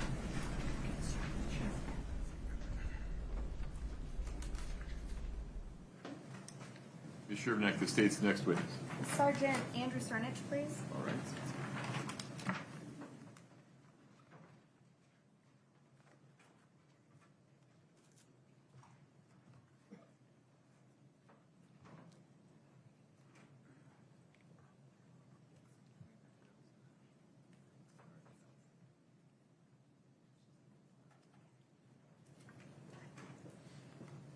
Sergeant, if you'd step in front of Brittany, we'll get you sworn in.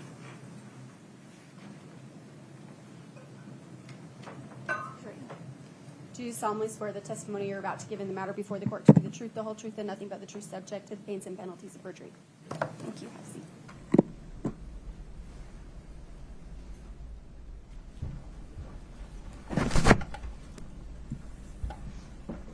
Good morning. Good morning. Go ahead and move that mic close to your mouth so we can get all your answers.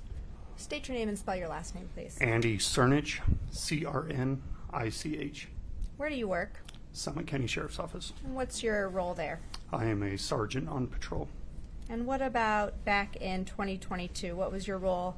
First, let's talk about the Sheriff's Office. What were you doing for them in 2022? In 2022, I was a sergeant working in the jail. And back in 2022, did you have other first responder roles or other jobs that you did? Yes, I also worked for the Summit County the South Summit Fire Department as a volunteer fire. What do you do as a volunteer fireman for South Summit? I respond to emergencies through the fire department and assist on medical calls. So, were you working on March 4th of 2022? I was. What capacity were you working in on that day? I responded as a on-call firefighter to assist medical. And did you respond to the home at 282 Willow Court? I did. Now, describe for the jury, even though you're a trained police officer, what happens when you're on duty as a fire department role? On the fire department role, we're trained in numerous different things as first responders. I also recently had quit working for South Summit EMS as a advanced EMT, so we assist with whatever needs fire department needs. At that time, I assisted with the CPR efforts of the individual.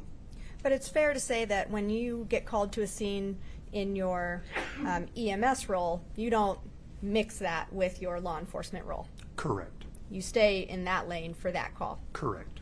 So what were your responsibilities? Just highlight that for the jury when you arrived at the scene that night.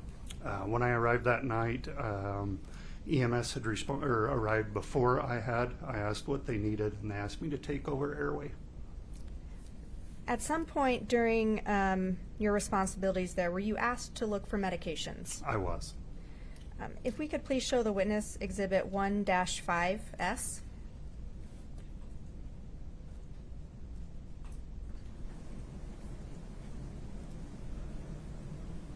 He has it. Do you recognize this? Yes. What is it? That is the bedroom where we were working on the individual, and it shows me reaching into the nightstand. Fair and is that photo a fair and accurate representation of you on that night? Yes. I'll move to admit Exhibit 1-5S. I just need to clarify, is there a second photo that's on this? Are there two photos? Because the one I have has two photos. and this may be a later one or an earlier one. Ms. Shervanek, forgive me, is this the 1 There it through is. There 5 is 2 series? No, it's different. Different number. Okay. There are 2 pictures. No objection. As long Okay. as both pictures come in, no objection. Sure. Okay. Scott, will you go back to picture number 1? And I'll publish now. Just make sure the jury sees both photographs in 1-5S, which has been admitted. And that's the exhibit you just looked at. Yes. And describe for the jury, where are you in this photo? I'm the one wearing red next to the bed, where I just turned around from retrieving that bottle from the nightstand. Scott, if we could go back to the first image, please. And what does this image show? I believe that's where I was searching the nightstand drawers for any type of medications. And you were asked to search, right? Correct. Who told you to look for medications? I believe it was Margie Offred, who was the EMT on scene running the scenario, or not scenario, but the scene. And Scott, if we could go to the next image. And you pulled something out of that nightstand, right? Yes. If we could show the witness exhibit 1-8, please. This has already been admitted. We can publish it to the jury. Do you recognize this? Yes. What is that? That is the pill bottle that I found in the nightstand. Just a moment. Sir, those are all my questions for you. The defense may have some as well. Thank you. Thank you.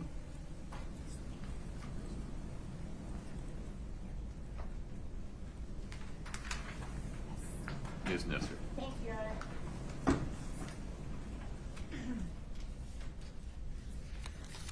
Good morning, officer. Good morning. My name's Kathy Nestor. I represent Ms. Richens along with several other attorneys here.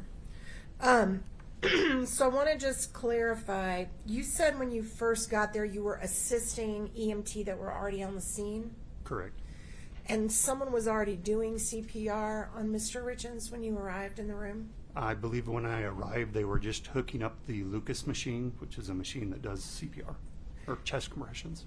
Okay, so there was not a human doing compressions before they hooked up the Lucas machine? I do not recall if they were doing it and stopped to hook up the machine or if they were actually in the process of hooking it up. And the individual, before they hooked up the machine, can you describe, besides Miss Offred, who was around the body? I believe there was my partner firefighter that was there next to them and the other EMT that was on scene, but I do not recall who that was. Can you describe their build for me? Medium build, males. Both males? Yes. Thank you. You took over the airway, so you had to just clear an airway so they could get oxygen to them? Correct. So my job was to deliver oxygen to him. So did you put a tube down his throat? Yes, I did. And when you put the tube down his throat, was there any blood on his face before you did that? Not that I can remember, no. Okay, great. And after you put the tube down his throat, did you see blood come out of his mouth? Shortly after, there was blood that showed up in the tube and coming out of his mouth. How far down does the tube go that you insert into his throat? Sits on top of the larynx. So down to about where your voice, that's your voice box, right? Correct. Sorry. Yes, correct that Not area. great at biology. Okay. All right. So have you seen that before where when you insert a tube into someone's throat, it can cause there to be bleeding in their throat? Not usually, but yes, I have seen that before. Okay, great. So then they're doing the CPR, and you were asked by Ms. Offred, who we just heard from, Margie, to check the nightstand for any medication. Is that right? Yes. And I noticed, can you pull up, please, Exhibit 15S, which has already been admitted, Your Honor. Can we please publish? One moment.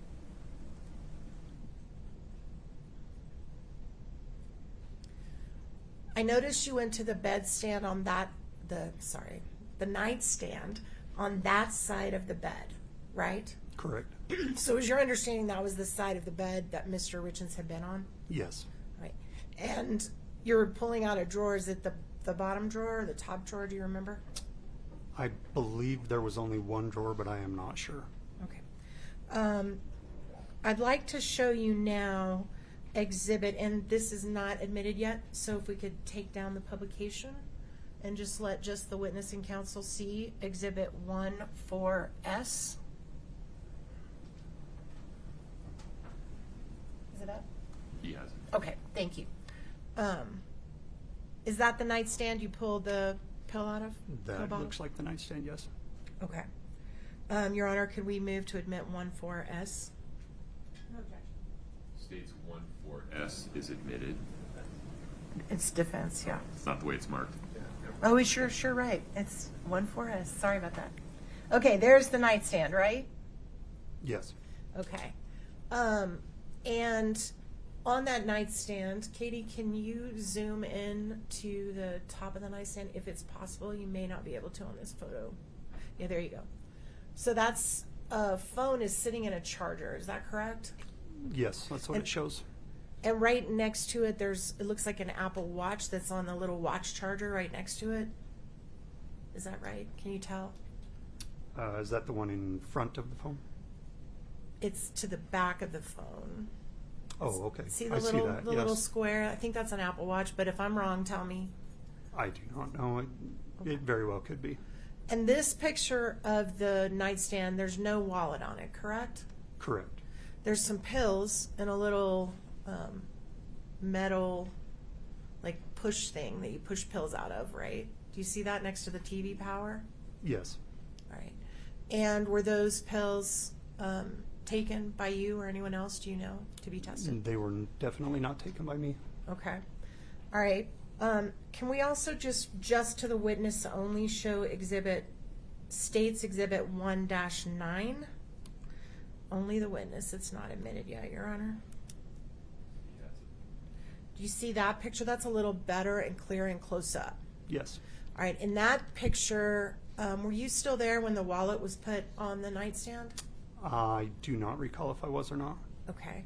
But that is the same nightstand we're talking about. Yes. Your Honor, can we move to admit 1-9? No objection. States 1-9 is admitted. May we please publish it to the jury? Okay. Can we please blow that up as big as we can, just focused on the nightstand? Okay, so here you can see the Apple Watch a little more clearly, right? Yes. And you can also see a wallet that's been added to the table that was not there before, right? Yes. Did you put that? We don't know the timing of these photographs. That foundation has not been laid. Well, it's in now, so. You can compare the photos. You can't state when the wallet was there or wasn't there. Okay, sorry. I'll retract that. That's fair. Can we zoom in at the very bottom of the power of the power TV? There's some white specks on the nightstand. Can you try to zoom into that if possible? Right there. Do you see those white specks on the nightstand? Yes. Did you see the white specks on the nightstand when you were there that night? I do not recall it being there. Did you gather them or swab them or put them in a little plastic bag to be tested later? I did not. So as you sit here now, can you tell the jury what those white specks are? White specks. That's it. All right.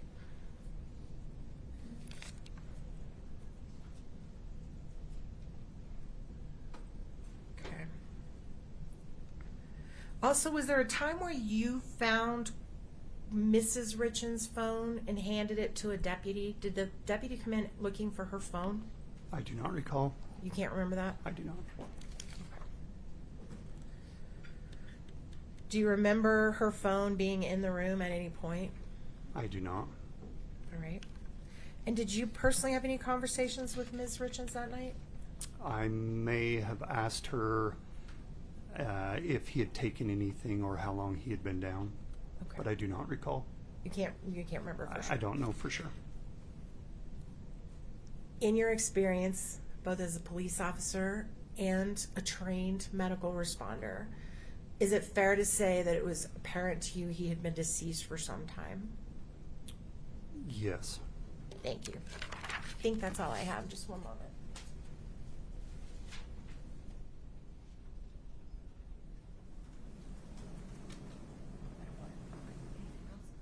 Thank you, Your Honor. I tender the witness. Ms. Shervinick. One question, Judge.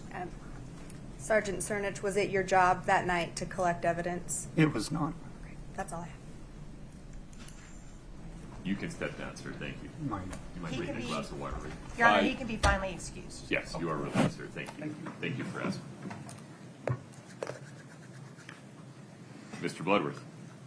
Your Honor, the state has a witness ready, but I think the defense wanted their expert to be present. Judge, yes, we had an agreement that we would be notified of when an expert would be testifying, that way our expert would listen in. That wasn't done, and so we're trying to work that right now. We emailed or texted our expert, and we're working on that, but he has not responded as of yet. So I've asked Mr. Burmester if he could move it to the back of the line until I get notice. That expert is somebody that's physically present in the state of Utah? Their expert. Yours? No, he's going to be remote, WebEx listening in. Okay. May we take I'm going to let you stretch your legs here for a minute. This may take a minute. Rise for the jury, please.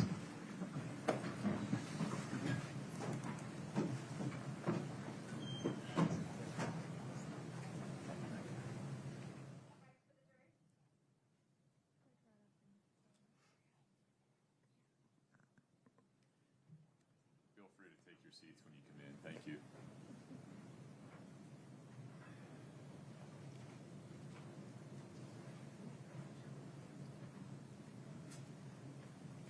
All right, have a seat. Thank you. Mr. Burmester, the state's next witness. Yes, the state would call Maggie Mobley. Ms. Mobley, if you step in front of Brittany, we'll get you sworn in.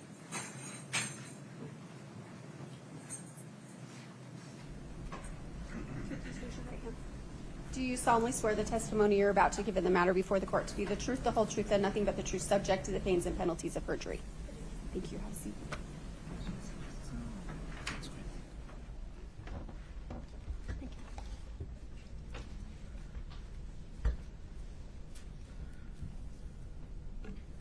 Please proceed. Thank you, Your Honor. Ms. Mobley, can you please state your full name and then spell your last name for the record? Maggie Mobley, Mobley. Are you employed, Ms. Mobley? Yes. How? I am employed with the Utah Office of the Medical Examiner. In what capacity? Right now I'm a medical examiner's assistant. Okay. Do you know a term morgue clerk? Yes, that is what I was in 2022. Oh, okay. So it's a different job assignment, not a Yes. rotating one. Mm-hmm. Ms. Mobley, may I ask you just to pull the mic a little closer to you? Thank you. I appreciate it. So in 2022, you were a morgue clerk. Correct. Could you describe what a morgue clerk does? A morgue clerk is responsible for receiving and releasing decedents, as well as answering phone calls and the door. I see. So could you tell us just very briefly how a body comes in just generally, and what the procedure is? So a case will come up in our system. We will make a folder with the decedent's information, and then transport will bring the decedent to us, and that's when we take custody of the decedent, and then we will inventory the decedent's belongings. I see. So you say transport. Is that oftentimes a vendor that's contracted with the Office of the Medical Examiner? Yes. Okay. In this case, were you working on March 4th, early morning? Yes. March 4th? Did you receive the body of Eric Richens on that morning? I did. Okay. So walk us through. The vendor brings the body in. What happens? What happened? I'm responsible for breaking the seal. Okay. As long as the body bag has been sealed, I will take a photo of the seal before it has been broken. I'll record the number of the seal and then take photos of the decedent and his belongings inventory that on an inventory sheet before putting the decedent in a cooler. Okay. If there are belongings, are they inside the bag or outside of the bag? Inside the bag. I see. And when you have belongings, do they go in the refrigerator with the Yes, body? the belongings will. The belongings will. Okay. In this particular case, you can we see? It's already been offered and admitted, so 10-3. Any objection to publishing to the jury, Mr. Ramos? No, Judge. Okay. Do you recognize this photograph? Yes. What is that? That is the first photo I take before the seal. So that is the seal before broken. So it will be sealed on the scene, Okay. transported to us, and then that's the first photo I take before opening the body bag. And did you make sure that this had not been broken Yes. into in a different way? Yes. Okay. Is that your case number from the Office of Medical Examiner? Yes. Okay.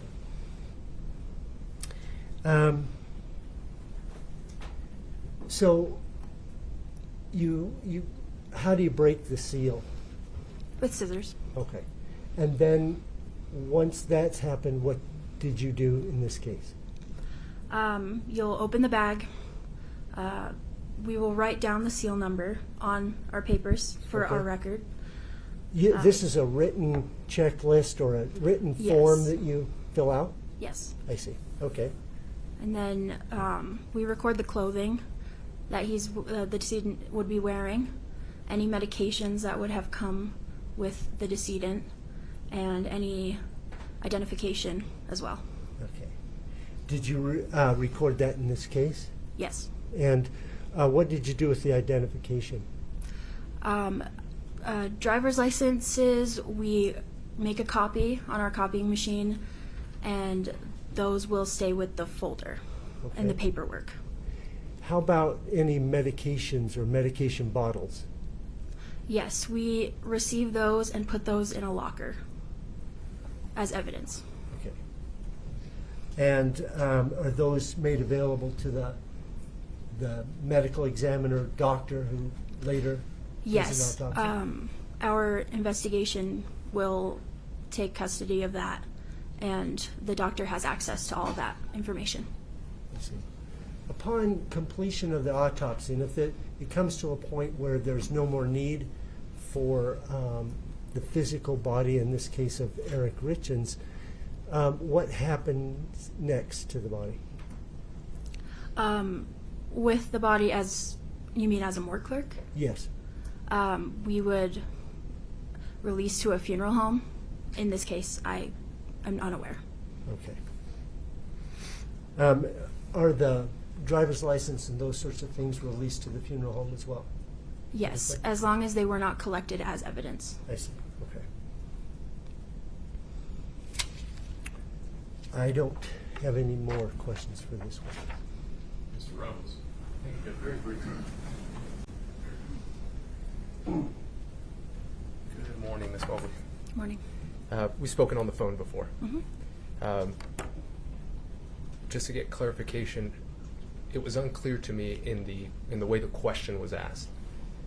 When you receive the body, the medications are inside of the bag, correct? Correct. And I imagine they're in a separate bag? They would be in either a paper bag or a plastic bag. And do you open that bag? I would not, Okay. unless there was a driver's license in the same bag. And in this case, do you remember if they were separate? I'm unsure. Okay. But you knew they were medications? Yes. And I imagine the reason, or just tell me the reason how you knew they were medications. They're in the photo. You Okay. can see them. And which photo was that? Those intake photos. Is it just the one that you just took? Or I'm sorry, the Um, one that was just shown to you? Is there a different one? I'm responsible for taking photos when I receive the body. Okay. So they are with the body. Got it. Do you remember the medications in this case specifically? That's not my job to look. Okay. I'm going to show you two documents, and just to her, Your Honor. And the first one, I do see I believe it's your initials or maybe even your full name. So we're going to start with that one. Okay.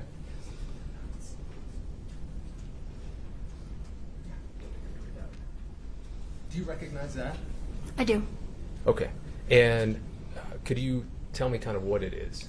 That looks like a printout of the record that I put the medications in a locker and the chain of custody aspect of it. Perfect. I'm going to show you another document, okay?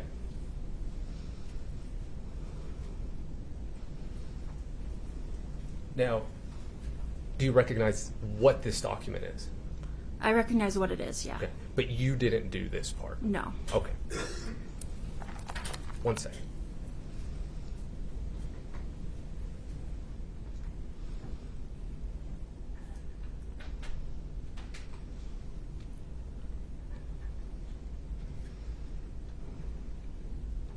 Now, is this this document that you're looking at right now, is it related to this case? Yeah, I took it away. Oh, I'm sorry, Judge. I'll give her 1 moment. You can now see it. Yes. Okay. And is this something that's kept kind of in the normal course of business? Yes. Okay. We would move to admit at this point, Judge. No objection. I need a number. Oh, I'm sorry. We'll put one It'll be on. 3006, Your Honor. Okay, so any objection to publishing this to the jury, Mr. Burmester? No, Your Honor, I'll be You using don't it need for to. Dr. Ulmer. No, we don't need to publish it right now, but just Okay. as long as it's admitted. I just need to create a descriptor for Brittany, defense D3006, entitled Report on Prescriptions Found with Body is Admitted. Perfect. Thank you. No further questions. Anything further, Mr. Burmester? No, Your Honor. You can step down. Thank you. You're free to go. Thank you.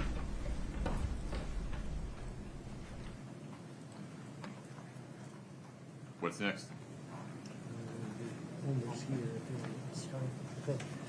I'll get Dr. Ulmer. Very good. And Judge, while Mr. Burmester gets his folder made, Mr. Ludwig and I approach. Of course.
Dr. Ulmer, good morning.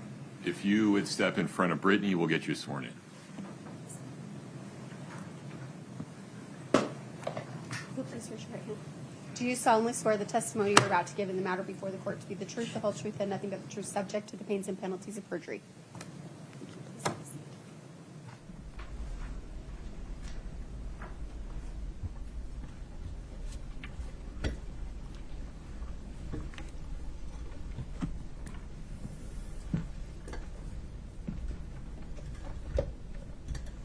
Mind bending the mic down just a little bit. Thank you. Mr. Burmester. Thank you, Your Honor. Can you please state your full name and spell your last name for the record? Pamela Sue Ulmer, U-L-M-E-R. Ms. Ulmer, are you employed? No, I'm retired. In 2022, were you employed? Yes, I was a medical examiner at the Utah Office of the Medical Examiner. There's a term forensic pathologist. Is that what the capacity you were serving in? That's correct. What is a forensic pathologist? So a pathologist is a medical doctor who has gone through all of the medical training and then done residency in pathology. For a forensic pathologist, we do additional training in forensic pathology specifically, and then we sit for boards and take all of our board certifications for both pathology and forensic pathology. I see. So when you receive a body, just generally speaking, into the OME, what is the procedure? What happens? So basically, I'll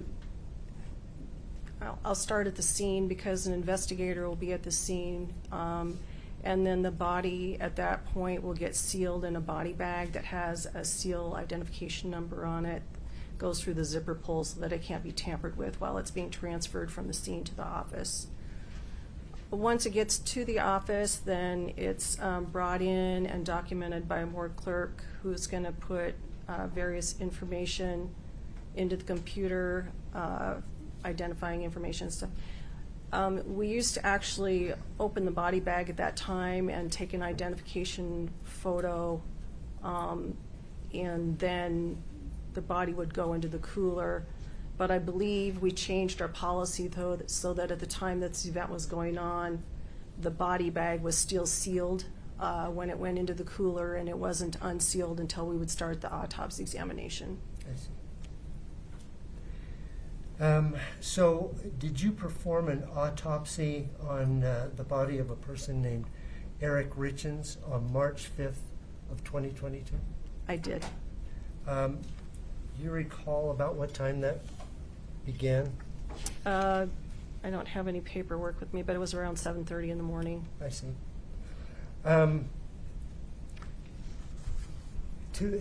You very briefly went into your education. Could you give us a brief description of your education to become a forensic pathologist? Sure. So medical training is a 4-year degree. I specifically went to an osteopathic school, but whether it's an osteopathic or an allopathic school, it's the same type of training. So I did my medical school at Des Moines University in Iowa. Then I went on to do my pathology residency training at Creighton University in Omaha, Nebraska. So that's typically either a 3-year or 4-year program, depending on what you're doing.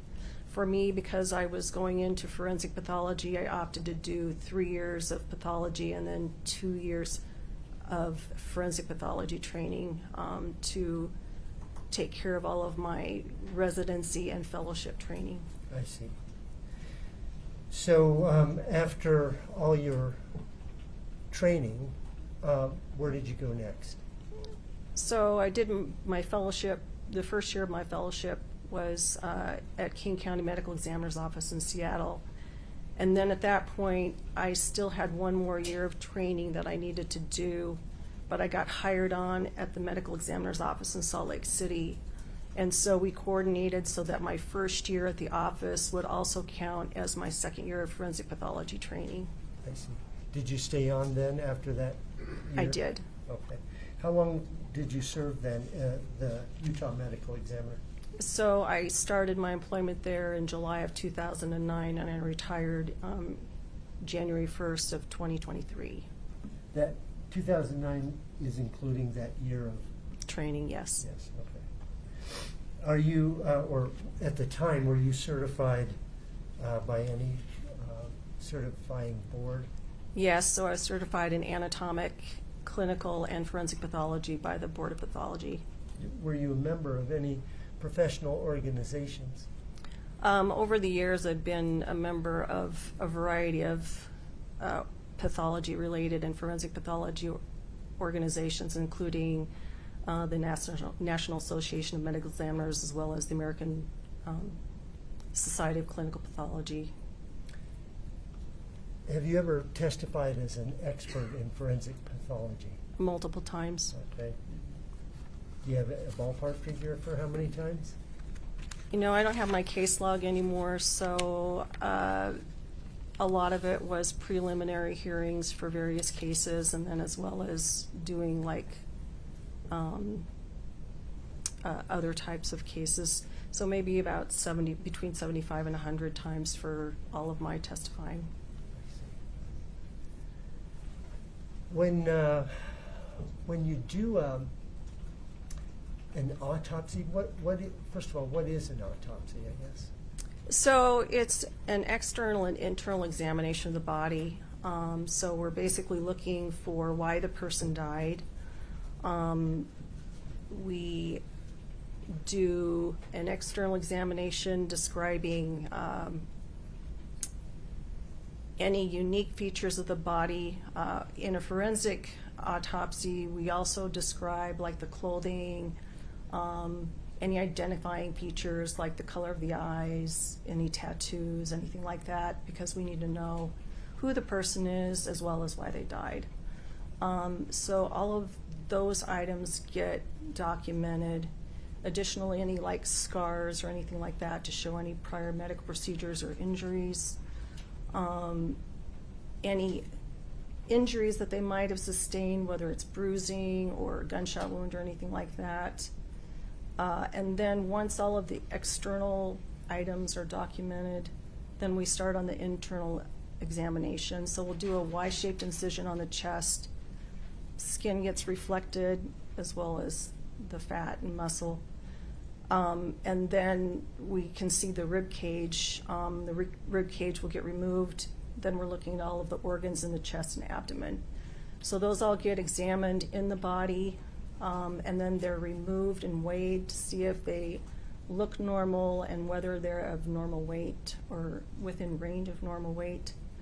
And then we do the same thing with the head. We'll make an incision across the top of the head, reflect the scalp, and cut the skull off so that we can look at the brain in place and then remove the brain and look at it out on the table and weigh it. Everything is sliced so that we can make sure there's no natural disease on the inside that would explain why they're dead. Like if a person had a stroke, you might see that in their brain. If they had a heart attack, we might see a blood clot in their heart, or there might be muscle deterioration. So a lot of different things that we can examine and document to explain why the person is dead. We also draw different blood samples, urine sample, gastric contents. We're looking at all of that so that A, we can see what it looks like, and B, so then we can retain it for toxicology purposes. I see. So you go through, it sounds like you go through these methodically, like system by bodily system. Yes. Okay. Is that the standard in your field? It is. You mentioned also that you take samples, blood, gastric, etc. Do you always analyze those, or is that just by case by case? Some items are case by case. We'll routinely do toxicology analysis on blood and vitreous fluid. So that allows us to screen for common things, and then we can determine whether an expanded panel is needed or other testing. Since this case was during the COVID era, pretty much everybody was getting swabbed so that COVID PCR could be done. And then there's other microbiological cultures that might be performed on a case-by-case basis, as well as other types of laboratory testing for, say, like potassium level or something like that. So it depends on why we think the person might have died to answer those questions. Do those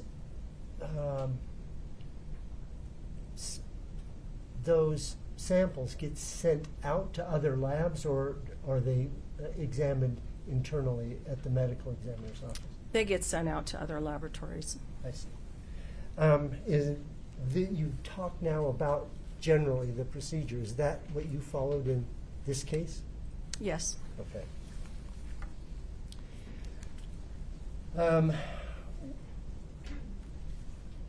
With identification, you mentioned right off the bat is an important thing. Is that what you did in this case?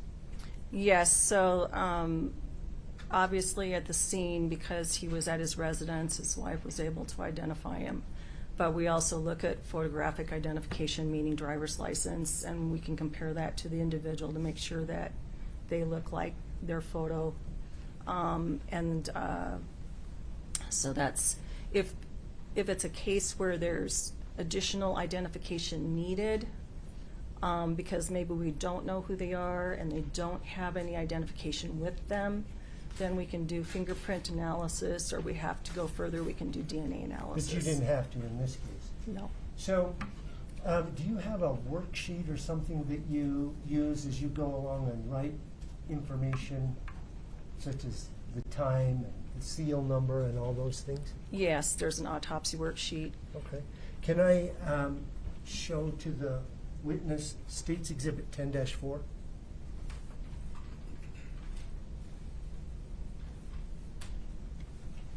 Do you see that up there? Yes. Could you, do you recognize it? So it's a body diagram Okay. showing notes that I made during the autopsy. Okay, and is it a true and accurate copy of that worksheet? Yes. State would offer State's Exhibit 10-4. Yes. No objection. 10-4 is admitted. Would ask to publish that. There you are. Okay, there's one thing I wanted to have you identify. Is have you written down the tag number from the seal? Yes, I have. And what's that number? It's 0002713. Okay.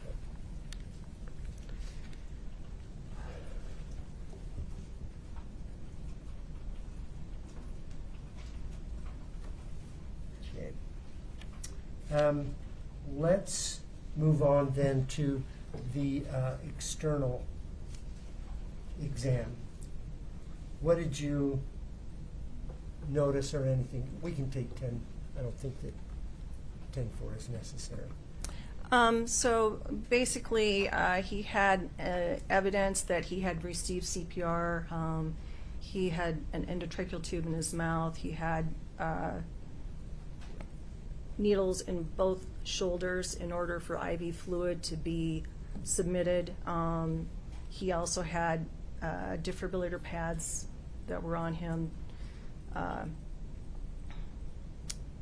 There was really no evidence of injury.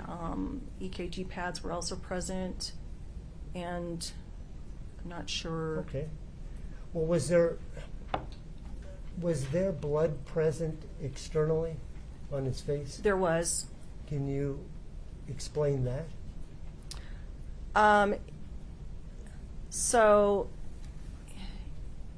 in cases of potential drug overdose, it is not unusual for opiate overdoses specifically to have pulmonary edema. So you've got foaming of the mouth coming from the lungs.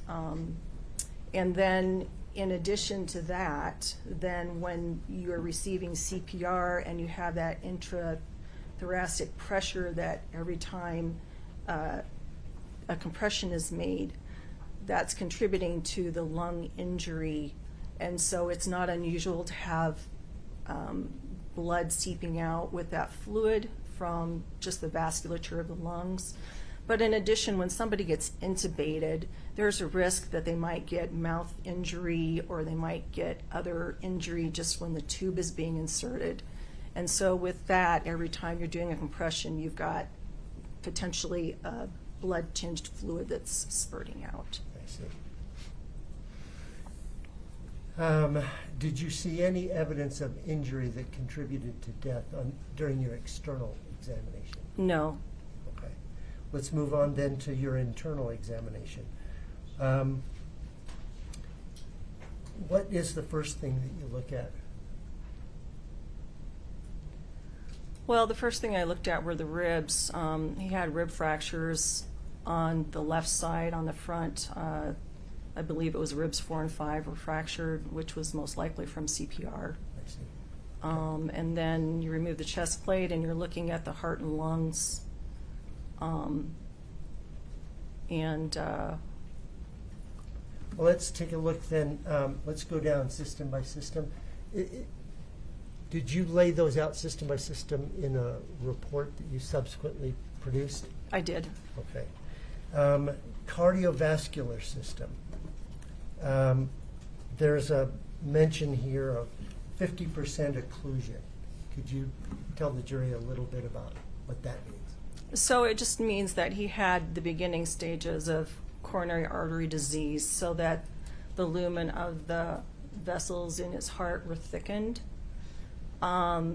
It's usually not thought to be significant until they're at least 75% occluded or more.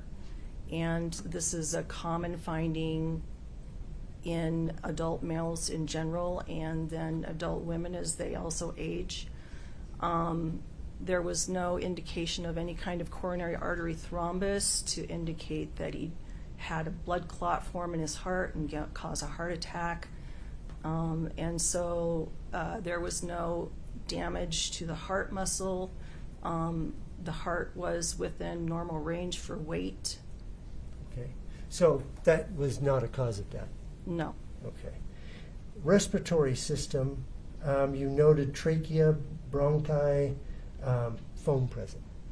Correct. I think you've said that was probably from CPR. So it's probably originated from his fentanyl overdose. I see. Okay. CPR can also cause pulmonary edema, but since he had no return of circulation during this CPR process, the majority of that fluid and that foam probably originated from the drug overdose, but CPR can still contribute to it. I see. Okay.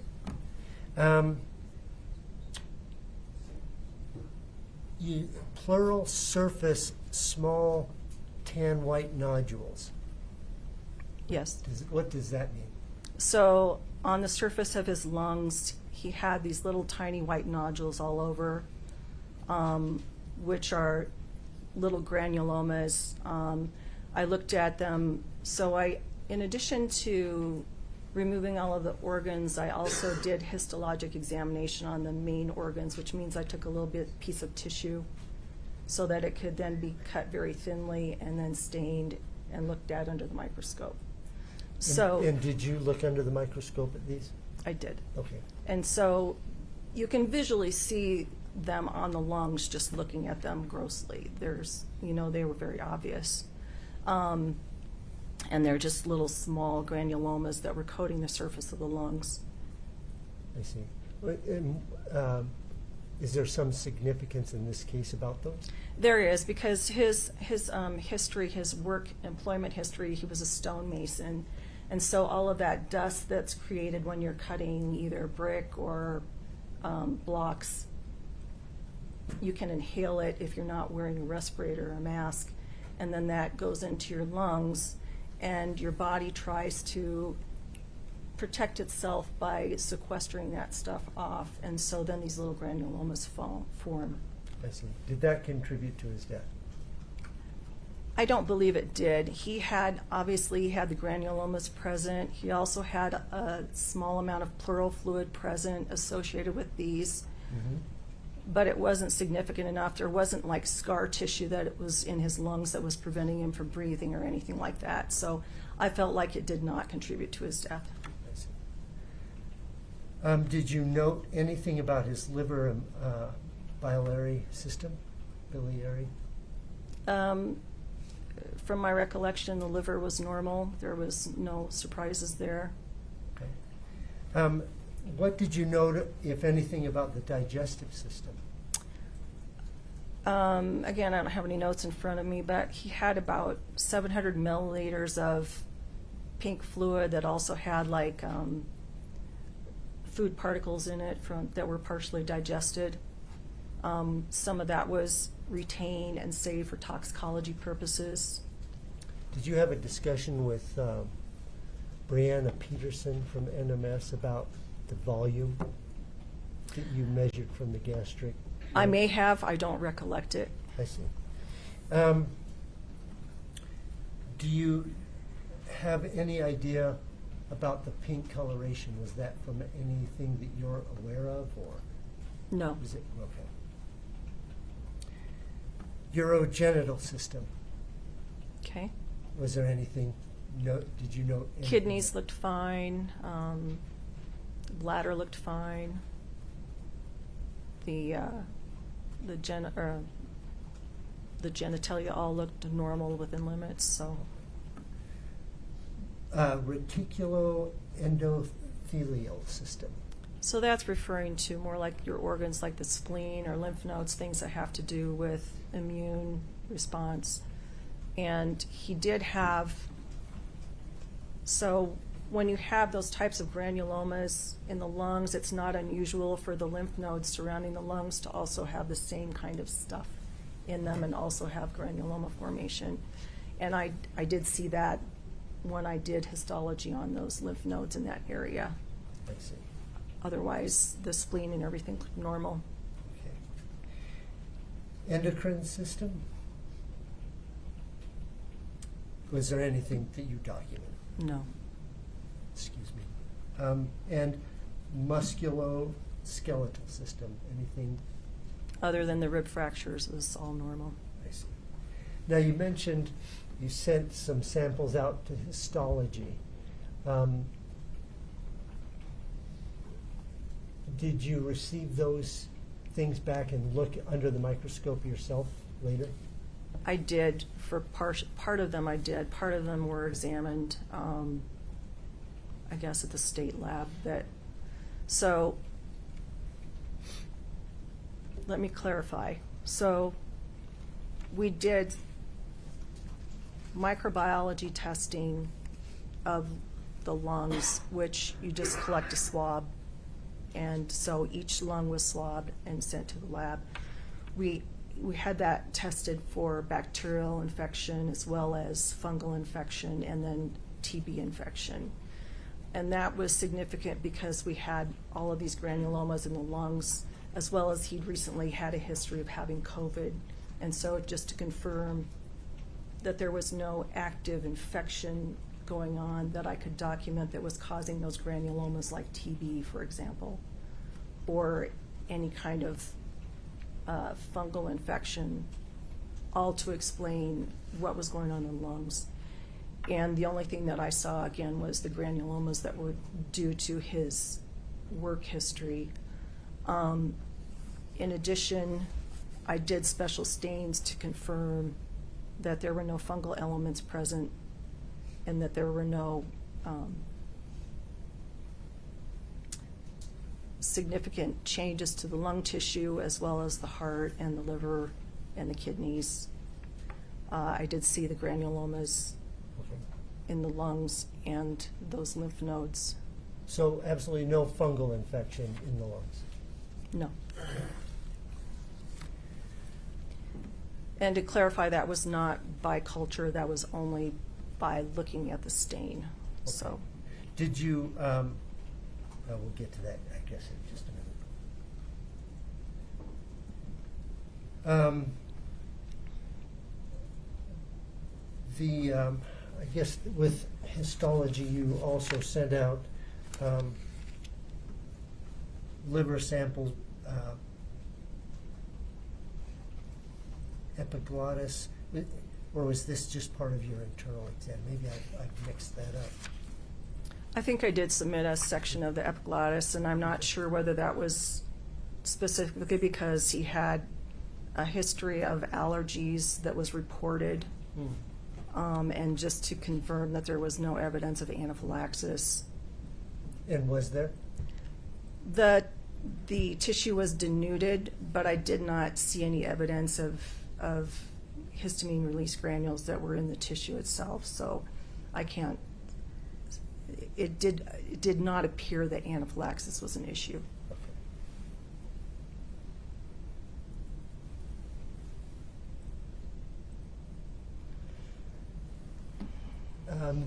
Did you send out samples or send out samples to the health department for disease and fungal cultures? So I did for the bacterial cultures, I did for the TB stain or the Mycobacterium stain, and yeah, I don't have the autopsy report in front of me, so I can't answer a lot of this stuff. Would it be helpful to look at your report? It would be, yes.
I approach the witness. Of course.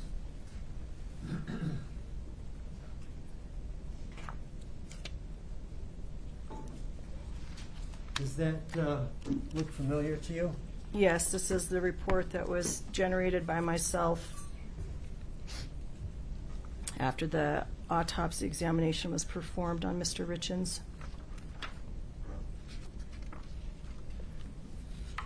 Can you find the portion of your report where you're talking about disease, the samples that you sent to the public health lab? So for the public health lab, we did an Auramine O stain, which is a special stain that they do looking for acid-fast bacteria, and that's to help rule out tuberculosis, which again would be something that would cause that type of granuloma pattern on the lungs. And that was negative as reported by them because they observed it. I did not look at that particular slide. In addition, we did bacterial cultures, again on the right and left lung. Those grew up multiple organisms, and when I see that, usually what it means is it's just normal flora from the respiratory tree, and then as you are dead, these organisms just continue to grow inside your body, and so you will see more of them show up with these postmortem cultures. If the person was dead from a specific bacterial infection, say like streptococcal pneumonia or something like that, you should predominantly just see the streptococcal bacteria and not all of this other stuff quite as broadly. So that just looked like postmortem change. And then we did a blood bacterial culture, which also, it came back no growth, and so there was no evidence of any kind of sepsis. The COVID swab for SARS-CoV-2, which is the organism name, that was positive. So he did test positive for COVID, and my understanding is that he had been sick with COVID-like symptoms, more of like a cold, recently prior to his death. But at the time of autopsy, he did not show any evidence of like pneumonia that we would normally see for someone who's dying from COVID. Your Honor, there's a good little portion left. I wanted to know, based on time, if this was, could we break and return to Dr. Ulmer, or would it be? Any objection, Mr. Ramos? No, everybody would like that. Okay. I need you to sit tight for just a moment, if you don't mind. Folks, let's take a lunch break. We have lunch for you. It's 12:10. Why don't we come back at 12:45? Is that agreeable, counsel? It is to the state? Judge, if I may, to get up just a little bit longer, let's get the issue that we're dealing with the expert. No problem. Is that okay? 1 o'clock? I'll take anything. Thank you, Judge. Okay. 1 p.m. We'll be back on the record. I appreciate it. Please stand for the jury.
Feel free to have a seat. Thank you.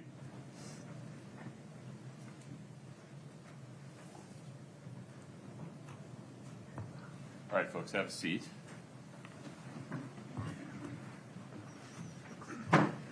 Mr. Burmester, please proceed. Thank you, Your Honor. Dr. Ulmer, when we last left off, we were talking about the results from the Public Health Department. Yes. Neighboring the Public Health Department is the tox lab. My understanding is there was you had sent a vitreous sample to the tox lab for testing there.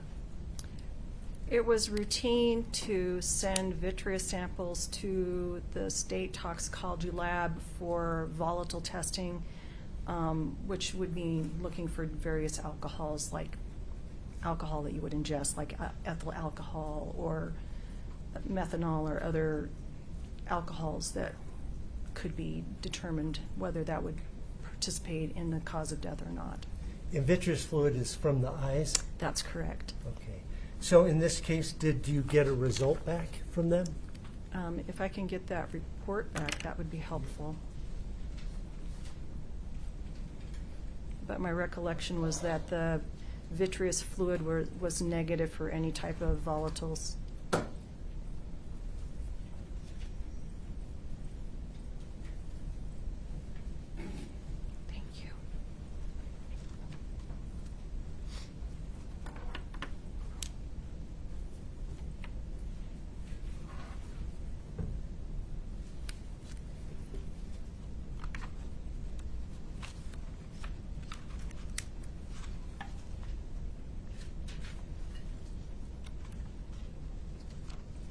Yes, it's none detected for ethanol, acetone, isopropanol, or methanol.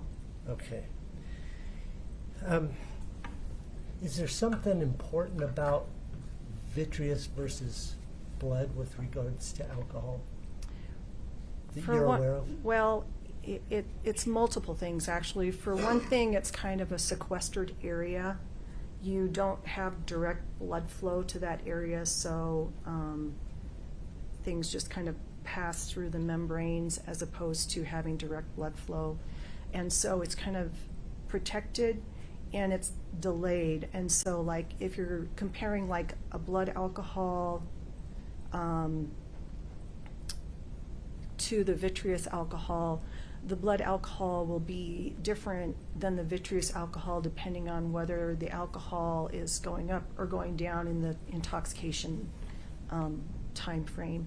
I see. And then also because it's protected, you're less likely to have bacterial contamination of the vitreous fluid because some bacteria produce alcohols during decomposition, so you have more of this sequestered environment. Okay, so a more perfect record, so to speak. Yes.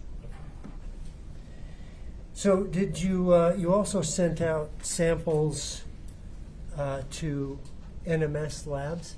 That's correct. And what is NMS Labs, to your knowledge? I'm sorry? What is NMS Labs, to your knowledge? I mean, They're a reference laboratory that does toxicology testing.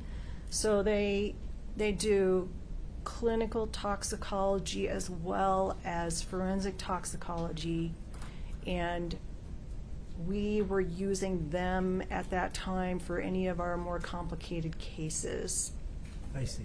Okay, and so you send it, and this lab is located in a different state or something?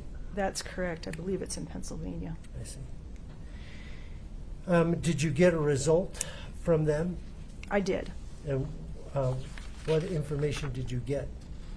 So the primary information was that there was a fentanyl level of 15 and a norfentanyl level of 3.3, and those are both in nanograms per mil. Additional information that was not confirmed but still indicated presence was naloxone, caffeine, and 4-ANPP. Okay, so, and that's from the blood samples that were sent? Correct. I'm Okay, sorry, yeah. because we did 2 different stages of testing. Okay. So this was all of the blood testing, and then after I got this testing back and we decided we needed more information, then we also had testing performed on gastric contents. And the purpose of that was to, A, determine if there were any other drugs present in the stomach contents that weren't necessarily showing up in the blood test, and then B, to give an idea of where the fentanyl might be coming from, because the question would be, was it orally ingested or was it injected, or, you know, trying to narrow that down a little bit. Okay. And so that was part of the rationale for doing the gastric testing. Let's stick to the blood for a minute. First of all, where did you draw the blood?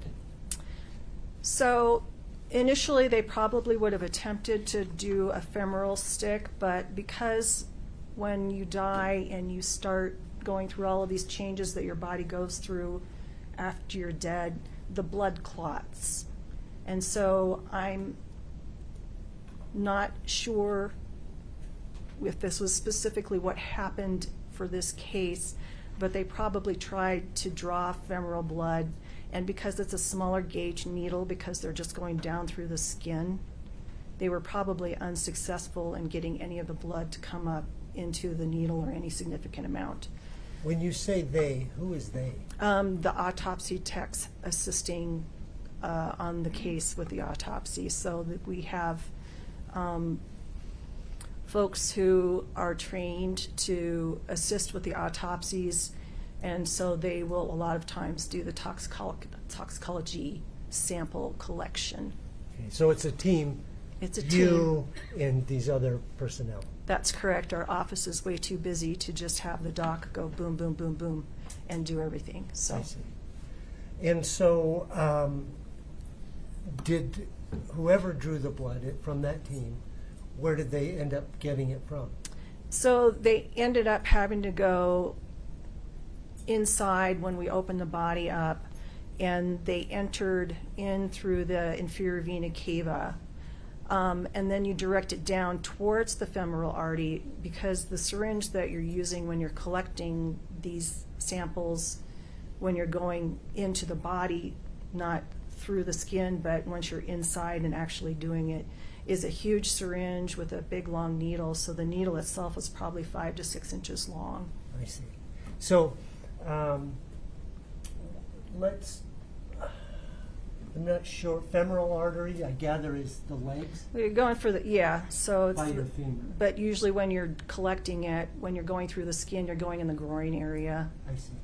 And so you kind of go femoral, inguinal region, and so in this particular case, we weren't necessarily getting specifically femoral blood, but we weren't getting blood specifically from the inferior vena cava either. It was in that region. Okay, so what is the inferior vena cava? So in the body, you have arteries and veins. The arteries, generally, you're taking blood from the lungs that's oxygenated, and the heart distributes it out to the different portions of your body. Okay. And then the veins bring the deoxygenated blood back. And so the best source for collecting toxicology samples is peripheral blood, which is further away. Okay. And so when you're talking about the inferior vena cava, the leg veins come back and they connect in the middle, and this is the inferior vena cava that then eventually moves the blood back up to the heart. And so that's the process of bringing the peripheral blood then back up. And so it's still essentially peripheral blood, but you're getting closer to the major organs. Okay, we'll talk about any problems with that in just a minute. So this quantity, you said there was, I think you said 15 nanograms per milliliter of fentanyl? That's correct. Okay. As a medical examiner, is that, explain what the importance of that number is. So what you're doing is you're taking the information that you have and you're looking and comparing it to what would be expected in someone who's not taking the drug at all. You expect not to find any. Someone who's taking it as a prescribed medication, so you expect it to be within therapeutic range. And then once you start seeing above that, then you have the potential to go into a level that would be toxic, and if it's high enough, then potentially cause death. Okay. And in this case, the number 15 nanograms in the blood, given its location. So with the information available to me at the time of the autopsy, the decedent did not have a history of any kind of illicit drug use or prescription medication abuse. So the fentanyl level should have been 0. There should not have been any fentanyl or norfentanyl present. The fact that I have fentanyl present tells me that fentanyl was obviously ingested at some point recent. And then if you try to manipulate from the information that's available in the toxicology report as well as other toxicology references, then there's kind of estimated therapeutic range versus toxic range versus 15 nanograms per milliliter, is that a toxic range? in someone who is not prescribed this medication and taking it routinely, it is toxic. And what is norfentanyl? Norfentanyl is a metabolite of fentanyl. So you're ingesting the fentanyl drug, and then it's being absorbed and going through the liver, and then you are having it broken down into other pieces, and norfentanyl is one of those metabolites. Okay. And, okay, when it breaks down, like is it the body's way of getting rid of this toxin? I mean, it's breaking it down so it can get rid of it? It could be breaking it down to be getting rid of it, or it could be breaking it down into a component that actually does the work. I see. So the drug that you ingest may not be the drug that's active. It might break down into other components that are active, or there might be other variables that play into it that I'm not describing very well because it's been too long since I've done this.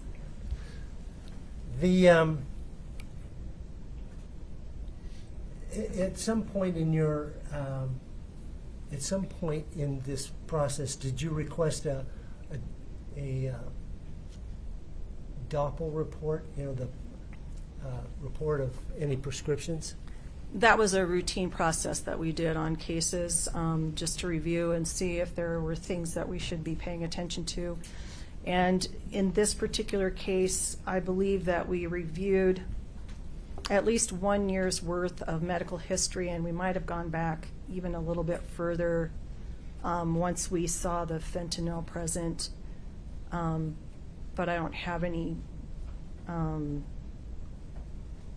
further information other than just the fact that there was nothing that was seen except for some testosterone, I believe, was the only thing that we saw that was in Doppel. So they don't see all medications. I think they just predominantly see things that are classified. Schedule 1, right, 2, 3, right. 4. Your Honor, I'd like to just show the court and the council State's Exhibit 1-27. 1 moment, please.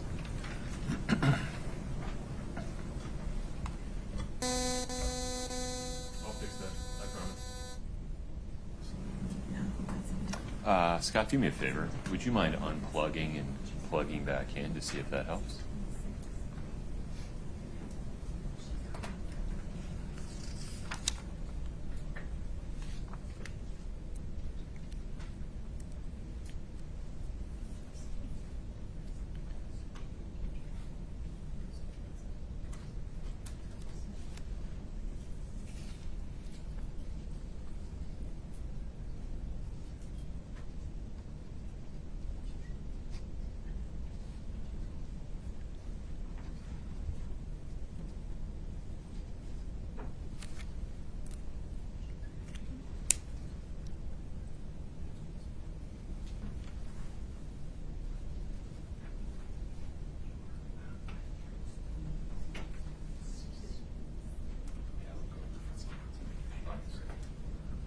Thanks, Scott.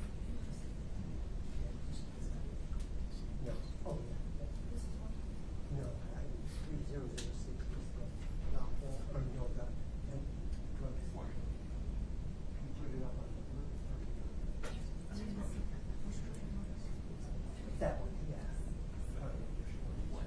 Yes. I'm just asking, is it 300? Okay. Mr. Burmester, the witness is currently looking at States 1-27.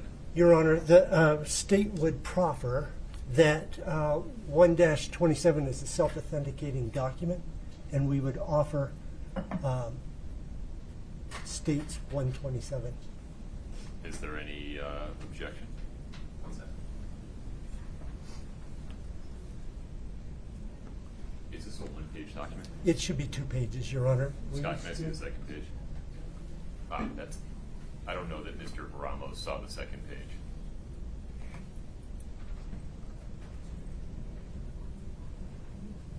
And you should take a look at the second page. Oh, sorry, Judge. Yeah.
Mr. Burmester, your next exhibit or next question, please. Yes. The, excuse me. So, did the medical examiner's office receive prescription medication bottles and or prescriptions with the body? Yes, they did. And so did you or your team make note of those? Yes. There was information in the investigator's report, and then there's also a separate form that shows the inventory that would have been done by a different investigator. Okay. Can I take a look at State's or Defense Exhibit 3006, please? I think that's been offered and admitted and published. It has. So It hasn't been published yet, but. oh, it hasn't? No objection. Okay. Would ask that it be published. Okay, one moment. There you go. Okay. So there appears to be 5 substances. Can you, I guess they're not substances. These are taken from labels of bottles? Yes, these are medications. Okay. Can you, starting from the top, going down to the bottom, can we talk about those? So there's an injectable form of testosterone, doxycycline, hydrocodone / acetaminophen, and then disulfiram and naltrexone. Okay, so let's what is the doxycycline? It's an antibiotic. It's a broad spectrum antibiotic. And according to the label, when was that prescribed? That was prescribed July 3rd of 2019. Okay. By Dr. Peterson? Correct. Okay, then the next one is hydrocodone. It was prescribed June 29th of 2016 by Dr. Charles Lind. Okay. And hydrocodone, do you know what that is? Or It's a pain medication. It's another opiate pain medication. okay. Then we've got disulfiram.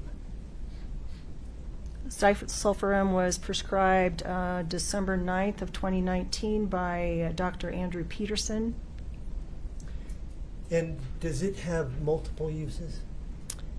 It does. As a prescribed drug, it's commonly used for alcohol prevention. So another common name for it is antabuse. Is it? And then as an off-label use, it's used for chronic symptoms of Lyme disease. I see. And naltrexone. Naltrexone was prescribed August 24th of 2020 by Dr. Hunderman. Again, it's also used for helping to prevent people from drinking, and then it's also used for opiate reduction. So. And does it have an off-label use? It's also used for chronic symptoms or complications from Lyme disease. And this last one was prescribed in when? 2020.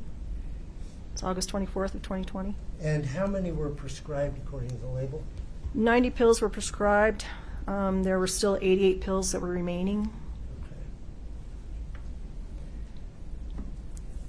Now, this is probably a super dumb question, but take hydrocodone, for example. If it's old and beyond its expiration date, does it spoil like food spoils and becomes more toxic, or not? Not that I'm aware of. Generally what happens is that these medications tend to get less useful. They get weaker, if anything, but Pretty much for a lot of them, they're stable for a really long time. Let's move on. You said that at some point you asked to have NMS Lab examine the gastric contents. I did. And you published a second report? Yes. This is the...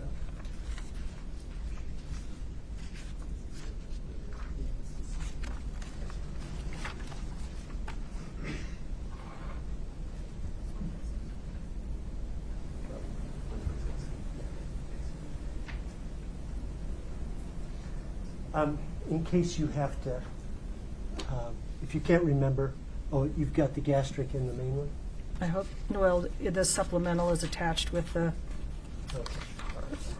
original, so I've got it. So what was tested for out of the gastric contents? So again, it was for a complex toxicology panel that does, a wide range of drugs. And in this particular,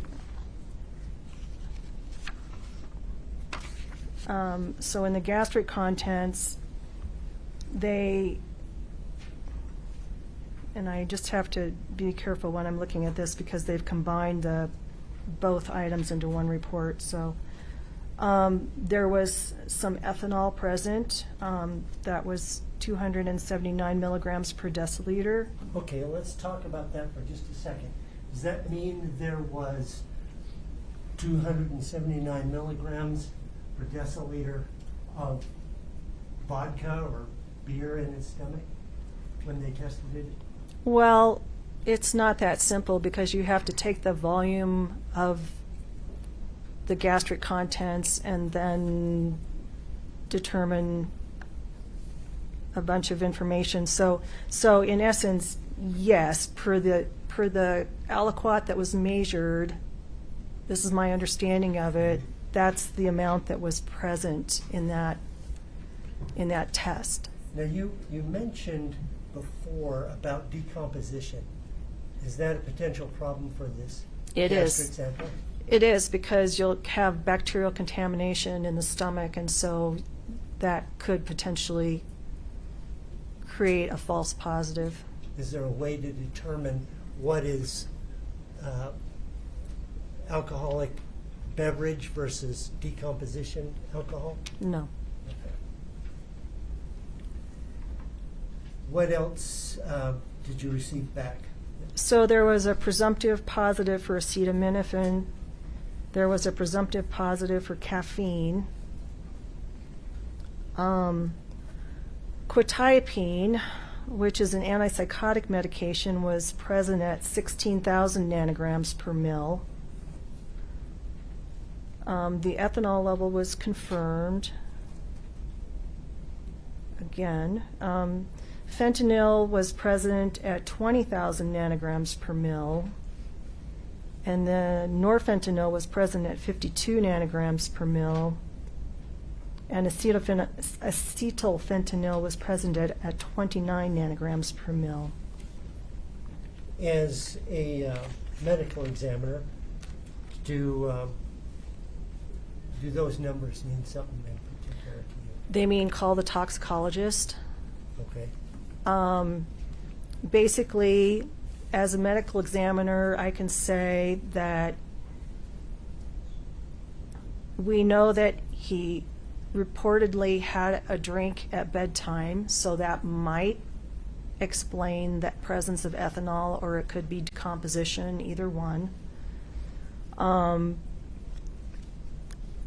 We know that he was not reported to be taking any medication, so then I have no explanation for the quetiapine or the norfentanyl or fentanyl or the acetylfentanyl.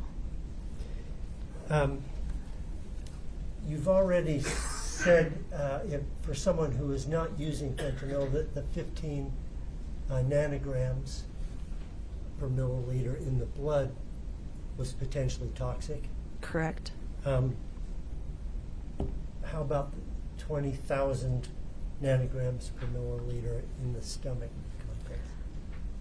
I can honestly say, since I haven't talked to a toxicologist in over 3 years, that I would defer to them because it sounds like a lot, but without having reference ranges to go by or someone to consult, I would not jump on that bandwagon by myself.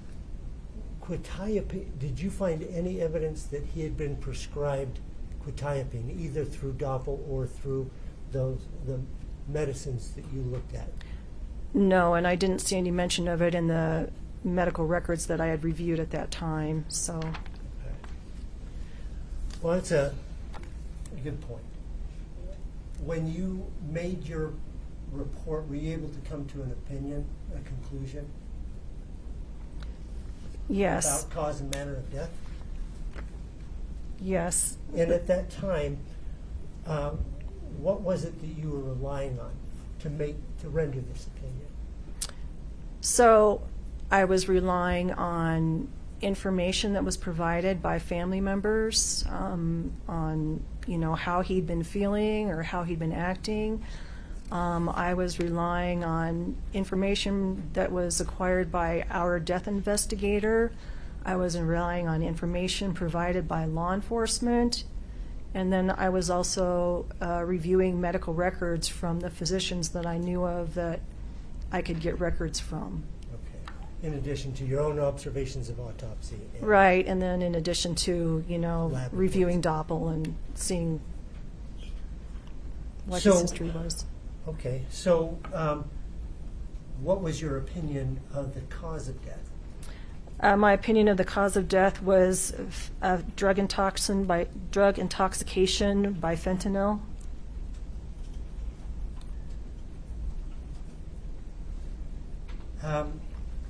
In addition to the NMS labs, was there other evidence that you looked at, specifically, say for example, pulmonary edema, that corroborated the information that NMS labs provided? Yes, he had heavy lungs and foamy edema.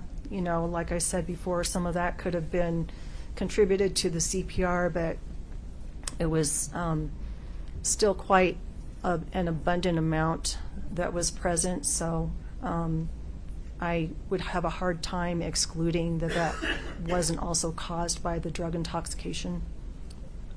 That's primarily occurs due to opioids? Yes. And it can happen with other medications too that cause respiratory depression, but there weren't any other intoxicants or medications other than fentanyl that were prescribed or that were contributing that we know of. There was quetiapine found, fentanyl found.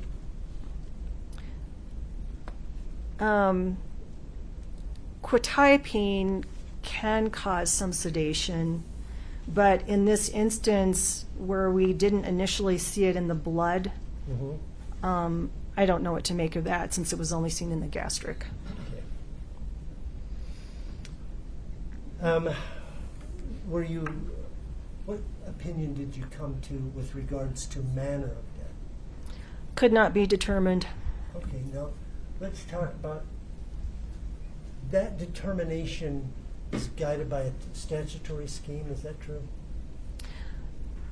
Yes, we have classifications that it's divided into, and basically it's for statistical purposes. It's not really designed for other purposes per se, and so we're limited to natural, accident,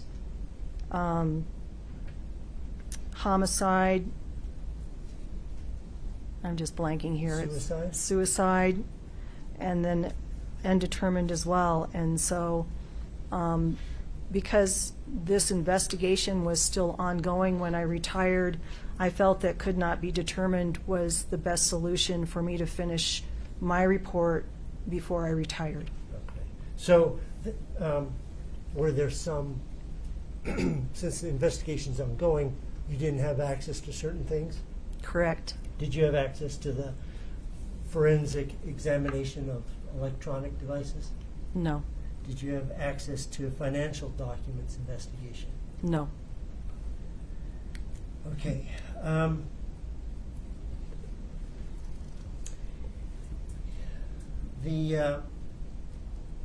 At some point, do you release your report to family? Or Yes, unless there's some reason not to. Okay. Yes. Yeah. They need it for insurance purposes and just other documentary reasons. okay, so on can we take a look at State's Exhibit 124, please?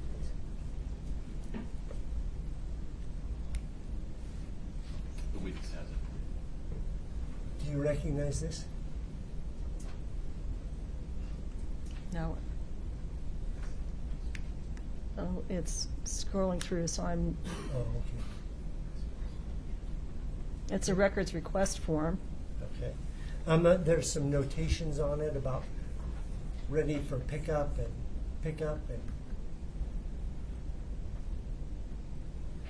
You may need to zoom in, Mr. Burmester.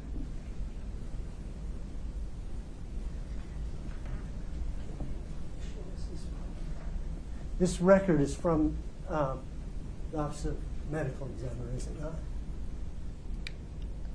Yes, but it's not something I would normally be looking at, so. I see. Okay. We can, let's move on. During the course following the death of Eric Richens, until the records were released, did you have an occasion to talk to Kouri Richens? Yes, multiple times. Okay. And how did that, mechanically, how did that operate? She would call and leave a message with the front office staff. The front office would leave a message on my desk, a written actual message form. Can we see State's Exhibit 122, please? And then I would call her back. Okay. Do you want her to see 122? 122. My apologies, one moment. Witness can see it.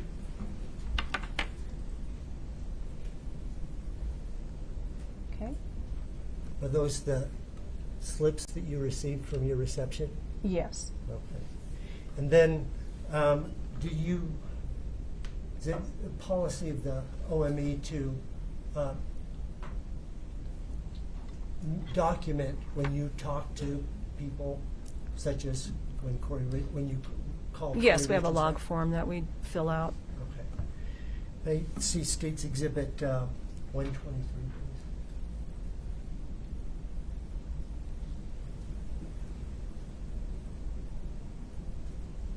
Do you recognize that document? Yes, it would have been information that I typed in from a conversation.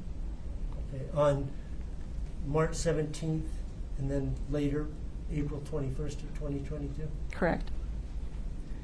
Do you have an independent recollection of those conversations today? Not explicitly, no. Okay. So, did Kouri Richens provide you certain information in those conversations? Yeah, she provided me a lot of health-related information, indicated that he'd had Lyme disease 2 years ago, and that he was still having problems with neuropathy, so therefore he was getting treated for that. And that's apparently a chronic problem that you can have with Lyme if it's not treated right away with antibiotics. Also indicating that he wasn't feeling well currently or right before his death, that he was not feeling well in general and his chest hurt. Did you explain to her about the granulomas that you observed?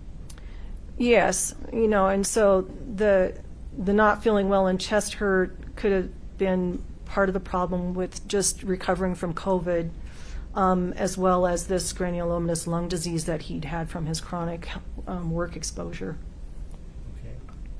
Okay. Did she offer up any other information to you? That his mom had died from a fungal infection 3 years prior. Okay. And so, we did fungal stains just to make sure that his lungs weren't showing any indication of fungal pneumonia. And then just the fact that, he was a stonemason, and that's where he was getting this exposure to what I was seeing in these granulomas. So that was helpful to me because, he's cutting stone, so.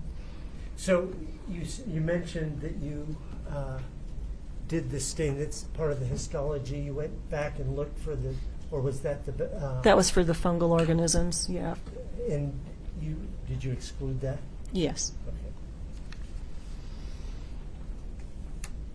Okay.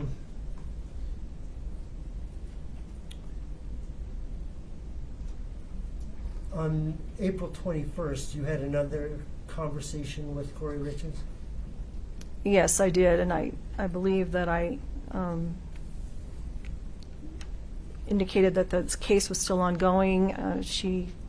I asked if he ever had any history of drug use, and she said, other than just using some THC gummies, he had no history of drug use. So that was helpful. Never used drugs is what your note says? Correct. Did she talk to you about those two substances on your list, the last one? Yeah. ETOH tests. Yeah, the medications that are used for helping people not to drink. Is that what you're talking about? Yes. Yeah, basically he was being prescribed those medications to try and help with his chronic Lyme symptoms. I see. Did she say he hadn't used those for a while? Yes, that he hadn't taken any of it for 4 months.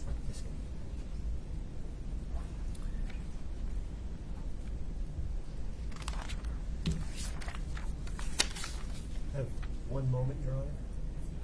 Yes. Yes, sir. Are we admitting 122 or 123? The state would offer State's Exhibit 123. Any objection, counsel? Yeah, that's. Yeah, no. Okay. 1-23 is admitted.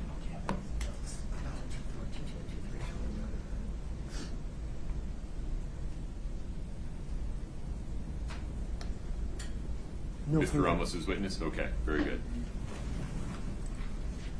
Didn't want to, okay, very good. Thank you.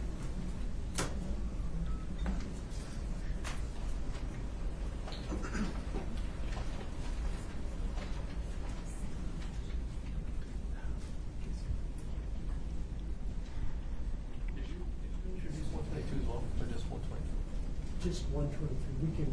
I have no problem doing 123. Yeah. Just Can we do 122 as well? Okay, very good. States 1-22 is also admitted.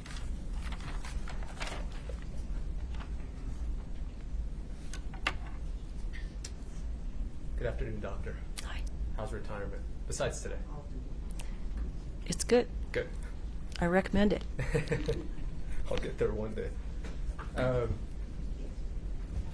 We talked about a lot, and I'm trying to kind of drink out of a fire hose, so I'll try to follow some semblance of a good timeline. But I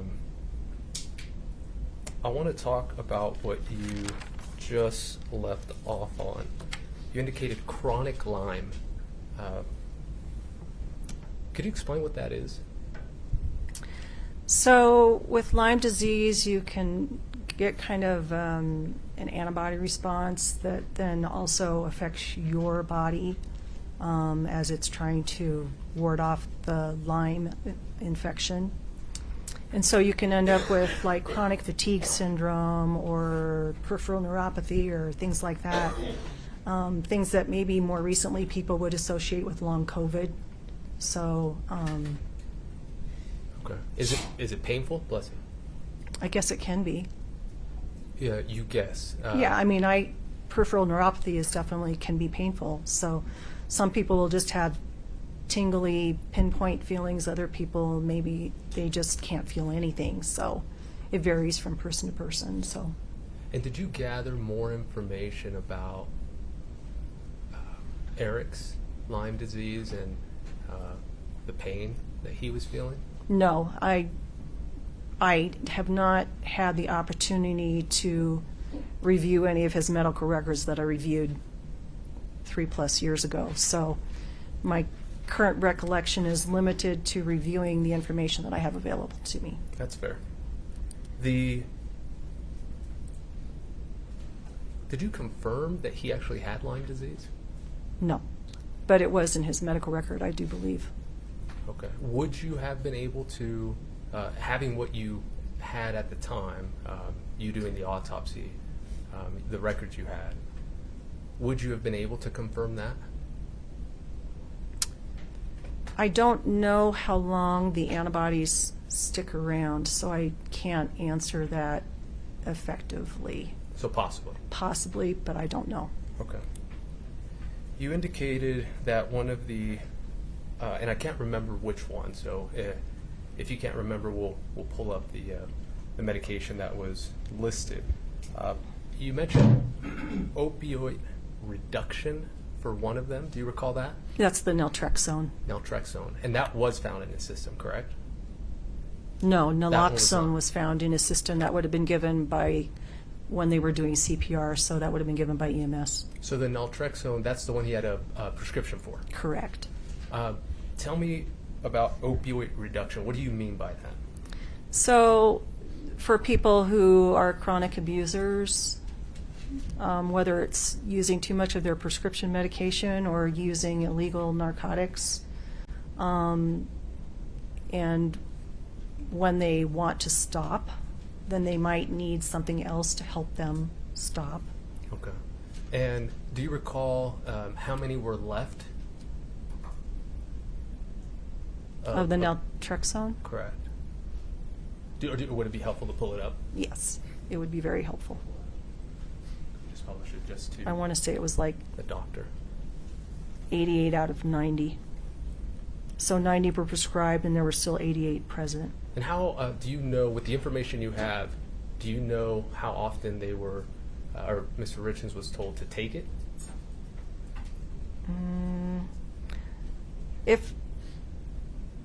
If I were to go back and review the scene photos and look at the bottle, then yes. But not with what you have? Not with what I have, no. But this prescription was from 2020. And do you know if those who are prescribed naloxone, is it something that you need to take daily, or does it vary just whenever you feel the urge, I guess? I'm sure it's supposed to be taken on a certain time frame, but I don't know what that time frame is. No problem. Mr. Burmester was talking to you about the blood alcohol level, or rather the presence of alcohol. I'd like to talk about that now. Mm-hmm. So you mentioned that initially there was no presence found in the initial testing, but then there was an expanded panel done, and it was at that point that it was found. Well, it was found in a different sample. Correct. The gastric. So the initial testing was done on the vitreous fluid, which was negative. And was it found in the blood? No. So in the vitreous and the blood, no alcohol found, correct? Correct. But then when with the expanded one, it was the gastric, is that correct? Correct. Now, does that tell you in your profession, and you had mentioned earlier that maybe it's a toxicologist world, so let me know if that's the case here, that does it tell you, those two things that you have, or I guess three, blood, vitreous, right, and then gastric, Does it tell you kind of chicken before the egg, which one was ingested first? Can you tell me that?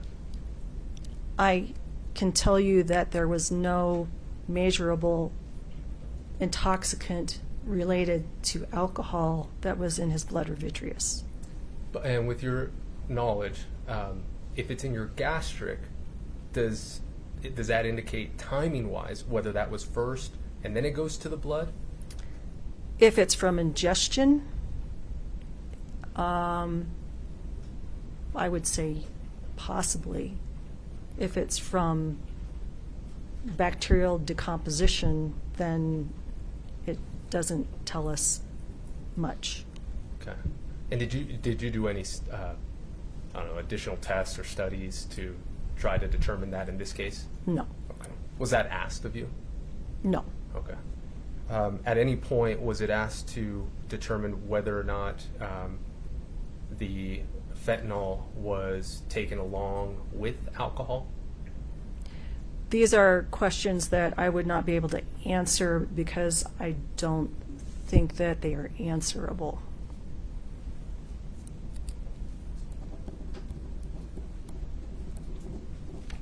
Okay.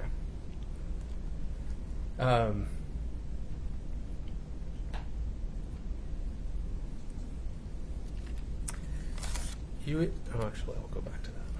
Let's go to the, was it 122, the calls, the messages, Katie? Can you just show that to just the witness, Judge? And page 2, please. Do you recall that?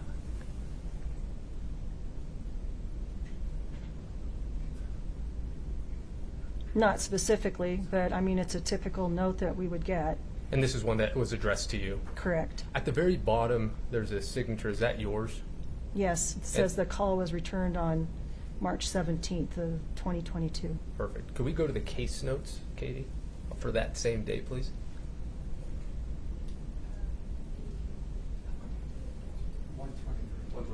It's over here. 123 can do it. She has it as well. Sorry, I didn't know it was published.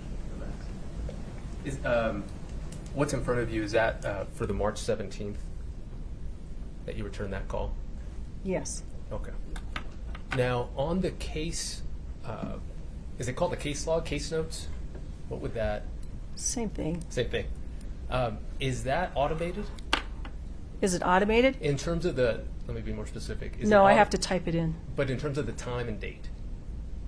No, It's not automated. I don't believe so. Okay. I don't know for a fact. Okay. Could we just do a?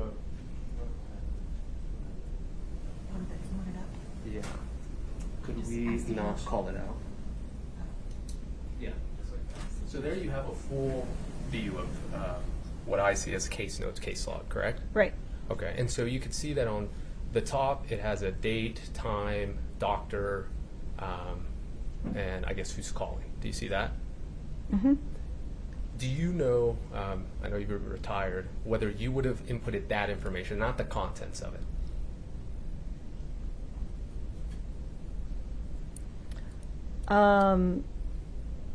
I believe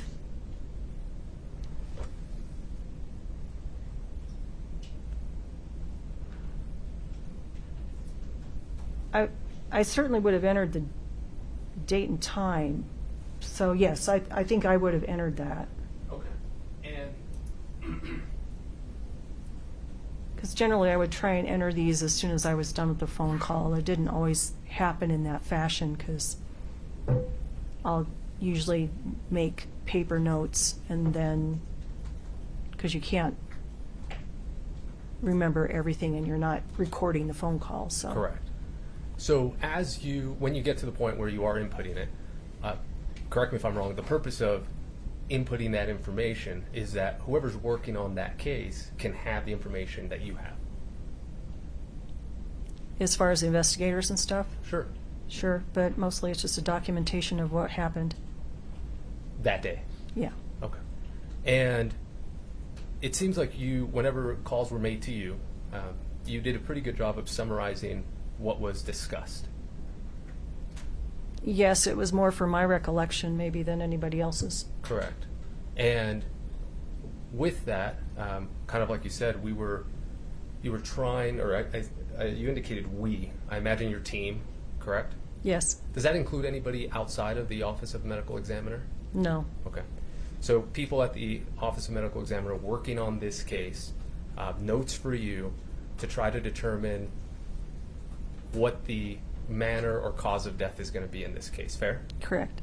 And as people are calling you to get information, you're uploading all the contents of those calls, correct? Yes. And you do that with every call? You try to do it, but sometimes you might be someplace, you might be in a situation where you can't, like if, for example, when I was in the process of retiring, I might not be working from the office, I might be working from someplace else, and it just may not be feasible to do it because I might be making phone calls on my personal phone, for example. Sure. So. And so in this case, you did get a note that Ms. Richens called on March 17th, and then you did speak with her that day, correct? Yes. And then you put that information in there. Yes. And in that discussion, you talked about the lungs and how Eric's mother had died previously, correct? Yes. And I want to get the timing right. Mr. Burmester asked you about the fungal testing that you had done. Was that before or after this call? I'm sure it was before because since I already knew they were granulomatous lungs, I wanted to look at what might be causing that problem. Okay, and when did you get the results back from fungal?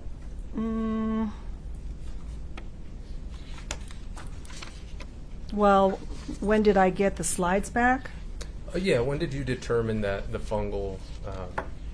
I can't say for sure when I reviewed the slides. So it could have been before or after this call? Well, I wouldn't have been able to review them until they were back. Right. So I don't know the timeline on that. Okay. It would have required special stains, which I think I did order up front. But I'm not sure that I have that information in front of me.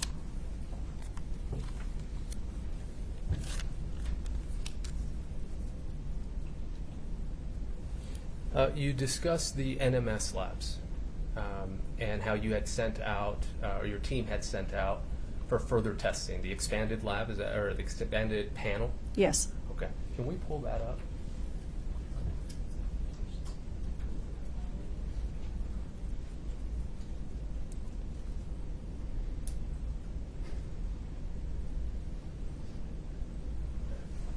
Is that up on your screen? Yes. Okay.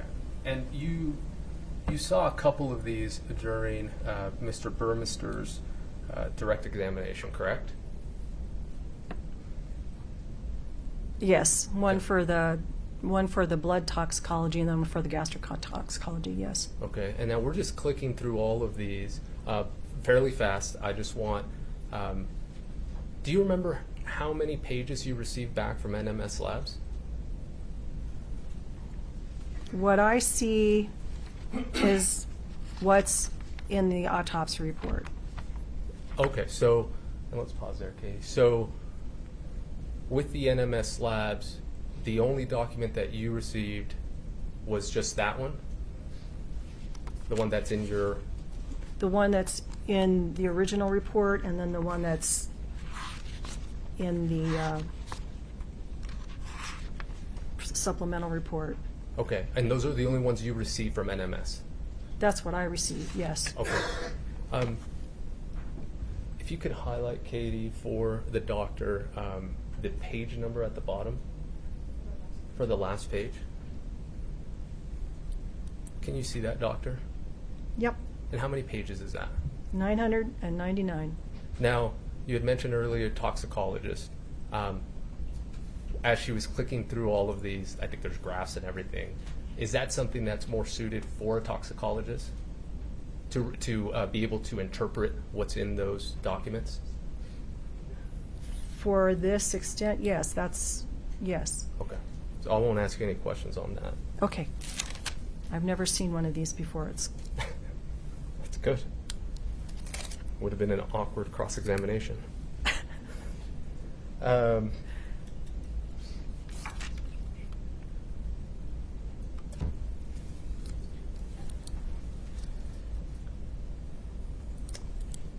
No, we talked about that. I'd like to talk to you about I think it was before the lunch break. You talked about the anaphylaxis, kind of like a reaction. Do you remember that? Yes. Could you talk to me a little bit more about that? I want to make sure I understand that. So he had a history of allergies, just a broad history. Right. And I don't really know how much information I had, and I don't know whether I was more concerned about the COVID or about the allergies when I put that section in of the epiglottis. But for people who have chronic allergies and who are known to carry EpiPens around, then that's always something that you're concerned about. Okay, and so what is it that you found exactly? I found nothing of interest. It was just normal inflammation, and I didn't find any histamine response that would be of concern with anaphylaxis. So you have cells that release the histamine, and that's what causes you to have the throat swelling or whatever response you have when you have these severe allergy reactions. So. And the allergy reactions, they could be for plants or trees? Yeah, I mean, the one that we classically see is for peanuts. Peanuts.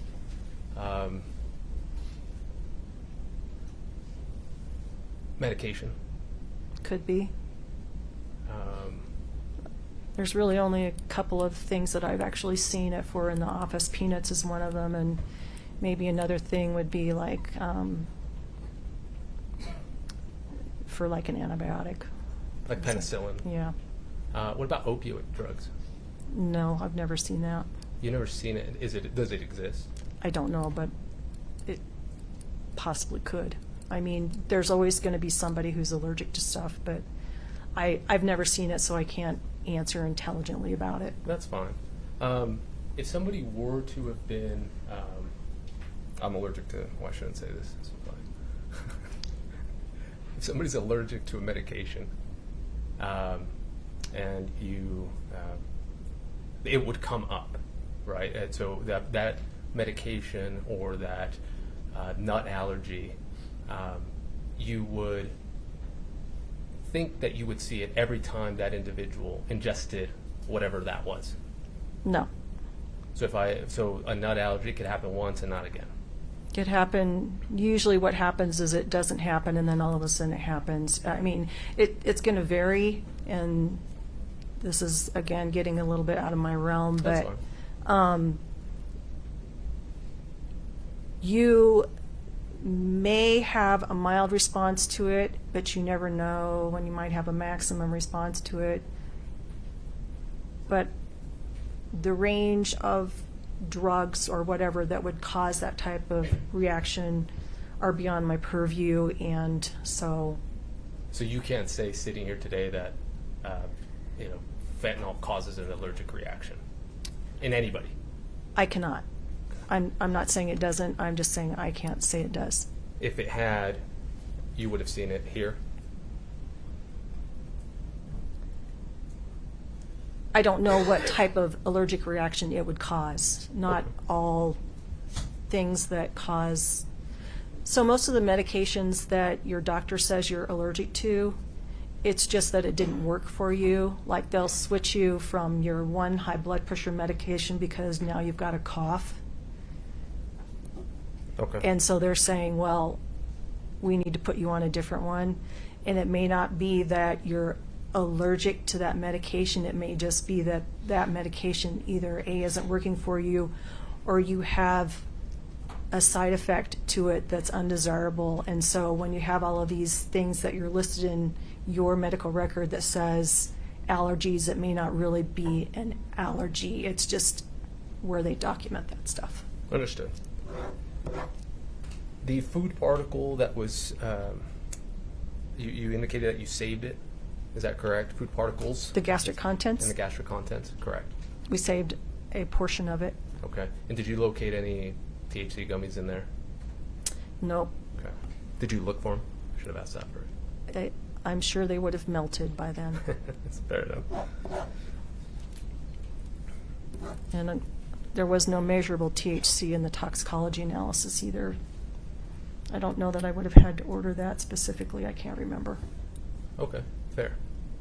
Can we pull up the...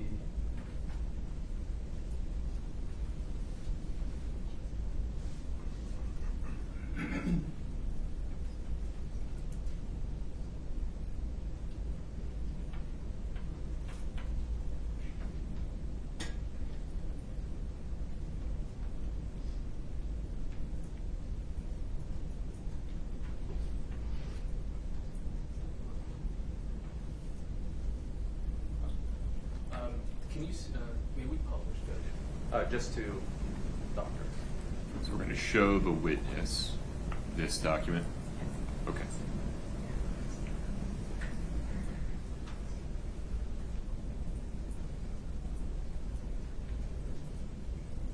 Can you see that, doctor? Yes. The time of death, that is, you are referring to the time that it was called, correct? That's correct. Okay. Now, when Mr. Richens actually passed, do you know? No. Okay.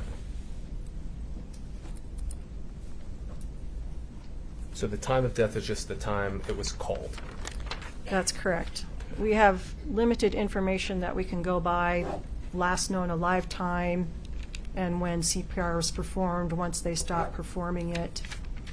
And if there's no obvious information in between, there's maybe some soft factors that we can use to kind of narrow it down. But typically, I'm going to go by last known alive time and when his time of death was called by EMS or in the emergency room or wherever. Okay. Can we go to the second page?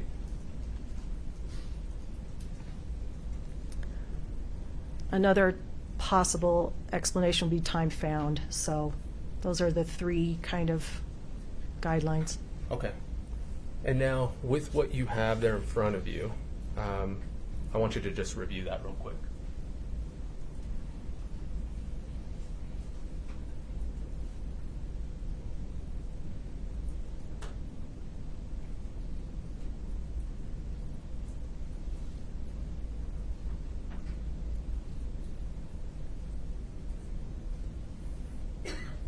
Do you recognize both pages of the document in front of you?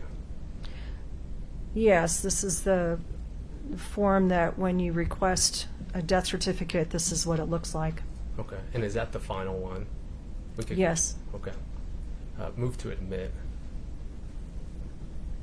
Is it 3? 300. No, 7. 3007. Do you want to use defendant's exhibit for the time? Oh, yeah, sure. Mr. Burmester, defendant's 1088. We do not object. Okay. Defendant's 1088 is admitted. Are we publishing to the jury? Yes, Judge. Second page of that highlight. Or Will that you show call the out. first page before we get there? Just so they understand what they're looking at. Thank you. So this is a certificate of death here, correct? Correct. And now the information that's contained in it, this was, I don't know, like for a better word, you signed off on it. Yeah, we do a preliminary death certificate initially. Just you have to have a death certificate of some form in order to initiate a lot of things that occur after death for, you know, the funeral home and whatnot. So we'll do a preliminary one that's basically just says pending. Okay. And then once we determine what the cause and manner of death are, then we amend it. Okay. Let's go to the second page if we could do a call out. And so this is the pending on that first line, correct? Yes. Now, the amendment, it seems to just track the same day. I imagine that's not obviously how it went. Maybe this was internal. Could you just help explain that? Is that just when the amendment was? That's the amendment when that was done, yes. Okay. Now, initially, the immediate cause of death was pending, as you said, and then it changed to drug intoxication, fentanyl. Correct. Now, that was the cause of death, and now the manner of death was pending to not determined. Correct. Okay. Now, that never changed, correct? The manner of death, as I'm reading through it.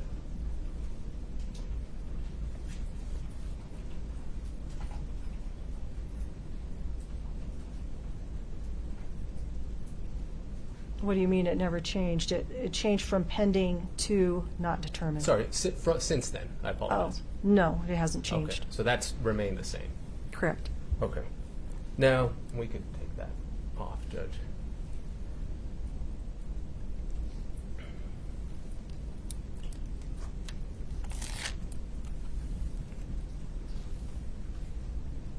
You indicated that as you're working specifically on this case, you are gathering information from everywhere. Correct. So from NMS labs, correct? Yes. Getting fungal slides or testing done, Yes. speaking with law enforcement, Yes. and using their reports Yes. from your OME investigator, correct? Yes. From calls that you've received from Ms. Richens, Yes. from calls you received from other members of the Richens family, Yes. and those are all documented as we saw in the case log, correct? Correct. Correct. Now, did you have meetings with Summit County Sheriff's Office? Yes. I mean, I certainly had phone calls with them. I don't know whether I had in-person meetings or not. I can't remember. Okay. And during those calls, what did you learn, or meetings? I don't know off the top of my head. Okay. Were you told that law enforcement believed that it was a poisoning?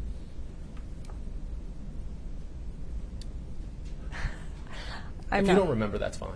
Yeah, I mean, I don't, yeah. I'm sure that I had some logs in there that indicated some of the conversations, but But you don't remember now? I don't, yeah, I mean, I can't remember individual conversations. That's why I make notes. Right. Now, regardless, with all that universe, right, of information, you can also ask for follow-up, correct? As far as what? Anything. So let's say Ms. Richens indicated something to you, you can have a conversation with her. Yeah. Try to get a little bit more. Correct? Yes, And when you're speaking with, did you speak with Detective Woody? I did. And so with speaking with Detective Woody was giving you information, correct? Yes. And you could also have a conversation with Detective Woody and say, well, could you follow up on X, Y, or Z? Correct? I usually don't. Yeah, I mean, I guess I could. I'm not sure where you're going with this. I'm just trying to see that all of this you indicated you were gathering all this information so that you could ultimately make a determination as to the manner of death, correct? Yes. Okay. And so you indicated that you had, make sure I get this right, natural cause of death? Yes. Suicide was one of them? Yes. Homicide? Yes. Not determined? An accident. An accident. So, for example, the accident with the information you have here, if you were to have been given information, hypothetical, that Mr. Richens took a pill not knowing what it was, that could have assisted you in determining whether it was an accident. Correct. Okay. And that is why it's important to get all the information, all the details to you so you can make that determination. Correct. Okay. And ultimately, when was it? I think it was June, but correct me if I'm wrong. When was it that you made that final determination of undetermined or not determined? Do you recall the date? Or would you like to see the death certificate, or? The death certificate said June 22nd, So that would have been it? I would imagine. Okay. So after you have all the information, you've gotten everything back from NMS Labs, you've spoken with everybody, the world of that information, the answer you came up with was not determined. That's correct. Okay.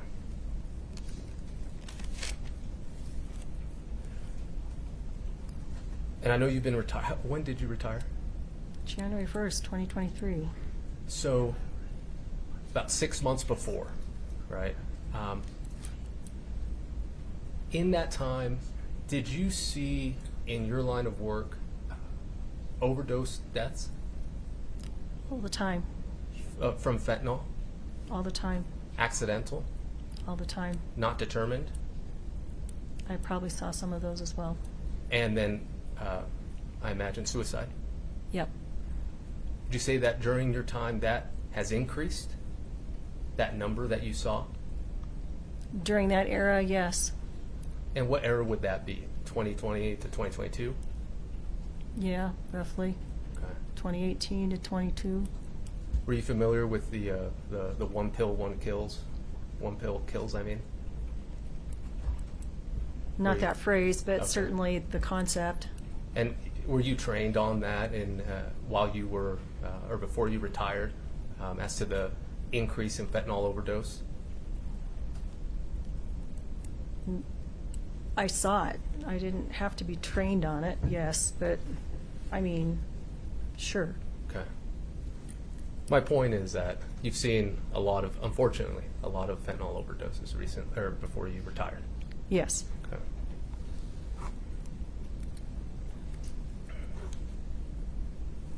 Promise you I'm almost done. Okay.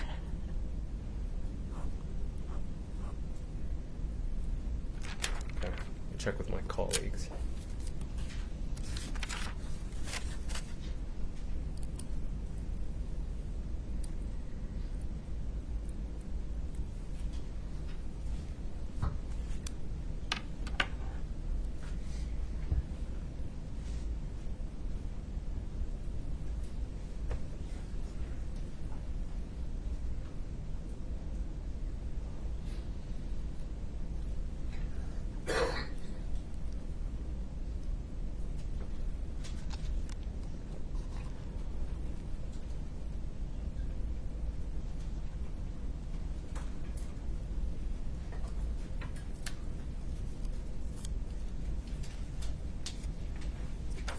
In your case log, a case note, specifically that March 17th call with Kouri,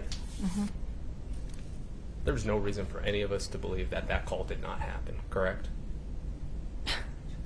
No, I know it's funny. Correct. Yeah, because you did have that call on that day, correct? Yes. And you did speak with Ms. Richens on that day, correct? Yes. And you did discuss lungs and what was in that day, correct? Whatever it said.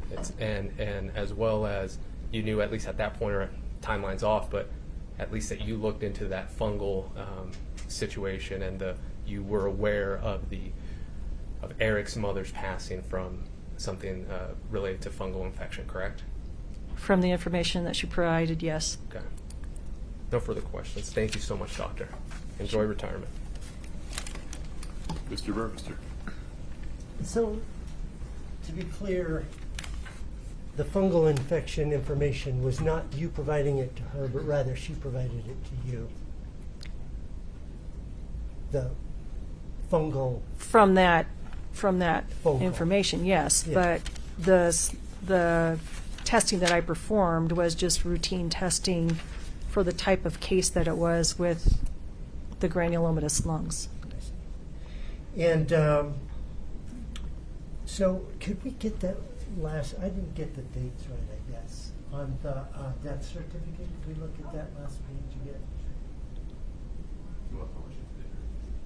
I thought it was already published, and yes. I mean, so the jury can see it right now? Or? Yes. Yeah, okay. What part do you want us to zoom in on? The second page. Now, you create this document?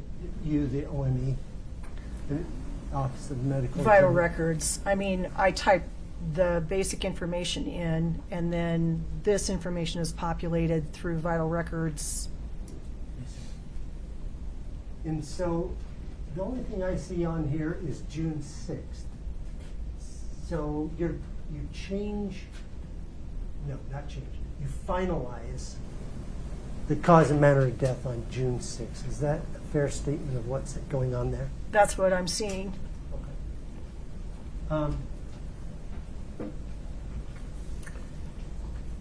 Thank you. So, as of June 6, 2022, did you have any of the text evidence from Kouri Richens' phone at your disposal to make your determination? No. How about phone calls from Kouri Richens? Anything further would have been what was documented in the call log. But you didn't have recordings of phone calls or Verizon or T-Mobile or whatever things, correct? No. Okay. And you didn't have access to any financial documents at this point? No. June 6th. Okay. Let's talk about what's going on there. That's you have those categories, and that's required by statute.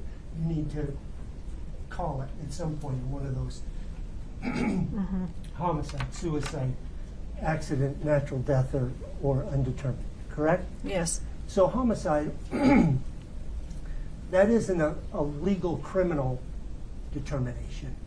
No, it's simply a term that we use indicating that the death was caused by another person. As opposed to suicide, for example. Yes.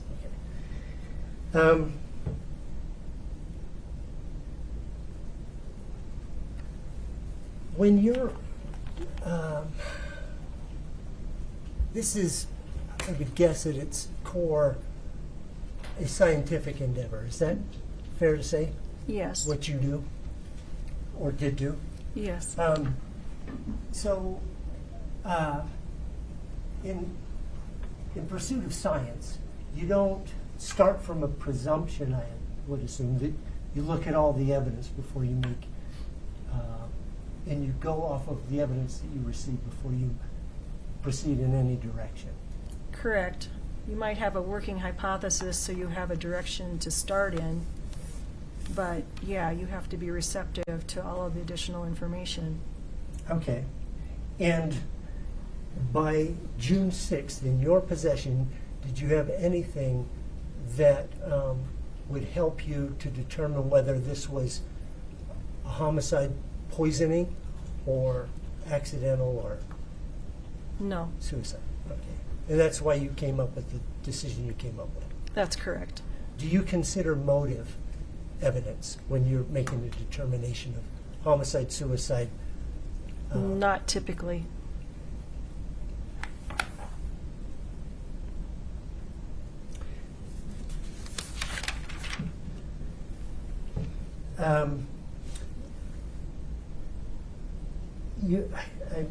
I think I just missed it, but you said there were some things that you are unaware of whether they can be determined, or the things that can be determined. Is one of them whether the alcohol found in the gastric fluid ingested or decomposition, to sort those two out? There's no way to sort those out because the chemical makeup is the same either way. I see. Lyme disease, is it fatal? It can be. I see. Did you see any evidence that Lyme disease was fatal in this case? No. Okay. Finally, is there anything, any change in your opinion that the cause of death in this case was fentanyl intoxication? No, I don't have any additional information to provide otherwise. Thank you. Mr. Ramos, anything within the scope of redirect? Yes. Of course. No post-it notes. You know, it's going to be quick. From June, when that change was made, until you retired in January 2023, you had the opportunity to change anything if you felt it warranted changing, correct? It was discussed with law enforcement that if they had additional information that they would let me know. I was busy signing out hundreds of other cases. I was still cutting cases, and this was not the only case that I was working on. And during that time, you weren't provided with any additional information from the law enforcement that did cause you to change anything. No, because my understanding was the investigation was still active. Okay. And from that point on, obviously you have nothing else to do with it, correct? Correct. Perfect. Thank you for your time. Sure. I have nothing else, Your Honor. For this Dr. witness. Ulmer, thank you for being here. You can step down. Okay.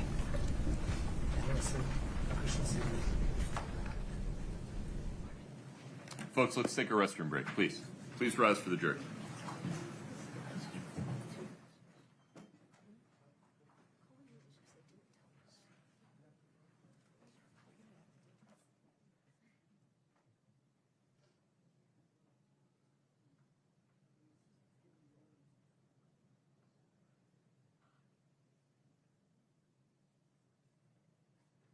Have a seat, folks. Thank you. Shall we? Please have a seat. Mr. Burmester, the state's next witness. State calls Allison Christensen. Ms. Christensen, would you step in front of Brittany? We'll get you sworn in. Do you solemnly swear the testimony you're about to give in the matter before the court to be the truth, the whole truth, and nothing but the truth, subject to the pains and penalties of perjury? Please have a seat.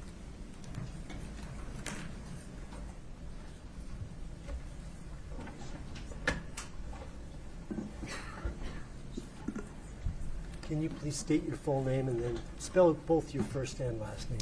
Allison Christensen, ALLYSON,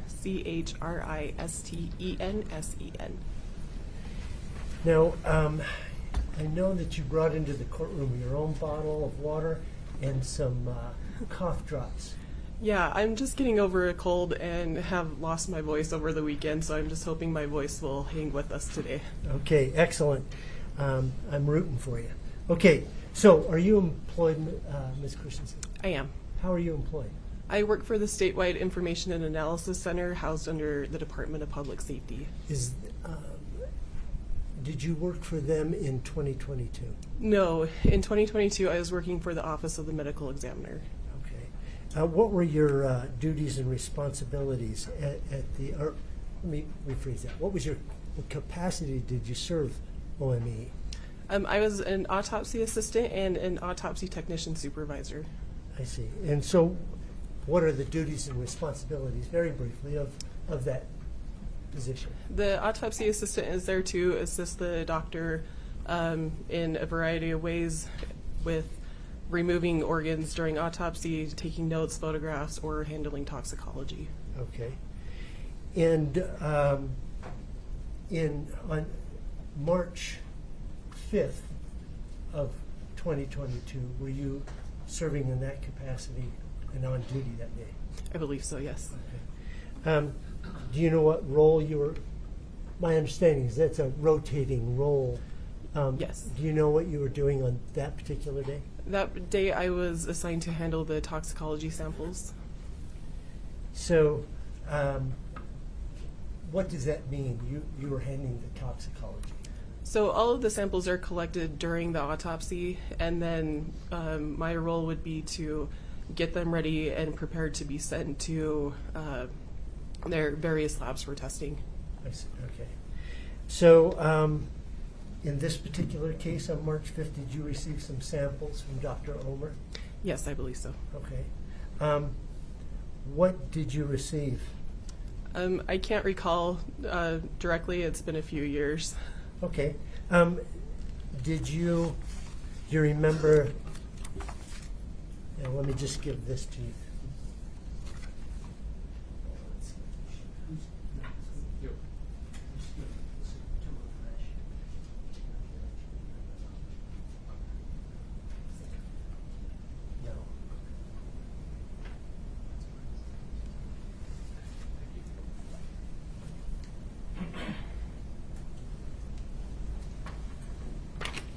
you recognize, just for the record, what those items are? Yes, these are our toxicology requisition forms that we use. And it looks like the samples, the toxicology forms for the samples that were collected that day. Okay. Does that then help you remember what it was you were working on that day? Yes. Okay. What was the name of the body from which the samples came? It says Eric Eugene Richens. Okay. And so, what was requested by the doctor? Can you clarify? What sort of tests? For the testing? What did you have to prepare? So testing that was requested, it looks like there was samples to be sent to NMS for testing. There was one sample that was sent to our state lab for different testing.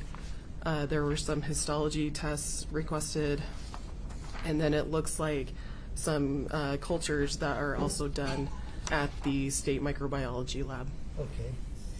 So I'd like to focus in on the NMS sample. Sure. What did you receive to send out? So I would have received the samples after they were collected at autopsy. They're placed into a fridge. So I would have gotten the paper, just like the one that you handed me, and would have used that to submit the test request through NMS. Okay. Do you know what samples you received, what they were?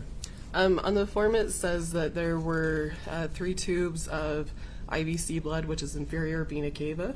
Okay. 2 tubes of vitreous fluid, which is the fluid from the eye. 1 tube of urine, 1 container of gastric fluid, and 1 container of liver sample. Okay. Now, was there an indication to do something special with one of those 3 blood tubes? Yeah, it says on the 3rd blood tube that the doctor requested that it be held in our freezer at the OME for possible future testing. And is there these tubes that they're collecting in? Is there something? Are they just blank test tubes, or are they prepared with anything? No, they're prepared with things. So there are 2 gray tops, and a gray top, it's a vacuum sealed container. It's just like when you get your blood tested in a hospital. That gray top indicates that there's something inside the tube to prevent the blood from clotting. Okay. The other tubes, it looks like they were red tops, which means there's nothing inside of those, so they're still vacuum containers, but there's no additive inside. And then the gastric and liver samples are in, it looks like a cup. So that would have just been a small plastic container. With no preservatives? With no preservatives, correct. So you have those 6 samples that you're going to send out, 1 you're preserving. Sorry, correction, 7. Yeah, 6 that you're going to send out, 1 in addition that's going to go away. Sorry. Or stay, rather. Yes. Right? Okay. So how do you package those up, and what's the process? For NMS in particular, the process would be I would take the requisition form and I would use the online portal that NMS has. We enter all the information that includes the case number, the patient name, date of birth, date of death, date of collection, the person who collected it, what was collected, and then the tests that are requested. Once all that information is put into the system, a form is printed out and it has all of that information on it. I'll use that form to double check against the samples to make sure that everything matches, so that everything as far as the case number, the name, what the samples are, everything matches on the samples versus the paperwork. Once that's done, the tubes are placed into a plastic vial sleeve, which is just a plastic envelope that has slots in it for these vacuum container tubes. I place the tubes in that's sealed shut, and then the other specimens that don't fit in that, so the cups and that sealed envelope would be placed into a biohazard bag. Okay. I would sign and date the paperwork to say that I was releasing those samples to NMS through FedEx to be tested. I'd place that form inside of the biohazard bag, seal that shut. All of that is placed into a cardboard box that is provided by NMS, and it's 1 case per box. And then that box is, again, sealed shut with a evidence label that I would sign and date. Okay, so it's sealed from contamination from each other and from other sources, exterior Yes. forces. Yes. Do you notify anyone that you're doing this? I mean, FedEx, We would know. NMS? Yeah. So NMS would be notified just by using their online portal. They get that notification, and then once there are enough samples, like at the end of the day, we would notify FedEx to come and pick them up. I believe March 5th was a Saturday. Okay. So these samples would have been held in our toxicology lab until the following Monday, and then sent on that Monday. So that would have been 7th? Correct. Okay.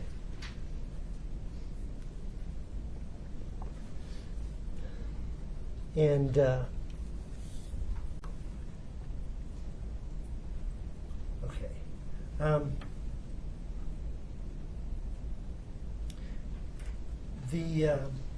Let's take a look now at the Tox Lab and Health Department. Where are they physically located vis-a-vis the OME? They're in the building next door. It's just a short walk next door to the lab. Okay. And so, did you have any samples given to you to send to either of those two? Yeah. So the state lab is not open on Saturdays for the vitreous testing that was requested. So that would have been held until Monday. But the other samples for the cultures would have been walked over directly to the microbiology lab at the state lab. And did you do that? I did. Okay. Now let's talk about histology. Did you get histology samples? Yes. Okay. Did you have a particular experience and training with histology at this point? Yeah, prior to working at the medical examiner, I was a histology technologist at a hospital. I am board certified as a histotechnologist through ASCP, the same board that certifies doctors for medical examiner. So yeah, I have some experience in that. Okay. So did you have a particular position within the OME regarding histology at that time? It didn't really have a title, but I did oversee the histology lab, if you can call it that, or the histology storeroom. I see. And in this case, when did you receive any histology requests on this case? It would have been collected at the time of autopsy, so on the form here it says March 5th. Okay. And is there a delay for sending it out? There can be. So histology is a different process than regular blood testing. So histology tissue needs to be what we call fixed in a formaldehyde type solution. So the histology samples were sent to an outside laboratory in California, and they would all be batch sent, usually once a week. And so while waiting, they would be in a container of that formaldehyde solution. I see. Now, is any staining or anything done at the lab or done by you? It would be done at the lab. I see. And in this case, what did the OME send out to histology? So it looks like, so histology is labeled alphabetically. Each alphabet letter is one cassette, I guess. The tissue is placed into a plastic cassette. It's about 2 centimeters by 1 centimeter. And so each cassette is labeled in that way. So it looks like there were samples of heart, right lung, left lung, liver, kidney, hippocampus, epiglottis, lymph node, and coronary artery that were sent. Okay, did you receive the prepared slides afterwards? Yes, it shows on the form that I signed and dated that. When did you get it back? On March 23rd. Of 2022? Of 2022, yes. Thank you. That is all that I have for this witness. Mr. Ramos, please. Judge, I promised Ms. Christensen when we did speak that I wouldn't have any questions because she answered all my questions. So, no questions. You can step down. Thank you so much.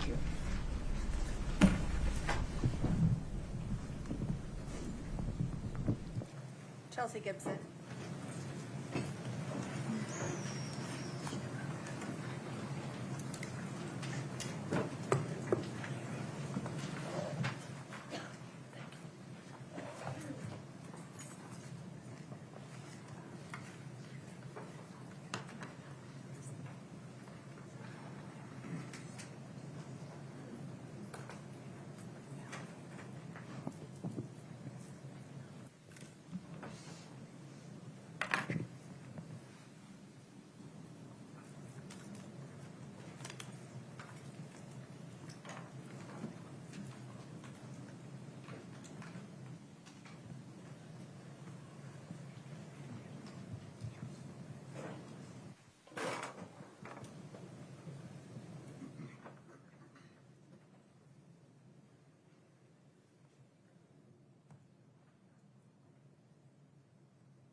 Ms. Gibson, take your time.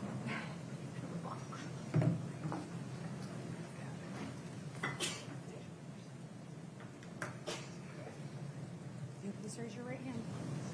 Do you solemnly swear the testimony you're about to give in the matter before the court to be the truth, the whole truth, and nothing but the truth, subject to the pains and penalties of perjury? Thank you. Have a seat.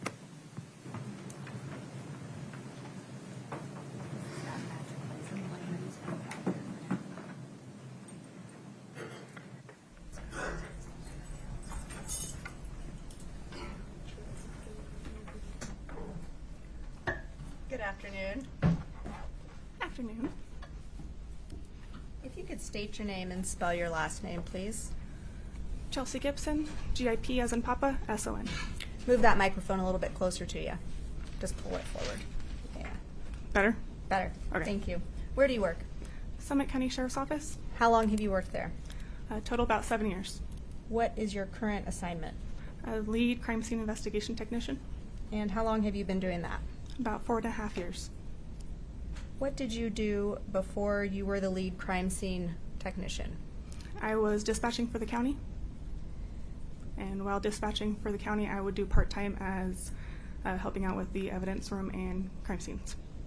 So as a lead crime scene technician, what are your main responsibilities? To oversee the evidence room and respond to crime scenes, to document, analyze, collect, and process evidence. Do you have any type of training to perform that responsibility? Yes. Describe that for the jury. I have a Bachelor's of Science in Forensic Science with a minor in Criminal Justice. I am a certified crime scene analyst through the International Association of Identification. I have over 700 hours of training in crime scenes, death investigations, and digital evidence, as well as being Celebrate certified as a operator and physical analyzer. Thank you. Were you on duty on March 4th of 2022? Yes. And were you called out to a scene at 282 Willow Court? Yes, I was. Scott, if we could have Exhibit 1-1, and you can put it up for the jury. It's been admitted. Is this the scene that you responded to? Yes. Approximately when did you arrive? Approximately 6:30 in the morning. Who Who else was there when you got to the scene? Family members and law enforcement officers, I believe Detective Woody, OME Sessions, and Deputy Orgel were on scene. What was taking place when you arrived? OME Sessions was finishing up with her investigation of Eric Richens. When you got there, what, in general, we'll get to the specifics, but in general, what was your primary focus when you got on scene? To document the scene and assist Detective Woody in looking for anything that could have explained Eric Richens' death. I want to begin by talking about the crime scene generally. Was a 3D scan completed of that home? Yes, it was. What is that called? We utilize what's called a Matterport. It's a camera that takes a three-dimensional scan of the inside of the residence that allows the user to remotely or virtually go into the scene at a later time. It also takes measurements during the scan. Did you create one of these 3D scans for the home at 282 Willow Court? Yes. When was that scan completed? I believe it was May 8th of 2023. So not the night you arrived, but sometime later? Correct. How, functionally, how does it work when you're creating this scan? Essentially, it's a large computer that takes a three-dimensional photo. It's placed on a tripod, and you scan in different areas of the home. It's typically, you want to keep about 5 to 7 feet from the previous scan. The program will then let you know if your next scan is too far, and it'll have you rescan at a closer point so they can be spliced together. And then it's uploaded onto the Matterport that then creates a three-dimensional view of the scene itself. And you did that for the scene in this case? Yes, I did. Scott, if you could show the witness exhibit 1-15D, like Delta 6.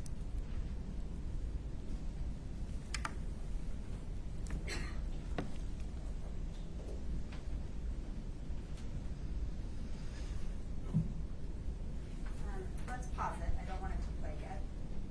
I'm going to stand over here so that I can see what's on the screen too, for now. Do you recognize what's on your screen? Yes. What is that? It's a video documentation of the Matterport that shows a walkthrough. And this is the scan that you just talked about completing? Correct. I'm going to move to admit 1-15D6. No objection. States 1-15 Delta 6 is admitted. If we could publish that, please. Sure. Brittany, this one only exists electronically, if you can make a note of that.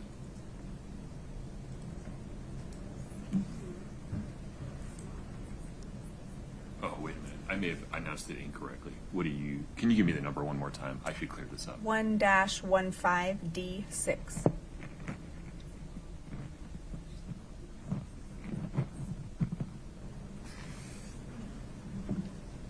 One second.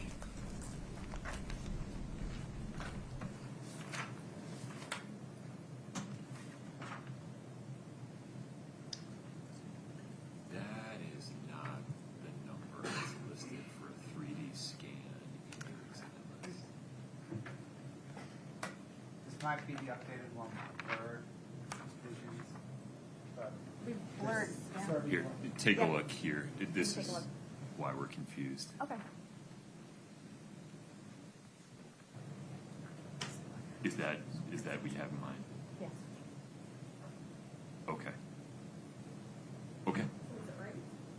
If you say so. The reference to search warrants is something else. That description. The description is wrong. No problem. Got it. 1-15D6, a 3D scan from Matterport, correct? Correct. Admitted. And published now? Yes, please. Okay. I believe it's up there already. My apologies. Keep going. And so, Ms. Gibson, Scott, you can go ahead and play the video, or the scan, I guess. As we're walking through, if you could just describe what we're seeing. So we're passing a couple of the kids' bedrooms. I believe this is Ashton's, and then it shows into Weston's room. And as the scan turns, you could see the shared bathroom. And it'll take you into the master bedroom.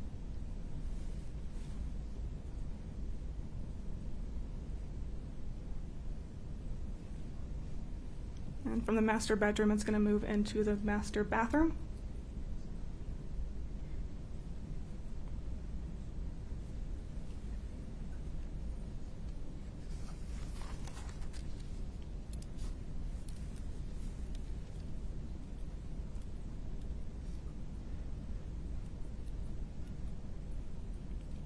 And it'll show the master closet as well.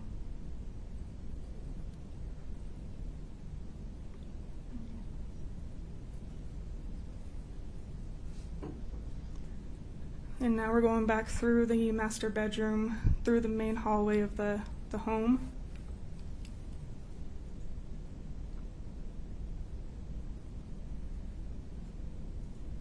And that's our front door there to the right where you enter. Yes, to the right's the front door, and then Carter's room right in front. And then there's a set of stairs that leads to the attic, and then to the left is the living room.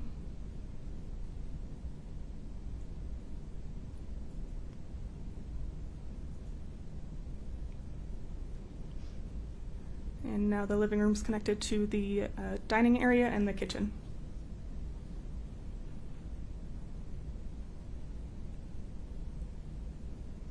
We see a black case on the counter at the top there. Was that your equipment? Yeah, that's what the Matterport was in.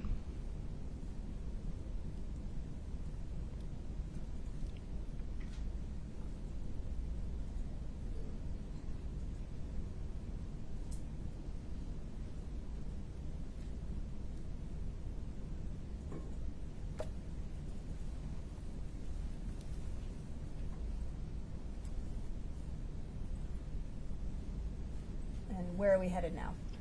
This is the mudroom hallway, connects to the kitchen, and then the laundry room and a half bathroom to the right.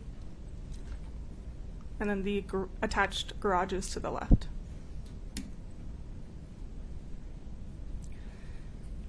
So turning your attention back to March 4th of 2022, what specifically were you doing on scene when you got there? I was there to assist Detective Woody in documenting the scene as well as collecting any items of importance. When you say documenting the scene, how do you do that? It's a lot of photographs and taking notes. As you were doing those things, did you see anything out in the open that might explain the death of Eric Richens? There wasn't any obvious signs when I arrived on scene. Did you see any THC gummies? No. Did you see any drug paraphernalia? No. We've asked a couple other witnesses about drug paraphernalia, but I don't know if any of them have described what it is. Why don't you tell the jury, what are we referring to when we say drug paraphernalia? A simplified version, it's anything that is an item or a piece of equipment that can be used to consume or conceal illicit drugs. It's typically known as pipes, bongs, needles, can be concealed in little baggies. So you mentioned that you took some photographs. I want to turn your attention to the master bedroom. Did you take some photographs in that room? Yes, I did. Scott, if you could show the witness exhibit 1-10 and 1-11. Do you recognize these? Yes. What are they? Overall photographs I took of inside the master bedroom. Fair and accurate depictions of those rooms on that day? Yes. I'll move to admit 1-10. 110 and 111 are admitted. Do you want to publish? Yes, please. Okay.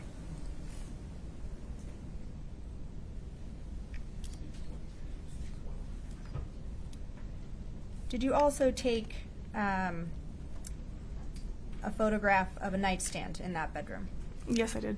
I think we've already admitted this exhibit, so if we could put up 1-9.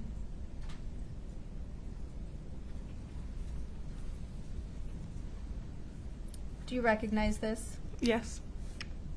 And this is another photograph that you took? Correct.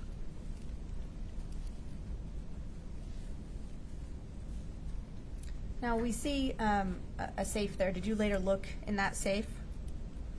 Yes, later on that day, yes. What was located in that safe?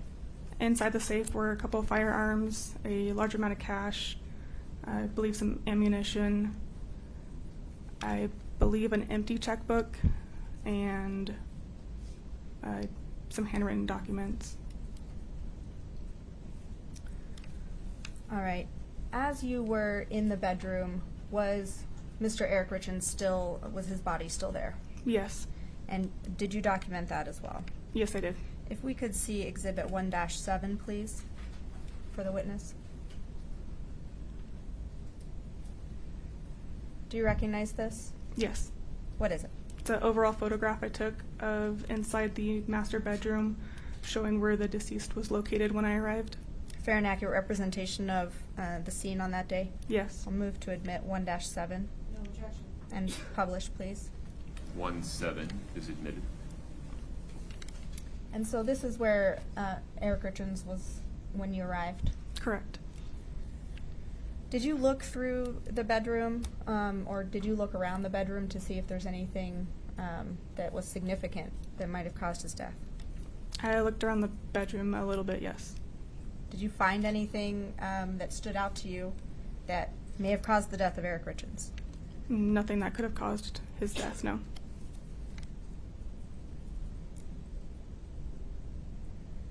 Now I want to talk about the bathroom that's attached to the master bedroom and the closet. If we could have Exhibit 1-12 and 1-13, please, for the witness.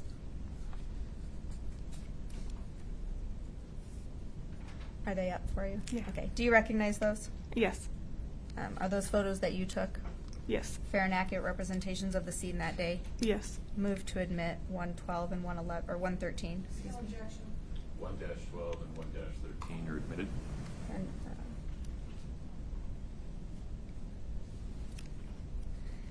so again, did you look through the master bathroom and the master closet?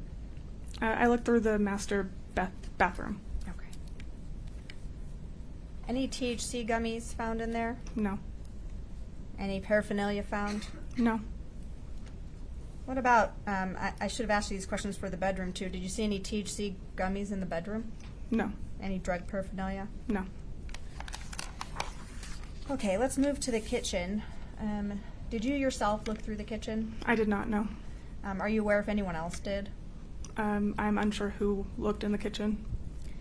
If something of significance would have been found in the kitchen, would you have been notified? Yes. Speculation. Would you rephrase sustained? Sure. As other people were around the house, what would the protocol have been if an item of significance had been located? If an item of significance is located, I would have been notified to photograph and document. Did you do that with anything in the kitchen? No. What else did you do on March 4th? I collected a few items on scene and that were transported to the sheriff's office. What were those items? Medications in Eric Richens' names, and there's a sheet underneath the bed that was kind of balled up. Approximately what time did you leave the scene at Willow Court? Approximately 8:29 in the morning. Who did you leave with? Myself, Detective Woody, OME Sessions, and Oracle. We all left it at the same time. And to your knowledge, when you left the scene, were there any other law enforcement officials still there? No, there were not. You were the last ones to leave? Correct. To your knowledge, were there other searches made at the 282 Willow Court home? Yes. And were those searches subsequent to March 4th, were they different than what you did on March 4th? Yes. How were they different? With a search warrant, we have more reason to search the home itself. So it's a more extensive search of the actual home itself. We're looking for specific items pursuant to the search warrant. So typically we're looking in cupboards, cabinets, drawers, inside closets, inside boxes, inside pockets. And so compare that, what you're describing with a search warrant search to what you did on March 4th. How is that different? March 4th, we didn't have too much information to go off of on what we were looking for specifically. So we weren't looking through every drawer, everything. It was more so to the naked eye. So talking about when a search warrant is performed, how many times have you been part of searching a home or something else for a search warrant? I responded to the home on Willow Court 8 times. And what about in general as a crime scene technician? How many times have you assisted investigators in executing a search warrant? I don't know about including search warrants, but overall including search warrants and crime scenes, over 100. So when a search warrant is executed, are different officials on scene given different assignments? Yes. How are those assignments made? Typically it's the sergeant over investigations or lead detective, and sometimes the crime scene will assist. What are the different assignments that are made for the personnel on scene during a search warrant? We give them names such as searcher, finder, photographer, and a scribe. And describe for the jury what each of those assignments mean, what those people would do. As they're given assignments, it's also we work hand in hand, so they kind of commingle, but for the most part a searcher is kind of self-explanatory. You search a specific area that you're given or a room, and then the finder kind of assists the searcher in searching, but is also able to leave that area and go notify the photographer, who then comes and documents the item, where the item was located, and then the photographer then takes additional photographs of the item. They're called mid-range and close-up photos. It's just to show more of directionality of where the item was located. And then the scribe is typically in a common area or more of a central location where the items can be moved to, and they document onto a property seizure form on any item that's collected, where it was collected, and by whom it was collected. Is it possible that someone on scene could have more than one assignment? Yes. Those things could overlap. One person could do multiple things? Yes. I want to turn your attention to April 13th of 2022. Were you present for a search of the Willow Court home on that date? Yes, I was. And similar to what you've just described, were assignments made to different personnel that were on scene? Yes. And what was your role on April 13th, 2022? To photograph and assist in searching. And to your knowledge, what areas of that scene were to be searched on that day? The entirety of the home, including the attached garage as well as the detached garage and shop. And when you say search, describe for the jury how someone goes about searching each of those rooms. Room assignments are made, so we number the room numbers. That way it's a little bit easier to kind of keep track of who's searching where. It also helps with keeping track of which item was found in which room. And then people are given their room numbers and they start searching that area. So talking about April 13th of 2022, let's first talk about the master bedroom. Were there any items of significance located in that room? Yes. Scott, if we could put up Exhibit 1-15D, like Delta 4.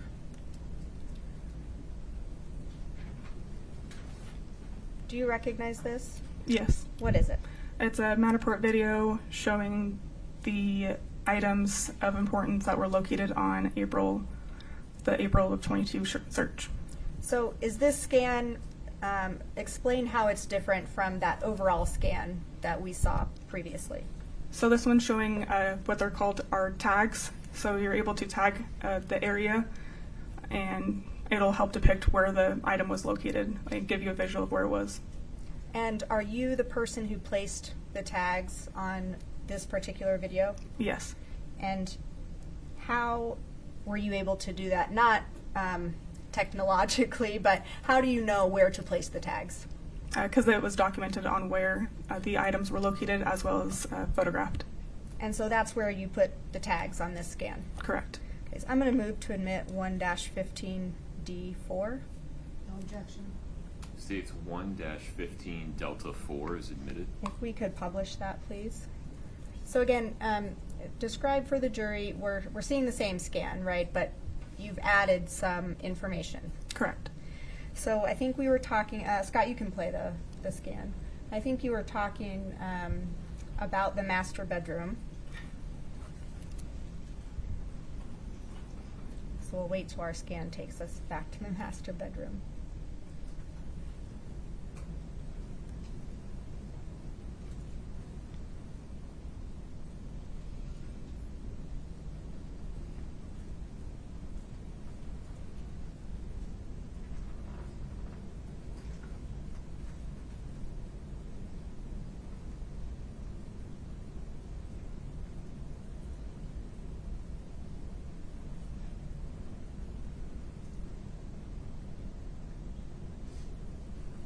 And if we could pause it there, please.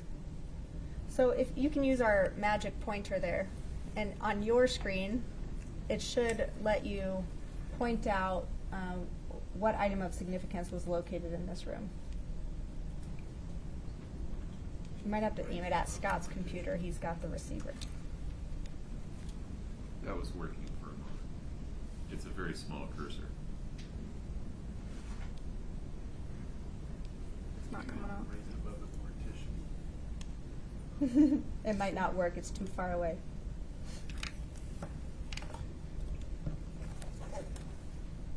It vibrated. I don't know if that helps. Well, why don't we Oh, look wait. at, that's okay, we can talk about what we're looking at here without the clicker, even though I wanted to use it, that's okay. So describe for the jury what we see on this scan that was different from before. There's a yellow dot that's kind of pointing towards the nightstand. And what item was located there? A green iPhone. Okay. Now you've got a box of items beside you. Yes. If you could please grab item 9-5, or exhibit 9-5. And go ahead and open that up.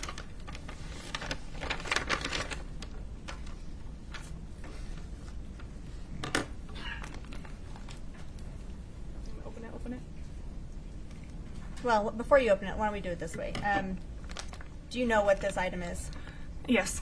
What is it? It is the green iPhone that was collected that night. And is that item in your hands now in the same or substantially the same condition as when it was located on that day? Yes. I'm going to move to admit exhibit 9-5.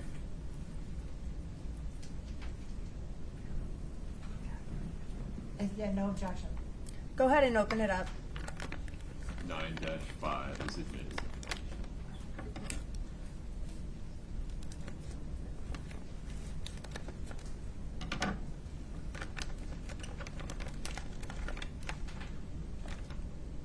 And you can just hold it up and let the jury see it. Did you determine who this, was it determined who this phone belonged to? Yes, it was determined to be Eric Richens. Okay. Now what about in the master bathroom? Was that area searched? Yes. Scott, if you could continue playing our video, or exhibit, sorry. Were there items of significance that were located in the master bathroom? Yes, a few. Scott, if you could, pause it there, please. So, what about in that closet? Was there an item of significance located in there? Yes. If you could grab from your physical exhibits, exhibit 9-1. Ms. Shervanek, just so my notes are complete, the date of the search, would you confirm that for me one more time, Ms. Gibson? April 13th of 22. Okay. Please proceed. So, do you have Exhibit 9-1? You have a lot of things up there. Yeah. Sorry.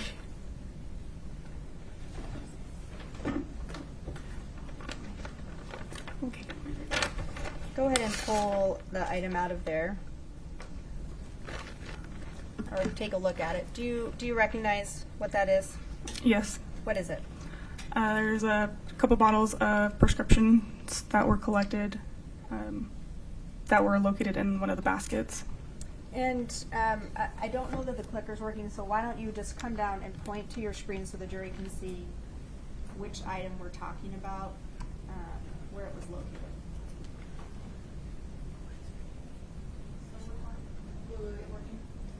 Is your lapel on? Yes. You turn your lapel off. Go ahead. Now you're ready to work. Is it working now? Yes. Okay. Okay. Okay, so the first item we're talking about right now is going to be this orangish yellow dot. And you can head back to your seat. Sorry. And the item that you have there, 9-1, is that a fair and accurate representation of the item that you collected from that basket on Yes. that day? Yes, it was. I'm going to move to admit 9-1. May I see it, Your Honor? Of course. I want to see which bottle's there. I'm gonna bring it down.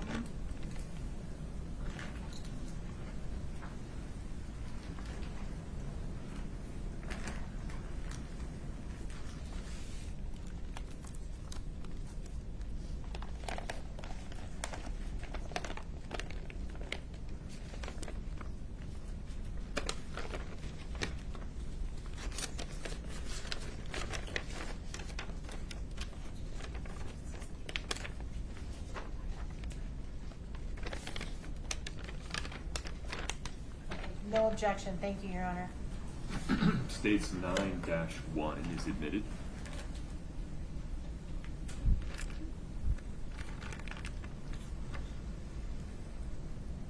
Go ahead and open up that bag.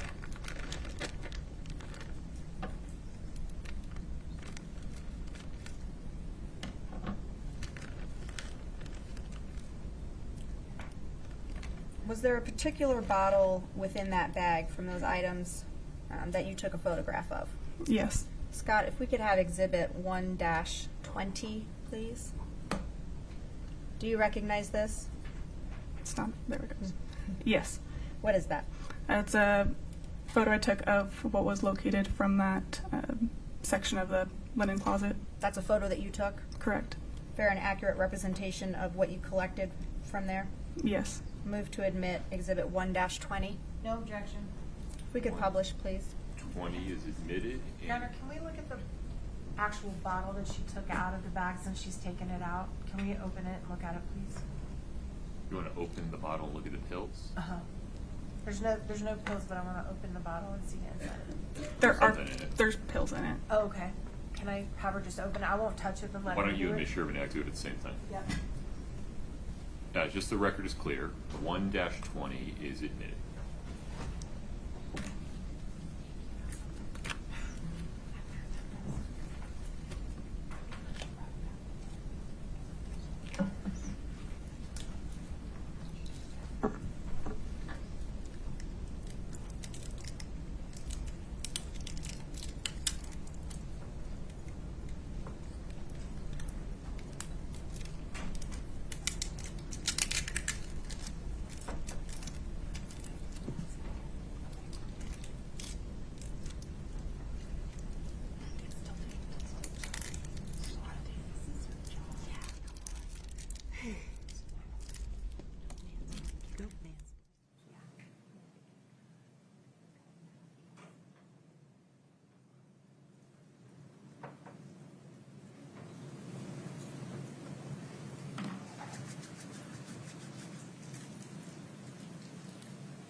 Kind of hard to see in the photograph, but is one of those prescription bottles a prescription for quetiapine?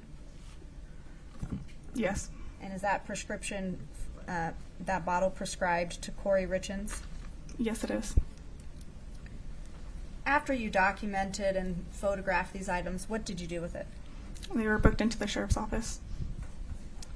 And I should ask you the same question that we did for 9-5. What, after that item was collected, what did you do with it? It was also booked into the sheriff's office. When you say booked into the sheriff's office, that's into your evidence room? Correct. Scott, if we could go back to 1-15 D4, please. One moment, I gotta catch up to you. Go ahead, Scott. Going back to the video. Yes, please. Ms. Shervinack, let me know when you're ready to show the jury. I am. You are now? Yes. Okay, my apologies. Go ahead. Okay, so we're looking at this same view in the master bathroom, and we see another orange circle there. What was collected from that location? Several packages of THC gummies and edibles. Did you document those? Yes, I did.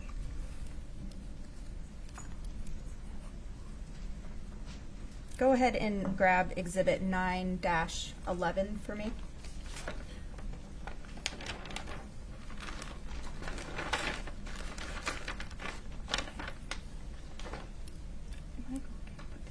Yeah.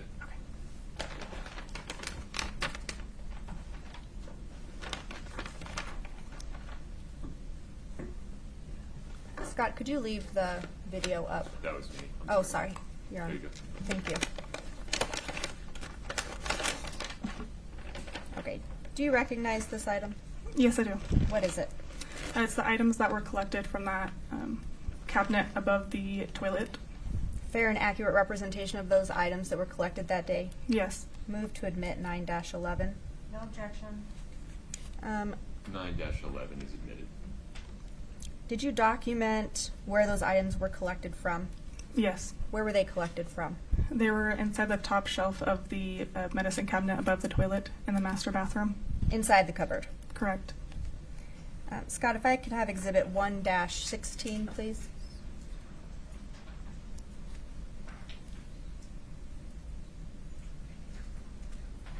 Do you recognize this? Yes. What is it? A photograph I took of those items that were collected. Same items we were just referring to? Correct. Fair and accurate representation of those items on that day? Yes. We'll move to admit 1-16. May I speak to Ms. Shervinack for a course. second?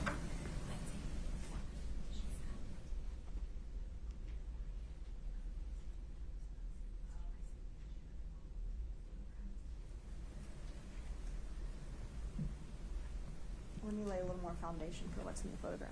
So let's do it this way. If you could take Exhibit 9-11, please, and open it up.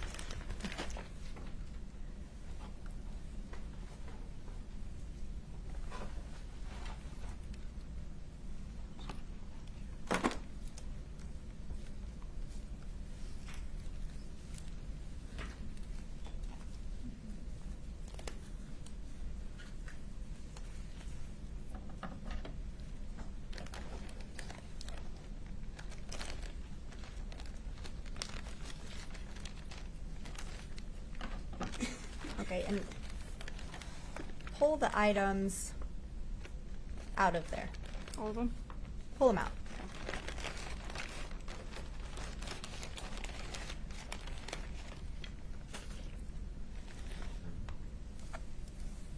Sorry. Move your glass forward. Yeah.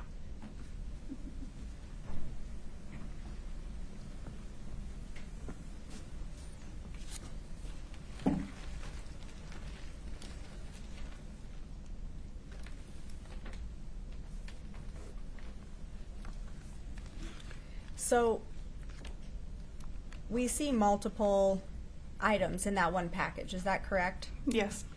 And if we could put the video back up on the screen.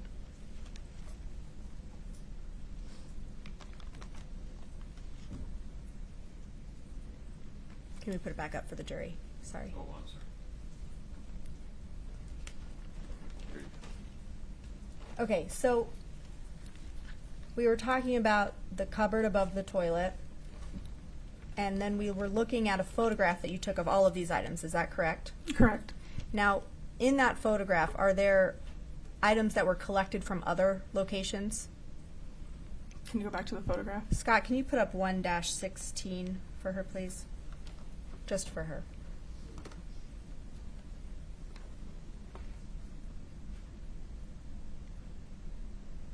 What are you referring to on the photograph?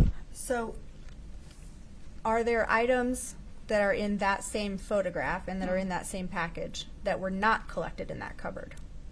There's a baggie and looks like a prescription box that are kind of out of focus. And those items were not collected in that cupboard? Correct. But which items were collected from that cupboard?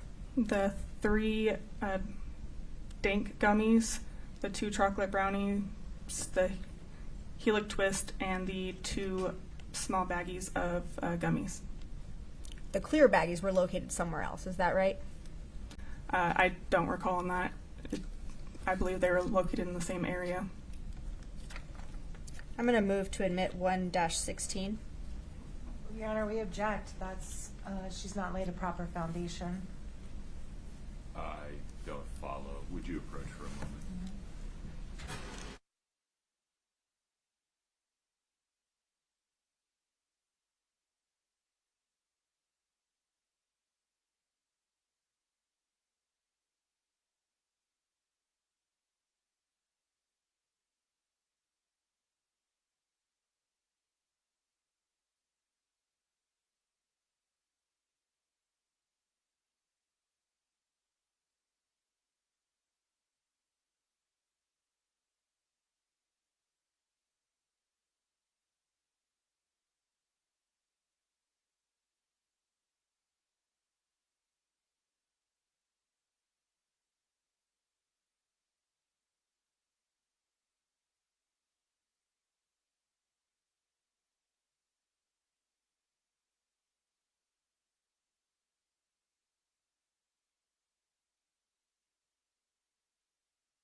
Okay, so let's see.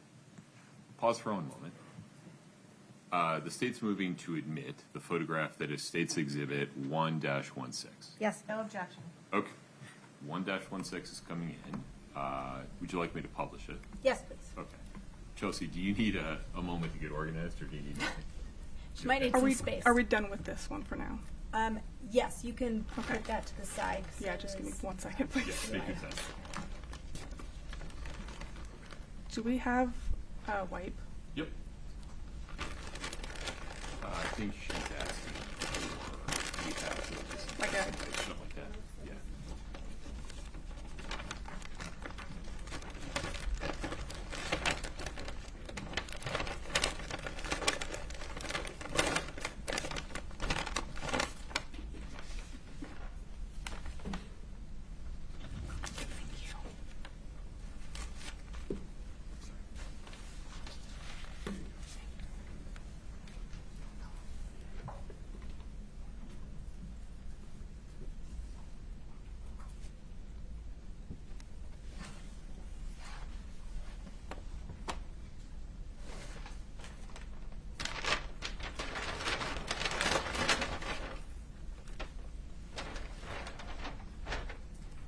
Good for now? Good. Okay. Ms. Shervanek, please proceed. So, after these items were located, you photographed them? Correct. And what happened with them next? Were they booked into evidence? Correct.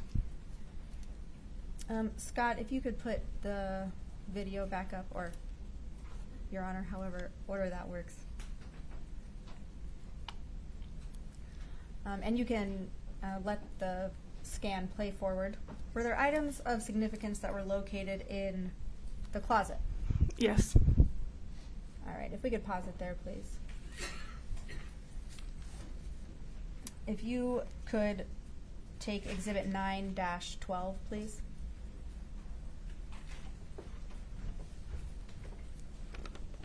And open it up. Do you recognize this? Yes. What is it? It's a pack of gummies that were located in the master closet. In this location that you've indicated here? Yes. Okay. Fair and accurate representation of those items, are those items in substantially the same condition as when they were located that day? Yes. Move to admit 9-12. No objection. 9-12 is admitted. Go ahead and open it up. While we're doing that, Scott, if you could put 1-17 for the witness, please.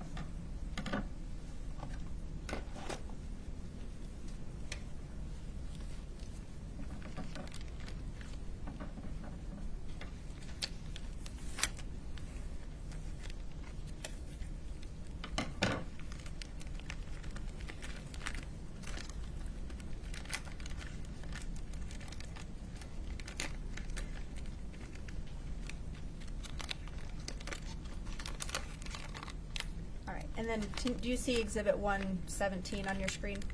Yes. What is that? That's an overall photograph I took of the master closet showing a mid-range of the item that was collected. And that's that same item that you held up there? Correct. We could move to admit 1-17 No objection. and publish, please. 117 is admitted.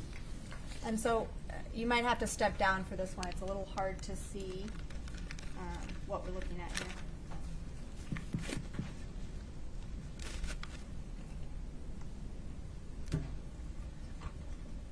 Point out for the jury what we're looking at here.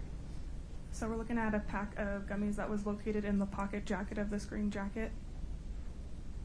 Thank you.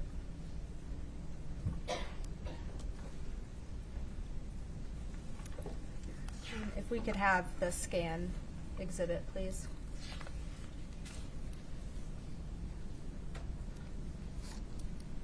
You can play it forward, please.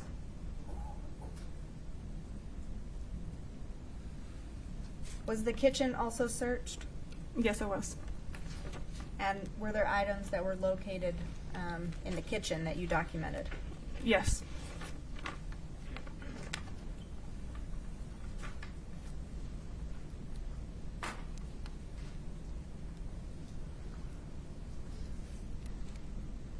And I've been asking you about items of significance.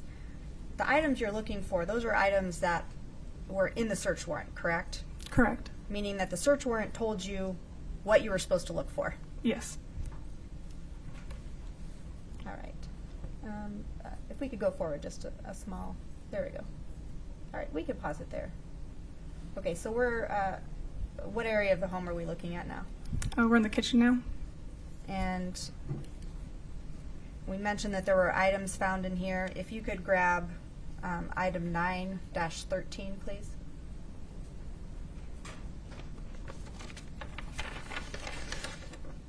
Do you recognize this item? Yes. What is it? It's a package of gummies that was located. And those gummies that you have there, fair and accurate representation of what was collected on that day? Yes. Move to admit 9-13. No objection. 9-13 is admitted. And looking on our scan here, we see a couple of different indicators. Where were these gummies located? It's going to be that orange dot where right above the refrigerator in that cabinet. So the higher up dot? Yes. Okay. If we could show the witness exhibit 1-18, please. Do you see it? What is that? It's a photograph I took of the item. And is that a fair and accurate representation of where the item was located that day? Yes. I'll move to admit 1-18. No objection. And publish, please. 1-18 is admitted. And then go ahead and open up exhibit 9-13.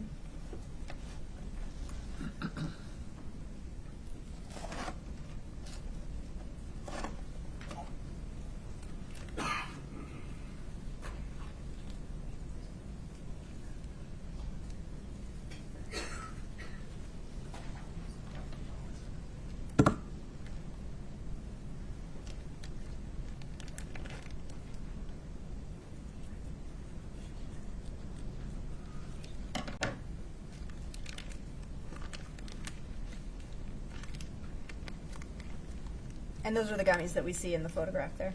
Yes. After you documented these items, what did you do with them? They were collected and then brought to the sheriff's office to be booked into evidence. Scott, if we could have the scan view again, please.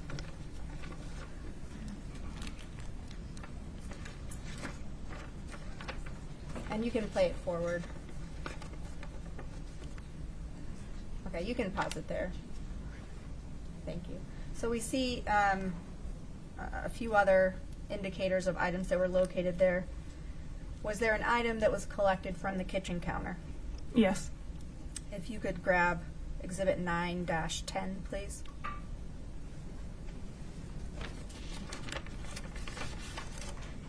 Do you recognize that? Yes. And is that item, the item that was collected here in the orange dot? Correct. We indicated with the red arrow? Yes. Same or similar condition as when it was collected that day? Yes. Move to admit Exhibit 9-10. I'm sorry, I didn't hear her say what it was. Oh, I'm sorry. You're right. What is that? It's a set of tweezers and a small piece of plastic. Ms. Nestor, 9-10? No objection. 9-10 is admitted. Where, describe for the jury what, you can open it up and just let the jury see it. They can see through the bag, I think. What is this item? It's a pair of tweezers that was located inside of a jacket pocket that was laying on the kitchen counter. And so the jacket was on the counter, tweezers were where? Inside of a pocket. The pocket of the jacket. Correct. What kind of jacket was it? It was a woman's fitted black, medium size Under Armour jacket. After you collected that item, what did you do with it? It was packaged and brought to the sheriff's office to be booked into evidence. All of these items that we've just talked about, after they were collected, were they sent to the state crime lab? Yes. And were they tested there? Yes, they were. Did you receive a report back about the results of those tests? Yes, I did. We see, going back to the scan here, we see through the doorway another orange dot. Was it an item collected from that area? Yes. Scott, if you could show the witness Exhibit 4-16, please. Do you recognize this? Yes. Was this an item that was collected from that same search warrant date? Yes. Fair and accurate representation of the document that you collected that day? Yes. I'll move to admit 4-16. Your Honor, we object on 401, 403, 404B.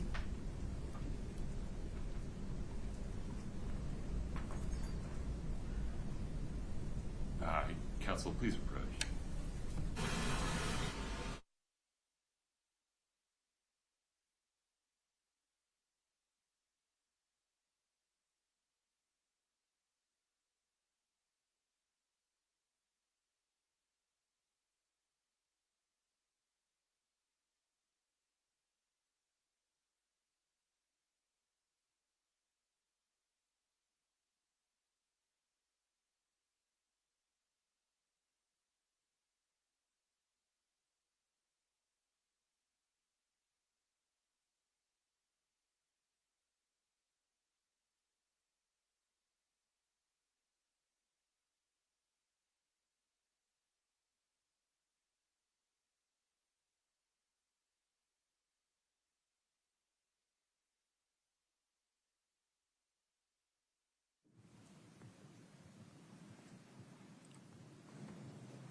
So we're going to pause on admitting or publishing 416, but you may have some more questions about it. Where was item 4-16 located? I believe it was located in the master bathroom. 4-16 The one on the screen.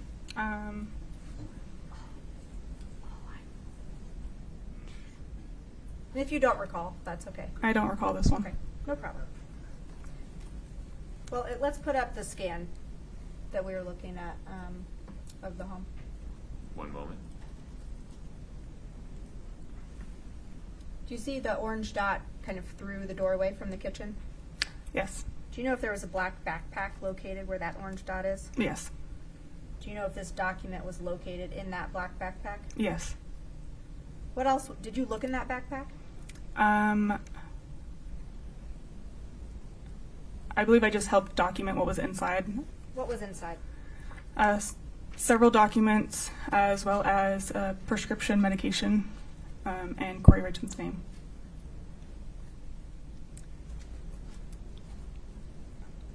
When executing this search warrant, was a phone seized from Kouri Richens' person? Yes. If you could take Exhibit 9-2, please.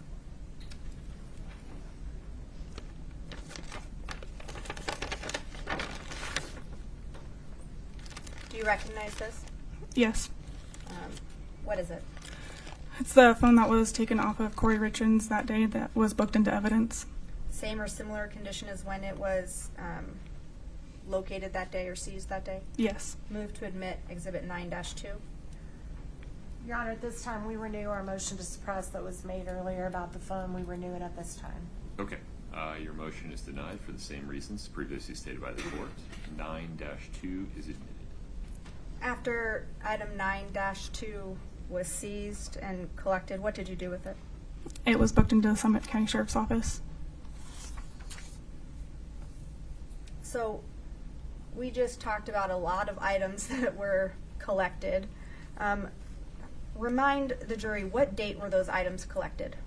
On April 13th of 2022. So, and you were on scene when Eric died, and some time had passed, is that correct? Yes. Was the house at 282 Willow Court searched on May 8th of 2023? Yes, it was. Were you present for that search? Yes. Again, was that search of the home pursuant to a search warrant? Yes. Scott, if we could show the witness Exhibit 1-15 D3, D like Delta.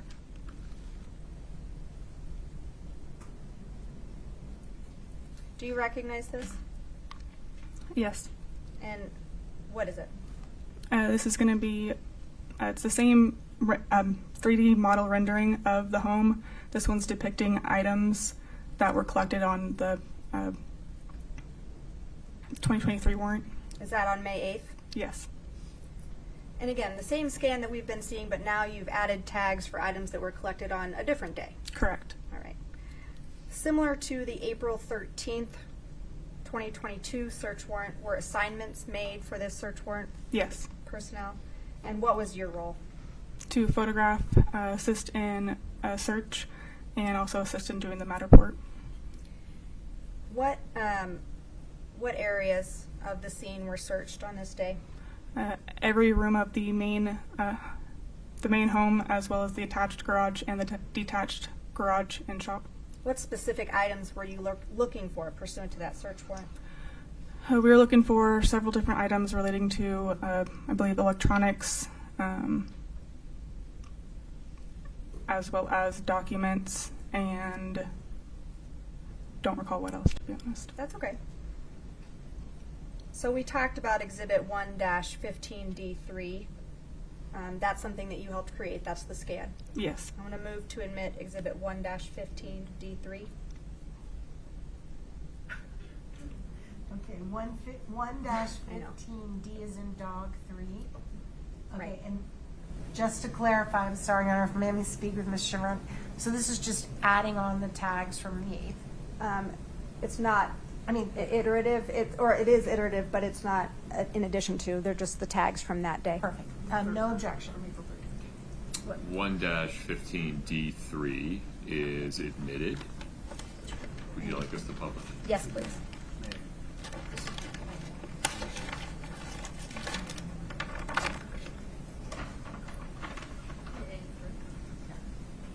Okay, so again, we're looking at the same scan, correct? Yes.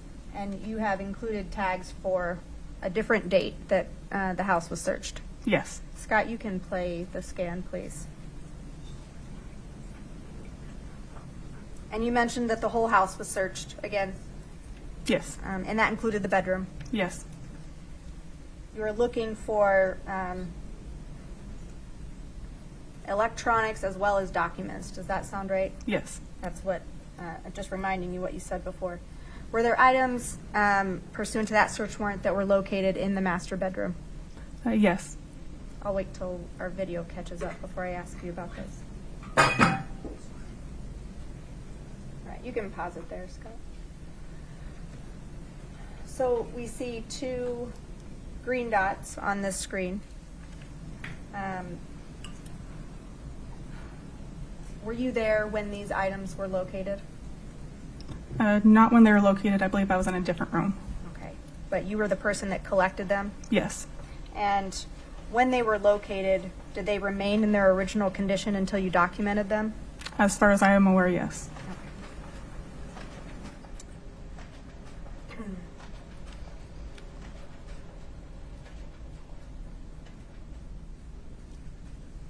Take item 9-15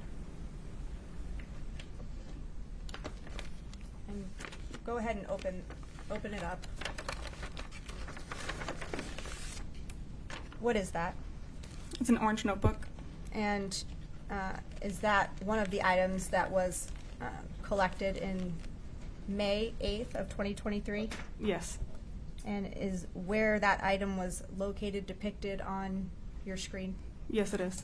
Where was this item located? It's going to be that bottom green dot that's showing in the top drawer of the nightstand.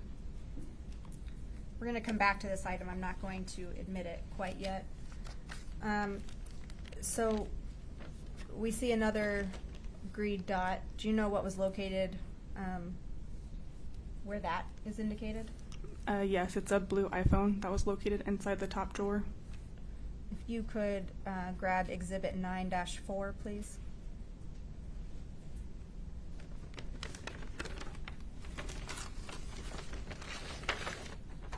Do you recognize this? Yes. What is it? It's the blue iPhone that was collected from that drawer that day. It's in the same or similar condition to when it was, as it was collected on May 8th, 2023? Yes. Move to admit 9-4. Wait. 9:15, right? This is correct. Okay.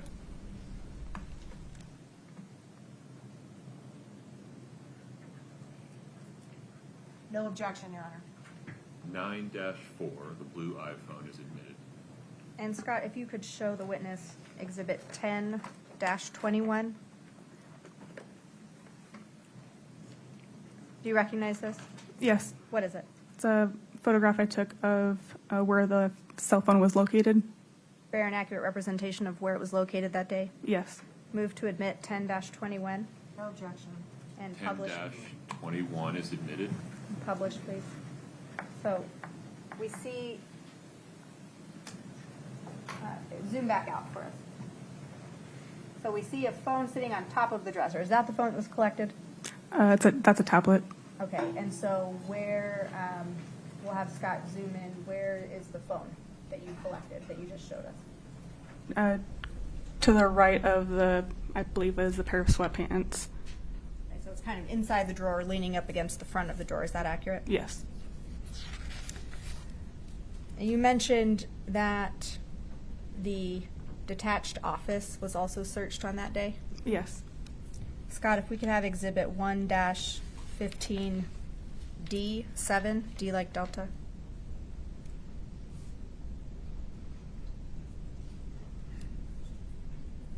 Do you recognize this? Yes. What is it? This is the rendering of the detached garage and shop. The same virtual scan, just of a different area of the home, is that right? Yes. I'm going to move to admit 1-15D7. I'm so sorry. This is a new matter report, 115D7. Is that right? Yes. Okay, no objection. 115D7 is admitted. Okay, and you can play that forward, Scott. And so, was the office also searched for documents? Yes, it was. And similar to the other one, did you indicate on this virtual scan if there was a document that was collected on May 8th? Yes.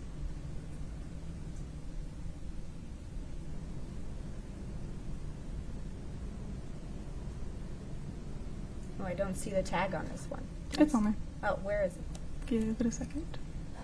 I missed it. There you it go. is. If we could pause the scan, please. I missed it the first time around. Was there a document collected from that location? Yes. If you could take Exhibit 9-16 from your stack there.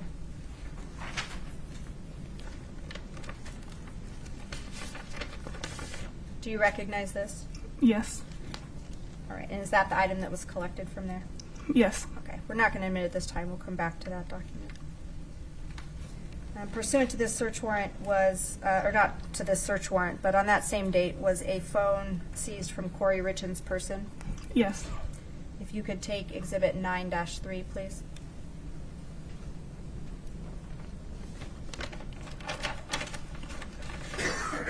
Do you recognize this? Yes. What is it? It's a cell phone that was collected from Kouri Richens' person. Same or similar condition as when it was collected on May 8th? Yes. We'll move to admit 9-3. 9-3 is admitted. What happened with that phone after it was collected? I believe it was downloaded by Detective O'Driscoll and then booked into evidence.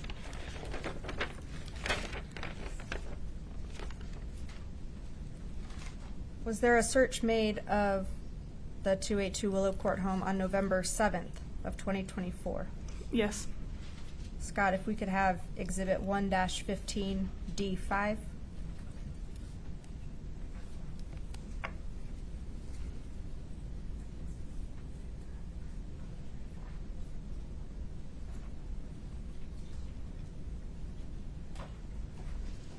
Sure, the date one more time. November 7th, 2024. Do you recognize that? Yes. Same as all the other scans we've been looking at? Correct. You put different tags on there for items that were located on that day? Correct. Similar to the two other search warrants we talked about, were assignments made on that day? Yes. And what was your role? To photograph and assist in document and search. Same as the other searches? Yep. Okay. Again, what areas of the home were searched? The entirety of the home, as well as the attached garage and the detached garage and shop. I don't think I've moved to admit 115D5 yet. I'll do that now. Is that this case?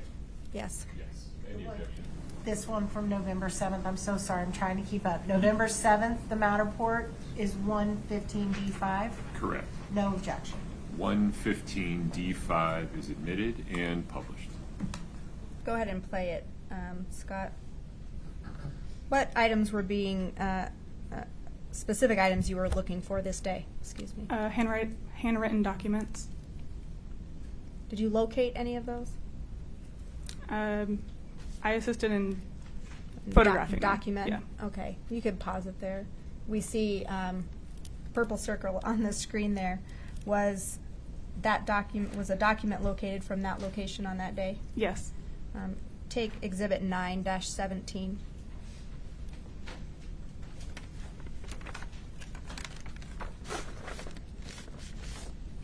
Do you recognize this? Yes.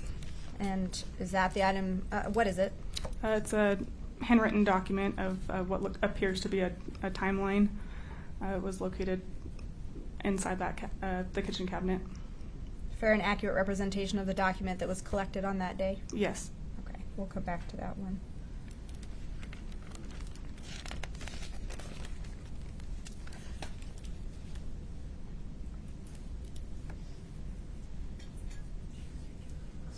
Just a moment, I'm sorry.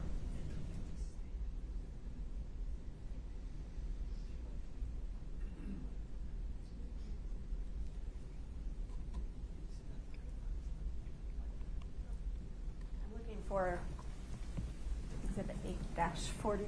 It's a binder. There's one up here. There is one up here. Ah, yes.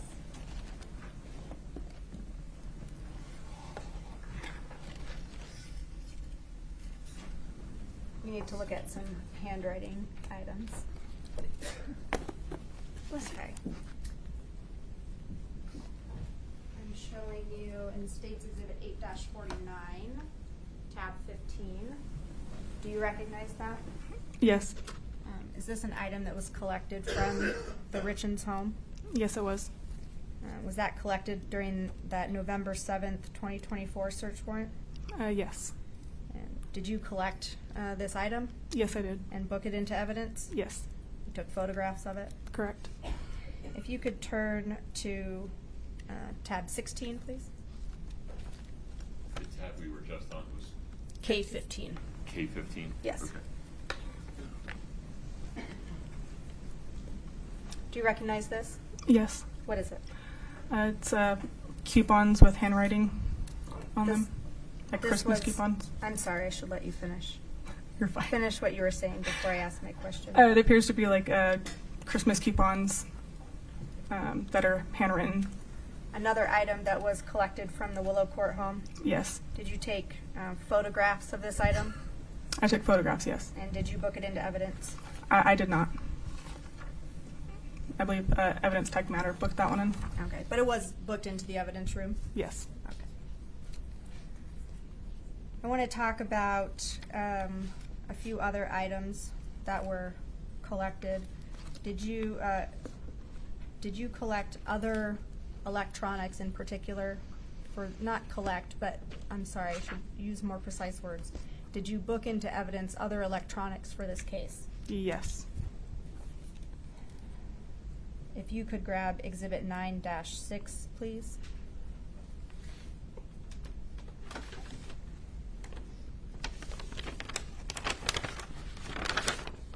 Do you recognize this? Yes. What is it? There are 2 cell phones that were collected from Robert Grossman. And they were booked into evidence? Yes. Those items in the same or similar condition as when they were booked into evidence? Yes. Move to admit 9-6. Just a minute on that one. You can open it up and let the jury see it.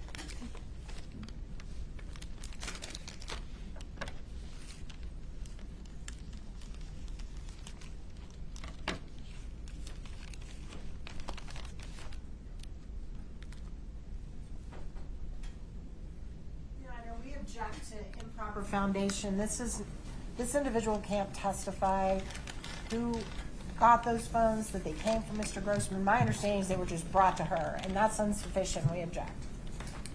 Well, she can testify that these 2 phones were booked into evidence. Right, So sure. we can admit 9-6 as these 2 phones, right? No. But we need a foundation laid of how, the chain of custody of those 2 phones. Who got them and who brought them to her before they can come in. Didn't she just testify that they were, forgive me, I may have misheard the testimony. May we approach? Yes, of course.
Exhibit 9-6, 2 cell phones, identified, not yet admitted.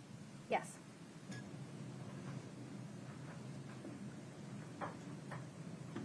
If you could grab Exhibit 9-18, please, and 9-19.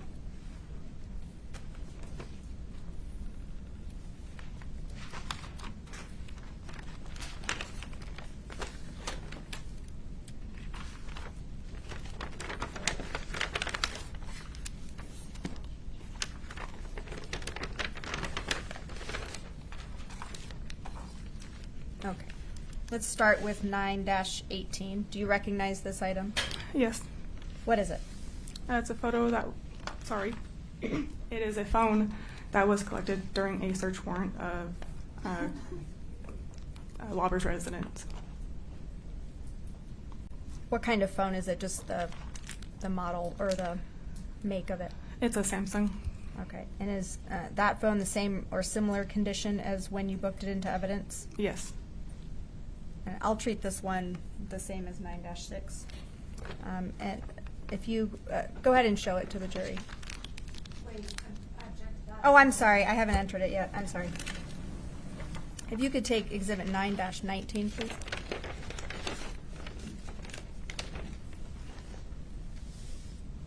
Do you recognize this? Yes. What is it? It is a Motorola cell phone that was collected from off of Carmen Lauber's person. Okay, is that was that phone booked into evidence? Yes, it was. Okay.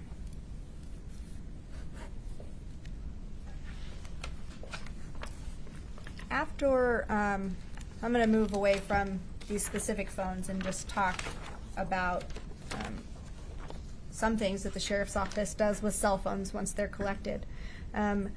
When cell phones are, after cell phones are booked into evidence, does the sheriff's office have the capability to download a cell phone? We currently do.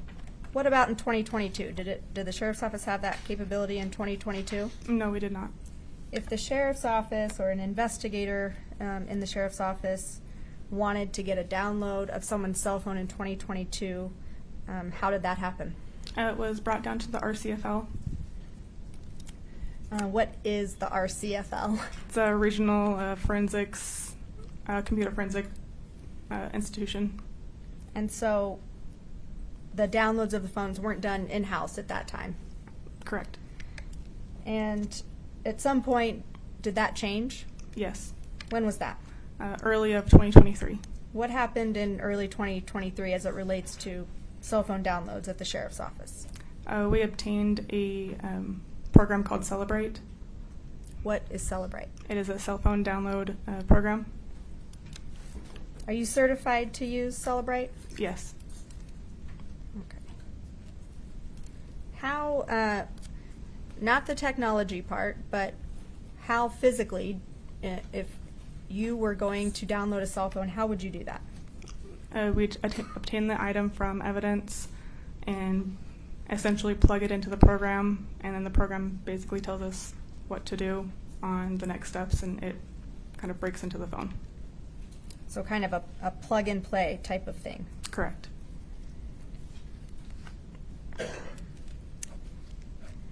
And you're certified to use Celebrate? Yes. Did you perform cell phone downloads in this case?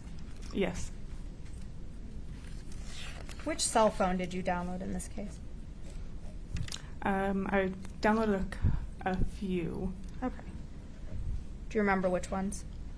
I believe Hayden Jeff's. Well, don't say the names. Sorry. That's okay. I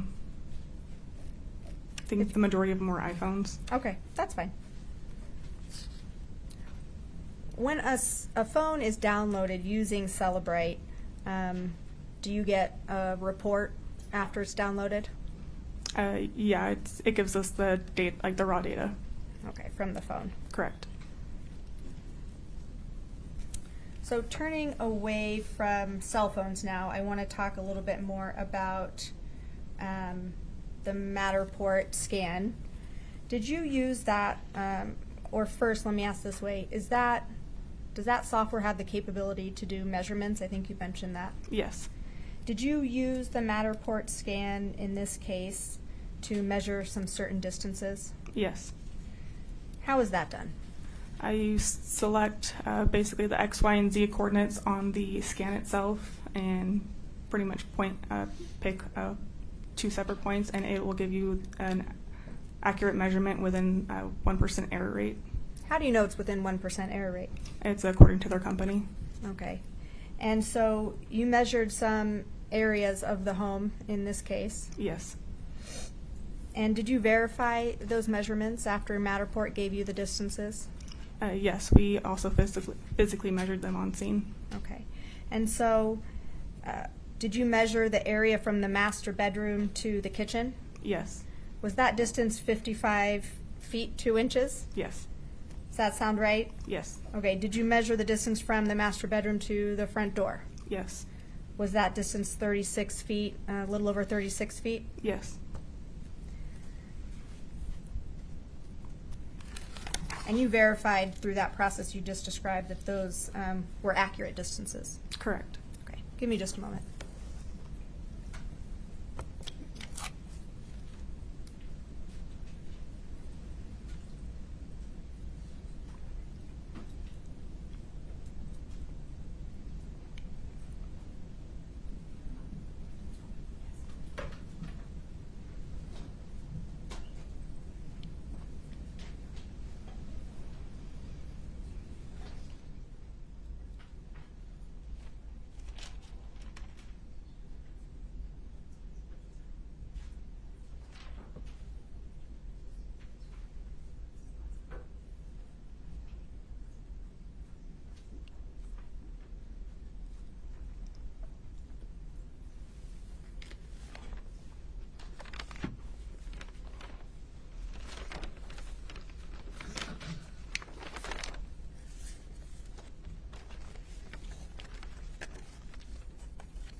Just a couple more questions for you.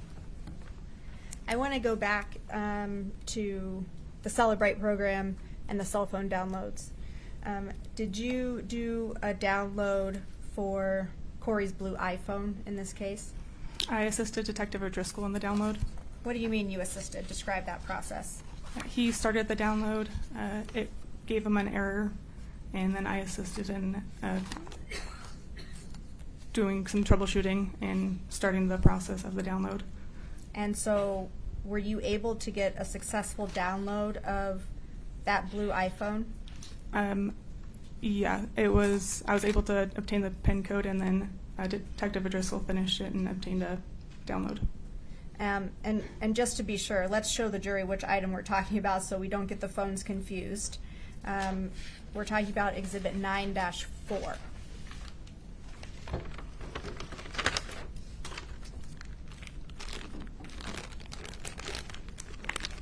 It's a blue iPhone. And this was the phone that where was this item collected from? Inside the top drawer of the dresser in the master bedroom. It was leaning up against the drawer. And this was collected on May 8th, 2023? Yes. Okay. Those are all my questions for you. Thank you. Sure that makes sense. Would you approach for a moment?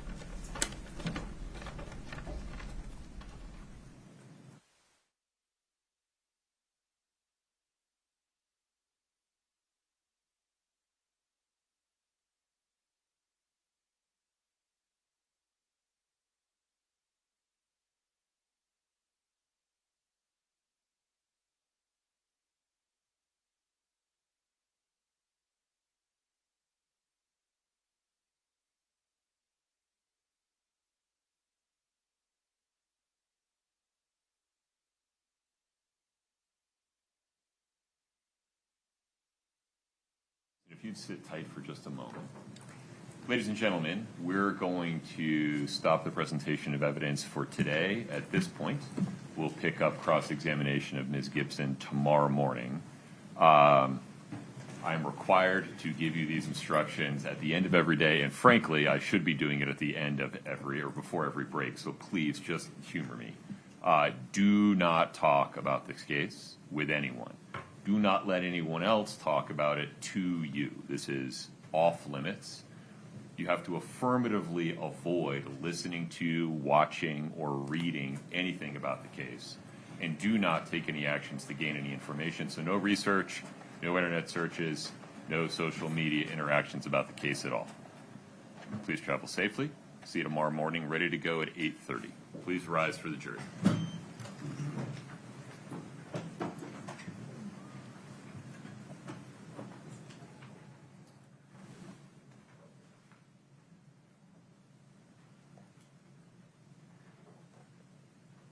folks can have a seat as you come in. Thank you.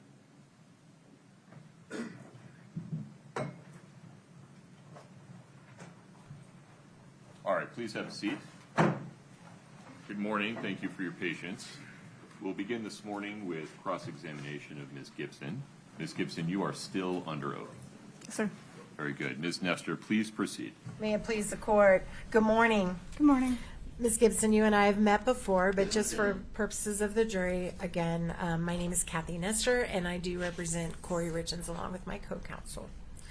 So I wanted to start by just kind of revisiting what we discussed yesterday about your role in this case. Okay.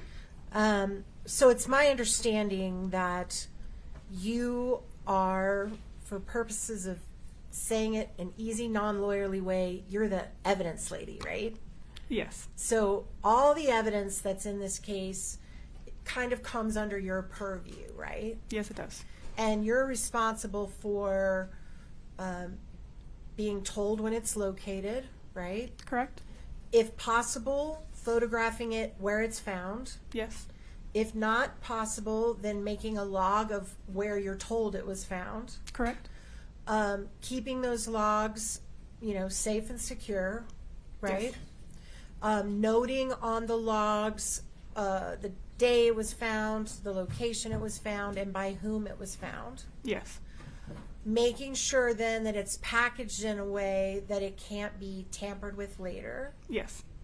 And then storing the evidence in some way that is protected from the public or from tampering. Yes.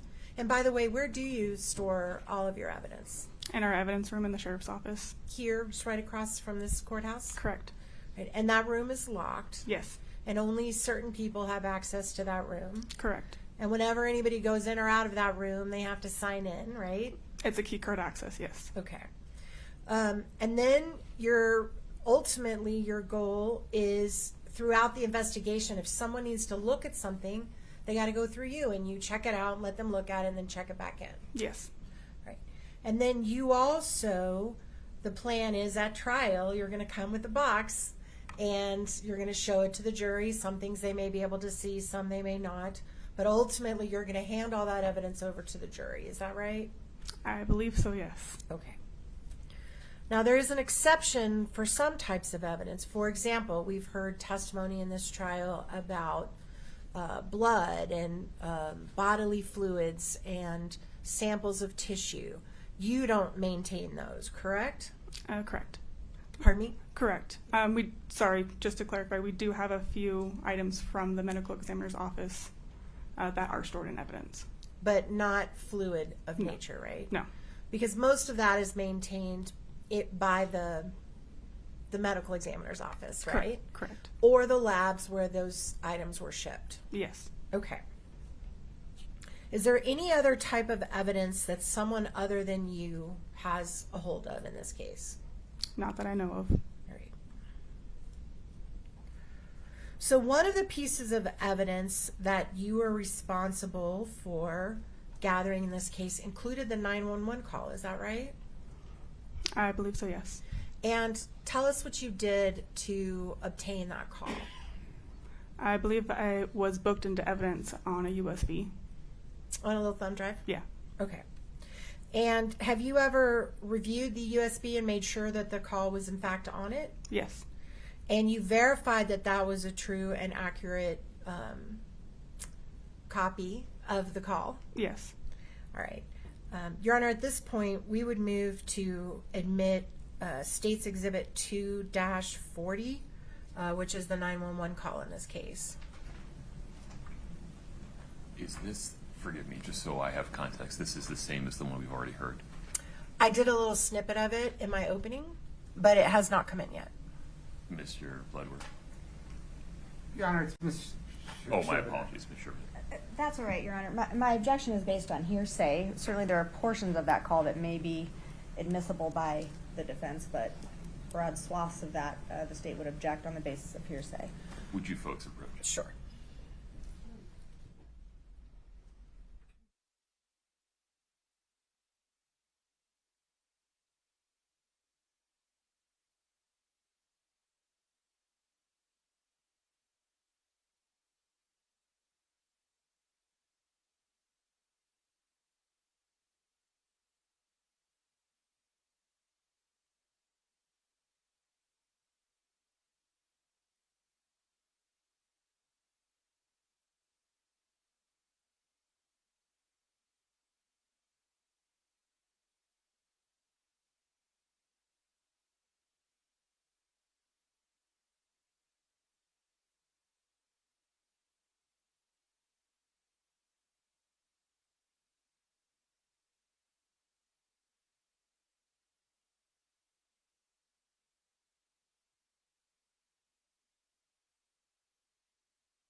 Any other questions about foundation related to Ms. Gibson's receipt or preservation of the 911 call? Do you recall who you received the 911 call from? I don't recall off the top of my head, no. Do you know whether you downloaded it yourself off of a county database? I wouldn't have access to that. That would only be one of the supervisors in dispatch. So one of the dispatch people gave you the thumb drive? I don't know how it got from dispatch to me. It was booked into a locker, I believe. And what is that? On our evidence locker, so when it's booked into the sheriff's office, if a deputy books it in, it typically goes into the temporary locker where they drop the key and then we collect it.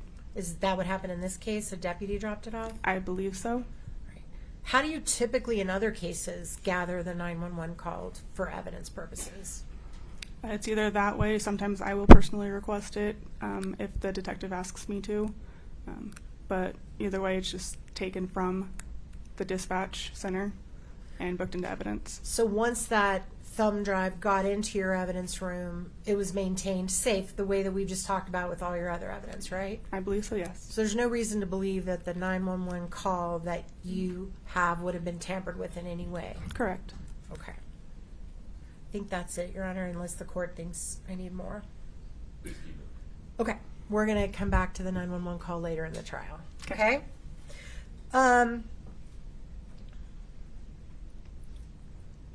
Court's indulgence for just a minute. Of course.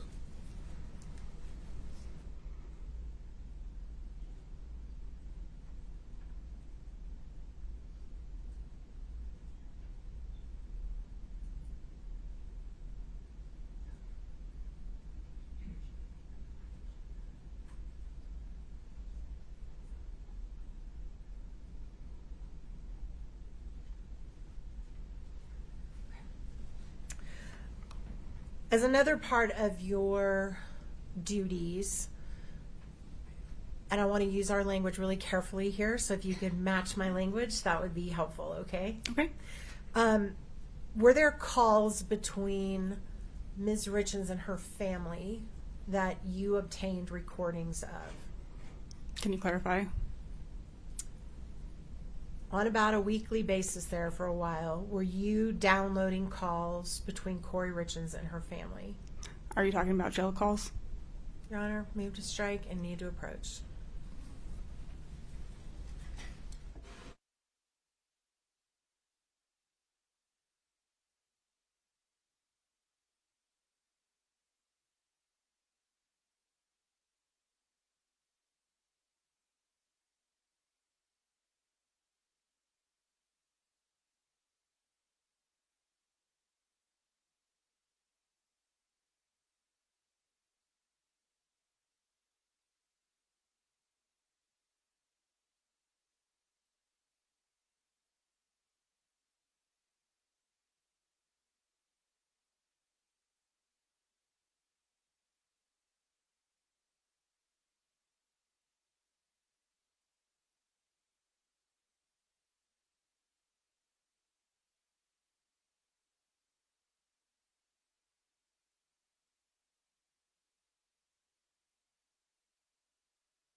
to time, there are legal issues that come up that I need to discuss with the attorneys at sidebar. This will happen throughout the course of the trial. There's no particular significance to any one of them. Second, please do not consider or speculate at any time during this case or during your deliberations about whether the defendant was or is in custody or was in custody at any time. That is not evidence of anything. You cannot consider that issue for any reason. Ms. Nister, please proceed. Thank you, Your Honor. All right. There was a time where you downloaded home wave calls. Is that correct? Yes. All right. And those calls, when you would download them, you preserved those calls in the same way that you did all the other evidence, right? Correct. So it was kept in the evidence locker. No one could tamper with it or alter it. Correct. And some of those calls, there were transcripts made. Were you involved in the making of the transcripts of those calls? No, I was not. Okay, thank you.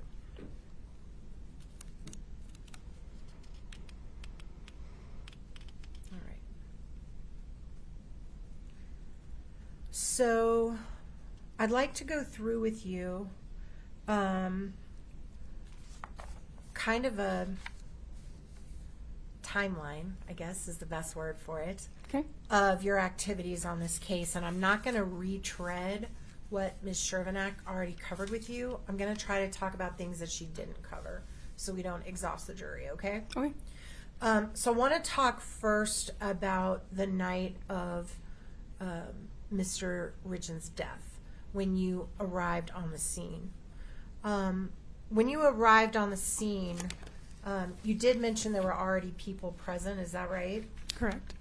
When you were there, were they still conducting CPR, or had they ceased their efforts to try to revive Mr. Richens? They were not working on him, no. Okay. So at that point, you knew this was going to be a death scene, right? Correct. Okay. And was there somebody on the scene that was giving you tasks to complete, or were you just using your best judgment on what you needed to do while you were there? I was there to assist Detective Woody. So Detective Woody was the individual that kind of told you what she needed from you at the scene? Correct. And when you first arrived, what was it that she said she needed your assistance with? I don't recall her exact words, but to assist in documenting the bedroom. Okay. And you did that, right? Correct. Okay. And one of the pictures that you took was admitted yesterday.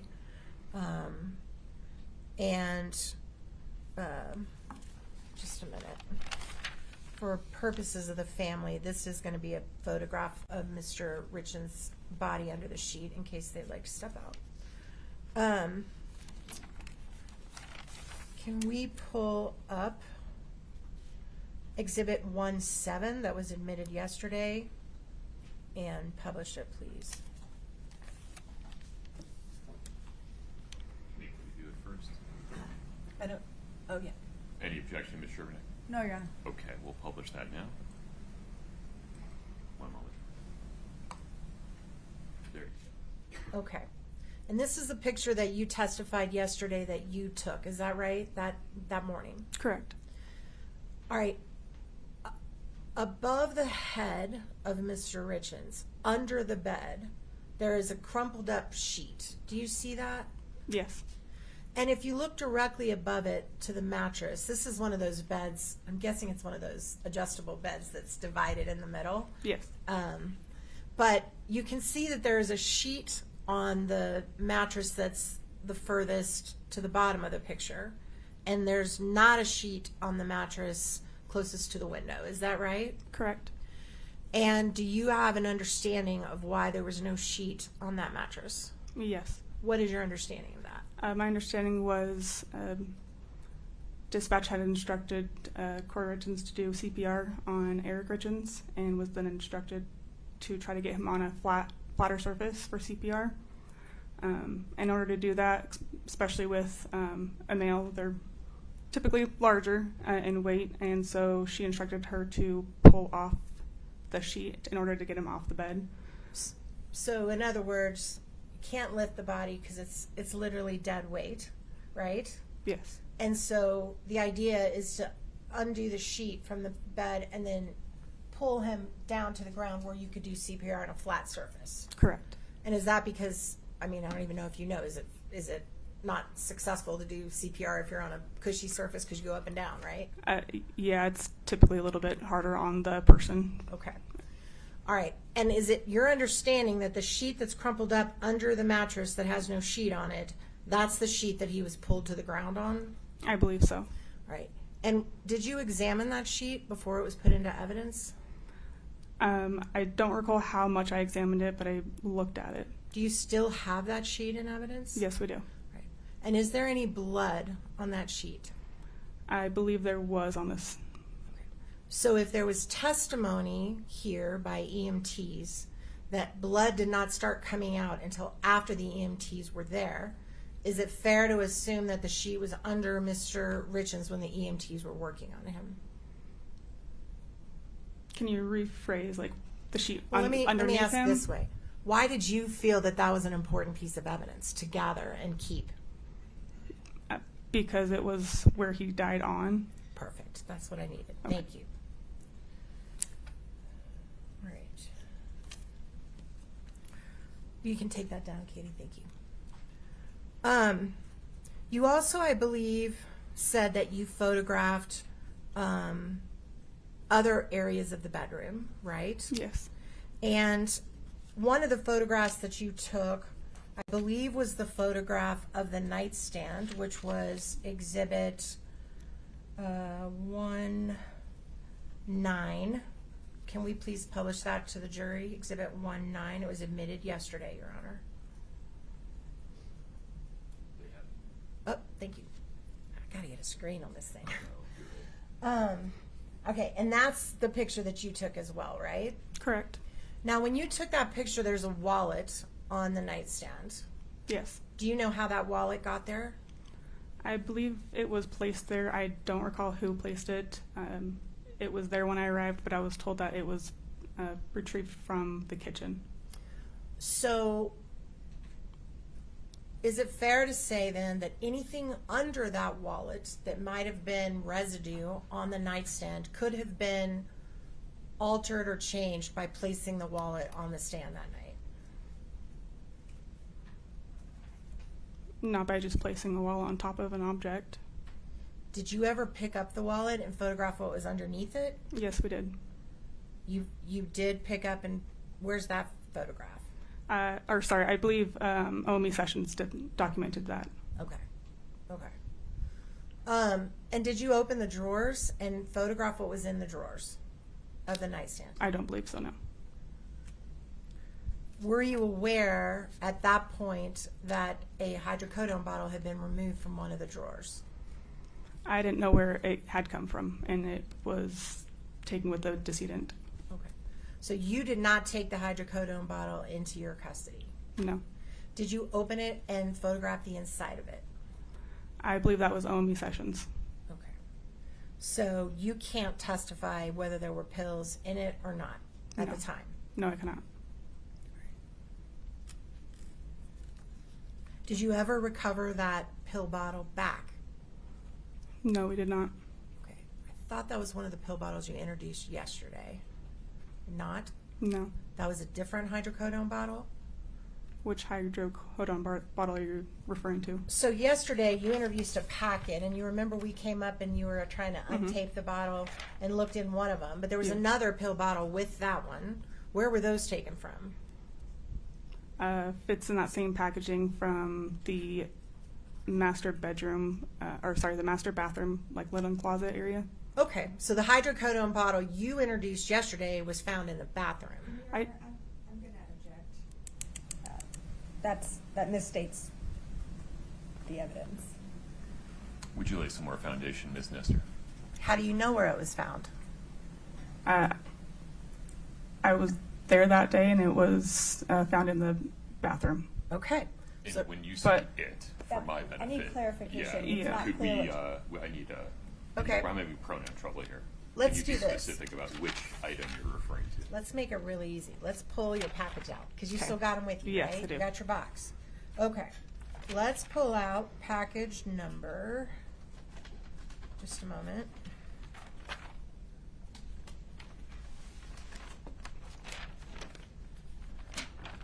shall find it.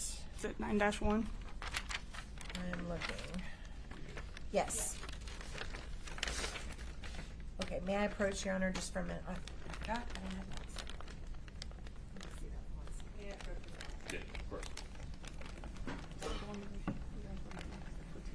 No, this one. Can you take it out? Sorry, make you blow up.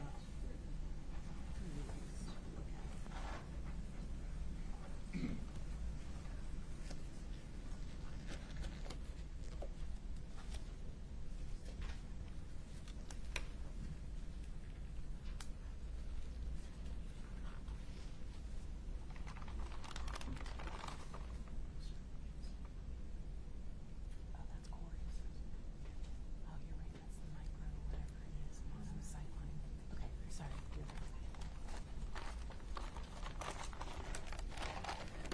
Okay. So that was my bad. I got the bottles mixed up. So the bottle you just looked at was something called monocycline or something like that, right? Yeah. And that was a prescription for Ms. Richens. Correct. Okay. So those were found in the bathroom. Yes. And that includes the quetiapine? Quetiapine? Correct. Thank you. Yeah. Okay, and those were found in the bathroom. Correct. And where was the quetiapine bottle found? It was in one of the baskets that was in that linen closet in the master bathroom. Okay. So what happened to the hydrocodone bottle that was sent with the body of the decedent? It's under the medical examiner's office protocol to keep that until they're done. So you don't have that bottle? I do not know. So all we have is a picture of that bottle? Correct. So it has never been taken for testing by you to anyone? Correct. So if there was fentanyl residue in that empty pill bottle from 2016, we won't know it because you never took it to be tested, right? I was never given the bottle, no. Okay.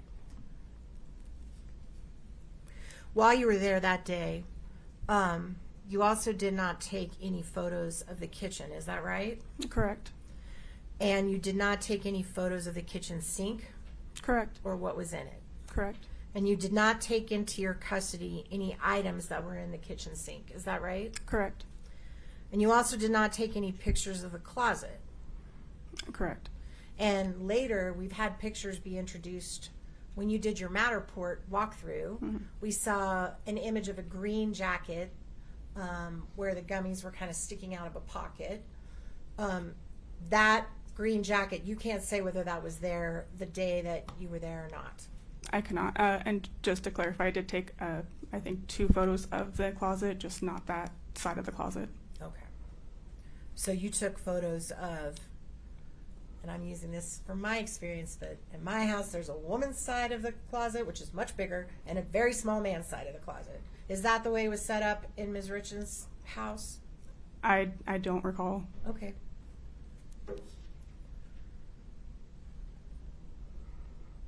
And you also did not go inside the cabinet over the toilet when you were taking pictures of the bathroom and open the cabinet and see if there were gummies in there, did you? I did not. Okay.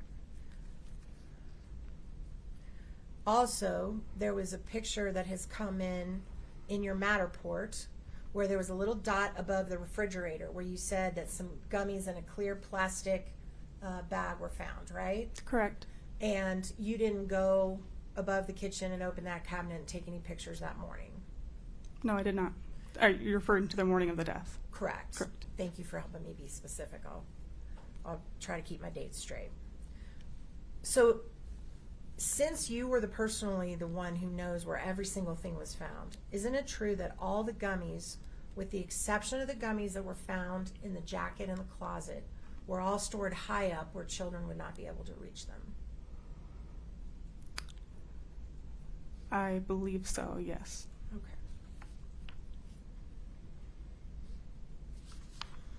All right. Just 1 second. I think we're going to move to another day.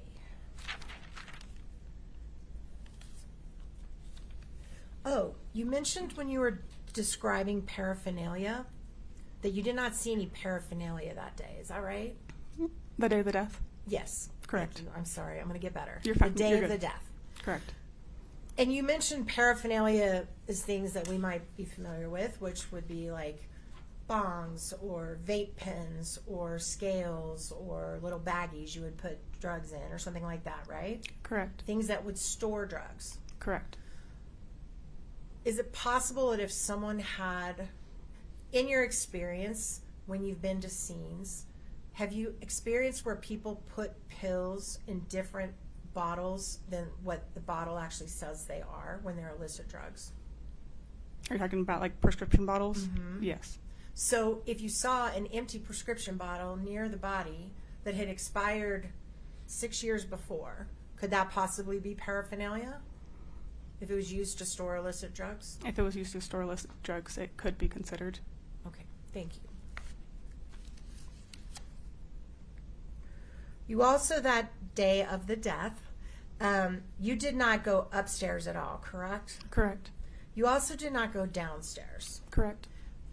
Since then, you've walked through, viewed, videoed, measured this whole entire house. You're aware now that there's a kitchen downstairs, right? Correct. And are you also aware that there was liquor stored downstairs? I was not. Did you notice in all these tours that you did and videos that there was an actual beer fridge downstairs filled with beer? On the day of the Matterport, or which day we were? Any day you were there. I don't recall. Did you notice there was liquor bottles in the cabinet in the kitchen downstairs? I believe there were some. I'm not sure about how many, though. Did you ever photograph any of those? If I did, it would have been in my overall photographs. Also, the day of the death when you were taking photographs, did you photograph anything in the kitchen trash? No, I didn't photograph the kitchen. All right. Did you notice anything set around the kitchen? For example, cut up limes or drink mixes or anything on the counter? Did you notice any of that? I didn't enter the kitchen. Never even went in it? No. Thank you for clarifying that. Then I won't waste my time with more questions about the kitchen. Okay. So let's move now to the next time that you were in that house, which my understanding would have been April the 13th of 2022. Is that right? Correct. And what was the reason you were there? We were there to serve a search warrant. And this is going to seem like a silly question, but I need to make the record. So when you all execute a warrant of a home, do you tell the people in advance, hey, FYI, we're going to be at your house at 9 and we're going to be searching everything you own? Do you do that? I don't. No. No. As a matter of fact, it's important for searches to be done well and done professionally that the person not know they're coming, right? Correct. And you guys actually take pretty extreme steps to make sure the person's not tipped off that you're about to search their entire house, right? Correct, but just to clarify, I am not law enforcement officer. I'm not sworn, so that's up to the detectives. I appreciate you making that distinction. I will not suggest otherwise. But you are certainly a critical part of the search process, right? Correct. And why is that? I'm there to document everything and photograph, collect anything of importance. So really, I mean, you're like the hub of the whole search, right? Like everything's coming to you that they find in that house. Correct. All right. So I know you're not a sworn officer, maybe you don't carry a gun, but you sure are important to the search process, right? Correct. Okay. So knowing that and knowing your role, you would never tip someone off that you were coming to search through all their personal belongings, would you? No. And is there any reason that you all believed that Ms. Richens knew in advance you guys were coming to her house? Objection. Calls for speculation. Well, let's find out if she has any knowledge, Right. and then we'll know whether or not it's speculation. I would just ask like a more precise question. I think, and I'm not picking on Ms. Nestor, but I think it was you all, and I think we just need a little more. Can we just limit the detail. question to Yes. Ms. Gibson? It's a Southern thing. Yeah. Y'all is just in my Okay. I'm my not blood. picking on her. I just wanted to be clear. I will try not to say y'all. Would you restate the question and limit it to this witness? I am happy to. I will try to keep y'all out of my vocab, but it's hard. It's deep in there. Did you have any reason to know that Ms. Richens either suspected there was a search coming or knew there was a search coming? Not that I'm aware of. Okay. So what steps did you, not y'all, what step did you take to prepare to go to that house that morning on the 13th? I just made sure I had enough equipment to bring to the home, whether it be packaging, tape, property seizure forms, stuff like that. Was there a debriefing prior where all the officers and you talked about how you were going to approach the home, how you were going to approach Ms. Richens, what the plan was once you got there? I believe there was a briefing beforehand, yes. Did you attend that briefing? I don't recall, but I believe I was in there for part of it. Okay. And how many officers were planning on being at that search, to your recollection? I couldn't put a number on it. I'm not sure. Rough estimate of how many people were in that debrief? I'd say at least 5. Okay.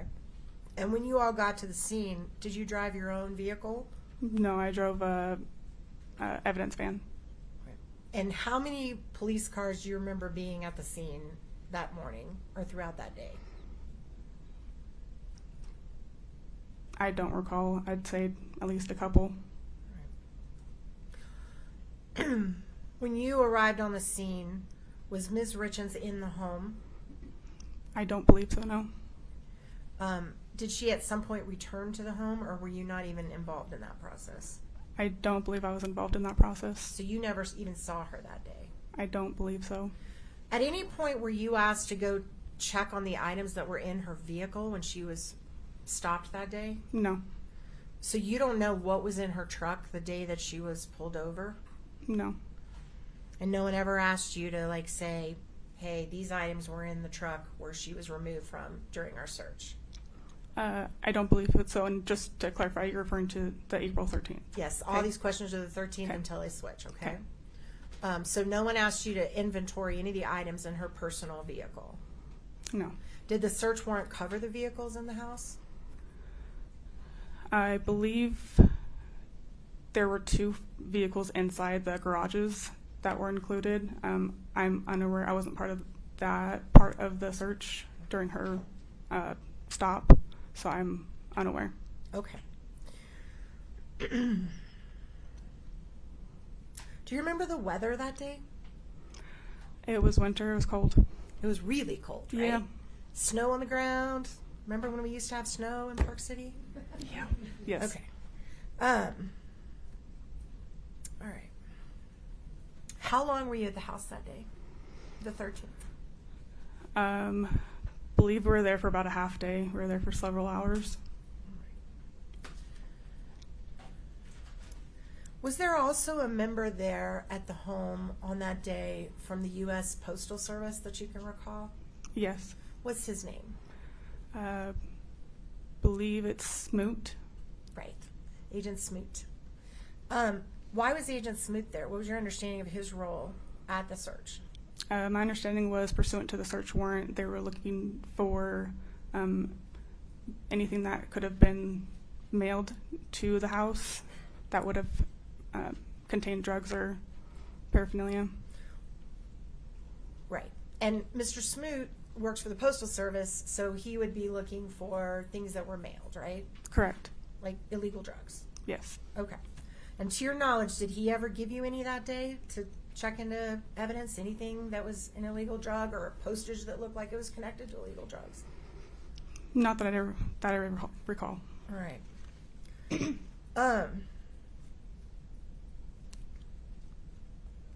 Was it your understanding?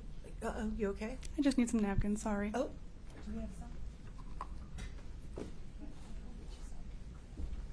Ms. Nestor, I have a scheduling conflict at 9:30. Is this an appropriate place to pause? Sure is. Ladies and gentlemen, this is no fault of the attorneys. I have an unavoidable scheduling conflict from 9:30 to 10:30. We didn't want to lose all of that time this morning. We have gotten as much done as we could. We're going to take a recess.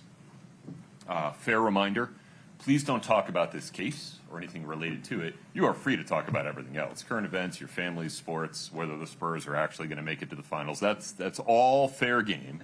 But please, no talking about this case. You are allowed to use your personal devices during this recess, but do not use them to post about the case or to do any research, and please avoid any social media or other reports about the case during that time. Thank you for your patience. I promise we'll get back on the record as soon as we can. Please rise for the jury. Something that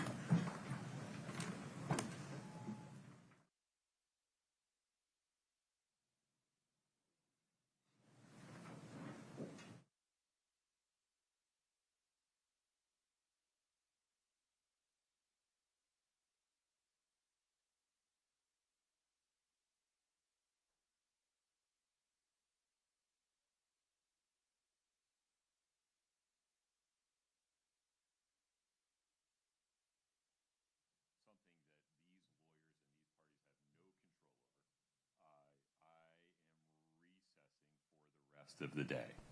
We will have you come back tomorrow morning, ready to go at 8:30 a.m. Between now and then, same instructions. Please do not speak about this case with anyone. Please do not allow anyone to speak about the case to you. Please do not read, listen to, or watch any reports about this case from any source. You just have to affirmatively avoid those things. Please don't do any searches on the internet about this case at all. Thank you for your patience. Please travel safe. We'll see you tomorrow morning, 8:30 a.m. Please rise for the jury.